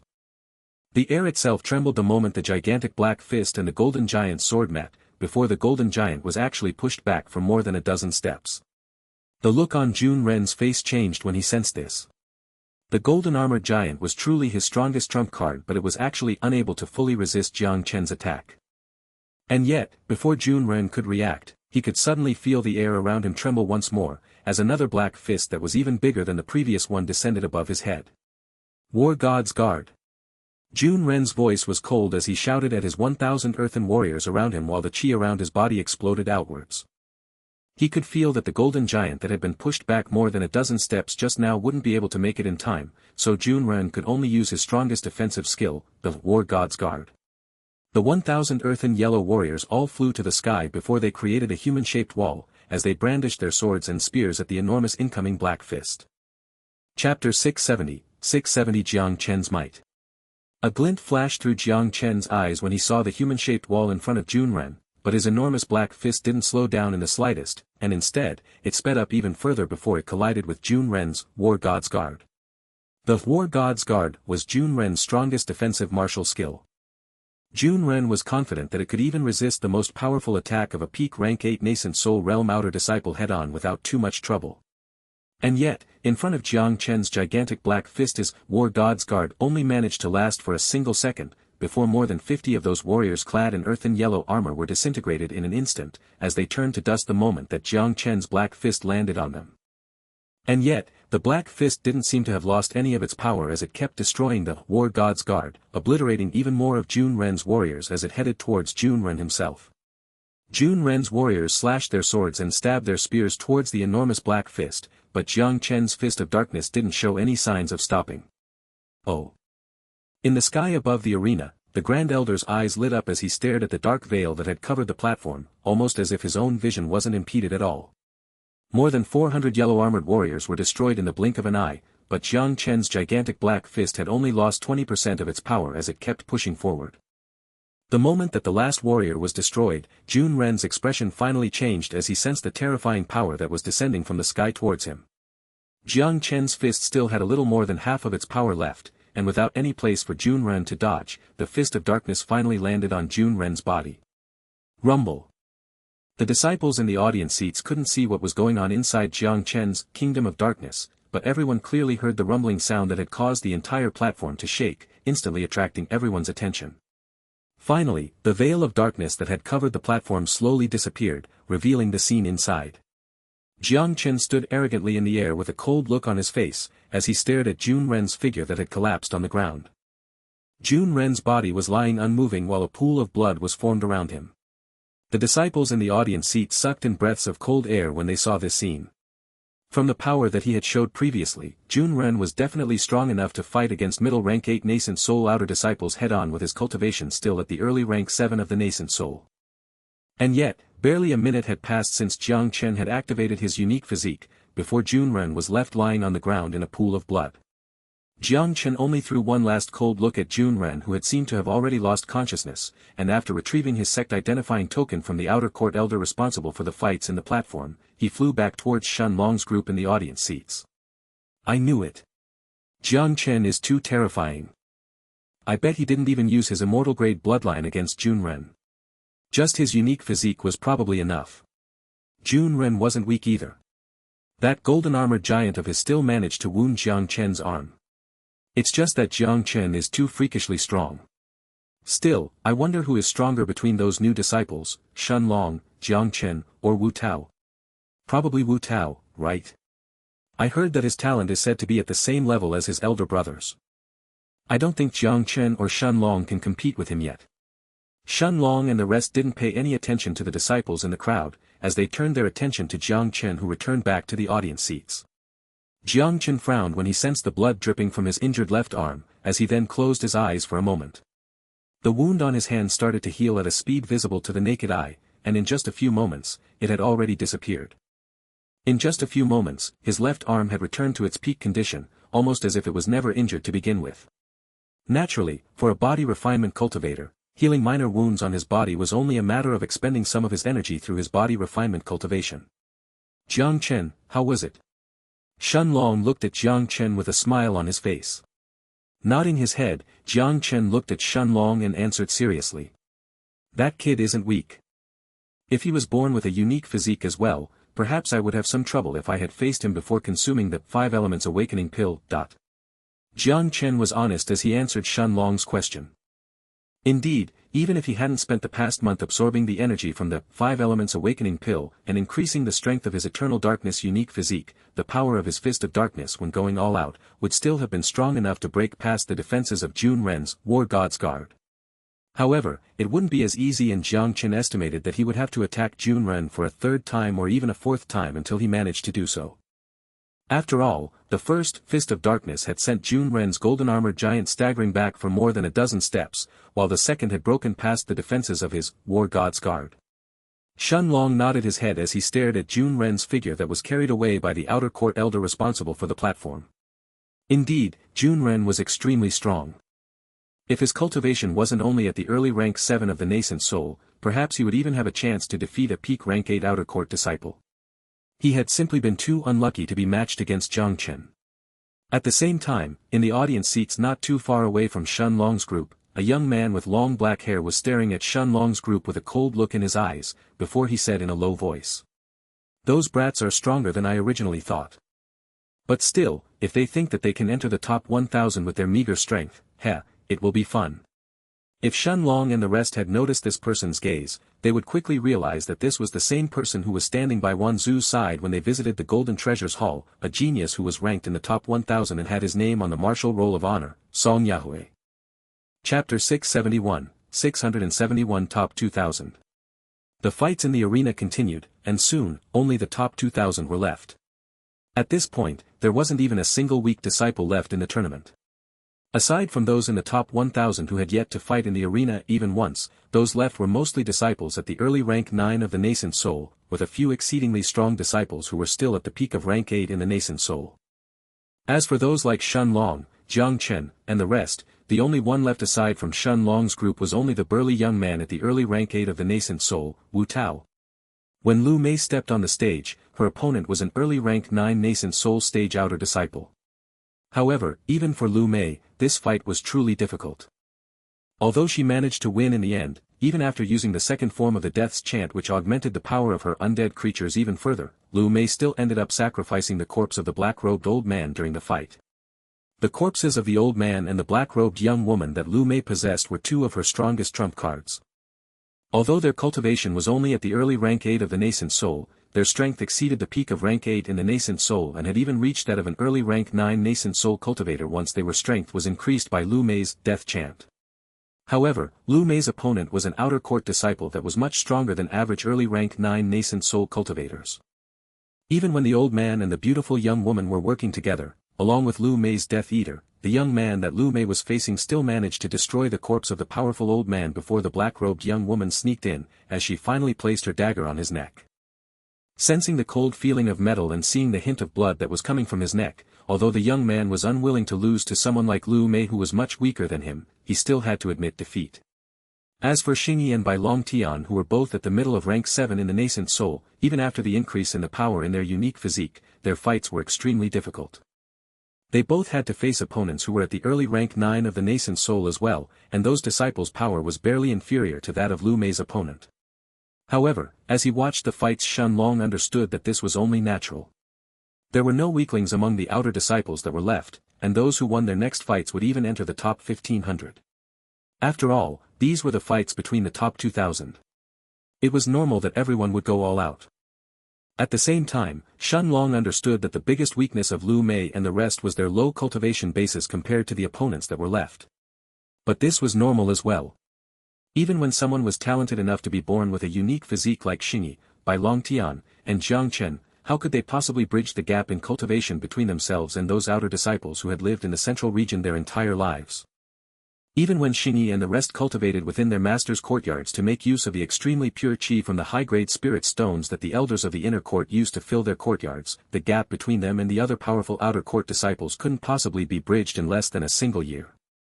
Their rate of growth was already astonishing enough. If it wasn't for the second, barrier-piercing pill, that Shen Long had refined for everyone, most likely, they would all be either at the peak of rank 6 in the nascent soul, trying to break through the barrier and enter the late stages, or they would be like Junren, having just entered the early rank 7 of the nascent soul instead. Bai Longtian's opponent was a young man who was wielding a thin long sword and had comprehended the Tao of Lightning, but after going all out with his Golden Buddha unique physique, Bai Longtian was slightly stronger and even faster than his opponent. His opponent was focused on speed and stabbing his opponent using his lightning-fast attacks.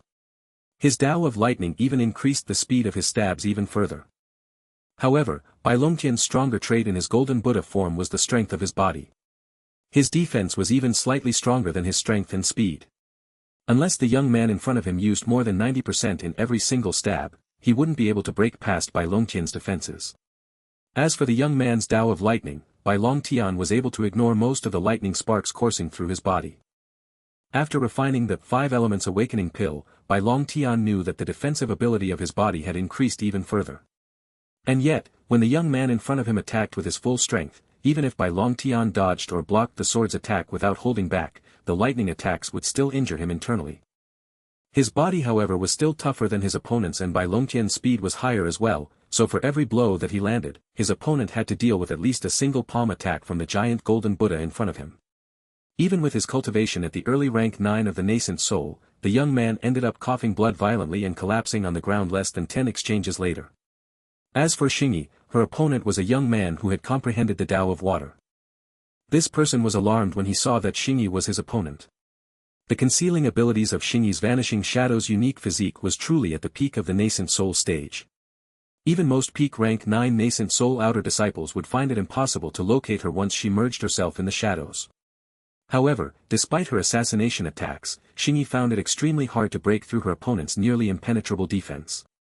Xingyi's opponent had created a sphere of water and hid himself inside before he spread his soul sense around his body.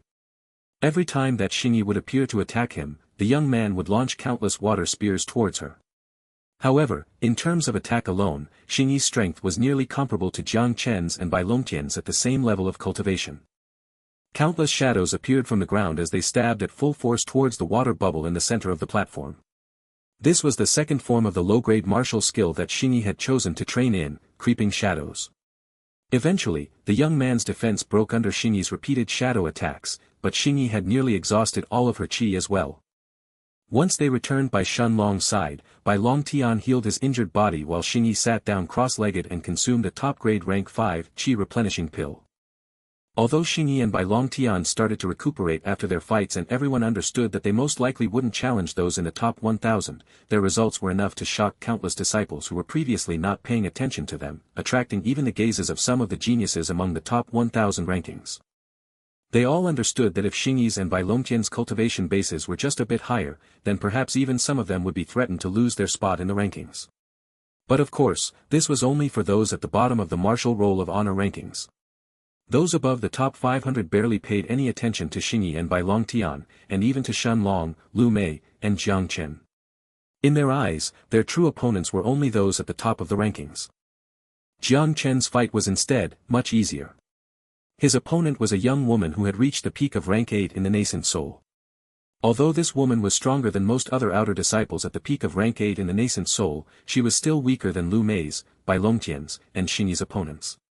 However, Jang Chen still used his Kingdom of Darkness to trap her before the young woman finally gave up.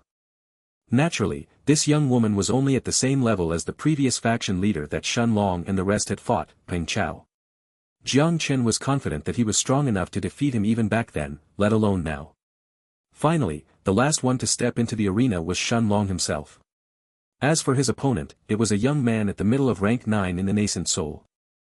However, Shen Long noticed that although this person was at the middle rank 9 of the nascent soul, he was barely stronger than the young man at the early rank 9 of the nascent soul that Lu Mei had just faced. As the outer court elder declared for the battle to begin, the young man in front of Shen Long took out a large saber from his spatial ring and kicked the ground, as he shot towards Shen Long at full speed without saying a word. It was obvious that he was intending to win this fight as soon as possible. Although he didn't know what Dao Shen Long had comprehended, he had already seen Shen Long's fight with Dong Ai. He didn't know if Shen Long needed time or not to use that weird attack, but the thought of standing still and allowing your opponent to hit you freely was terrifying. Thus, he had been planning to catch his opponent off guard. Shen Long however simply stared at the young man in front of him who was closing the distance between them extremely quickly, before he mumbled to himself. Let's see how strong my body is right now. 3 more chapters will come in the next hours. Chapter 672 How Strong. As he finished speaking, Shen Long simply took a step forward as his body suddenly disappeared, appearing next to the young man who was running towards him. The young man was surprised, but a look of exhilaration appeared on his face in the next moment, as he hurriedly swung his long saber sideways, aiming to chop Shen Long's waist. As long as he wasn't hit by that weird move that Shen Long had used against Dong Ai, the young man was confident in his ability to defeat Shen Long with a single strike. After all, if it wasn't for that weird move, how could Shen Long possibly defeat Dong Ai with a single punch? The young man believed that only because Dong Ai couldn't defend herself was Shen Long able to defeat her like that. Shen Long's lips curved up when he saw the saber that was chopping towards his waist, as he suddenly extended his right hand, before an illusionary, purple-colored spatial blade appeared in it. Without any hesitation, Shen Long slashed his spatial blade towards the incoming saber. Sparks appeared the moment that the large saber met the illusionary purple-colored blade, and under the disbelieving eyes of the crowd, the young man in front of Shen Long felt a terrifying force enter his arm, as he staggered back for more than a dozen steps. What? How is this possible? The young man stared at the web on his left hand that was previously holding his saber and was now torn, as blood was flying from it unceasingly. And yet, the young man didn't seem to have noticed the sharp pain as he couldn't believe that his hand was injured after a single exchange of blows. This young man was the same as Shen Long, a dual cultivator who trained in both qi and body refinement. Just like Shen Long, the strength of his body had reached the middle of the 5th stage in body refinement as well, so how was the difference between them so large? Even after using a peak rank 3 gold grade weapon and infusing his qi in his saber during his attack, the young man was still on the losing end against Shen Long, who had clearly not used an ounce of his qi and had only used his physical strength instead. Shen Long's lips curved up when he felt the power of his body as he went all out. Of course, how could this person in front of him know that Shen Long had refined nearly 100 top-grade rank 5 dragon blood tempering pills just to reach the middle of the 5th stage in body refinement? As soon as he broke through, Shen Long knew that the strength of his Monarch's eternal body had reached a terrifying level. Although it couldn't compare to his qi cultivation that could easily destroy normal peak rank 9 nascent soul cultivators if he used his time prison, it was still extremely terrifying. In terms of the strength of his body alone, Shen Long was confident that his body was comparable to that of most peak rank 5 magic beasts. If he fought at full strength and used his Tao of Space and conjured his spatial blade, Shen Long was even confident to slaughter most peak rank 5 magic beasts as well. Even normal peak rank 9 nascent soul cultivators wouldn't dare to say that they could contend against peak rank 5 magic beasts by themselves. After all, it was common knowledge that magic beasts were much stronger than humans at the same level. Only those disciples who had reached the peak of rank 9 in the nascent soul and their comprehension had reached the peak of the nascent soul stage as well, or it had even exceeded that level and were just a step away from entering the Tao King realm, would dare to fight peak rank 5 magic beasts by themselves. Of course, some exceedingly powerful early rank 9 or middle rank 9 nascent soul cultivators would also have the ability to fight peak rank 5 magic beasts head-on, but those people were so rare that they were practically impossible to find. As for Shen Long, he was a freak of nature. Even the crowd felt that this scene in front of them was too terrifying. Although this young man in front of Shen Long wasn't at the peak of his rank, he was still someone ranked in the top 2,000 in the martial roll of honor rankings.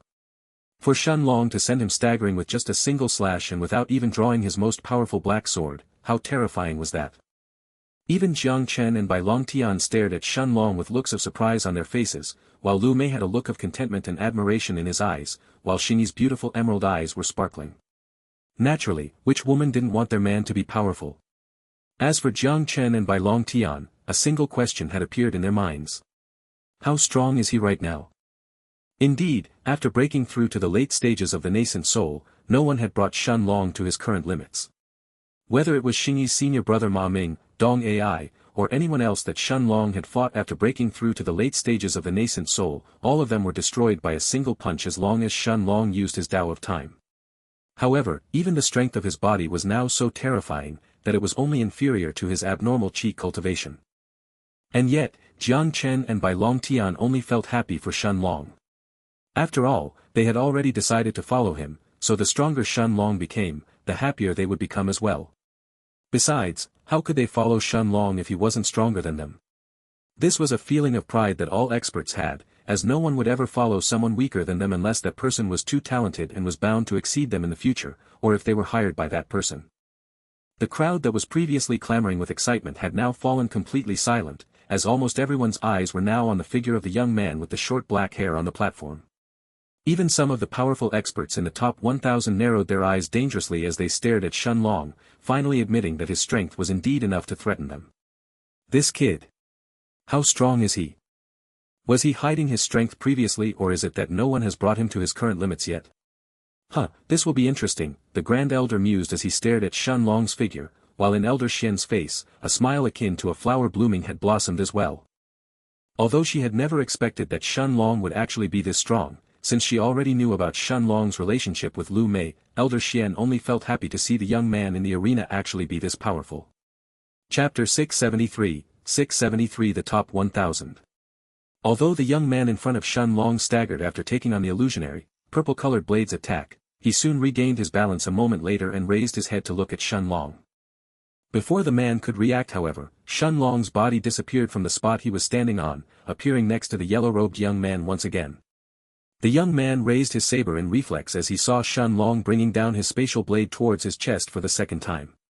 This strike was even more terrifying than the first, as the young man barely had enough time to raise his saber and block the attack from the spatial blade, before a sharp pain filled his hand. The web on his hand finally tore apart completely a second later, unable to resist the force behind the illusionary purple blade, before the large saber was sent flying out of his hand. At that moment, Shen Long had a rare smile on his face as he faced the young man in front of him, before he said calmly, "You lose." The young man's lips twitched when he saw the smile on Shen Long's face, but he still shook his head a moment later as he sensed the illusionary purple blade that was still on his chest. He knew that if this blade could deflect the attack of his peak rank 3 gold grade saber head-on, there was no way that the toughness of his body could possibly resist it. If Shen Long pushed it in just a bit more, it could effortlessly tear through his defenses and pierce through his chest, before it destroyed his heart. With an unresigned look on his face, the young man turned around and retrieved his token from the outer court elder before he returned back to the audience seats. Of course, the reason behind Shen Long's good mood was that he could test the full strength of his body right now. Although it wasn't a fight against a peak rank 5 magic beast, Shen Long could still accurately judge the extent of his improvement after exchanging blows with the young man in front of him. "Master, your body is now comparable to most peak rank 5 magic beasts. Aside from some extremely powerful peak rank 5 magic beasts, only rank 6 magic beasts and above could pose a threat to Master right now." Little Black's voice was filled with unconcealed pride as the Black Dragon had also observed Shen Long's fight just now. Naturally, Little Black was extremely happy with every advancement Shen Long made in his cultivation as well. Shen Long nodded his head with that same satisfied smile on his face as he heard Little Black's joyous voice, before he flew towards the outer court elder responsible for the platform and retrieved his sect-identifying token. As the crowd clamored in excitement and disbelief while they stared at Shen Long who was flying back towards Jang Chen and the others in the audience seats, a young man with bright red hair was also staring at Shen Long's figure from a spot not too far away from Shen Long's seat, as he exclaimed in a calm but somewhat surprised voice. "This kid is extremely strong. Both he and Chen Fun are in the middle of the 5th stage in body refinement, but he managed to win without using the slightest bit of his qi. The strength of his body alone is probably comparable to some peak 5th stage body refiners." The young man's bright yellow eyes were staring deeply at Shen Long's figure as he gave out his evaluation. The young woman by his side seemed to have heard this as well, as she looked at the red-haired young man next to her and smiled as she asked playfully. "Junior brother Zheng, could it be that you want that kid to join our faction?" "Hee, I won't object to it." The red-haired young man looked at the gorgeous young woman by his side whose hair were a deep blue color that were matching her bright azure eyes, but he still shook his head and said seriously. "I'm just a bit interested in his Daos, that's all. For someone who dared to set a supreme Dao like the Dao of space as the foundational Dao for his body refinement, it will naturally attract a bit of my attention. As for the Dao that he has set for his Qi foundation, although I have some guesses I am not completely certain. However, he only qualifies to attract some of my attention, that's all. Whether he manages to break through to become a Dao king in the future or not, that's a completely different story. Someone who isn't even a Dao king naturally isn't qualified to join our faction. Even if he did join, he would be nothing more than dead weight until he breaks through." The beautiful blue-haired young woman nodded her head smilingly, while a playful glint could be seen deep in her eyes as she stared at Shen Long's figure. Indeed, for someone who wasn't even a Dao king, he wouldn't possibly be qualified to join one of the strongest factions in the entire holy sect. Although Shen Long's potential was immense and he was strong enough to defeat normal peak rank 9 nascent soul cultivators with the strength he had revealed so far, someone like that was useless to the strongest factions of the holy sect if he didn't manage to break through to the Dao King realm. After all, both the red-haired young man and the blue-haired young woman knew clearly, that the stronger that Dao you have comprehended and set as a foundational Dao was, the breakthrough to become a Dao King would be even more difficult instead. As Shen Long flew out of the arena, the rest of the battles in the surrounding platforms also ended at the same time, before the white-robed head elder, Sun Wen slowly descended from the sky as he stood right above the 8 platforms. The buzzing arena instantly fell silent as the outer disciples all noticed this as well. Shen Long saw Sun Wen sweeping his gaze past all of the disciples in the audience seats, before his calm voice echoed throughout the arena a moment later, as it entered Shen Long's and the rest's ears. Most of you can probably guess that this Martial Roll of Honor tournament has a much higher significance than the previous ones. However, I won't explain this right now. All I will tell you is that you should do your best to enter the top 1,000. Now, those of you who are ranked in the Martial Roll of Honor, step forward. As Sun Wen finished speaking, Shen Long's eyes widened slightly as he noticed 1,000 yellow-robed figures who flew inside the arena like blurs, as all of them stepped on the 8 platforms. Chapter 674, 674 The Top 1000, 2. The surrounding outer disciples that had fallen silent just now seemed to have suddenly woken up, as they stared at the figures that had appeared in the arena at the same time before they started clamoring in excitement. Look at that bald man in the first platform. That's Mao Lim, who is ranked 7th in the Martial Roll of Honor. I heard that in the last tournament he was an early rank 3 Dao King. I wonder if he has reached the middle of rank 3 this time. Perhaps he will even be able to reach the top 5. Wait. The person next to him is actually Luo Zhelan, who is ranked in 5th place. He is even stronger than Mao Lim and even Dong Cheng, who is ranked 6th. The person ranked 2nd, Goddess Xiao Min, has also appeared. That red-haired man next to her, is he Xianxia, who is ranked 4th. Suddenly, the people in the crowd all turned their attention towards a stunningly beautiful blue-haired young woman and a red-haired young man who was standing close to her. This was the same person who was talking about Shen Long just a few moments ago, the person ranked 4th in the Martial Roll of Honor, Xianxia.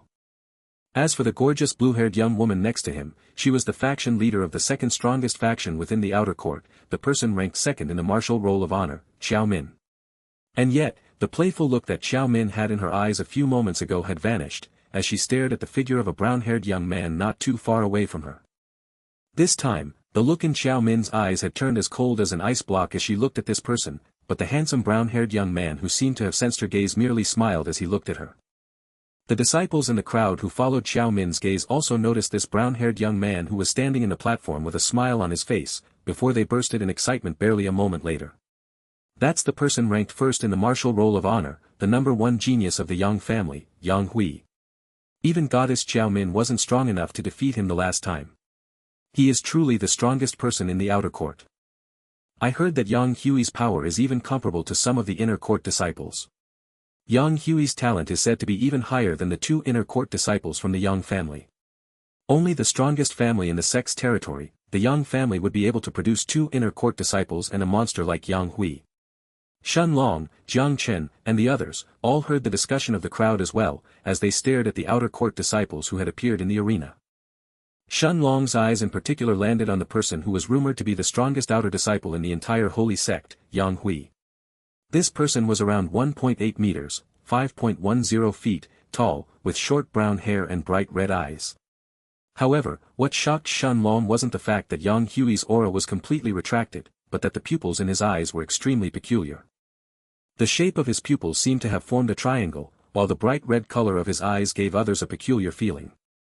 And yet, his eyes didn't seem out of place, but instead, they looked completely natural.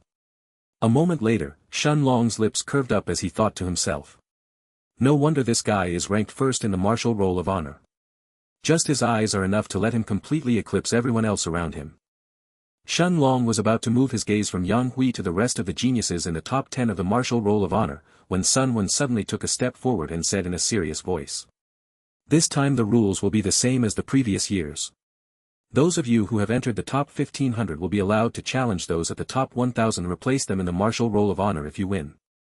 However, every one of you will only have a single chance, so choose wisely. Once someone has been successfully challenged, no one else can challenge that person again. Naturally, if you don't want to challenge anyone, then you can simply forfeit. Most of the disciples nodded their heads calmly since they already knew the rules. Indeed, the previous fights were meant to choose the strongest 500 outer court disciples who would be allowed to challenge those in the top 1000. Shen Long stared at the white-robed elders, Sun Wen's figure in the sky, as he understood the rules, before he turned his eyes towards his sect identifying token. The words, Shen Long, Martial Roll of Honor Ranking, 1245, had appeared on it after he had defeated the young man with the long saber. As Sun Wen finished speaking, he threw one last look at the disciples below him, before he soared in the sky above the arena, once again allowing the fights to continue. At that moment, the geniuses from the top 1000 in the martial roll of honor turned their attention towards the disciples in the audience seats as well, as a stifling silence soon filled the arena once again. A moment later, however, a young man with long black hair was the first one to move, as he shot out from the audience seats like a black blur, arriving at the only platform that wasn't occupied. The disciples in the top 1000 had filled 7 of the 8 platforms, but they had left a single one of them empty. The long-haired young man stood at the center of the platform and took out his sect identifying token that had the words, Cho Yun, Martial Roll of Honor Ranking, 1001, before he pointed his hand towards a young man who was carrying a sword on his back and said coldly. Feng Hao. Roll over here. 2 more chapters will also come in the next few hours. Chapter 675, The Grand Elder's Decision. Shen Long looked at the young man with the large sword on his back, Feng Hao, and remembered that this was the name of the person who was ranked 1000th in the martial roll of honor. As for the person who had just challenged him, his name was Zhao Yun and he was ranked 1001st.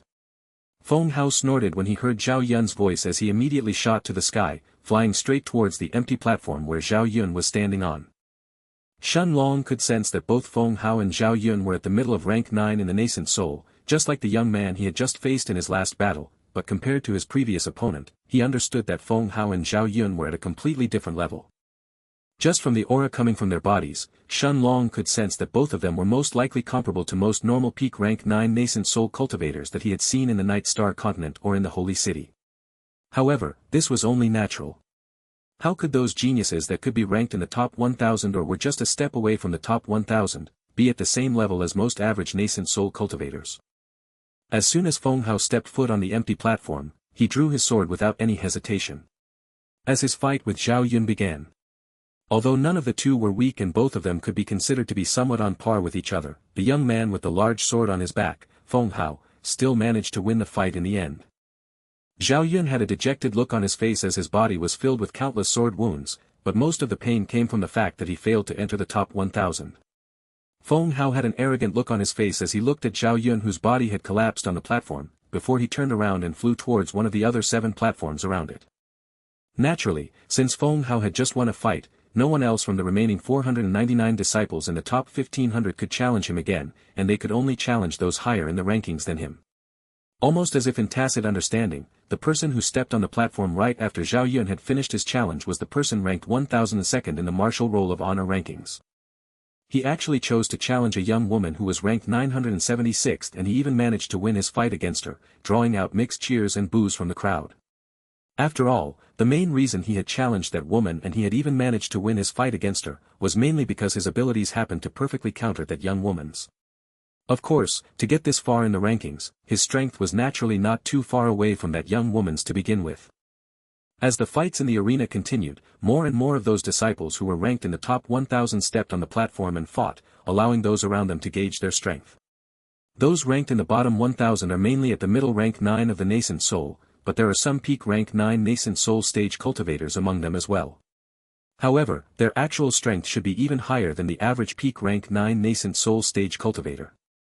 Shen Long said in a low voice while Jang Chen and the rest all nodded as they observed those disciples seriously without speaking. They could sense that no matter who they chose, none of those disciples who were ranked in the top 1000 were easy to defeat. As for those who were ranked at the top 800 and above, all of them were, without question, at the peak of rank 9 in the nascent soul at the very least. In the sky above the arena, the Grand Elder merely glanced at the battle that was taking place on the platform below him, before he turned his gaze towards Shen Long and said smilingly with an extremely profound look in his eyes. "Kid, I wonder if you can really enter the top 600 this time. Even this old man is curious to see how far you can go." The head of the inner court elders, Sun Wen, Lu Mei's master, Xian Jiao, and the bald Chao Ling, seemed to have heard these words as well, as they all turned their eyes towards the Grand Elder, unable to hide the looks of astonishment on their faces. A moment later, Sun Wen took a deep breath as he looked at the Grand Elder's smiling face before he said seriously. "It seems like the Grand Elder really favors Shen Long quite a bit." However, although Shen Long's body is indeed not bad and his actual strength even surpasses that of most peak rank 9 nascent soul cultivators, reaching the top 600 with his cultivation that's only at the middle of rank 7 in the nascent soul is simply impossible. Those disciples at the top 600 have all reached the absolute peak of the nascent soul long ago, both in terms of their Tao and their actual cultivation. Many of them have even comprehended their Taos even further, faintly touching the Tao King realm as well. As for those who are at the top 500 and above, plenty of them have unique physiques as well. As he finished speaking, Sun Wen took a look at the Grand Elder next to him, but he was surprised to see that the Grand Elder had a calm look on his face as he looked at him and said calmly, "As long as Shen Long really enters the top 600, I'm going to make him the leader of the outer court disciples that enter the city of immortals." The Grand Elder's voice was calm, but it was akin to a bomb exploding in the three inner court elders' minds. The three inner court elders all looked at each other with looks of astonishment and disbelief in their eyes. They all knew why this Martial Roll of Honor tournament was so much more important compared to the previous ones, and it was precisely because of this city of immortals. But the Grand Elder had actually said that as long as Shen Long manages to enter the top 600, he would become the leader of the outer court disciples that enter the city. Then, "Grand Elder, what about that monster of the Yang family, Yang Hui?" The person who had just spoken was actually the bald old man, Chao Ling.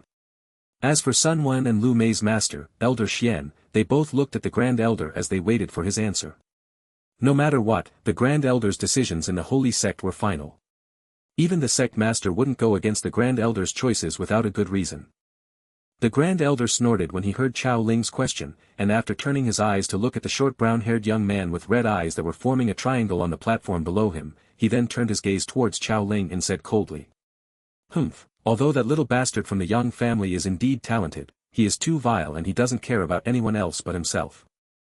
Perhaps I would have chosen him to lead the outer court disciples if I didn't have a choice, but now." The white-robed Sun Wen, Elder Xian, and Chao Ling all turned to look at Yang Hui on the platform below them as well, as they suddenly fell silent. No matter what, although the Grand Elder was right and Yang Hui was indeed considered to be cruel, he was still considered to be the biggest genius in the outer court of the holy sect, and his talent was even above that of many inner court disciples as well. In the outer court, Yang Hui was indeed undefeated. It didn't matter who challenged him, Yang Hui hadn't lost a single fight so far. As the person ranked first in the Martial Roll of Honor and the leader of the strongest faction in the outer court, how could Yang Hui not be the leader of the outer court disciples that enter the city of immortals?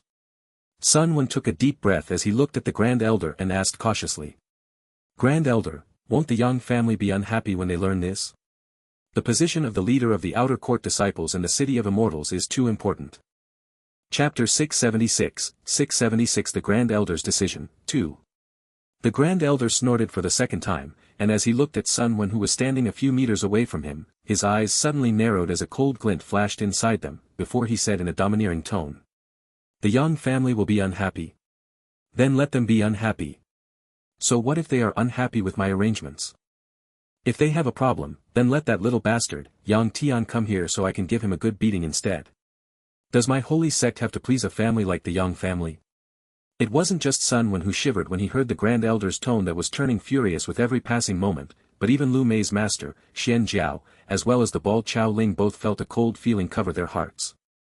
They knew that although the Grand Elder rarely showed this side of his, he was extremely arrogant in reality. Although the Yang family was the strongest family among all the families and clans within the Holy Sect's territory, and their family patriarch, Yang Tian was an early rank 9 Dao Emperor realm expert who could pressure most of the inner court elders to give face to his family, he was indeed inferior when he was compared to someone like the Grand Elder who was just a step away from breaking through to the sovereign realm. At the same time, Sun Wen and the rest knew that the sect master was rarely in the sect as he usually traveled around since his mind was fully focused on his own training. The Grand Elder was actually the one who kept those powerful families and clans around the Holy Sect's territory in check. Thus, they understood.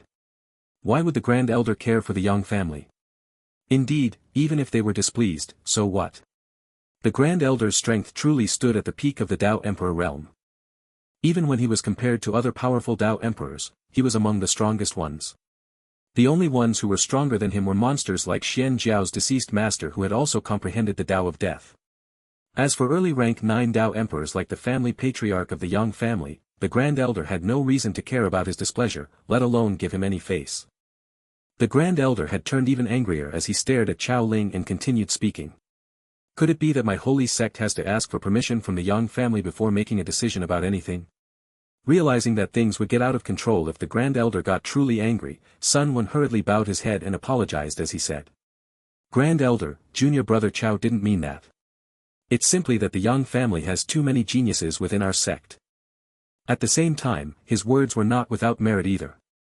Although most of the outer court disciples may agree to follow Yang Hui when they enter the City of Immortals, it's unlikely that they will agree to follow Shen Long who is just at the late stages of the nascent soul.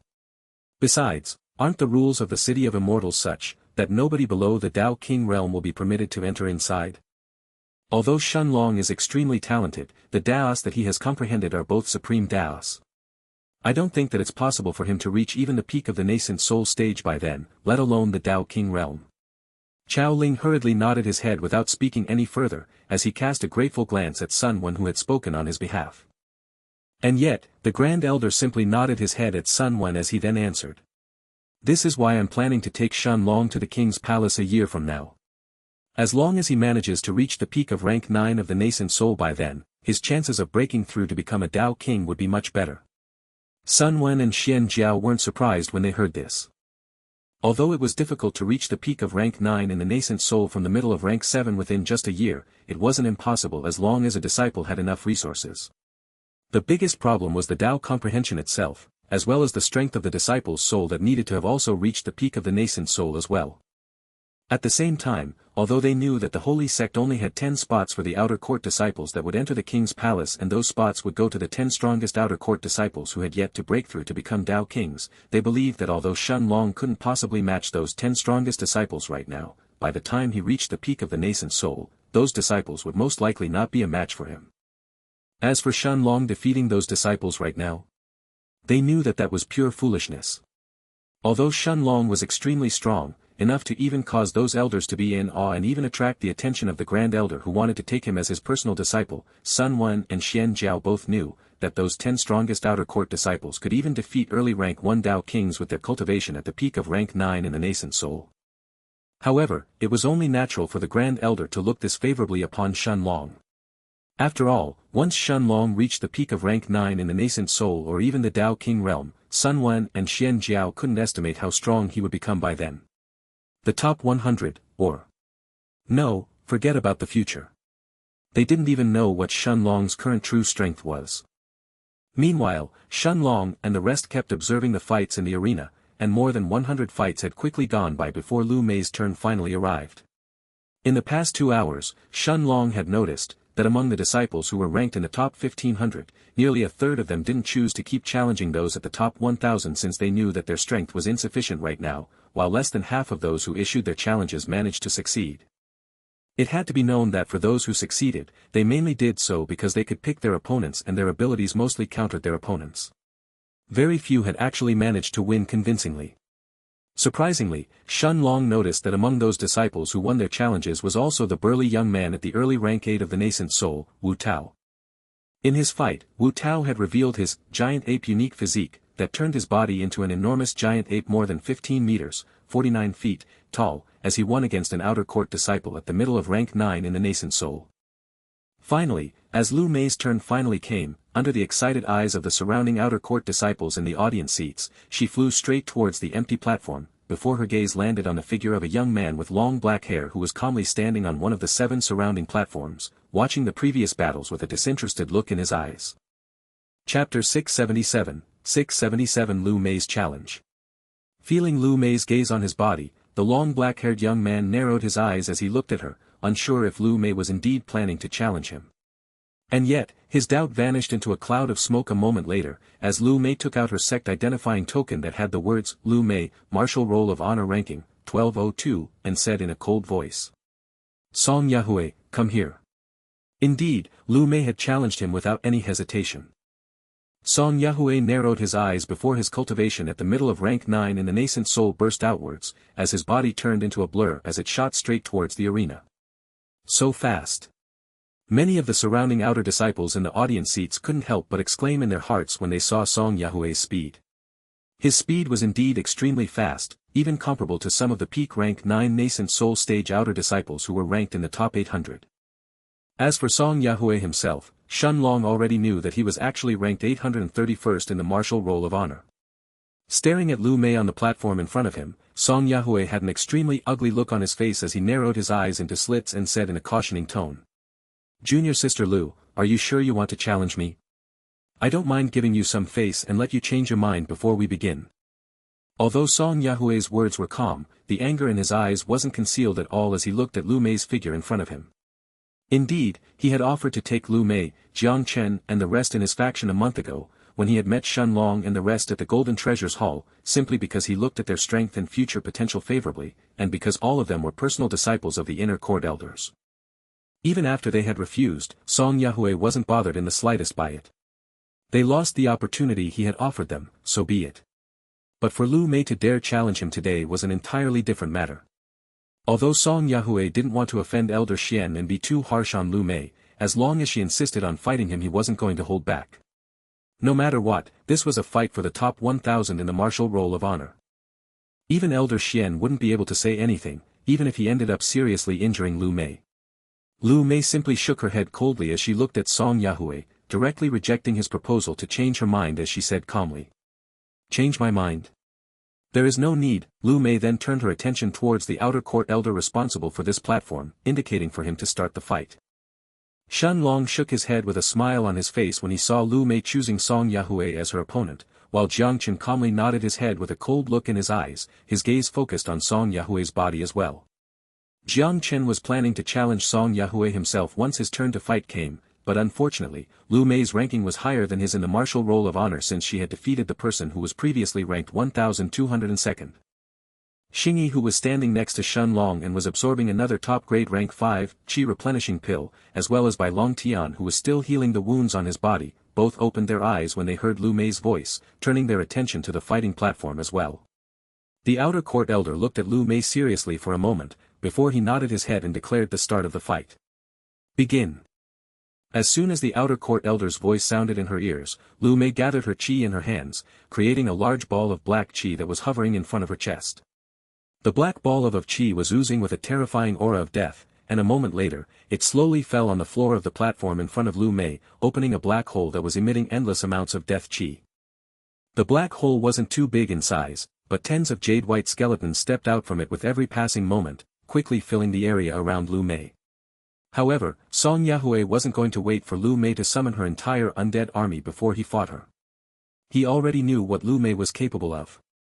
Although he was confident that he could defeat Lu Mei relatively easily, he knew that it would take some time if he had to get past the figure of that black-robed young woman and the enormous monster that Lu Mei had summoned the last time, whose strength was actually comparable to an early rank 9 nascent soul cultivator. Besides, Song Yahwe knew that he could end this fight in the blink of an eye. After all, he could simply beat Lu Mei before she could summon her undead army. The reason why nobody had done this before him, was because they weren't fast enough to close the distance between themselves and Lu Mei. But he, Song Yahwe, was completely different. Without holding back, the moment that Lu Mei started to condense the black ball of death chi in her hands, Song Yahwe kicked the ground, as he suddenly shot forward. His entire body was covered with a gust of wind, enhancing his speed even further, as Song Yahwe turned into a blur, quickly crossing half the distance between himself and Lu Mei. In just a few moments, just as the first batches of jade-white skeletons started to appear from the black hole on the ground, Song Yahwe smashed through their group that was blocking his way, as he arrived in front of Lu Mei in the blink of an eye. With a cold smile on his face, Song Yahwe clenched his right fist, punching Lu Mei on her stomach without holding back. His cultivation at the middle of rank 9 in the nascent soul exploded outwards, as his fist was covered with a layer of wind before it fell on Lu Mei's stomach. Boom! Chapter 678 Lu Mei vs Song Yahwe.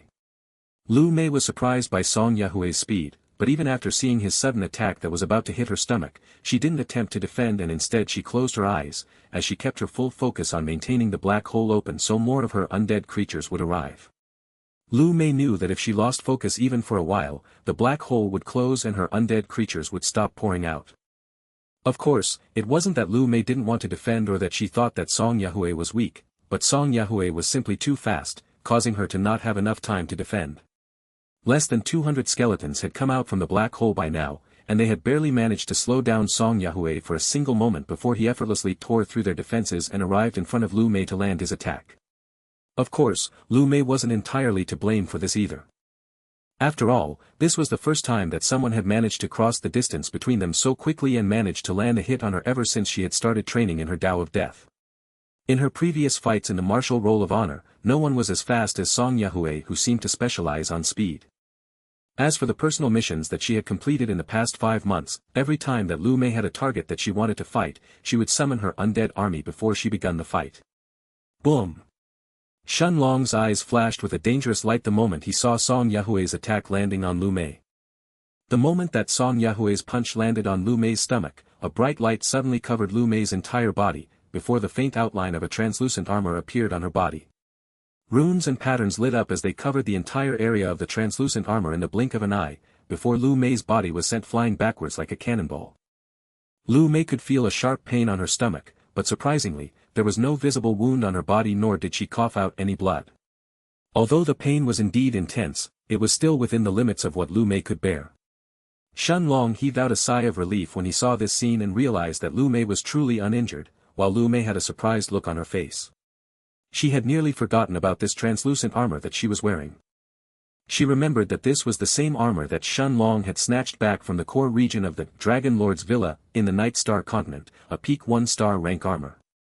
At that moment, it wasn't just Song Yahwe who was staring at Lu Mei with a gaze mixed with incredulousness and disbelief, but the rest of the outer court disciples in the top 1,000 as well, including even those monsters who were ranked in the top 100. They could clearly see that Lu Mei was wearing a star rank armor, but none of them could actually believe their eyes. But this was understandable. Although most of those disciples who were ranked in the top 10 possessed star rank weapons, there was not a single outer disciple who had a star rank armor. After all, star rank armors were simply too rare and valuable. A piece of star rank armor was simply much more rare than a star rank weapon at the same level. Even Lu Mei's master was staring at her disciple with wide open eyes. She had never given Lu Mei a star rank armor, which meant that she had most likely obtained it from someone else. However, Lu Mei was only a rogue cultivator prior to coming to the holy sect. How could she possibly obtain a piece of star rank armor? Oh.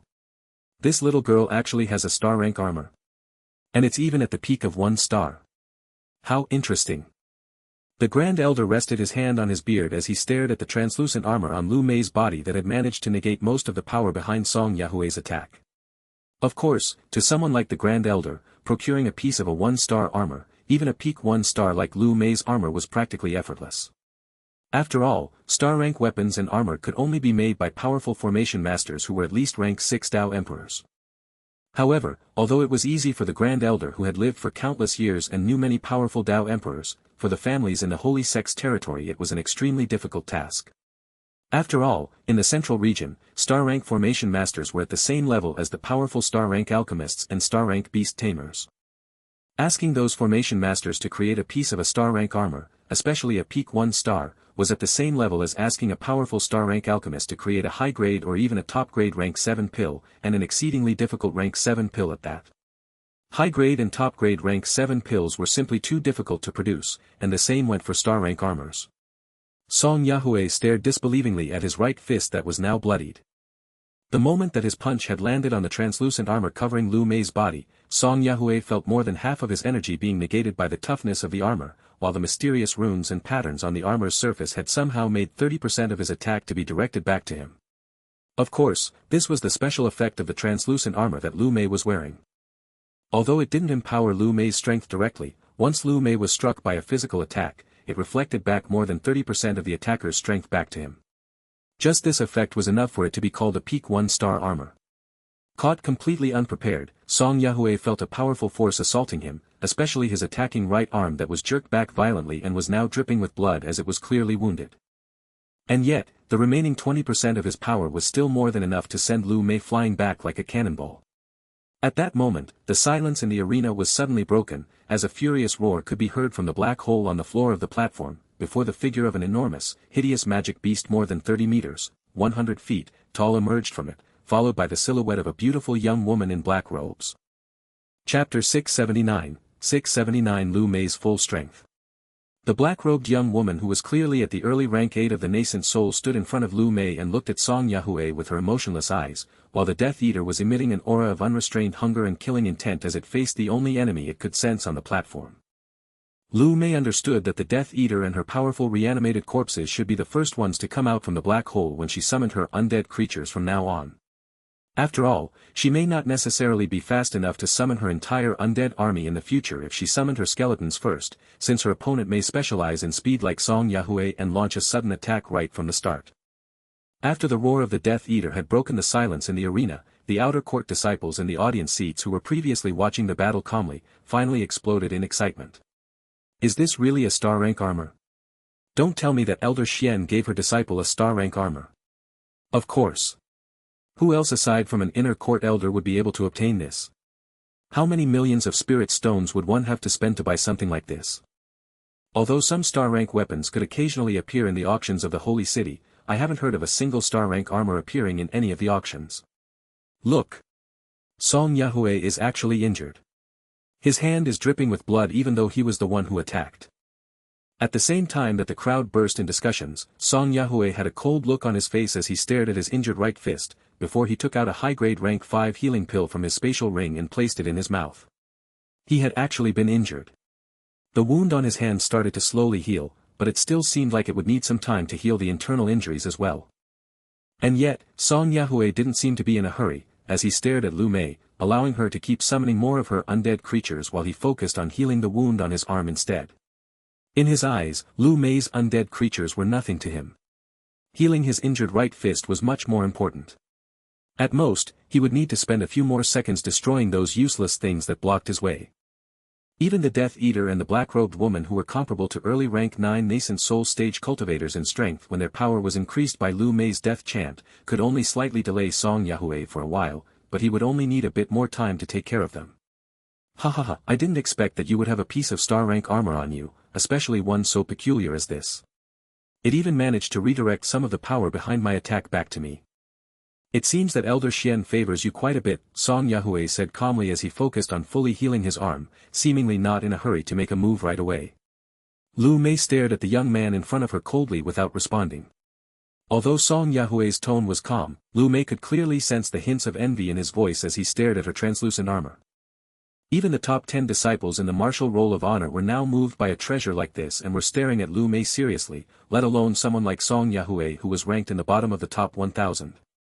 Of course, Lu Mei had no reason to explain to Song Yahwe that this translucent armor was something that Shun Long had snatched by himself under the noses of 2 peak stage Dao kings. In just a few moments, an army of 1,000 jade-white skeletons that were wielding their bony swords and 60 black-armored undead knights who were holding their gigantic black greatswords had appeared in front of Lu Mei, while the Death Eater had gone all the way to the back of the undead army as Lu Mei sat on its back. And yet, this didn't seem to be the end just yet, as the black hole on the floor of the platform had yet to disappear. Surprised, Song Yahwe turned his attention towards the black hole, before the figure of a middleman dressed in a silver armor slowly emerged from it. A smile appeared on Shen Long's face when he saw this scene, while Xingyi, Jang Chen, and Bai Long Tian weren't surprised either as they looked at the figure of the stout middle-aged man who had appeared from the black hole. They knew that Lu Mei had another powerful puppet that she had yet to reveal. The reason why Lu Mei had decided to sacrifice the corpse of the black-robed old man at the early rank 8 of the nascent soul during her previous battle, was because she was unwilling to reveal this trump card of hers and keep it for this battle. This was the most powerful puppet that Lu Mei had managed to obtain during the past 5 months, the corpse of a middle rank 8 nascent soul cultivator. Indeed, the look on Song Yahwe's face changed in the next moment as he stared at the silver-armored middle-aged man with an extremely solemn look. Although Song Yahwe hadn't paid any attention to Lu Mei's undead army previously, this was because he knew that even when the black-robed young woman combined her strength with the Death Eater, she still wouldn't pose a threat to him. Song Yahwe had also paid attention to Lu Mei's black-armored undead knights previously, but he knew that even when Lu Mei used her death's chant to strengthen them as well, the strength of the 60 undead knights combined would barely be at the same level as the Death Eater. Naturally, Song Yahwe had no reason to fear them. In his eyes, they would just be a bit more troublesome to deal with, which was why he decided to take Lu Mei out in the very beginning. However, Song Yahwe now knew that this corpse of the middle-aged man who had just appeared was an entirely different matter. If Lu Mei used her death chant on him, the silver-armored middle-aged man would probably be comparable to a middle-rank 9 nascent soul cultivator. Although that wasn't strong enough to threaten Song Yahwe by itself, when it was combined with the black-robed young woman, the 60 undead knights, and even the hideous Death Eater, Song Yahwe's face couldn't help but turn pale. Chapter 680.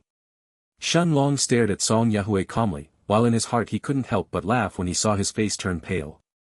The arrogant look had disappeared from his face as he looked at the army in front of him with a face that couldn't hide his dread.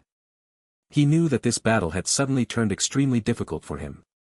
What Song Yahwe didn't know, was that a couple of months ago, when Jang Chen had sparred with Lu Mei inside Shen Long's courtyard, he was unable to even touch Lu Mei who was protected by this middle-aged man and the rest of her undead army.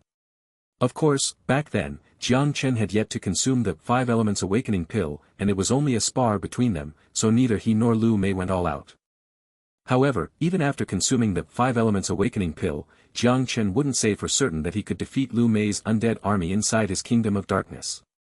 Although it was uncertain whether he was stronger or whether Lu Mei was stronger when they both went all out, Jang Chen was confident that Song Yahwe's chances of winning were extremely minuscule. At the same time, Xingyi and Bai Long Tian both felt resigned that they had yet to break through to the peak of rank 7 in the nascent soul. In the next moment, the Death Eater was the first one to move, as it suddenly ran towards Song Yahwe who was only a few dozen meters away from it, causing the platform to start trembling in the process. Covered in a dense aura of death that came from Lu Mei's death chant, the Death Eater that was now comparable to an early rank 9 nascent soul stage cultivator in strength caused the entire platform to start trembling, as it moved towards Song Yahwe in front of it, while the aura of hunger and killing intent that came from its body intensified greatly. The 1,000 jade-white skeletons that were no longer restrained by Lu Mei's soul sense followed after the gigantic, hideous beast as well, as they rushed towards Song Yahwe from all sides. The army of jade-white skeletons looked like a skeletal wave of white bones that was taking over the platform, as it swarmed Song Yahwe from all sides. The terrifying sight of 1,000 skeletons at the middle of rank 7 in the nascent soul attacking him all at the same time, was enough to make Song Yahwe feel all of the hair on his body stand up, before an enormous tornado of wind suddenly appeared around him, completely covering his entire body. Many of the disciples in the audience seats shivered when they saw this ghastly scene that looked like a wave of death descending on Song Yahwe, while only those in the top 1,000 could keep the calm and uncaring looks on their faces. Song Yahwe stood at the center of the tornado as he watched the skeletons jump on the tornado one by one. Although they were repelled and their bones were slowly ground to dust, the skeletons had no fear of death, as they kept jumping into the tornado without stop. Thankfully, Song Yahwe knew that those skeletons only had the strength of an extremely weak middle rank 7 nascent soul cultivator and they had no Dao comprehension, which made their strength inferior to any normal cultivator at the same level. However, even if their strength was inferior to cultivators at the same level, just their sheer numbers alone were enough to force Song Yahwe to expend a large amount of qi to defend against them. Previously, Song Yahwe would have simply ignored the skeletons and rushed straight towards Lu Mei, but now, he wasn't confident enough to do so. If he failed to defeat Lu Mei quickly and was surrounded by the skeletons on top of the Death Eater, the silver-armored middle-aged man, the 60 undead knights, and the black-robed young woman, he was guaranteed to lose. He knew that since Lu Mei had summoned her entire army, his only choice was to let her attack him and try to defend while he looked for an opportunity to counterattack. Song Yahwe was confident that as long as there was a single opening, then with his current speed he could definitely strike Lu Mei for the second time. However, along with the skeletons, Song Yahwe saw the gigantic body of the Death Eater soon enter his tornado as well. The Death Eater was even bigger than the tornado itself that was only 20 meters, 66 feet, tall and 10 meters, 33 feet, wide, causing Lu Mei who was standing on its back to be completely unaffected by it. The wind blades inside the tornado constantly attacked the Death Eater, but all they managed to do was merely to slow down its speed. As for the countless cuts on its body, the Death Eater didn't seem to mind, as it kept rushing towards Song Yahwe at the heart of the tornado. Those cuts were nothing more than child's play, barely scratching through the surface of the Death Eater's body. At the same time, the figure of the middle-aged man in silver armor, the black-robed young woman, and the 60 undead knights, all entered the tornado as well, as they moved towards Song Yahwe, while a dense aura of death chi had covered their bodies. Song Yahwe's face turned cold as he raised his right hand, causing a massive sword made from wind to slowly appear in the sky above his head. Hovering in the sky at the center of the tornado where he was completely unaffected, Song Yahwe looked like an ant holding a massive wind sword, before he focused his eyes on Lu Mei on the Death Eater's back. Staring at Lu Mei with his cold narrowed eyes that were now filled with killing intent, Song Yahwe spat hatefully. Fine then. If you want to die, go ahead. Saint low-grade martial skill, Sword of Wind. As he finished speaking, Song Yahwe swung his hand downwards without holding back, causing the enormous wind sword to move towards Lu Mei on the Death Eater's back at full speed. This was Song Yahwe's strongest Saint low-grade martial skill, the Sword of Wind. The air howled as the Sword of Wind descended towards Lu Mei's head at full strength. And yet, Lu Mei only raised her head to look at the enormous wind sword, before 60 figures covered in black armor raised their huge greatswords and swung them to meet the Sword of Wind head-on. The 60 undead knights were extremely strong and their combined attack temporarily managed to stop Song Yahwe's wind sword into place, completely shocking Song Yahwe. However, although the undead knights were working together, their strength was only comparable to an early rank 9 nascent soul cultivator. They weren't strong enough to resist Song Yahwe's all-out attack. The bodies of the undead knights were either bisected by the Sword of Wind or they were blasted backwards, as the sword continued descending towards Lu Mei a moment later. However, it was obvious that a large part of the wind sword strength had been expended as well. At that moment, the figures of the black-robed young woman and the silver-armored middle-aged man both appeared above the Death Eater as well. The middle-aged man didn't hold a weapon and instead, he punched the incoming Sword of Wind with his bare hands, while the black-robed young woman took out her dagger and attacked at the same time. As their attacks both landed on Song Yahwe's Sword of Wind, the black-robed young woman's body trembled, before she was sent flying back to the ground barely a moment later. As for the silver-armored middle-aged man, he managed to last even longer than the black-robed young woman, but under Song Yahwe's attack, he was sent flying as well. After all, this was a powerful Saint low-grade martial skill. However, after taking on the attacks of the undead knights, the black-robed young woman and the silver-armored middle-aged man, the gigantic Sword of Wind seemed to have lost all of its power as well, as it finally dispersed. Song Yahwe couldn't believe that his strongest attack hadn't even managed to touch Lu Mei. However, at that moment, he felt like a hungry beast had suddenly locked its eyes on him. The Death Eater that was just a few meters away from him just now, suddenly appeared in front of him in a single moment.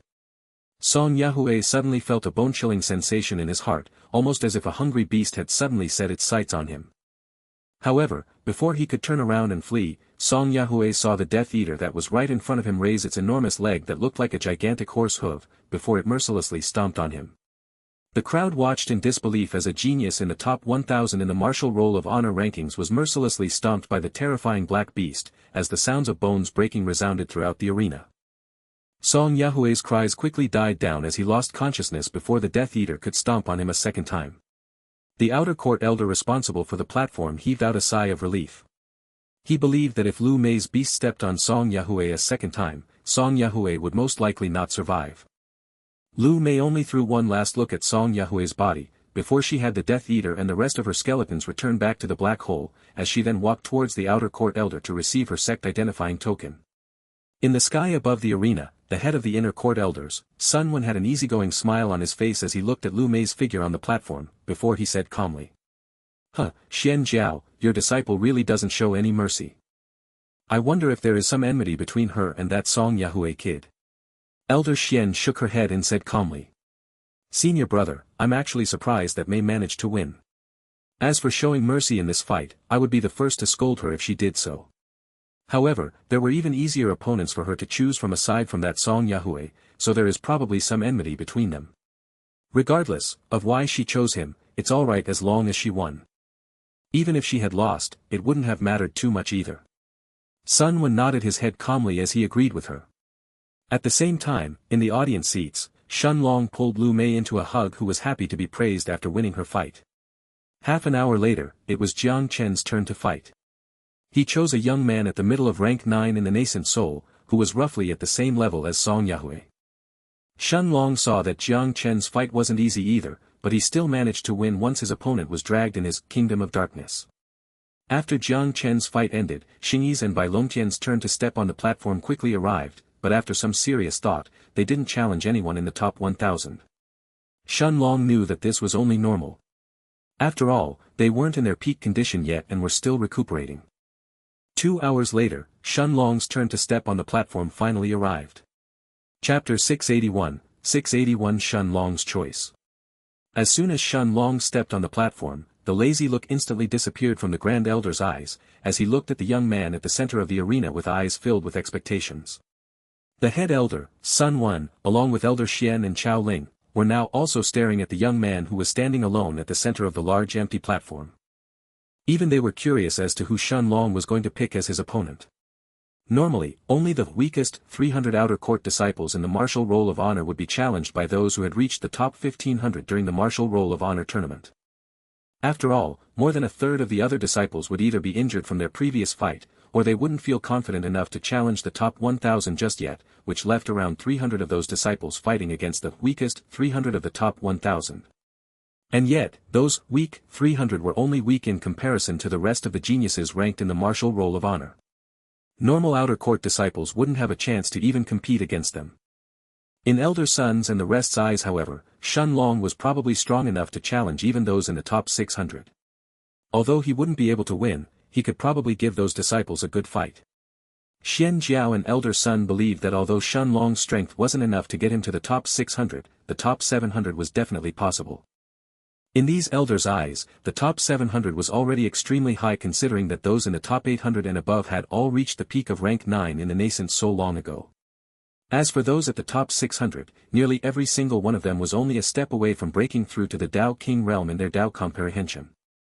At the same time, some of those disciples ranked in the top 1000 and had yet to be challenged, suddenly turned tense the moment they saw Shun Long stepping on the platform.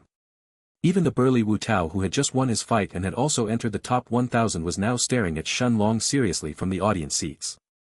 Shun Long's eyes scanned the disciples and the surrounding platforms with a serious look, while the arena had already turned silent. Many of the outer disciples in the surrounding platforms felt Shun Long's gaze that was no different from sharp daggers trying to slice through their bodies, while others met his gaze calmly with either uncaring looks or looks of contempt in their eyes. Naturally, those disciples those who were ranked in the top 600 and above wouldn't pay too much attention to a small middle rank 7 nascent soul stage cultivator right now. Although Shun Long may indeed be worthy of their attention in the future after reaching the rank 9 of the nascent soul, at least for now, he wasn't qualified. Shun Long didn't pay any heed to those gazes as he thought seriously for a while before choosing his opponent.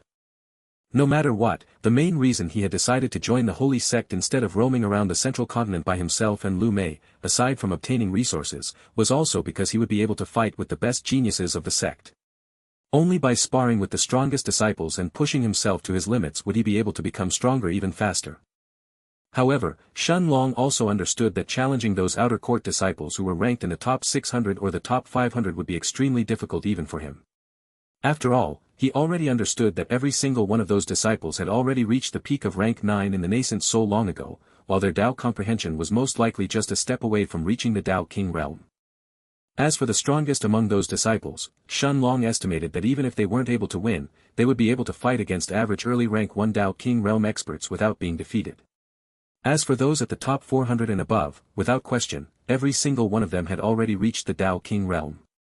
Shen Long could sense the auras of more than 300 Dao King realm experts among those outer disciples on the surrounding platforms. The top 600 huh?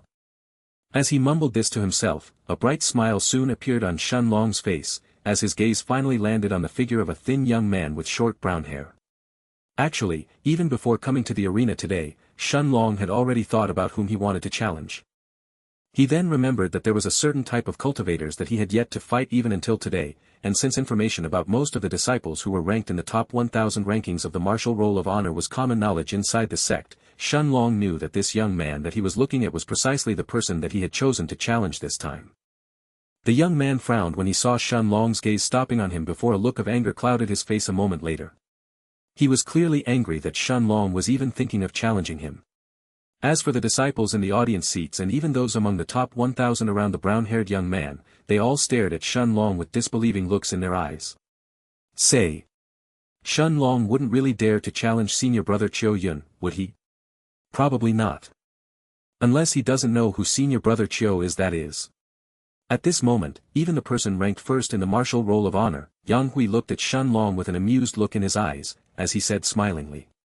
How interesting. Chapter 682 Cho Yun. Yang Hui was calm when he spoke, while the easygoing smile on his face made him seem as if he was watching a play, while his gaze was focused on the young man with short black hair who was standing alone at the center of the platform. At this moment, there was only a single person who dared to stand next to Yang Hui, while the others had all kept a large distance between themselves and this future family head of the Yang family, not daring to approach too close to him. As for that person standing next to him, he nodded his head and said calmly. This kid could challenge anyone else among those 300 losers at the bottom of the rankings, but he looks like he intends to challenge Cho Yun. This will be fun. This person next to Yang Hui was over 2 meters, 6.5 feet, in height, with long black hair that were reaching his sturdy back. This young man was Yang Hui's direct subordinate, while his fame in the outer court of the holy sect was only inferior to Yang Hui's and Xiao Min's. He was the person ranked third in the Martial Roll of Honor, Zhang Jing. Although he didn't pay too much attention to those who were ranked below him, Zhang Jing actually knew about Cho Yun's strength. Not only was Cho Yun someone who trained in both qi and body refinement, but he was also ranked 568th in the Martial Roll of Honor. However, although Cho Yun had a cultivation at the peak of rank 9 in the nascent soul and was strong in his own right, this by itself wasn't enough for someone like Zhang Jing, the person ranked third among everyone else in the outer court, to remember his name. There was another reason why Zhang Jing knew about him. It was because Cho Yun also had a special identity. He was also a beast tamer. Beast tamers were naturally allowed to bring their magic beasts along with them during their fights since they were considered part of their strength, and the fights in the Martial Roll of Honor tournament were no different. Although Cho Yun was just a peak rank 9 nascent soul cultivator, in the central region, the status of a beast tamer was the same as that of a powerful alchemist or a formation master expert at the same level. Even experts from powerful families had to be courteous to powerful beast tamers. This had made Cho Yun extremely famous in the outer court of the holy sect. Thus, it was natural for people to know of his name. At that moment, the Grand Elder had a brilliant smile as he stared at Shen Long's figure at the center of the empty platform, but he didn't actually speak, almost as if he was afraid that Shen Long would change his mind and challenge someone else. Although the Grand Elder didn't know that Cho Yun was a beast tamer, he had already heard from the rowdy disciples in the audience seats below him that Cho Yun was actually ranked in the top 600.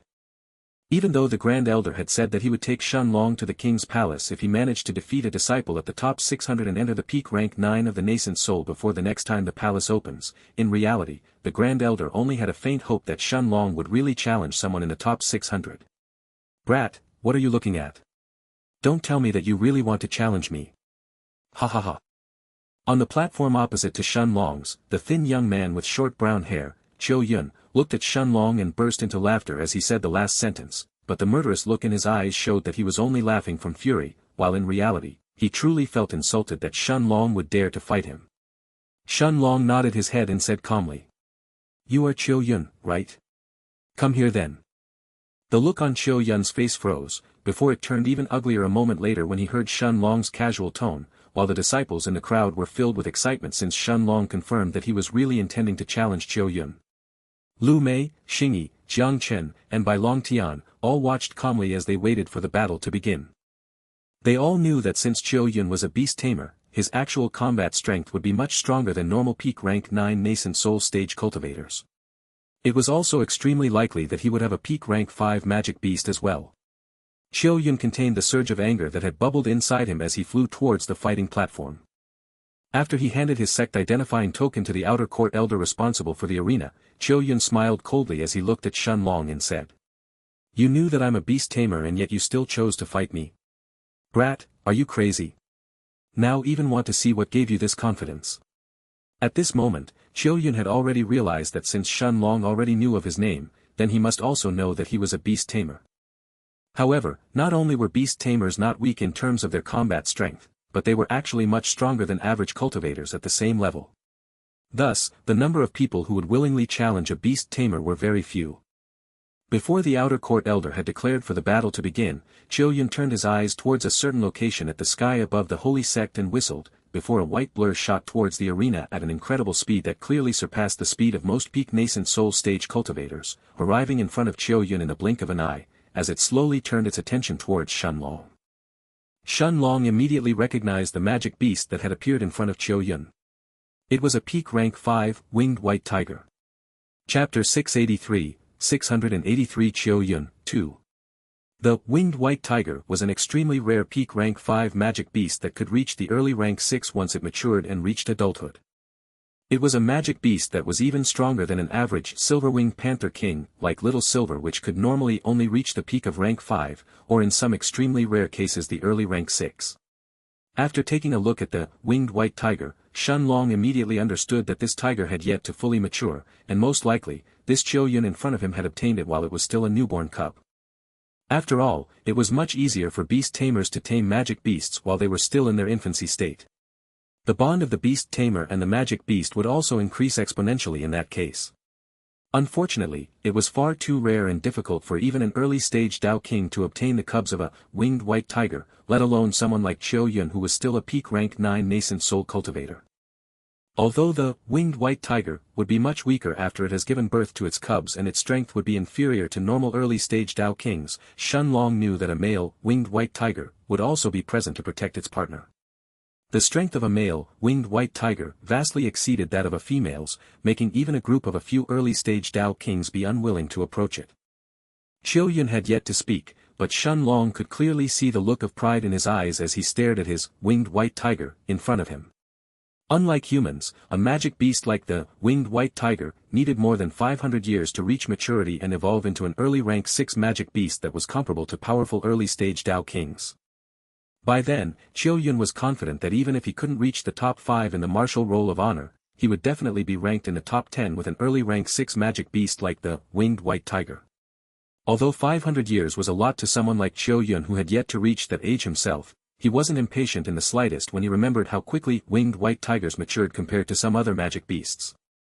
The cubs of most winged white tigers were born as early rank 4 magic beasts, comparable to most early stage spirit realm cultivators at birth.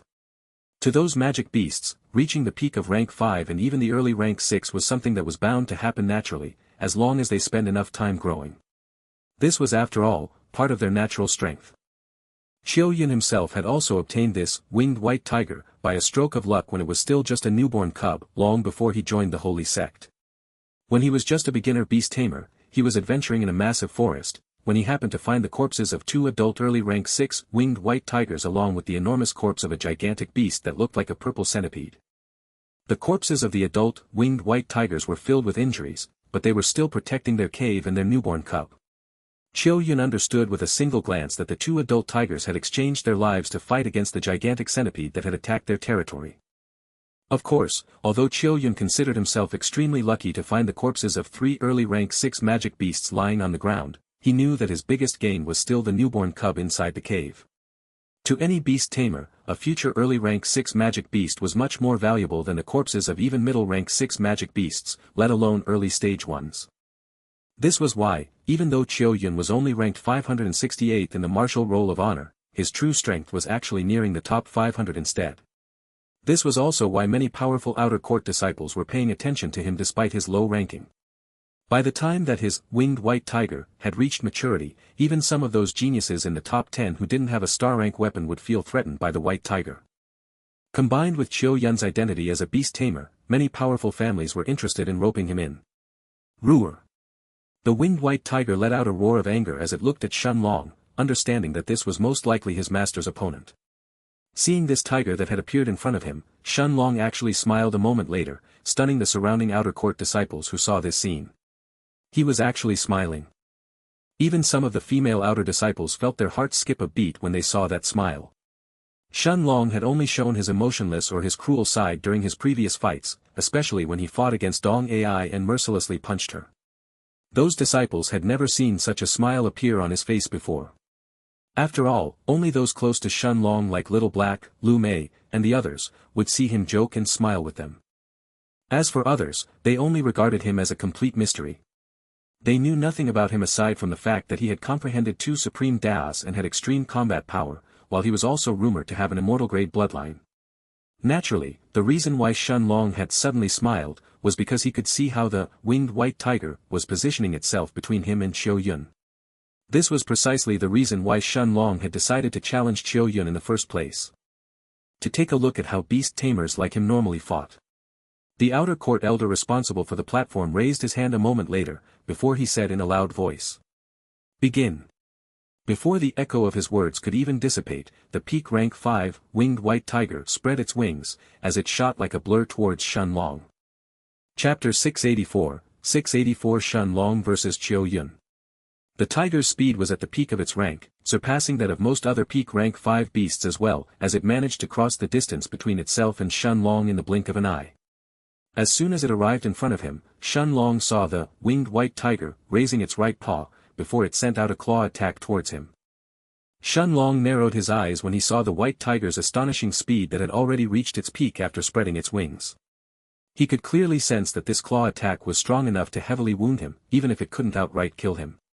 It was obvious that this Cho Yun wasn't holding back at all. Clenching his right fist, Shen Long sent a powerful punch in response, as his fist met the white tiger's paw head-on.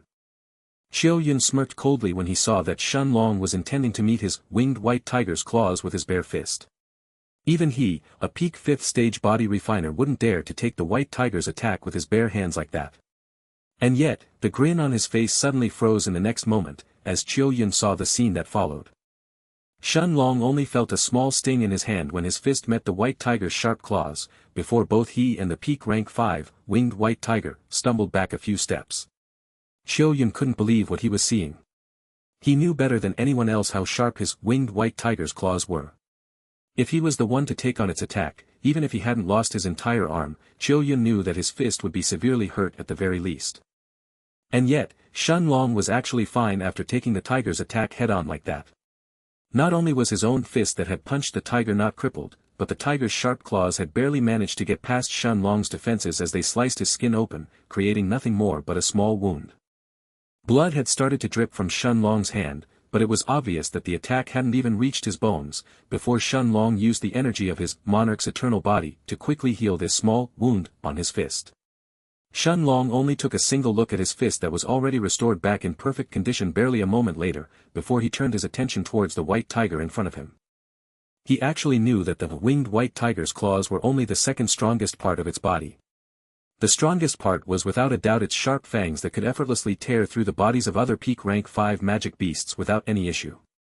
In his heart, Shen Long was also surprised that the winged white tiger had managed to get past the defenses of his body with just its claw attack. After all, he already knew that the strength of his body was already strong enough to match the defenses of an average peak rank 5 magic beast. This winged white tiger is probably close to reaching adulthood already. Shen Long only needed a moment to come to this conclusion before the invisible figure of an hourglass suddenly expanded from his body, covering the entire platform in the blink of an eye. His second, Monarch's domain, had already suppressed the winged white tiger's speed by nearly 30%. At the same time that Shen Long activated his Monarch's domain, a new scene appeared in his golden eyes, before the winged white tiger abruptly shot towards him once again barely a moment later. The winged white tiger appeared in front of Shen Long almost instantly, but this time, it didn't attack with its claws, and instead, it opened its mouth as it tried to bite Shen Long directly. This was the command it had received from Cho Yun after all. Cho Yun knew that even if Shen Long could resist the tiger's claws head-on, resisting its fangs was entirely impossible. Even an early rank 6 magic beast would suffer a bit if it was bit by the winged white tiger directly, let alone Shen Long. Shen Long understood this even better than Cho Yun himself. If his monarch's eternal body had reached the peak of the 5th stage, he wouldn't be afraid of letting the winged white tiger bite him, but now, he wasn't going to let it do something like that. As soon as the tiger opened its mouth and bit down violently, Shen Long's body suddenly disappeared, appearing right behind the white tiger barely a moment later. An illusionary purple-colored blade appeared on his right hand, as Shen Long slashed the blade towards the defenseless tiger's back. Shen Long knew that the tiger wouldn't have enough time to dodge this from such a close distance, especially now that its speed was lowered by nearly a third of its usual speed. And yet, Cho Yun's eyes lit up when he saw this scene, as he smirked coldly and said, "You really dare to ignore me?"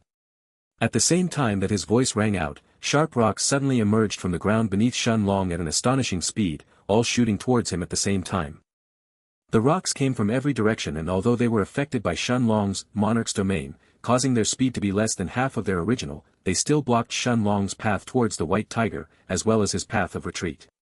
Cho Yun had been waiting precisely for this moment. He knew that Shen Long had that blink ability of his that he had comprehended thanks to his Tao of Space, and he would most likely use it to dodge the winged white tiger's most lethal attack. In case that Shen Long didn't do anything to dodge the tiger's attack, Cho Yun wouldn't mind it, since he would be more than happy to see the tiger's most powerful attack deal with his opponent. Cho Yun was confident that the tiger would definitely maim Shen Long if it managed to land its fangs on him. But if Shen Long really tried to dodge, then this was the best chance for Cho Yun to use his own attack as well. Cho Yun was truly prepared for every scenario. Chapter 685 Shen Long vs Cho Yun, 2.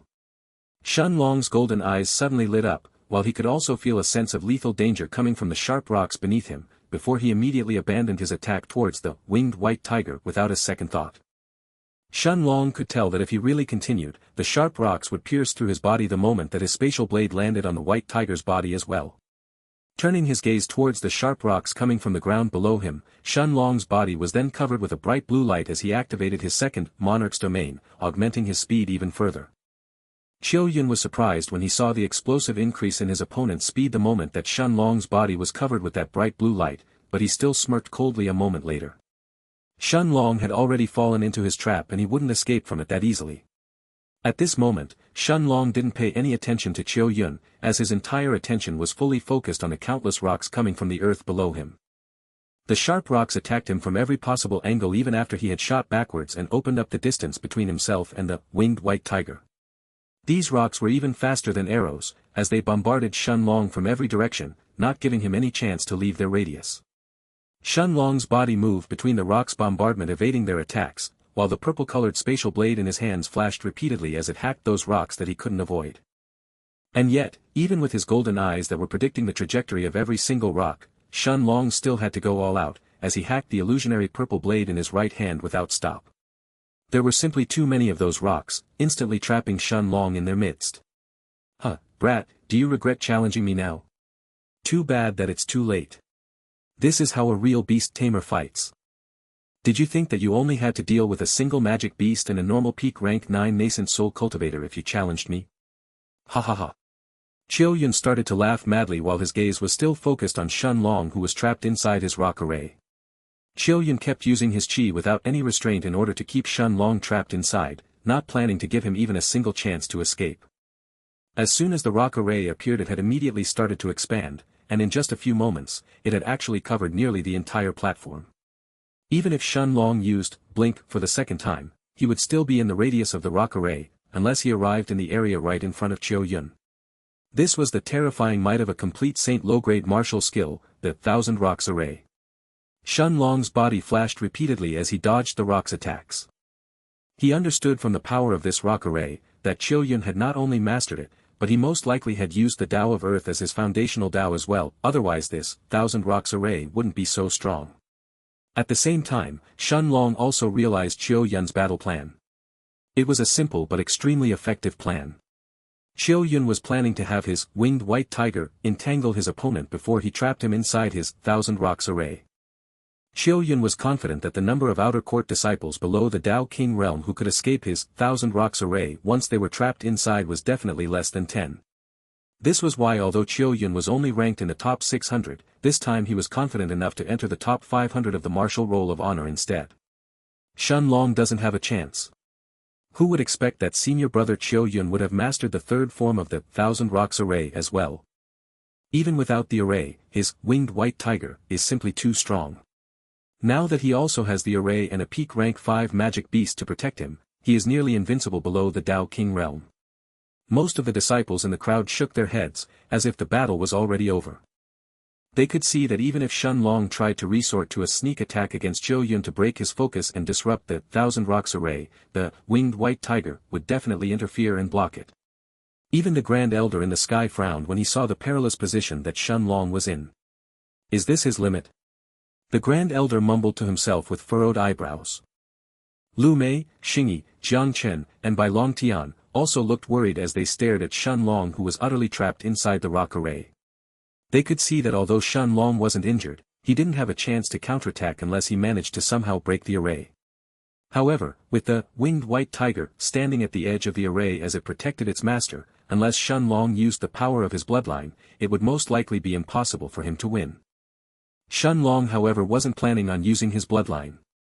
In this extremely tense situation where both his mind and body were strained and brought to their limits, he tried to think of any possible way to break Cho Yun's 1,000 rocks array. Shen Long knew that although Cho Yun was using a lot of his qi to sustain this array, even if he waited until Cho Yun run out of qi, Shen Long would also be left with at most 20 or 30% of his qi as well. By then, although dealing with Cho Yun himself would be easy, dealing with the winged white tiger, who was still in perfect condition would be extremely difficult. At that moment, Shen Long stared at Cho Yun in the distance ahead of him before he suddenly stopped moving, completely stunning the surrounding outer disciples who were watching the fight. If he stopped moving, wouldn't his body be riddled with holes from the sharp rocks of the 1,000 rocks array from below? And yet, Shen Long didn't seem to be paying any attention to the incoming rocks that were flying towards him any longer, as he stared at Cho Yun in front of him and muttered in a low voice. Time siphon. The next 2 chapters will be a bit late and will come together with tomorrow's chapters in a few hours from now. Chapter 686 Shen Long vs Cho Yun, 3. A rain of blood suddenly filled the platform, as tens of rocks that were shooting upwards from the ground quickly pierced through Shen Long's body, instantly filling it with wounds. The disciples in the audience seats were stunned when they saw this scene. Had Shen Long decided to give up? Long Ge. Even Lu Mei, Xingyi, Bai Long Tian, and Jang Chen were all stunned when they saw this scene, as Lu Mei exclaimed out in fear for the first time. None of them could understand why Shen Long had suddenly gone still and let the rocks to bombard his body like that. Although Shen Long was having trouble escaping this 1,000 rocks array, he could still defend against the rock attacks without too much trouble. These rocks attacks were not comparable to the fangs of the winged white tiger, but they were still stronger than the tiger's claws.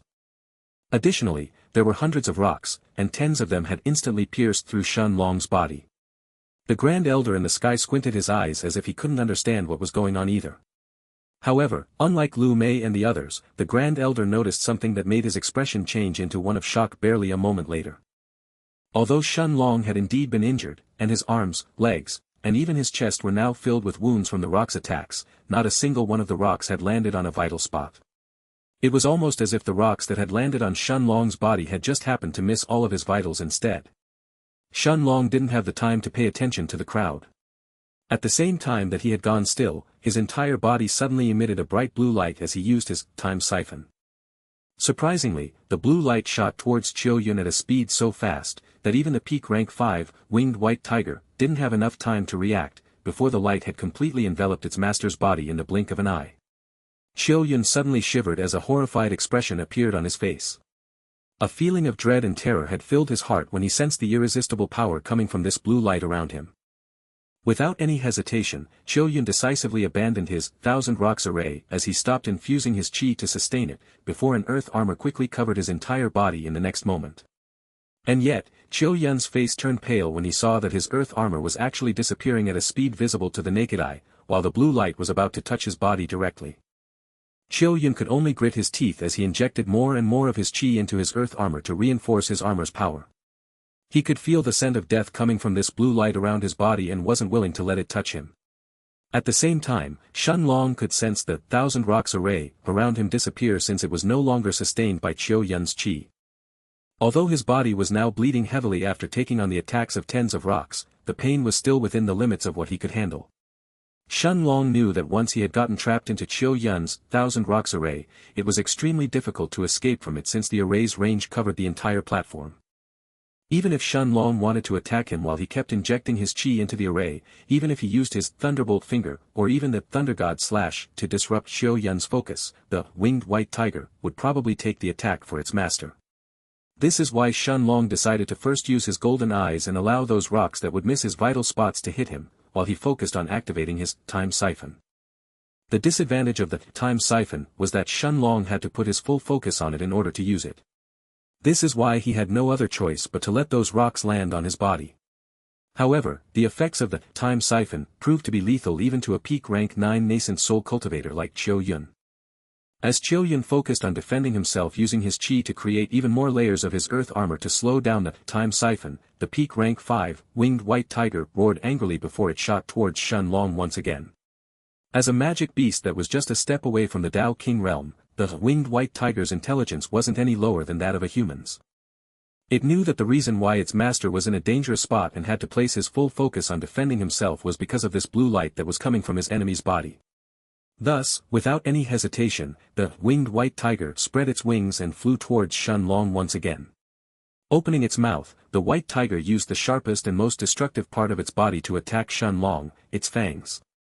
This time, Shen Long didn't hold back either as he took out the pitch-black sword from the Stone of Time and held it with both hands, before he started to infuse his qi inside it.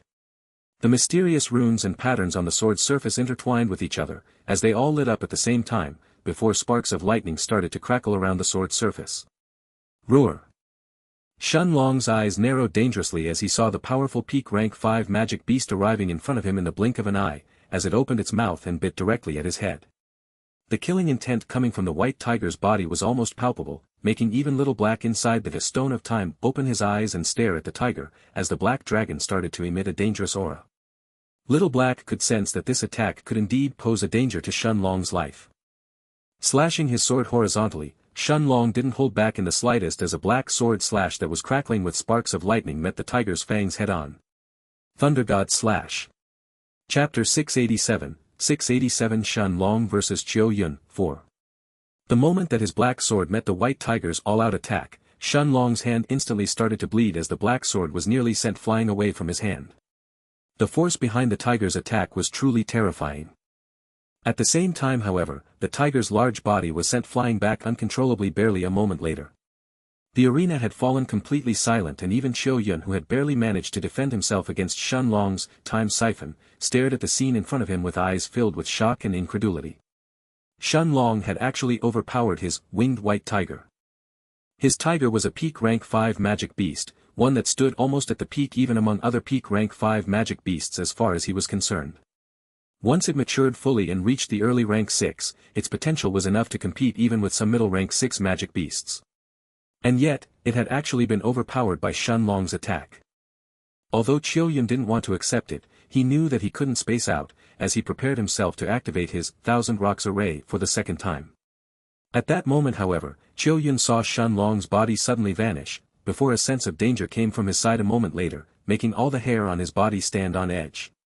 Indeed, Shen Long wasn't planning to let Cho Yun use his Thousand Rocks Array for the second time. Clenching the sword hilt with both hands, Shen Long then slashed his black sword sideways, sending a powerful sword slash towards Cho Yun's waist. Cho Yun immediately gave up on using his Thousand Rocks Array, as another layer of earth armor immediately covered his entire body, before he raised both of his arms to hurriedly defend. Although Cho Yun had only managed to get rid of the effects of Shen Long's time siphon thanks to his earth armor and his understanding of the Tao of Earth that was a level higher than Shen Long's Tao of Time, Cho Yun already understood how terrifying Shen Long's attacks really were by now. Even he wasn't confident in taking those sword attacks head-on. However, he still knew that as long as he could delay for a while until his winged white tiger came to help him, he wouldn't be in such a precarious position any longer. Crack! As soon as the black sword met with his earth armor, an expression of disbelief appeared on Cho Yun's face before his earth armor actually started to crack. A moment later, the terrifying force behind Shen Long's sword only had 30% of its original power left as it landed on Cho Yun's body directly. Shen Long then saw Cho Yun stumbling back for more than a dozen steps before he regained his balance. And yet, Shen Long wasn't too surprised by this. He hadn't expected that Cho Yun would be defeated with a single attack. Although Cho Yun's advantage lied in the physical defense of his winged white tiger, that vastly surpassed most other disciples at the peak of rank 9 in the nascent soul, while he himself attacked from the distance with his 1,000 rocks array, in the end, Cho Yun himself was also a body refiner who had also reached the peak of the 5th stage. The strength of his body wasn't inferior to any other peak rank 9 outer court disciple. Thus, it was simply impossible for him to be so weak that he couldn't even take on a casual sword blow like that. However, Shen Long's sword attack was still enough to destroy his earth armor and even send him stumbling backwards. From the fact that it had managed to break past Cho Yun's earth armor alone, one could guess how much power that sword slash was carrying with it. And yet, as he regained his balance, not only did Cho Yun not seem panicked in the slightest, but he actually smirked coldly as he said, "I got you. Soul sword." At that moment, a dim purple light that was shaped like a sword suddenly emerged from Cho Yun's eyes, as it shot towards Shen Long's head at a speed that was impossible to react. The sword-shaped purple light appeared in front of Shen Long almost instantly, and looking as if it was completely unaffected by material defenses, it effortlessly pierced through the space between Shen Long's eyebrows as it entered his head. Cho Yun smiled even wider when he saw this scene. This was the biggest trump card that he had, a saint low-grade martial skill that targeted his opponent's soul sword. Cho Yun's biggest strength didn't lie in his material defenses or his ranged attacks like the 1,000 rocks array. It was actually his enormous spiritual strength that easily surpassed most other peak rank 9 nascent soul cultivators. Cho Yun could confidently claim that among those outer disciples who had yet to enter the Dao King realm, he definitely ranked in the top 3 in terms of the power of his spiritual strength. After all, to become a powerful beast tamer and subdue magic beasts, a beast tamer's soul needed to be strong enough to overpower those beasts as well and force them to submission, or it would be impossible to create a master and servant bond. Cho Yun didn't think that he would have to use his strongest trump card against Shen Long, but he didn't regret it. Seeing that Shen Long had suddenly gone still once the purple-shaped sword entered his body made Cho Yun relax slightly. He understood that Shen Long had been affected by his soul sword. However, Cho Yun wasn't willing to take any risks either. He wasn't going to underestimate Shen Long any longer, so the moment he saw the dazed look in his eyes, he suddenly shot forward at full speed as he sent a powerful punch towards Shen Long's head. Cho Yun's fist was covered with an even thicker layer of earth armor, as he crossed the distance between himself and Shen Long almost instantly. And yet, right before his fist was about to collide with Shen Long's head, Cho Yun noticed that Shen Long's eyes seemed to have regained their clarity, before 2 words entered Cho Yun's ears in the next moment, causing his body to suddenly turn rigid. Time prison. Shen Long could feel more than 40% of his qi being sapped from his qi balls in a single instant, as the flow of time around Qin Yun was forcibly halted. Clenching his right fist tightly, Shen Long let go of his black sword as he gathered the full strength of his monarch's eternal body, before he sent a powerful punch towards Cho Yun's ribs without holding back. Crack. The sound of bones cracking resounded throughout the arena along with the sound of Cho Yun's earth armor crumbling, as everyone saw Cho Yun who was sent flying, before his body collapsed at the edge of the platform barely a moment later. Chapter 688, 688 Sudden Visitors. All of this happened so quickly, that the winged white tiger was still struggling to shake off the effects of the thunder god slash that had made it almost lose consciousness, before it found that its master had suddenly collapsed not too far away from it. Seeing that Cho Yun had ended up losing consciousness, the winged white tiger let out a roar of anger and unwillingness as it stared at its master's opponent.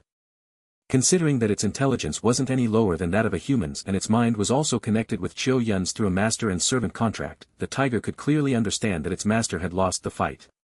A few moments ago, it had sensed how Cho Yun had felt as if a hammer had suddenly struck his ribs just as he was about to deal the final blow and win the fight. Cho Yun couldn't understand how Shen Long could possibly shake off the effects of his soul sword and even manage to hit him first, when he had been the one to attack first. But those disciples in the crowd, including those in the top 1,000 who were standing in the surrounding platforms, and even the inner court elders in the sky above the arena had all clearly seen what had just happened. Shen Long had used the same move he had used against Dong Ai earlier, causing Cho Yun's body to be frozen in mid-air before Shen Long sent a terrifying punch towards his left ribs. Of course, Shen Long knew that the effect of his time prison would be much weaker on Cho Yun, whose cultivation was at the peak of the nascent soul, and his Dao comprehension was also half a step away from breaking through to the Dao King realm compared to the effect it had on Dong AI. At the same time, Shen Long knew that he could effortlessly trap Dong AI inside his time prison for more than an hour if he wanted to, but the effect it had on Cho Yun was only enough to sustain the time prison for less than a second.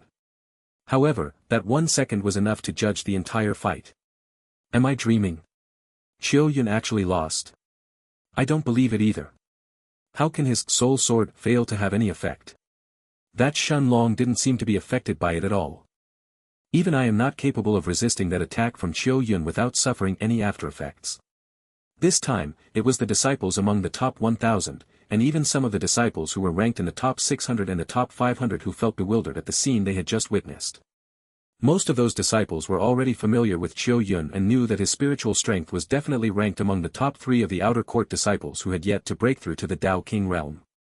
But somehow, a spiritual attack that was carrying the full force of his spiritual strength had actually failed to harm Shen Long even a little bit. Even the elders in the sky stared at Shen Long with clear looks of astonishment, unable to understand how he had managed to stay unaffected after being hit by Cho Yun's attack. It was one thing for Shen Long to have comprehended 2 supreme Daos which made him nearly invincible at the same level of cultivation and even allowed him to fight with others who were even stronger than him. Those elders could even accept Shen Long having trained in an extremely powerful body refinement cultivation technique that had made his body capable of fighting peak rank 5 magic beasts while at the middle of the 5th stage in body refinement. However, Shen Long didn't seem to be affected even by soul attacks now. Does this guy even have any weaknesses? This question appeared in the inner court elders' minds, as the 3 of them stared fervently at Shen Long on the platform below them. What these elders didn't know was that someone like Cho Yun didn't have a single chance to harm Shen Long using soul attacks. The moment that Cho Yun decided to resort to soul attacks, he was doomed to lose. Shen Long's spiritual sea was simply too terrifying, while the power inside it had already exceeded the nascent soul stage long ago. Right now, although Shen Long was still at the middle rank 7 of the nascent soul, his spiritual strength had already reached a level equivalent to the peak of the Dao King realm. This meant that Shen Long's spiritual strength right now wasn't any weaker than that of a peak Dao King's. Thus, Cho Yun's soul attack was no different from a rock being dropped in an ocean, stirring up practically no ripples within Shen Long's spiritual sea. After all, how could Cho Yun harm a peak Dao King with his spiritual strength that was still at the nascent soul stage? Even Shen Long had been surprised when he saw the sword-shaped soul attack that came from Cho Yun's body and was immediately extinguished by his spiritual sea. He hadn't expected that he would be this resistant against soul attacks, to the point that he wouldn't be harmed at all. Of course, Shen Long understood that this didn't mean that he could fight against a peak stage Dao King even if he learned a martial skill like Cho Yun's soul sword. However, if it was purely in terms of the defense of his soul, not even peak Dao Kings would be able to break past Shen Long's soul defenses and harm him so easily, let alone someone like Cho Yun. After he received his sect-identifying token from the outer court elder, Shen Long flew back towards the audience seats under the respectful gazes of the crowd. He had actually entered the top 600 in the martial roll in one go. Many outer disciples were unwilling to accept this result, but there were plenty of them who looked at Shen Long with awe at this moment. Defeating someone like Cho Yun was indeed an accomplishment that deserved their respect. This was even more so considering the fact that Cho Yun was rumored to be strong enough to enter the top 500 this time. He had simply been too unfortunate to be challenged by Shen Long before he could issue his own challenge to someone ranked in the top 500 instead. Of course, Shen Long knew that his biggest benefit from this battle was learning how a beast tamer like Cho Yun usually fought. Indeed, Cho Yun's fighting style was completely different from anyone else that Shen Long had fought against so far. Although Cho Yun had a relatively weak physical defense compared to his long-range attacks like the Thousand Rocks Array or his spiritual strength, he was still an extremely powerful peak rank 9 nascent soul stage cultivator on his own. When one factored that his only weakness was also covered by a powerful peak rank 5 magic beast that was just a step away from evolving to become a rank 6 beast, Cho Yun could be considered to be extremely strong among other peak rank 9 nascent soul stage cultivators, even by the holy sect standards. At the same time, as the fights for the martial roll of honor in the arena continued, a few thousand miles away from the holy city, an old man and a young woman who were both dressed in purple robes were sitting on the back of an enormous black bird that resembled a crow, as they flew directly towards the holy mountain that was barely visible in the distance ahead of them. The purple-robed young woman had short, jade-like hair and a pair of matching light green eyes that seemed to be staring directly towards the faintly visible mountain in the distance ahead. A moment later, the young woman turned her almond-shaped eyes towards the old man by her side and asked curiously. Uncle Mo, does this holy sect have anyone who is worthy of my time? Chapter 689, 689 Sudden Visitors. The purple-robed old man opened his eyes and looked at the young woman by his side who had just called him Uncle Mo, before he answered with a light smile on his face. Princess, although this holy sect is a medium-sized sect in our northern region and it can only be considered as small in the entire central region, their sect master Yi Hong isn't weak, so you shouldn't underestimate this sect. Oh. Uncle Mo, you seem to hold that person in high regard. Is he even stronger than you then? The young woman teased with a smile on her face. Much to her surprise however, the purple-robed old man, Uncle Mo, nodded his head seriously as he continued. Indeed, that Yi Hong can be considered to be slightly stronger than me, princess. Although it's not by much, I do have to admit that I would probably be in a passive position if we really fought seriously against each other. Additionally, I heard that in this holy sect of his there is also a so-called genius named Yang Hui. Since the princess is looking for suitable talents to help her, perhaps that kid can prove to be of help as well once the princess enters the city of immortals in the future. The purple-robed young woman nodded her head with a somewhat absent-minded look on her face. She had only been joking earlier when she had said that the holy sect's sect master, Yi Hong, was actually stronger than her Uncle Mo, but surprisingly, Uncle Mo actually agreed and confirmed this. Although Uncle Mo wasn't the strongest warrior that she knew, the purple-robed young woman had a very deep understanding of the actual level of strength that her Uncle Mo was at. Uncle Mo was a sovereign realm expert, and a relatively powerful one at that, otherwise, she wouldn't be traveling around the central region with him as her only guard. In the central region, sovereign realm experts were extremely powerful experts, who were qualified to rule over a vast expanse of land. For the holy sect's sect master to be as strong as her Uncle Mo, or perhaps even a bit stronger according to Uncle Mo's words, this wasn't something that the purple-robed young woman would take lightly. As for that genius of the holy sect called Yang Hui, although the purple-robed woman was a bit intrigued to hear that he was considered talented even by her Uncle Mo's standards, the young woman barely showed some slight hints of interest. The battles for the top 1,000 continued, and at this point, only a few more fights were needed for the top 1,000 rankings to be decided.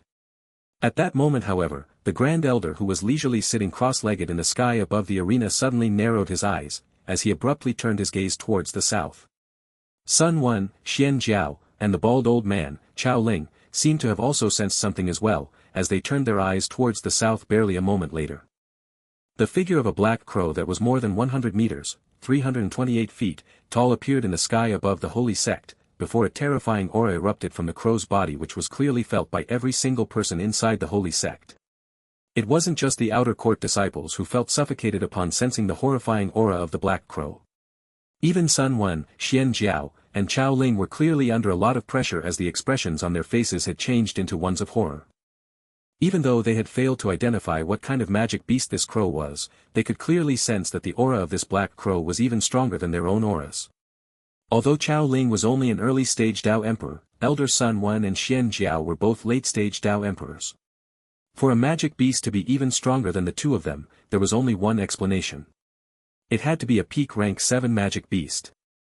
Sun Wen and the others had already noticed those two people sitting on the black crow's back, before a single question appeared in their minds. What kind of status did one need to have to travel on the back of a peak rank 7 magic beast? Even though they were all experienced elders of the inner court, the three of them couldn't help but feel some fear as they looked at the two purple-robed figures on the black crow's back. Although Sun Wen and the others couldn't recognize the gigantic magic beast in the sky, Shun Long had a look of surprise on his face as he instantly identified the black bird with a single glance. A peak rank 7, Hellfire Crow. Shun Long knew that Hellfire Crows were extremely rare magic beasts that could even reach the 8th rank once they matured. After all, Hellfire Crows were rumored to possess a small hint of the bloodline of the Golden Crow, a legendary rank magic beast. Although this Hellfire Crow in the sky was emitting an extremely powerful aura that seemed to want to suppress every single living being inside the holy sect, Shun Long understood that it was, at most, a peak rank 7 magic beast that had yet to mature. This was because once a Hellfire Crow matured and reached adulthood, not only would it become a magic beast of the 8th rank, but its size would expand to thousands of meters from the mere 100 meters that it covered now, while hellfire would start to naturally swirl around its wings every time the crow flapped them. At this moment, the previously calm Grand Elder had now narrowed his eyes dangerously as he looked at the two purple-robed figures on the Hellfire Crow's back, before he asked in a cold voice. The two of you, Who are you? What are you doing in my holy sect? Although the Grand Elder could sense the powerful aura coming from the Hellfire Crow in the sky that was enough to even match his own aura, the Grand Elder didn't even look at the Black Crow for more than a few seconds, as his gaze was soon focused on the purple-robed old man on the crow's back. The Grand Elder could sense a terrifying aura coming from that person's body, an aura that vastly surpassed his own. Immediately, the Grand Elder understood that this old man was at the same level as the sect master, a sovereign realm expert. Chapter 690 by Lucien. At the same time that the Grand Elder's voice died down, countless protective formations sprung from the heart of the Holy Mountain, covering not just the holy sect at the mountain's peak, but the entire Holy Mountain in the blink of an eye. These were the protective formations of the holy sect that had been carved by many star-rank formation masters thousands of years ago. Even if a large group of rank 9 Dao Emperors assaulted the holy sect, these protective formations would stand strong without any issue. But the Grand Elder knew that in front of this purple-robed old man on the Hellfire Crow's back, it would need at most a couple of attacks before the holy sect's protective formations were destroyed. The purple-robed young woman's lips curved upwards when she saw these protective formations that could be destroyed even by the Hellfire Crow she was standing, let alone the old man next to her. At the same time, the old man shook his head and didn't pay any mind to these protective formations around the holy sect, as if they were nothing but child's play in front of him, before he turned his gaze towards the Grand Elder behind them. He could feel that this old man was the strongest person present in the holy sect, a peak rank 9 Dao Emperor. Although peak rank 9 Dao Emperors could travel through the central region unhindered and they would be considered high-level experts as well, in front of this purple-robed old man, Dao Emperors were nothing more than a bunch of children. In the foggy space in the stone of time, Little Black, who was previously lying on the ground with his eyes closed, suddenly opened them a moment later, before he said in a solemn voice. Master, that old man on the Hellfire Crow's back is a sovereign realm cultivator. Shun Long had a look of surprise flash inside his eyes as he stared at the gigantic black crow in the sky. He could also guess that a group that would naturally strut around inside the holy sect's territory and sit on the back of a peak rank 7 magic beast like the Hellfire Crow most likely belonged to, at the very least, an extremely powerful peak stage Dao Emperor who was probably even stronger than the Grand Elder himself. However, Shun Long hadn't expected that the old man on the bird's back was a sovereign realm cultivator. This was the first sovereign realm expert that Shun Long had seen so far in the central region. Whether it was the inner court elders of the sect, Jang Chen's father, Jang Tianfong, or even the Grand Elder himself, none of them had managed to break through to the sovereign realm yet and become sovereign realm experts. From this fact alone, it wasn't hard to guess how difficult it really was for someone to become a sovereign realm expert. From the experts that most people in the Holy Sect's territory knew of, only the sect master of the Holy Sect was rumored to have reached the sovereign realm. And yet, this purple-robed old man was an expert at the same level as the sect master. The purple-robed old man, Uncle Mo, smiled as he looked at the Grand Elder, before he said in a calm voice. It looks like Yi Hong isn't present here today. It doesn't matter, you will do as well. My young lady is named by Lucien, and she comes from the Bai clan of Star Mist City. I heard that your holy sect has quite a few geniuses while my young lady just happens to lack some followers to take with her in the City of Immortals. The Grand Elder stared at the old man in front of him with a look of astonishment on his face, before he turned his gaze towards the beautiful, purple-robed young woman who was sitting a few meters away from him. Previously, he hadn't paid any attention to this young woman since he could sense that she was nothing more than a small, Dao King realm cultivator, but now, the Grand Elder had a serious look on his face as he looked at her. Seeing the word "Bai" on the young woman's robes, the Grand Elder turned solemn while the 3 inner court elders behind him all sucked in breaths of cold air.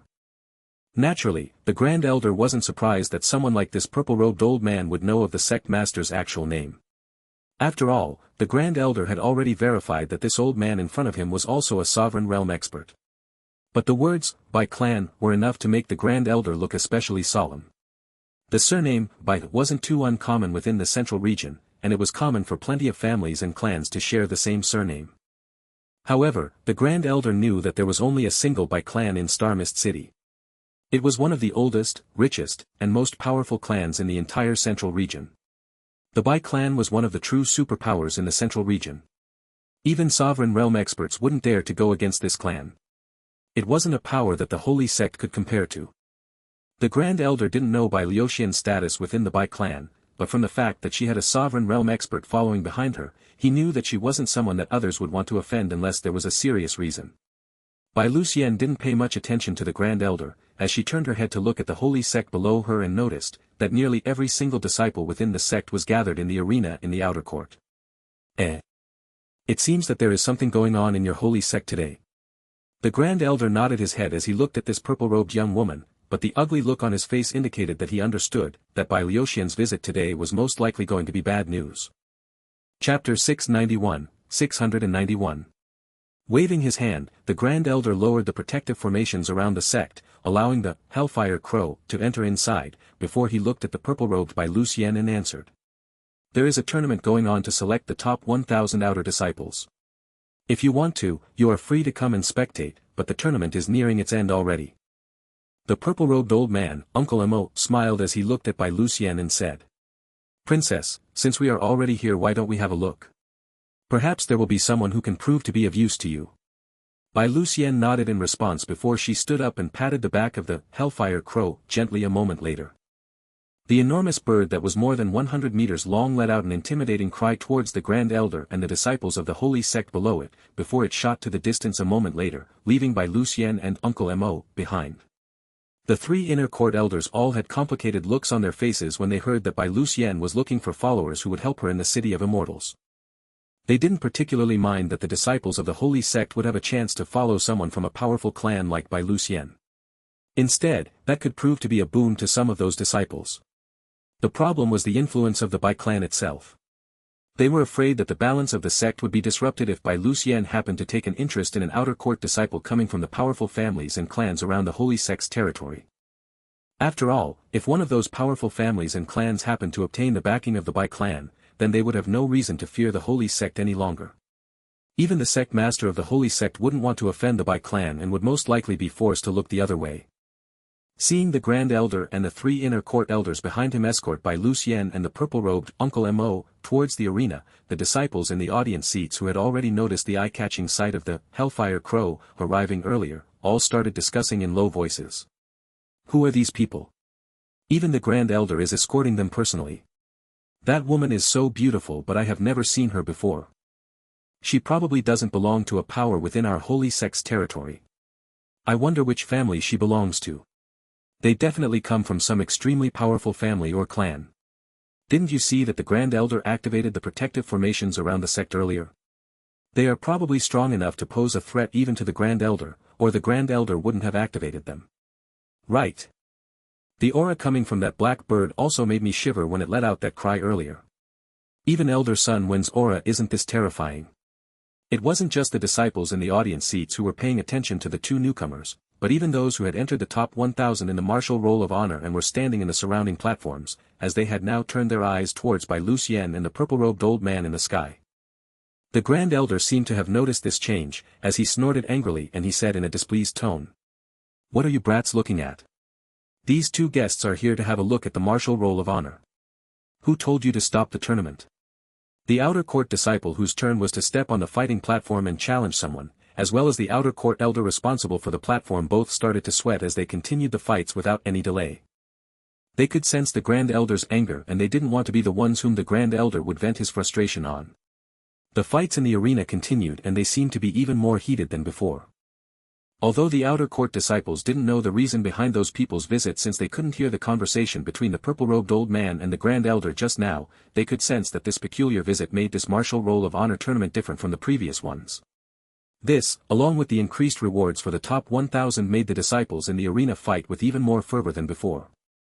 However, just as the second battle ended, Bai Liuxian seemed to have lost her interest as she said in a disappointed tone. Is this the best that your holy sect has to offer? This level is simply too low. The Grand Elder didn't respond, but Sun Wen smiled gently as he looked at Bai Liuxian and said. Miss Bai, these are only the fights for the top 1,000 among the outer court. It's only natural that they won't attract your interest. However, if you wait for a while, you will fight the fights among the top 100 or the top 10 more interesting. Bai Liuxian was displeased, but she still nodded her head and agreed, as she decided to watch the tournament until the end since she was already here. No matter what, she had come here in hopes of finding followers, but she knew that her standards were simply too high. Aside from that person named Yang Hui that her Uncle Mo had mentioned, she knew that the chances of finding someone else who could attract her interest were simply too low. Even that Yang Hui may not be good enough to be accepted by her, let alone the others. Finally, a little more than an hour later, the fights for the top 1,000 were finished as the spots for the top 1,000 had all been decided. Looking at the outer court disciples in the audience seats below him, Sun Quan took a deep breath before he said in a commanding tone. Those who have entered the top 1,000. Step on the platform. Chapter 692, 692 Change of Plans. The disciples who had entered the top 1,000 were surprised by Sun Wen's sudden order, but they still flew towards the empty fighting platform all at once. The platform was obviously large enough to easily hold more than a few thousand people in it, let alone just 1,000 of them. Shen Long led Lu Mei and Jang Chen and flew towards the platform as well, as they joined the rest of those disciples who were in the top 1,000 in the martial roll of honor. Sun Wen nodded his head once he saw the 1,000 outer court disciples gathered on the platform, before he spoke loudly a moment later, his voice entering the ears of every single disciple in the arena. The fights between the top 1,000 will start now. The rules will be the same. There is no need for this. Before the white-robed elder Sun Wen could finish speaking, the Grand Elder's voice suddenly interrupted him, causing everyone, including Shen Long and the other disciples around him, and even the purple-robed by Lu Xian and the old man by her side who were standing in the sky above the arena, to turn their attention towards the Grand Elder all at the same time. The Grand Elder shook his head and turned his attention towards the outer disciples on the platform below him, before he said in a calm voice. There is no need for that. Let's start the fights between the top 100 right away. The disciples on the platform were all stunned when they heard this. Skip the battles between the top 1,000 and go directly to the top 100. Forget about those disciples standing on the platform who were about to fight, even those disciples in the crowd were unwilling to see this. After all, the fights between the top 1,000 were the most exciting ones. Although the battles between the top 100 were even more exciting instead, those disciples still wanted to see who would move up and down in the rankings. However, a single word from the Grand Elder was enough to change all of this. Grand Elder, are you sure? The white-robed Sun Wen asked somewhat hesitantly as he stared at the Grand Elder, but the powerful Peak Dao Emperor nodded his head calmly, and as he stared at the disciples on the platform below him, the Grand Elder said in a serious voice. I am sure that many of you have already guessed that this martial roll of honor tournament is different from the previous ones. Sun Wen was going to be the one who would explain this to you when the tournament ended, but things have changed, so listen carefully to what I have to say. In a little more than a year from now, a mysterious city will open its entrance, attracting the attention of virtually every strong power throughout the entire central region. This city is named the City of Immortals. Countless treasures and legacies can be found within that place, but along with treasures, that city also holds countless dangers inside it as well. It's not just our holy sect that's planning to enter the City of Immortals, but virtually every single strong power throughout the central region that will have its eyes set on the city's opening. However, not just anyone can enter this place either. If you want to enter inside, you will need to have reached the Dao King realm at the very least. Since there are less than 2 years left until the city's opening, our holy sect decided to increase the rewards for this martial roll of honor tournament, to help those of you who will enter the City of Immortals become even stronger. The Grand Elder paused for a moment, allowing the disciples in the audience seats and those standing on the platform below him to digest this information. City of Immortals. Shen Long mumbled to himself in confusion before he sent a mental message to Little Black asking him if he knew anything about this City of Immortals. However, Little Black simply shook his head and answered uncertainly. City of Immortals. Any city within the immortal dimension can be considered as a City of Immortals, but outside of the immortal dimension or the other powerful dimensions, it's impossible for a City of Immortals to exist. Understanding that Shen Long was surprised, Little Black then continued. Master, let me explain. Once someone breaks through in their cultivation to become a true immortal, the laws of the immortal dimension will naturally pull that person away from this mortal world and to the immortal dimension. This is why it's impossible for a City of Immortals to appear in this mortal world. Shen Long had a look of realization on his face after hearing Little Black's explanation. However, this explanation made Shen Long even more curious about this City of Immortals that the Grand Elder had just mentioned.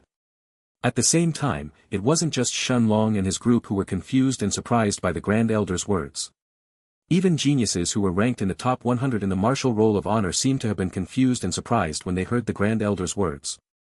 At the same time, a few hidden glints that no one seemed to have noticed flashed inside the eyes of several disciples who were ranked in the top 10 in the martial roll of honor. Whether it was the person who was ranked first, the genius of the Yang family, Yang Hui, the tall young man who was standing by his side and was ranked third in the martial roll of honor, Zhang Jing, or the young woman who was ranked second, Xiao Min, they all seemed to have excited looks in their eyes when they heard the Grand Elder's words. The Grand Elder looked at the disciples below him, before he turned his attention towards Bai Lucian and the purple-robed Uncle Mo, who were standing in the sky a few meters away from him, and continued a moment later. Since we have two esteemed guests here today who happen to visit us from the Bai clan of Star Mist City, we will start directly with the fights between the top 100. Many of the disciples were confused when they heard the Grand Elder's explanation, not understanding what these people's visit had to do with the martial roll of honor rankings. Of course, those disciples didn't know what significance the name, Bai clan of Star Mist City, held in the central region. It was only the disciples from the most powerful clans and families, like the Yang clans, Yang Hui, and the other disciples of the powerful families, who stared at the purple-robed old man and the beautiful young woman by his side with gazes filled with shock. The Bai clan. Who among them didn't know that this was one of the most ancient and powerful clans throughout the entire central region? Those disciples who belonged to the powerful families and clans around the Holy Sect's territory all knew that even a strong sect like the Holy Sect was nothing in front of an enormous entity like the Bai clan. Many disciples, however, especially those who were aiming to enter the top 500 and knew nothing about the Bai clan, were indignant when they heard this sudden change.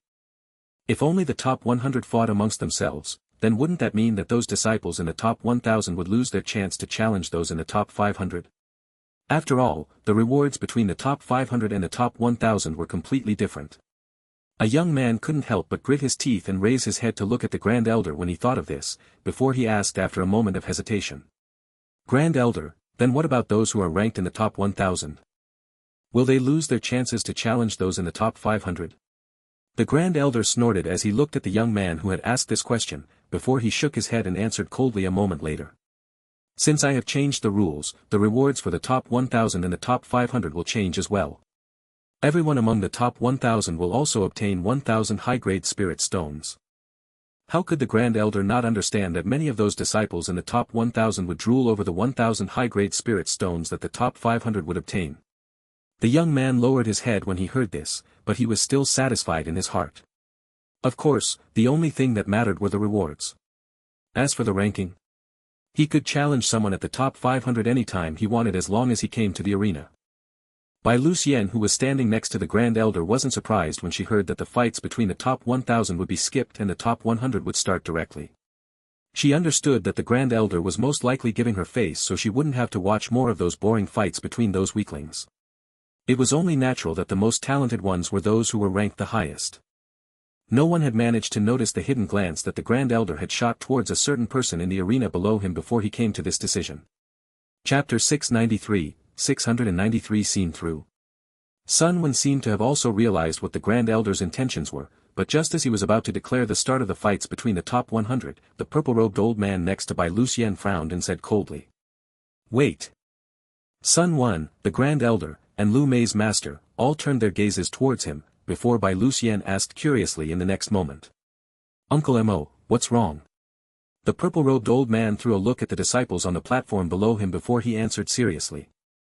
Princess, you are probably thinking that no one below the top 100 is important to you. After all, those who are talented would already be ranked in the top 100, right? Bai Lucian nodded her head somewhat hesitantly. She didn't understand what Uncle Mo was hinting at, but she knew that there was probably a reason for him to suddenly ask this question. Indeed, the purple-robed old man sighed when he received Bai Lucian's answer before he shook his head and said. Princess, you are too inexperienced. Could it be that you really think that no one below the top 100 can be talented enough to be of help to you? Perhaps there will be a few geniuses who were only restricted by their cultivation bases and couldn't enter the top 100 just yet. The Grand Elder's eyes twitched while Sun Wen's face turned slightly pale. Sun Wen knew that the reason why the Grand Elder was moving up the fights was to avoid exposing a few certain disciples like Shun Long. However, the purple-robed old man seemed to have already seen through this plan, as he pointed directly at the crux of the matter. A look of realization flashed past Bai Lucian's bright green eyes as she turned her gaze towards the Grand Elder in the next moment and said coldly. In that case, let's continue with the fights between the top 1000. It's just a few more fights left, I can afford to wait this long. Although the Grand Elder felt angry at the commanding tone that Bai Lucian had used when she spoke to him, almost as if she was ordering around a servant, he still didn't flare up once he remembered the Sovereign Realm expert who was traveling by her side. The disciples on the platform were all surprised when they heard these two newcomers ordering around the Grand Elder and even having a say in the martial roll of honor tournament. Even Yang Hui and the other high-ranking disciples from the powerful families were stunned upon seeing this scene. They had originally thought that Bai Luxian and the purple-robed old man just happened to come to the holy sect today, and they were simply interested in spending some time watching the fights between the top 100 in the martial roll of honor since they were here. However, there seemed to be an even more important reason behind that instead, since the purple-robed young woman seemed to be looking for some people to help her. After taking a deep breath to calm himself down, the Grand Elder looked at this princess of the Bai clan who was standing next to him and said calmly, "Princess, I do admit that there are some talented outer court disciples who haven't yet entered the top 100 in the martial roll of honor. However, only those who are ranked in the top 100 can possibly catch your attention. Of course, if you really want to, I don't mind having those at the top 400 and above fight as well. You should understand that only those in the top 400 and above have entered the Dao King realm, and most of them are rank 1 Dao Kings as well. As for those below the top 400, they are all at the nascent soul stage. I'm sure that the princess isn't interested in nascent soul stage outer disciples. After all, no one below the Dao King realm can enter the city of immortals in the first place." As he said the last sentence, the Grand Elder had turned his eyes towards the purple-robed old man next to Bai Luxian. The old man stared at the Grand Elder seriously without responding straight away. He could feel that something was off about all of this, but the Grand Elder's words had merit as well. No matter what, the princess wouldn't be interested in nascent soul stage outer disciples whom she couldn't bring with her to the city of immortals. Although the purple-robed Uncle Mo wanted to argue, in the end, he decided to stay silent, or it would seem like a sovereign realm expert like him was trying to steal a bunch of nascent soul stage outer disciples from the holy sect. Besides, in the last 5 months, the old man had already visited plenty of places with Bai Luxian, but the number of geniuses he had found was pitifully low. It would already be a miracle if he could find a single person in this holy sect who could be worthy enough to follow his princess, let alone more of them. Seeing that the purple-robed old man didn't disagree, Bai Luxian looked at the Grand Elder and spoke calmly. "In that case, let's start with the fights between the top 400. The Grand Elder nodded his head, while inwardly he heaved a sigh of relief without showing any of it in his expression, afraid that the purple-robed old man would change his mind. The Grand Elder then ordered those below the top 400 to return to the audience seats while those in the top 400 would remain in the surrounding platforms. Shun Long had an odd look in his eyes as he looked at the Grand Elder and the purple-robed young woman in the sky next to him, before he led Lu Mei and Jang Chen back towards the audience seats where Xingyi and Bai Longtian were waiting for him. Shun Long was paying attention to this powerful sovereign realm expert from the very beginning, and it wasn't hard to guess that he and the purple-robed young woman by his side had come to the holy sect with a certain goal in mind. Lu Mei, Xingyi, Jang Chen, and Bai Longtian all understood this as well, but they decided to remain silent. Although they were all interested in this city of immortals as well, they knew that even reaching the Dao King realm in a couple of years when the city of immortals opened was extremely difficult, nearly downright impossible. Since the Grand Elder had said that only disciples with a cultivation at the Dao King realm or above would be allowed to enter, no one doubted his words. As for the sudden visit from this green-haired young woman from the Bai clan, naturally, it had nothing to do with any of them. Even Shun Long, who had the foggy space in the stone of time, wasn't confident in his chances of reaching the Dao King realm in just 2 years. After all, Shun Long knew that the hardest part when breaking through wasn't the process of gathering sufficient qi to purify his qi balls, but increasing his comprehension in the Dao of time even further. Just to increase his Dao comprehension from the peak of the spirit realm to the nascent soul stage, Shun Long had spent nearly 2 years in the 10,000 Beasts mountain range in the Night Star continent, and most of that time had been spent inside the foggy space in the stone of time, which equaled to almost 20 years. As for the breakthrough to the Dao King realm, he was certain that it was going to be even more difficult. Shun Long could sense that there would be tremendous changes in his Dao of time once he broke through to become a Dao King. A few minutes later, the fights between the top 400 started. Indeed, every single disciple who stepped on the platform had reached at least the early rank 1 of the Dao King realm, and Shun Long understood that each of them was strong enough to easily fight many average Dao Kings at the same level. At least an average early rank 1 Dao King from the powers around the holy sect wouldn't be able to last more than a few exchanged against these outer court disciples who were ranked in the top 400. And yet, the purple-robed princess of the Bai clan had a dark look on her face, feeling as if she had been wasting her time. It was obvious that none of these disciples had managed to attract her attention. Time soon flowed by and in the blink of an eye, 2 hours had passed. Although Bai Luxian wasn't interested in these fights, the situation among those disciples sitting in the audience seats was completely different as excitement had filled the arena. Of course, this was only natural. Most of the disciples in the top 400 were either at the early rank 1 or the middle rank 1 of the Dao King realm, but as the fights continued, the disciples who stepped on the platform were even stronger than those before them. As those disciples fought, Shenlong finally found their true level of strength. Those in the top 300 were almost all at the peak of rank 1 or the early rank 2 of the Dao King realm, while those in the top 200 were either middle rank 2 or peak rank 2 Dao Kings. As for those at the top 100, they were all at the early rank 3 of the Dao King realm at the very least.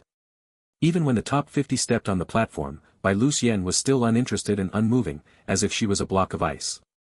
It was only once the top 10 stepped on the platform, that Bai Luxian finally showed a change in her expression. Chapter 694 Top 10. The excitement in the arena had finally reached its peak as a bald young man with a burly build stepped on the platform and turned his gaze towards a red-haired young man who was standing on one of the surrounding platforms. This bald young man was no one else other than the person ranked 7th in the martial roll of honor, Mao Lim. As for the red-haired young man whom he was staring at, he naturally attracted a lot of attention himself. After all, not only was this red-haired young man standing right next to Xiao Min, the goddess who was ranked 2nd in the martial roll of honor, but even Shenlong and the others all had heard of his name as well plenty of times. This was the person who was ranked 4th in the martial roll of honor, one of the 5 strongest outer court disciples of the holy sect, Xianxia. Hey! Senior brother Mao is intending to challenge Xianxia again. Is he serious? I knew this would happen. In the last martial roll of honor tournament, Mao Lim didn't manage to make it to the top 5 only because of senior brother Zhang who defeated him with one punch. He naturally wants to take revenge. How is he planning to take revenge? The last time, senior brother Mao was only an early rank 3 Dao King while Xianxia had already reached the peak rank 3 in the Dao King realm. If I was Mao Lim I would challenge Luo Zhelan to get into the top 5 instead of challenging senior brother Zhang. It should be easier to beat the person ranked 5th than the person ranked 4th. Idiot, do you think senior brother Luo is weak? Even if he is weaker than Xianxia, it shouldn't be by too much. It's better to challenge an opponent you are already familiar with than someone that you have never fought before. While he listened to the discussions from the disciples in the crowd around him, Shenlong had already focused his attention towards the bald young man who was standing on the platform. Mao Lim had his aura retracted inside his body, not leaking out even a little bit of it. He was calmly staring at the red-haired Xianxia with a gaze filled with fighting intent. Next to Xianxia, Xiao Min looked at him and smiled as she said. Junior brother, don't lose, or you will cause me to lose face as well. Xianxia looked at Xiao Min calmly and shook his head without saying anything, before he turned his gaze towards Mao Lim on the platform. Without any hesitation, his body suddenly shot towards the arena like a red blur, crossing the distance between them and arriving right in front of Mao Lim in less than a second. That kid is a bit faster than most other rank 3 Dao Kings. I guess this fight may be a bit interesting after all. For the first time in a while, the green-haired Bai Luxian who had a sulky mood previously finally spoke, as she stared at Xianxia on the platform below her. Indeed, none of the previous fights had managed to catch her interest in the slightest. Even those disciples in the top 50 could only be considered below average or average at best in her eyes. As for this Xianxia, it seemed that speed was his greatest strength. The purple-robed Uncle Mo next to her didn't speak, as he simply stood there and looked at the fighting platform in the arena with an uncaring look on his face. He knew that although the princess seemed to be interested, it was only because the previous fights had been too boring for her. In the past 5 months that he had been traveling around the central region with her, he had seen plenty of talent similar to this Xianxia and even stronger than him, but none of them were strong enough to attract his princess' attention. Bai Luxian had only chosen 4 geniuses so far, and every single one of them was far stronger than this Xianxia, whether it was in terms of talent or strength. In Uncle Mo's eyes, Xianxia's famed speed would only put him at the bare minimum to stand on the same stage as those geniuses. As for his strength, it would need to be at least a few levels higher than his speed if he wanted to compete against them. As the outer court elder called for the battle to begin, Mao Lim didn't hide his cultivation base any longer, revealing that he had actually reached the peak of rank 3 in the Dao King realm. Many outer disciples were surprised by this, including Dong Ai's elder brother, Dong Cheng, who was ranked in 6th place, right above Mao Lim. Dong Chen was previously certain that he could defeat Mao Lim effortlessly, since he had also reached the peak of rank 3 in the Dao King realm before the martial roll of honor tournament started, but now, he felt slightly uncertain. Dong Cheng had been confident previously that he could beat either Xianxia or Luo Zhelan and earn a spot in the top 5, but now he understood that Mao Lim was most likely not any weaker than him. It doesn't matter. I have a star rank weapon while Mao Lim only has that pair of gloves at the peak of rank 3 in the gold grade. Even if we fought against each other again, would be the one who would come out on top. As he remembered his biggest advantage against Mao Lim, a surge of confidence bloomed in Dong Cheng's heart before he turned his attention towards a young man who was standing a few tens of meters away from him. This was Dong Cheng's target this time, the person ranked 5th in the martial roll of honor, Luo Zhelan. Even though Luo Zhelan also had a star rank weapon like him, Dong Cheng was confident in his chances of winning. In his heart, he had at least a 50% chance to enter the top 5 this time. On the fighting platform, the fight between Mao Lim and Jing Zihao was extremely heated. Mao Lim fought with his pair of gloves while Jing Zihao took out a large yellow hammer that was more than 2 meters, 6.5 feet, tall, with many mysterious runes covering it completely. Although Mao Lim's attacks were extremely fierce and his speed was actually only a bit lower than Jing Zihao's own speed, Jing Zihao's hammer attacks were truly horrifying, leaving Mao Lim pale-faced against them. Mao Lim had to dodge most of the hammer attacks, and those few that he didn't manage to avoid in time ended up sending him stumbling back, as they caused hints of blood to appear on his lips. In the past, Jing Zihao hadn't used his hammer when he fought against Mao Lim, using only a single fist to defeat him. But this time, he had to go all out. Although Jing Zihao had the advantage in this fight, Mao Lim's attacks weren't weak either. Finally, a few minutes later, Mao Lim's body was sent flying from the sky as it crashed on the platform below him, creating a small crater in the process. Jing Zihao was panting for breath as he stood in the sky above the platform looking downwards with a look that was filled with fighting intent. Indeed, Mao Lim was weaker than him and he had won, but Jing Zihao knew that he couldn't underestimate him any longer. He understood that if Mao Lim had a star rank weapon as well, Jing Zihao would find it much more difficult to win. Cheers filled the arena as Mao Lim stood up a few moments later and looked at Jing Zihao in the sky unwillingly, before he carried his battered body away and left the platform. Jing Zihao flew back towards Jiao Min, before another fight between the top 10 started. Dong Qing finally challenged the person ranked 5th, Luo Zhelan. Lu Mei and the others all stared at Dong Qing with cold looks filled with killing intent. After all, everyone had seen how he had suddenly stepped on the arena and attacked Shen Long after his fight with Dong Ai.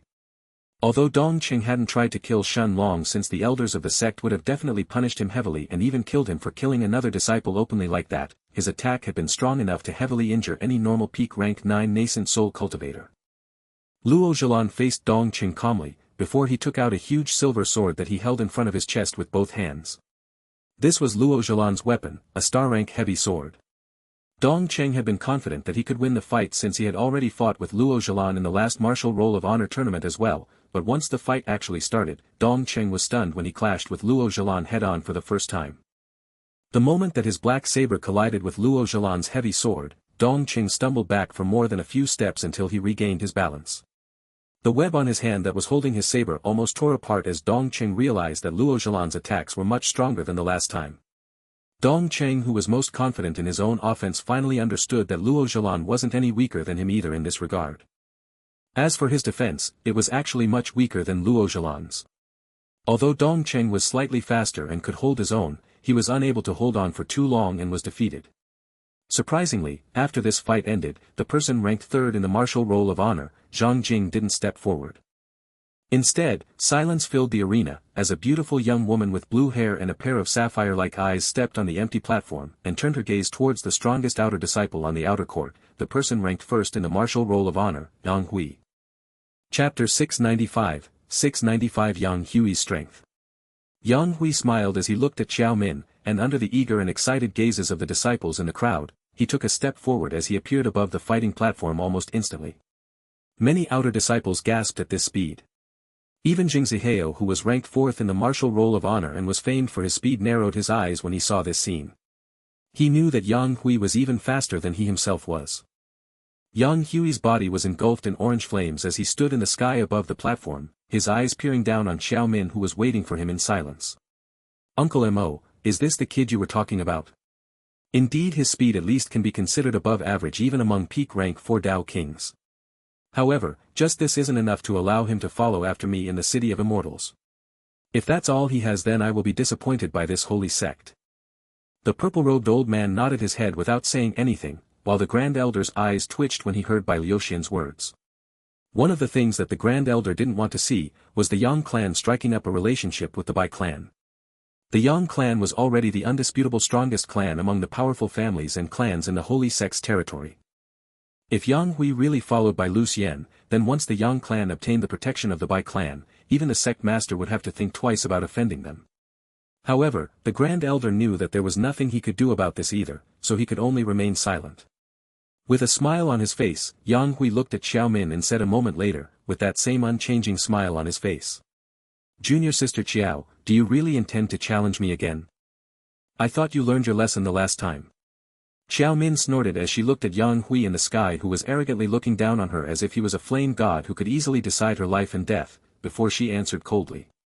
Yang Hui, you are too arrogant. Do you think that you are actually invincible? I did lose the last time, but don't think that things would remain like that forever. As she finished speaking, Xiao Min allowed her cultivation base to surge wildly, while snakes made from water started to appear in the air around her. However, the peculiar thing was, that these water snakes seemed to have been formed from a type of black water. Something is wrong with Senior Sister Qiao's snakes. Don't they seem too real? It's almost as if they are actual magic beasts. Idiot. Look at Senior Sister's cultivation base instead. She has broken through once again. Surprised exclamations filled the arena when people saw the black water snakes, while those disciples in the top 10 were actually even more surprised when they sensed Xiao Min's cultivation. Even Yang Hui was stunned briefly before he looked at Xiao Min and said in surprise. You broke through to the early rank 4 of the Dao King realm. Ha, how interesting. It also seems like your water snakes are a bit different from the last time. Perhaps this will be a bit fun then. Although Yang Hui was slightly surprised, that calm smile hadn't vanished from his face even for a single second, as he slowly descended from the sky, landing on the platform and standing opposite from Xiao Min. Those disciples who were staring at Yang Hui suddenly thought that they saw an evil smile form itself on his lips, before Yang Hui's cultivation exploded outwards as well. The confident smile on Xiao Min's face froze in the next moment when she sensed Yang Hui's cultivation base that was actually at the same level as hers, the early rank 4 of the Dao King realm. Junior Sister, did you think that you were the only one who managed to break through? Even with your unique physique, you should understand that you are no match for me at the same cultivation level. No, it should be said that at the same cultivation level, no one in the entire sect is my match. Yang Hui sneered as he looked at Xiao Min contemptuously, waiting to see her surrender. In his heart, Yang Hui truly disdained to fight against Xiao Min. Even the inner court disciples of the holy sect weren't enough to catch his attention. The only people who were his match, were the few core disciples of the sect, or the peak geniuses around the central region who belonged to the superpowers that ruled the central region. This was why Yang Hui spent most of his time inside the Dao Tower in the Holy City fighting against those geniuses, or he stayed inside his Yang clan, fighting against the Dao Emperor realm experts of his clan. The arena that had yet to calm down from Xiao Min's surprising breakthrough before it was filled with clamor once again, as the disciples sitting in the audience seats excitedly cheered. Senior brother Yang Hui has broken through as well. He is now a middle-stage Dao King just like Senior Sister Qiao. Sigh. After seeing Senior Sister Qiao's breakthrough, I actually thought that she would take first place in the martial roll of honor this time, but who would expect that Senior brother Yang would break through as well? Is Senior Sister doomed to stay in second place forever? TSK. What do you know?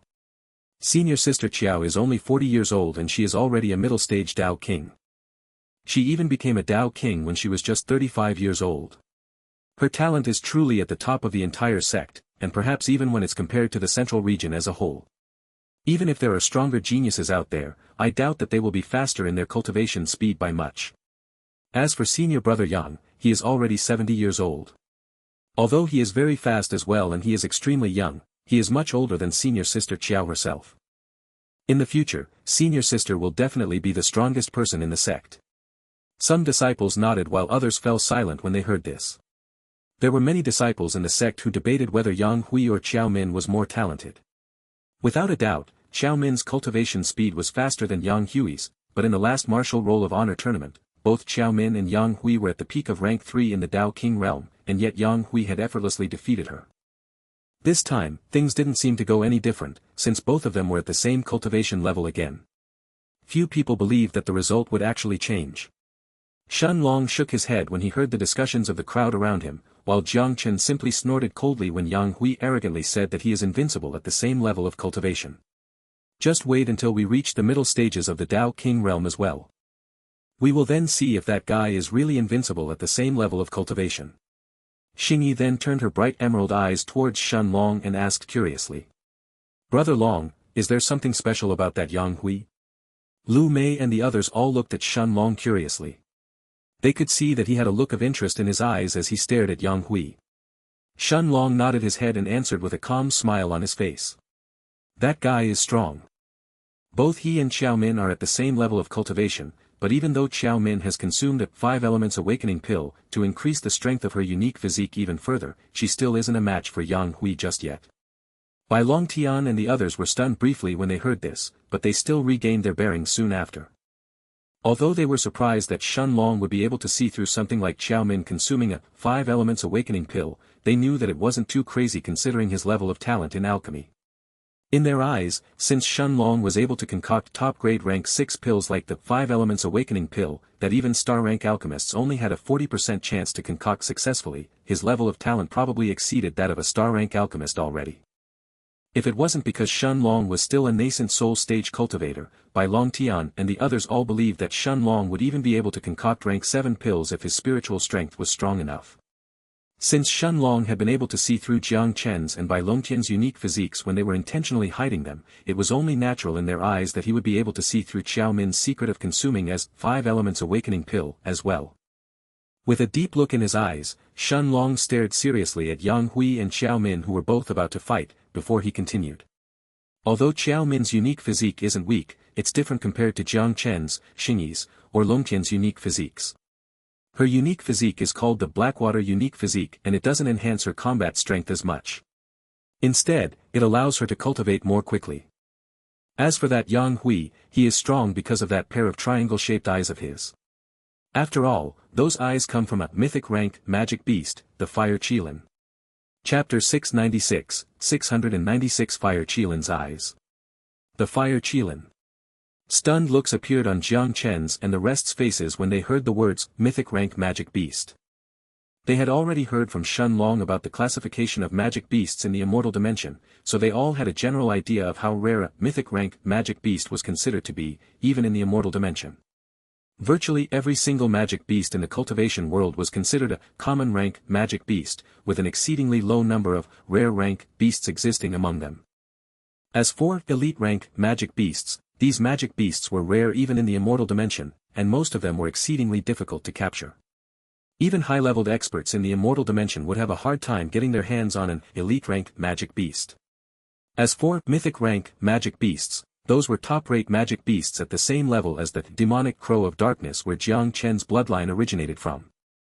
Even an entire immortal city may perish if it was attacked by a single mythic rank magic beast. From this fact alone, it was enough to understand how terrifying mythic rank magic beasts really were. Although there were other disciples who possessed immortal-grade bloodlines within the holy sect, possessing the bloodline of a mythic rank magic beast was an entirely different matter altogether.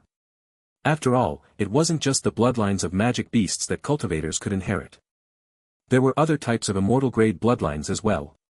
If one's ancestor was an extremely powerful expert who had even become an immortal and had managed to have a child in the cultivation world right before ascending to the immortal dimension, then that expert's bloodline would also be considered an immortal-grade bloodline. This was the most common type of immortal-grade bloodlines in the immortal dimension as well. Of course, those situations were extremely rare in the cultivation world, but they still existed nonetheless. A moment later, Lu Mei was the first one to rein in her surprise as she looked at Shen Long and asked curiously. Longji, then, does this Yang Hui also have an immortal-grade bloodline from a mythic rank magic beast? Xingyi, Jang Chen, and Bai Longtian all looked at Shen Long as well. The same question had appeared in their minds at the same time, while Shen Long was the only one who seemed to have any knowledge regarding those mysterious bloodlines and the powerful magic beasts from the immortal dimension. From the moment that Yang Hui had shown his face, everyone had seen that those triangle-shaped red-colored eyes of his hadn't disappeared at all. The one who was the most curious about this was actually Jiang Chen. Jiang Chen knew that his own body and even Shen Long's body would both change when they activated their immortal-grade bloodlines, but once they stopped activating them or their blood essence ran out, their bodies would go back to normal as they needed to replenish their lost blood essence. But Yang Hui didn't seem to have any issue like that. Was it possible for someone to use their immortal-grade bloodline for so long? Shen Long shook his head confidently as he looked at Lu Mei and answered. He doesn't have the bloodline of a mythic rank magic beast in his body, but he doesn't need it either. In a certain sense, the strength that he gets from the fire Qilin's eyes isn't any weaker than the strength that he would get from any powerful unique physique. The fire Qilin's eyes allow one to control the element of fire to an astonishing degree. This is why those orange flames around Yang Hui's body are so strong. Although Xiao Min's Blackwater unique physique is also rare, it can't compare to the eyes of a mythic rank magic beast. Little Black nodded his head after hearing Shun Long's explanation to Lu Mei, Jiang Chen, Bai Long Tian, and Xingyi, about the fire Qilin's eyes and said calmly. Master is right. Although the fire Qilin isn't the strongest among other mythic rank magic beasts of the fire element, in terms of its control over fire, very few magic beasts can actually compare with it. At the same time that Little Black's voice sounded inside Shun Long's mind, on the fighting platform in the arena, Xiao Min looked at Yang Hui with a frosty look in her eyes, before the outer court elder responsible for the platform signaled for the fight to begin. Xiao Min then waved her hands, causing a dozen of her black water snakes, each of them more than 10 meters, 33 feet, long, to fly towards Yang Hui, who was leisurely standing there, almost as if he was waiting for her to attack first. It wasn't until the water snakes arrived right in front of him that Yang Hui finally moved. Yang Hui's demeanor suddenly changed at that moment, as his triangle-shaped red eyes were suddenly filled with a bloodthirsty look, almost as if he was a hungry magic beast that was craving blood. At the same time, the orange flames around his body burned with even more intensity than before, and before Xiao Min's water snakes could even have a chance to touch his body, they were instantly evaporated. The crowd in the audience seats was filled with excitement as they watched this fight in the arena. This was the power of the strongest outer court disciple of the holy sect, the person ranked first in the martial roll of honor, Yang Hui. Xiao Min gritted her teeth as she waved her hands, causing more and more of her water snakes to lunge themselves towards Yang Hui. And yet, Yang Hui simply started walking forward as he approached closer towards Xiao Min, completely ignoring those water snakes that failed to even get past his flame armor. Every time that a black snake would approach his body, Yang Hui's eyes would only stare at it for a moment, before the flames around him would attack it directly. This was the power of the fire Qilin's eyes. It was almost impossible to attack Yang Hui while he was covered in his flame armor. A look of despair appeared on Xiao Min's face when she saw this scene.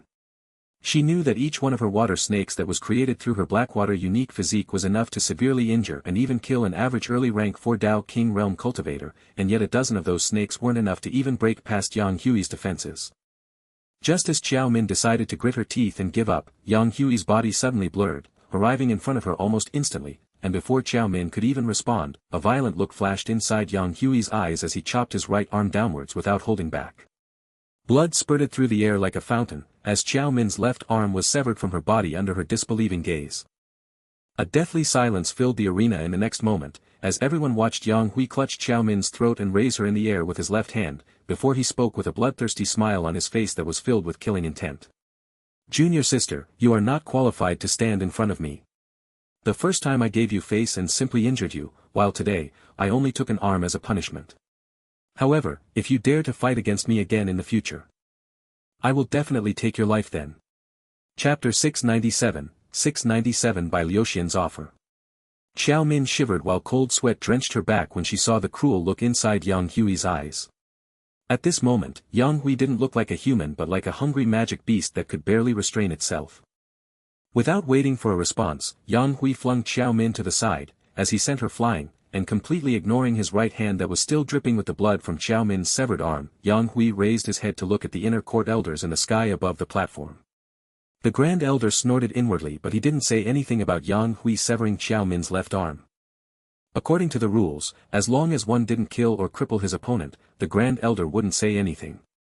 Although a severed right arm was a problem for someone like Xiao Min who wasn't a body refiner, there were plenty of pills and medicinal herbs that could allow her to regrow her right arm. Of course, those types of pills and medicinal herbs were naturally extremely expensive, but the Grand Elder knew that this was nothing to a big clan like the Qiao clan where Xiao Min came from. At the same time that Yang Hui raised his head to look at them, Bai Luxian also nodded calmly, as she looked at Yang Hui and said seriously. "Your name is Yang Hui, right? Although your cultivation is weak, you barely qualify to follow me inside the city of immortals. Come with me." A sharp light flashed inside Yang Hui's triangle-shaped red eyes when he heard the commanding tone that Bai Luxian used to speak to him, while the orange flames that had yet to dissipate around his body suddenly burned with even more intensity than before, as he said. "Follow you? What makes you think that I want to follow you?" Bai Luxian narrowed her eyes when she heard Yang Hui's arrogant tone that held no hints of respect. At that moment, the purple-robed old man by her side, Uncle Mo, chuckled as he looked at Yang Hui and said, "Kid, the princess naturally won't force you to follow her. You are merely qualified to do so, but whether you latch on to this chance or not is up to you."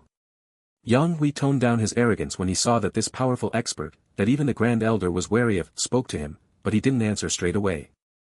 Instead, he simply looked at Bai Luxian, who snorted coldly and said, "Yang Hui, isn't your Yang clan nothing more than a small clan in the Holy Sect's territory? In the central region as a whole, you can be considered wholly insignificant. A small clan that experts can snuff out as they please. You should understand that as long as a clan doesn't have a sovereign realm expert backing them, they will never be able to gain a footing for themselves in the central region, or they will run the risk of being eradicated by others. Clans like your Yang clan stand at the very bottom of the central region. However, my Bai clan is different. If you follow me wholeheartedly inside the City of Immortals, I will give you a chance to reach the sovereign realm in the future. Now, think carefully before you give me your answer." Shun Long's eyes widened slightly when he heard Bai Luxian's words, while the disciples around him seemed to have gone crazy when they heard the words, "chance to reach the sovereign realm." The sovereign realm was the realm above the Dao Emperor, and in the Holy Sect's territory, only the sect master of the Holy Sect had reached this level. As for the others, the second strongest person was the Grand Elder, who was rumored to be stranded in the Dao Emperor realm for more than 100,000 years. A chance to reach the sovereign realm. Forget about Yang Hui, every single one of the patriarchs and the clan leaders of the major clans and families around the Holy Sect, including even Yang Hui's own father, Yang Tian, would definitely go crazy to obtain this chance. Countless disciples, including even Xiao Min, who had just lost an arm, as well as the rest of those disciples who were ranked in the top 10 in the martial roll of honor, were now all staring at Bai Luxian with disbelieving looks in their eyes. At the same time, the Grand Elder's eyes twitched when he heard Bai Luxian's offer, but he simply remained silent. Nobody knew more than him how alluring an offer to reach the sovereign realm really was. Everyone watched as Yang Hui stared at Bai Luxian with a serious gaze, almost as if he was trying to verify whether she was saying the truth or not. A moment later, Yang Hui took a deep breath to calm himself down before he asked solemnly, "Are you sure about this?" Bai Luxian simply sneered in disdain as she looked at him and said, "Do you think I would lie to you? Although the sovereign realm isn't easy to reach, as long as you possess the slightest bit of talent and can train in an immortal-grade cultivation technique, then it's not impossible for you to reach it. Of course, that's only if you manage to survive the heavenly tribulation. Your holy sect doesn't have any immortal-grade cultivation techniques, but do you think that my Bai clan is the same?" As she finished speaking, Bai Luxian waved her hand, causing a golden scroll to appear in front of her. The scroll was folded, leaving only the words at the very top visible to Yang Hui and the rest. The moment that Yang Hui, the Grand Elder, the 3 inner court elders, and the outer court disciples close to Bai Luxian landed their eyes on the words on top of the golden scroll, everyone could feel their heart rate speeding up uncontrollably. Immortal-grade cultivation technique, Tree of Immortality. Bai Luxian merely smirked when she saw Yang Hui's reaction, before she placed the golden scroll back inside her spatial ring and said calmly, "Now make your choice." Chapter 698, 698 High-Grade Spirit Stones. Yang Hui fell silent for a moment as he looked at Bai Luxian, before he finally cupped his hands a few moments later and said, "Fine then. I will follow you when you enter the City of Immortals, but you better keep your promise." Bai Luxian nodded her head calmly and said, "I guess this trip wasn't in vain after all. Although your Tao of Fire is just a common Tao, your strength isn't much weaker compared to someone who has comprehended a Supreme Tao." "A Supreme Tao? Even those who have comprehended Supreme Taos aren't my match." Yang Hui answered with a look of unrestrained confidence and arrogance as he stared at Bai Luxian in the sky above him. And yet, Bai Luxian simply chuckled in response before she said, "Those with Supreme Taos aren't your match. Ha ha ha. Perhaps that is so in your tiny sect, but that's only because you haven't fought against a real genius who has comprehended a Supreme Tao just yet. When we enter the City of Immortals, you will find out that you are even weaker than some people who have comprehended unique Taos, let alone Supreme Level ones." Yang Hui merely snorted inwardly, but he didn't say anything to rebuke Bai Luxian. It was true that outside from the disciples of the Holy Sect, he had yet to fight against someone who had truly comprehended a Supreme Tao. Even in the Tao Tower in the Holy City, Yang Hui knew that he would probably have to reach the top levels to fight against the strongest geniuses who had comprehended Supreme Taos. After all, Supreme Taos were simply too rare.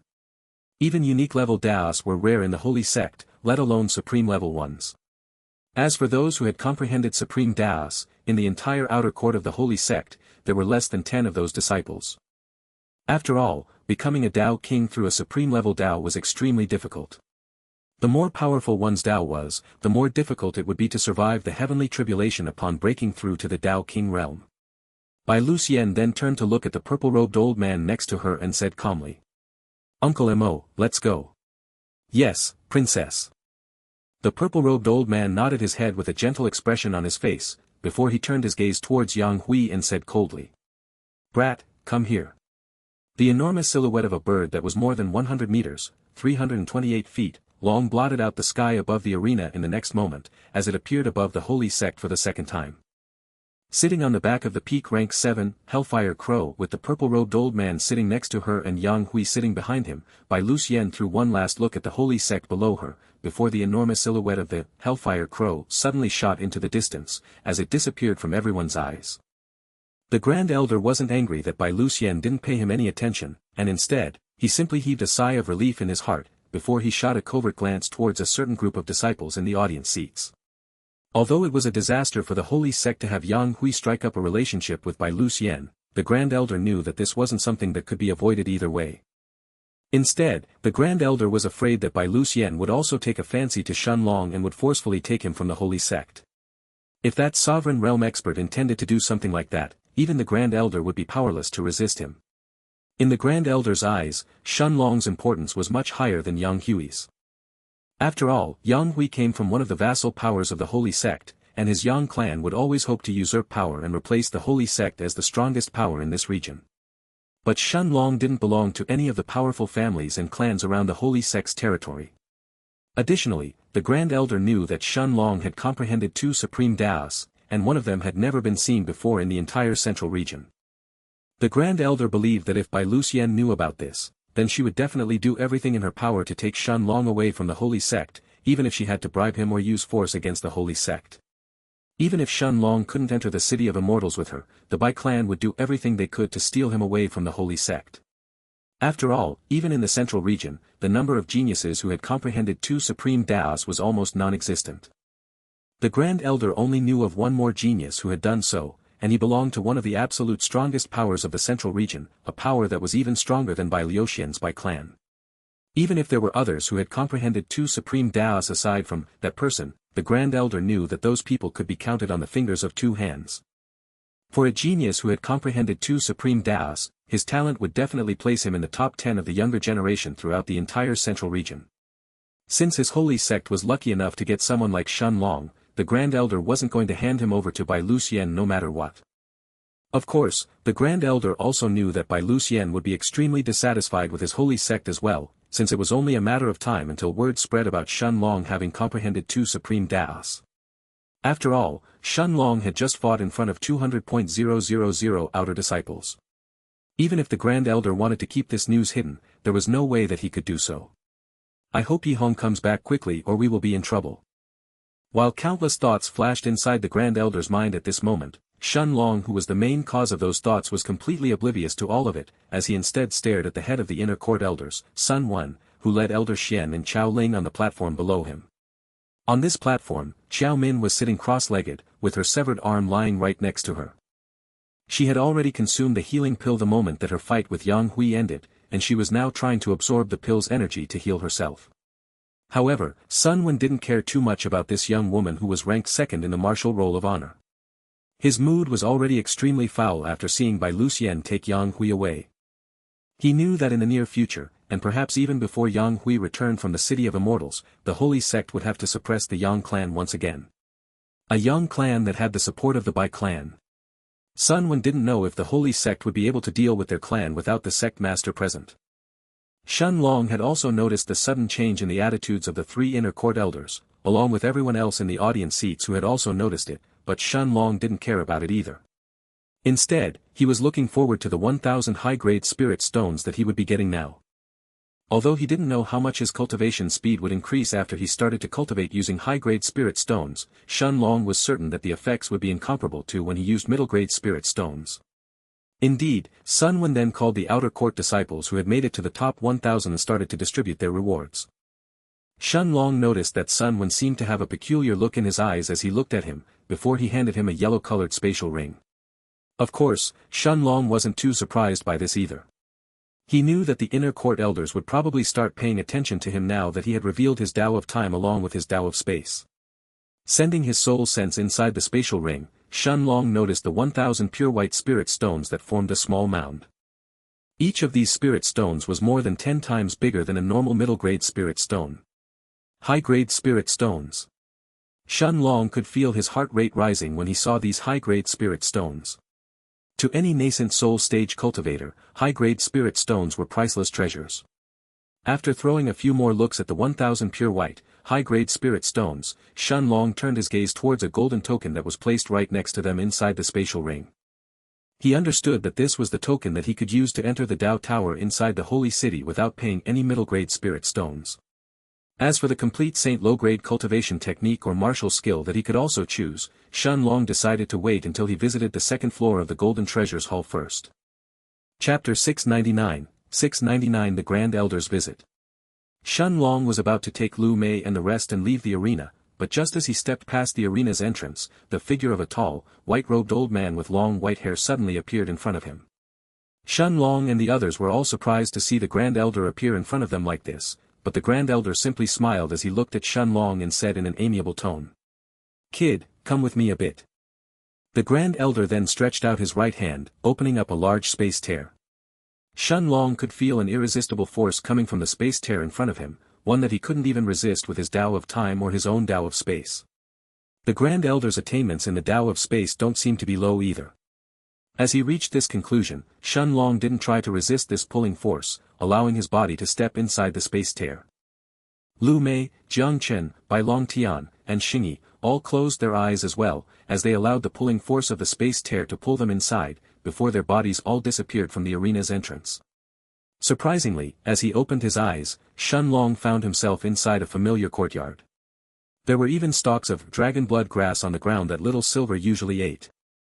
Waving his hand, the Grand Elder then took out a bunch of meditative cushions from his spatial ring, and after sitting on one of them himself, he placed the rest around Shen Long, Bai Long Tian and the others and said, "Have a seat." Shen Long nodded as he sat on one of the meditative cushions as well, before he turned his gaze towards the Grand Elder. Naturally, he wasn't surprised that the Grand Elder would be able to ignore the restrictions of the courtyards and enter Shen Long's courtyard. Even if he wasn't the Grand Elder, Shen Long guessed that this was a piece of cake for any peak rank 9 Dao Emperor realm expert. Instead, Shen Long was slightly surprised that the Grand Elder had also comprehended the Tao of Space. Opening up a tiny space tier was something that even average spirit realm cultivators could do without too much trouble, but creating a space tear and utilizing it properly were two completely different matters. Shen Long could sense that the Grand Elder's attainments in the Tao of Space were much higher than his own. Almost as if he could guess Shen Long's thoughts, the Grand Elder smiled and said, "Although I have also comprehended a bit of the Tao of Space as well, it's only a secondary Tao to me. My level of comprehension in it has barely reached the level of a peak Tao King. It may look impressive on the outside, but it's actually useless for me to try and use the Tao of Space to fight against other Tao Emperors. Instead, my most powerful Tao is my Tao of Ice. Unfortunately, the Tao of Ice is considered to be a rare Tao, making it much harder for me to get past the final stretch and break through to reach the Sovereign Realm." The Grand Elder sighed as he said the last sentence, while his eyes seemed to have turned slightly hazy. A rare Tao? Shen Long was surprised to hear that Taos were actually classified like that. Although he had heard back in the arena the other outer court disciples saying that he had comprehended a supreme Tao, Shen Long had thought that the reason behind that was because those disciples couldn't discern what Tao he had truly comprehended. Nodding his head, the Grand Elder looked at Shen Long and answered seriously. "Right. Every Tao is different after all, and Taos themselves also have different grades. Certain Taos like the Tao of Water, the Tao of Fire, the Tao of Earth and the Tao of Wind are only considered to be common Taos, while Taos like my Tao of Ice, the Tao of Lightning, the Tao of Metal and others at the same level, are considered to be rare Taos.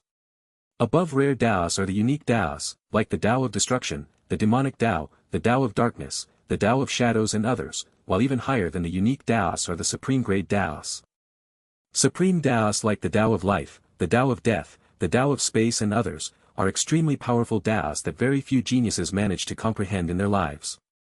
Of course, even unique level Daos are extremely difficult to comprehend, let alone supreme level ones. Although supreme level Daos are very difficult to comprehend, each of those Daos is much stronger than other Daos at the same level. However, the more powerful a Dao is, the harder it becomes to advance further in your cultivation.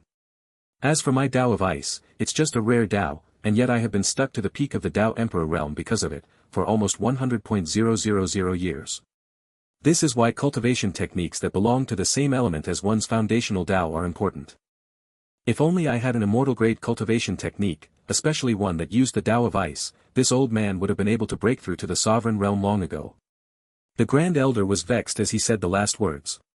He had been looking for immortal grade cultivation techniques for far too long, but even a power like the Holy Sect didn't have immortal grade cultivation techniques.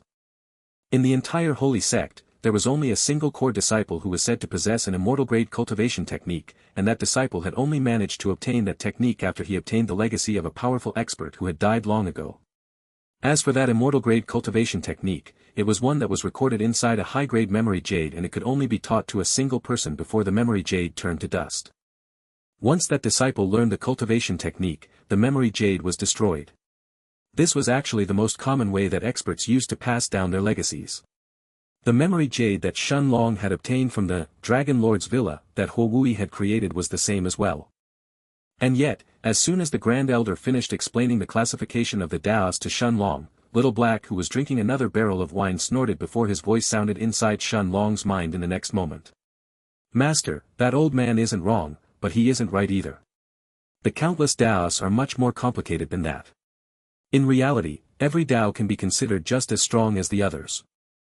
Although certain Daos are inherently much more difficult to comprehend than others, this doesn't mean that those Daos are inferior to others. Perhaps someone who has comprehended the Dao of Water will have weaker offensive abilities compared to someone who has comprehended the Dao of Ice, but this doesn't mean that the Dao of Water is inferior to the Dao of Ice. Instead, a cultivator who has comprehended the Dao of Water will have much better defensive capabilities instead. The only thing that's important is one's own understanding of his Dao. After all, two people may have comprehended the Dao of Fire, but each of them may have entirely different ways to utilize it. Shun Long was stunned momentarily when he heard Little Black's words, while a look of realization seemed to have appeared in his eyes. At the same time, Jang Chen, Lu Mei, Xingyi, and Bai Long Tian all looked at the Grand Elder without interrupting him. The fact that cultivation techniques could affect one's own understanding of the Dao and even increase their comprehension level was something that none of them knew. Even Shun Long didn't know about this matter, but it didn't matter either. After all, Shun Long knew that his Monarch's Hourglass was a cultivation technique that came directly from the Stone of Time. Even peak-level experts from the immortal dimension would kill to get their hands on the Stone of Time. There was no way that other cultivation techniques could possibly compare with it. Although Shun Long needed to spend an enormous amount of spirit stones to absorb qi and fill his qi balls every time, compared to other cultivators at the same level, Shun Long knew that his Monarch's Hourglass was perhaps of an even higher grade than those immortal-grade cultivation techniques that the Grand Elder spoke of. Even the immortal-grade cultivation technique that Bai Lu Xian had taken out, the Tree of Immortality, couldn't possibly compare to his Monarch's Hourglass. Shaking his head, the Grand Elder looked at Shun Long and smiled as he then continued. This old man didn't come here to explain the classifications of the different Daos. After all, most of this is already common knowledge to those disciples of the powerful families and clans. There is another reason why I came to find you today. Since you have entered the top 600 in the Martial Roll of Honor, I have decided to personally take you to the King's Palace.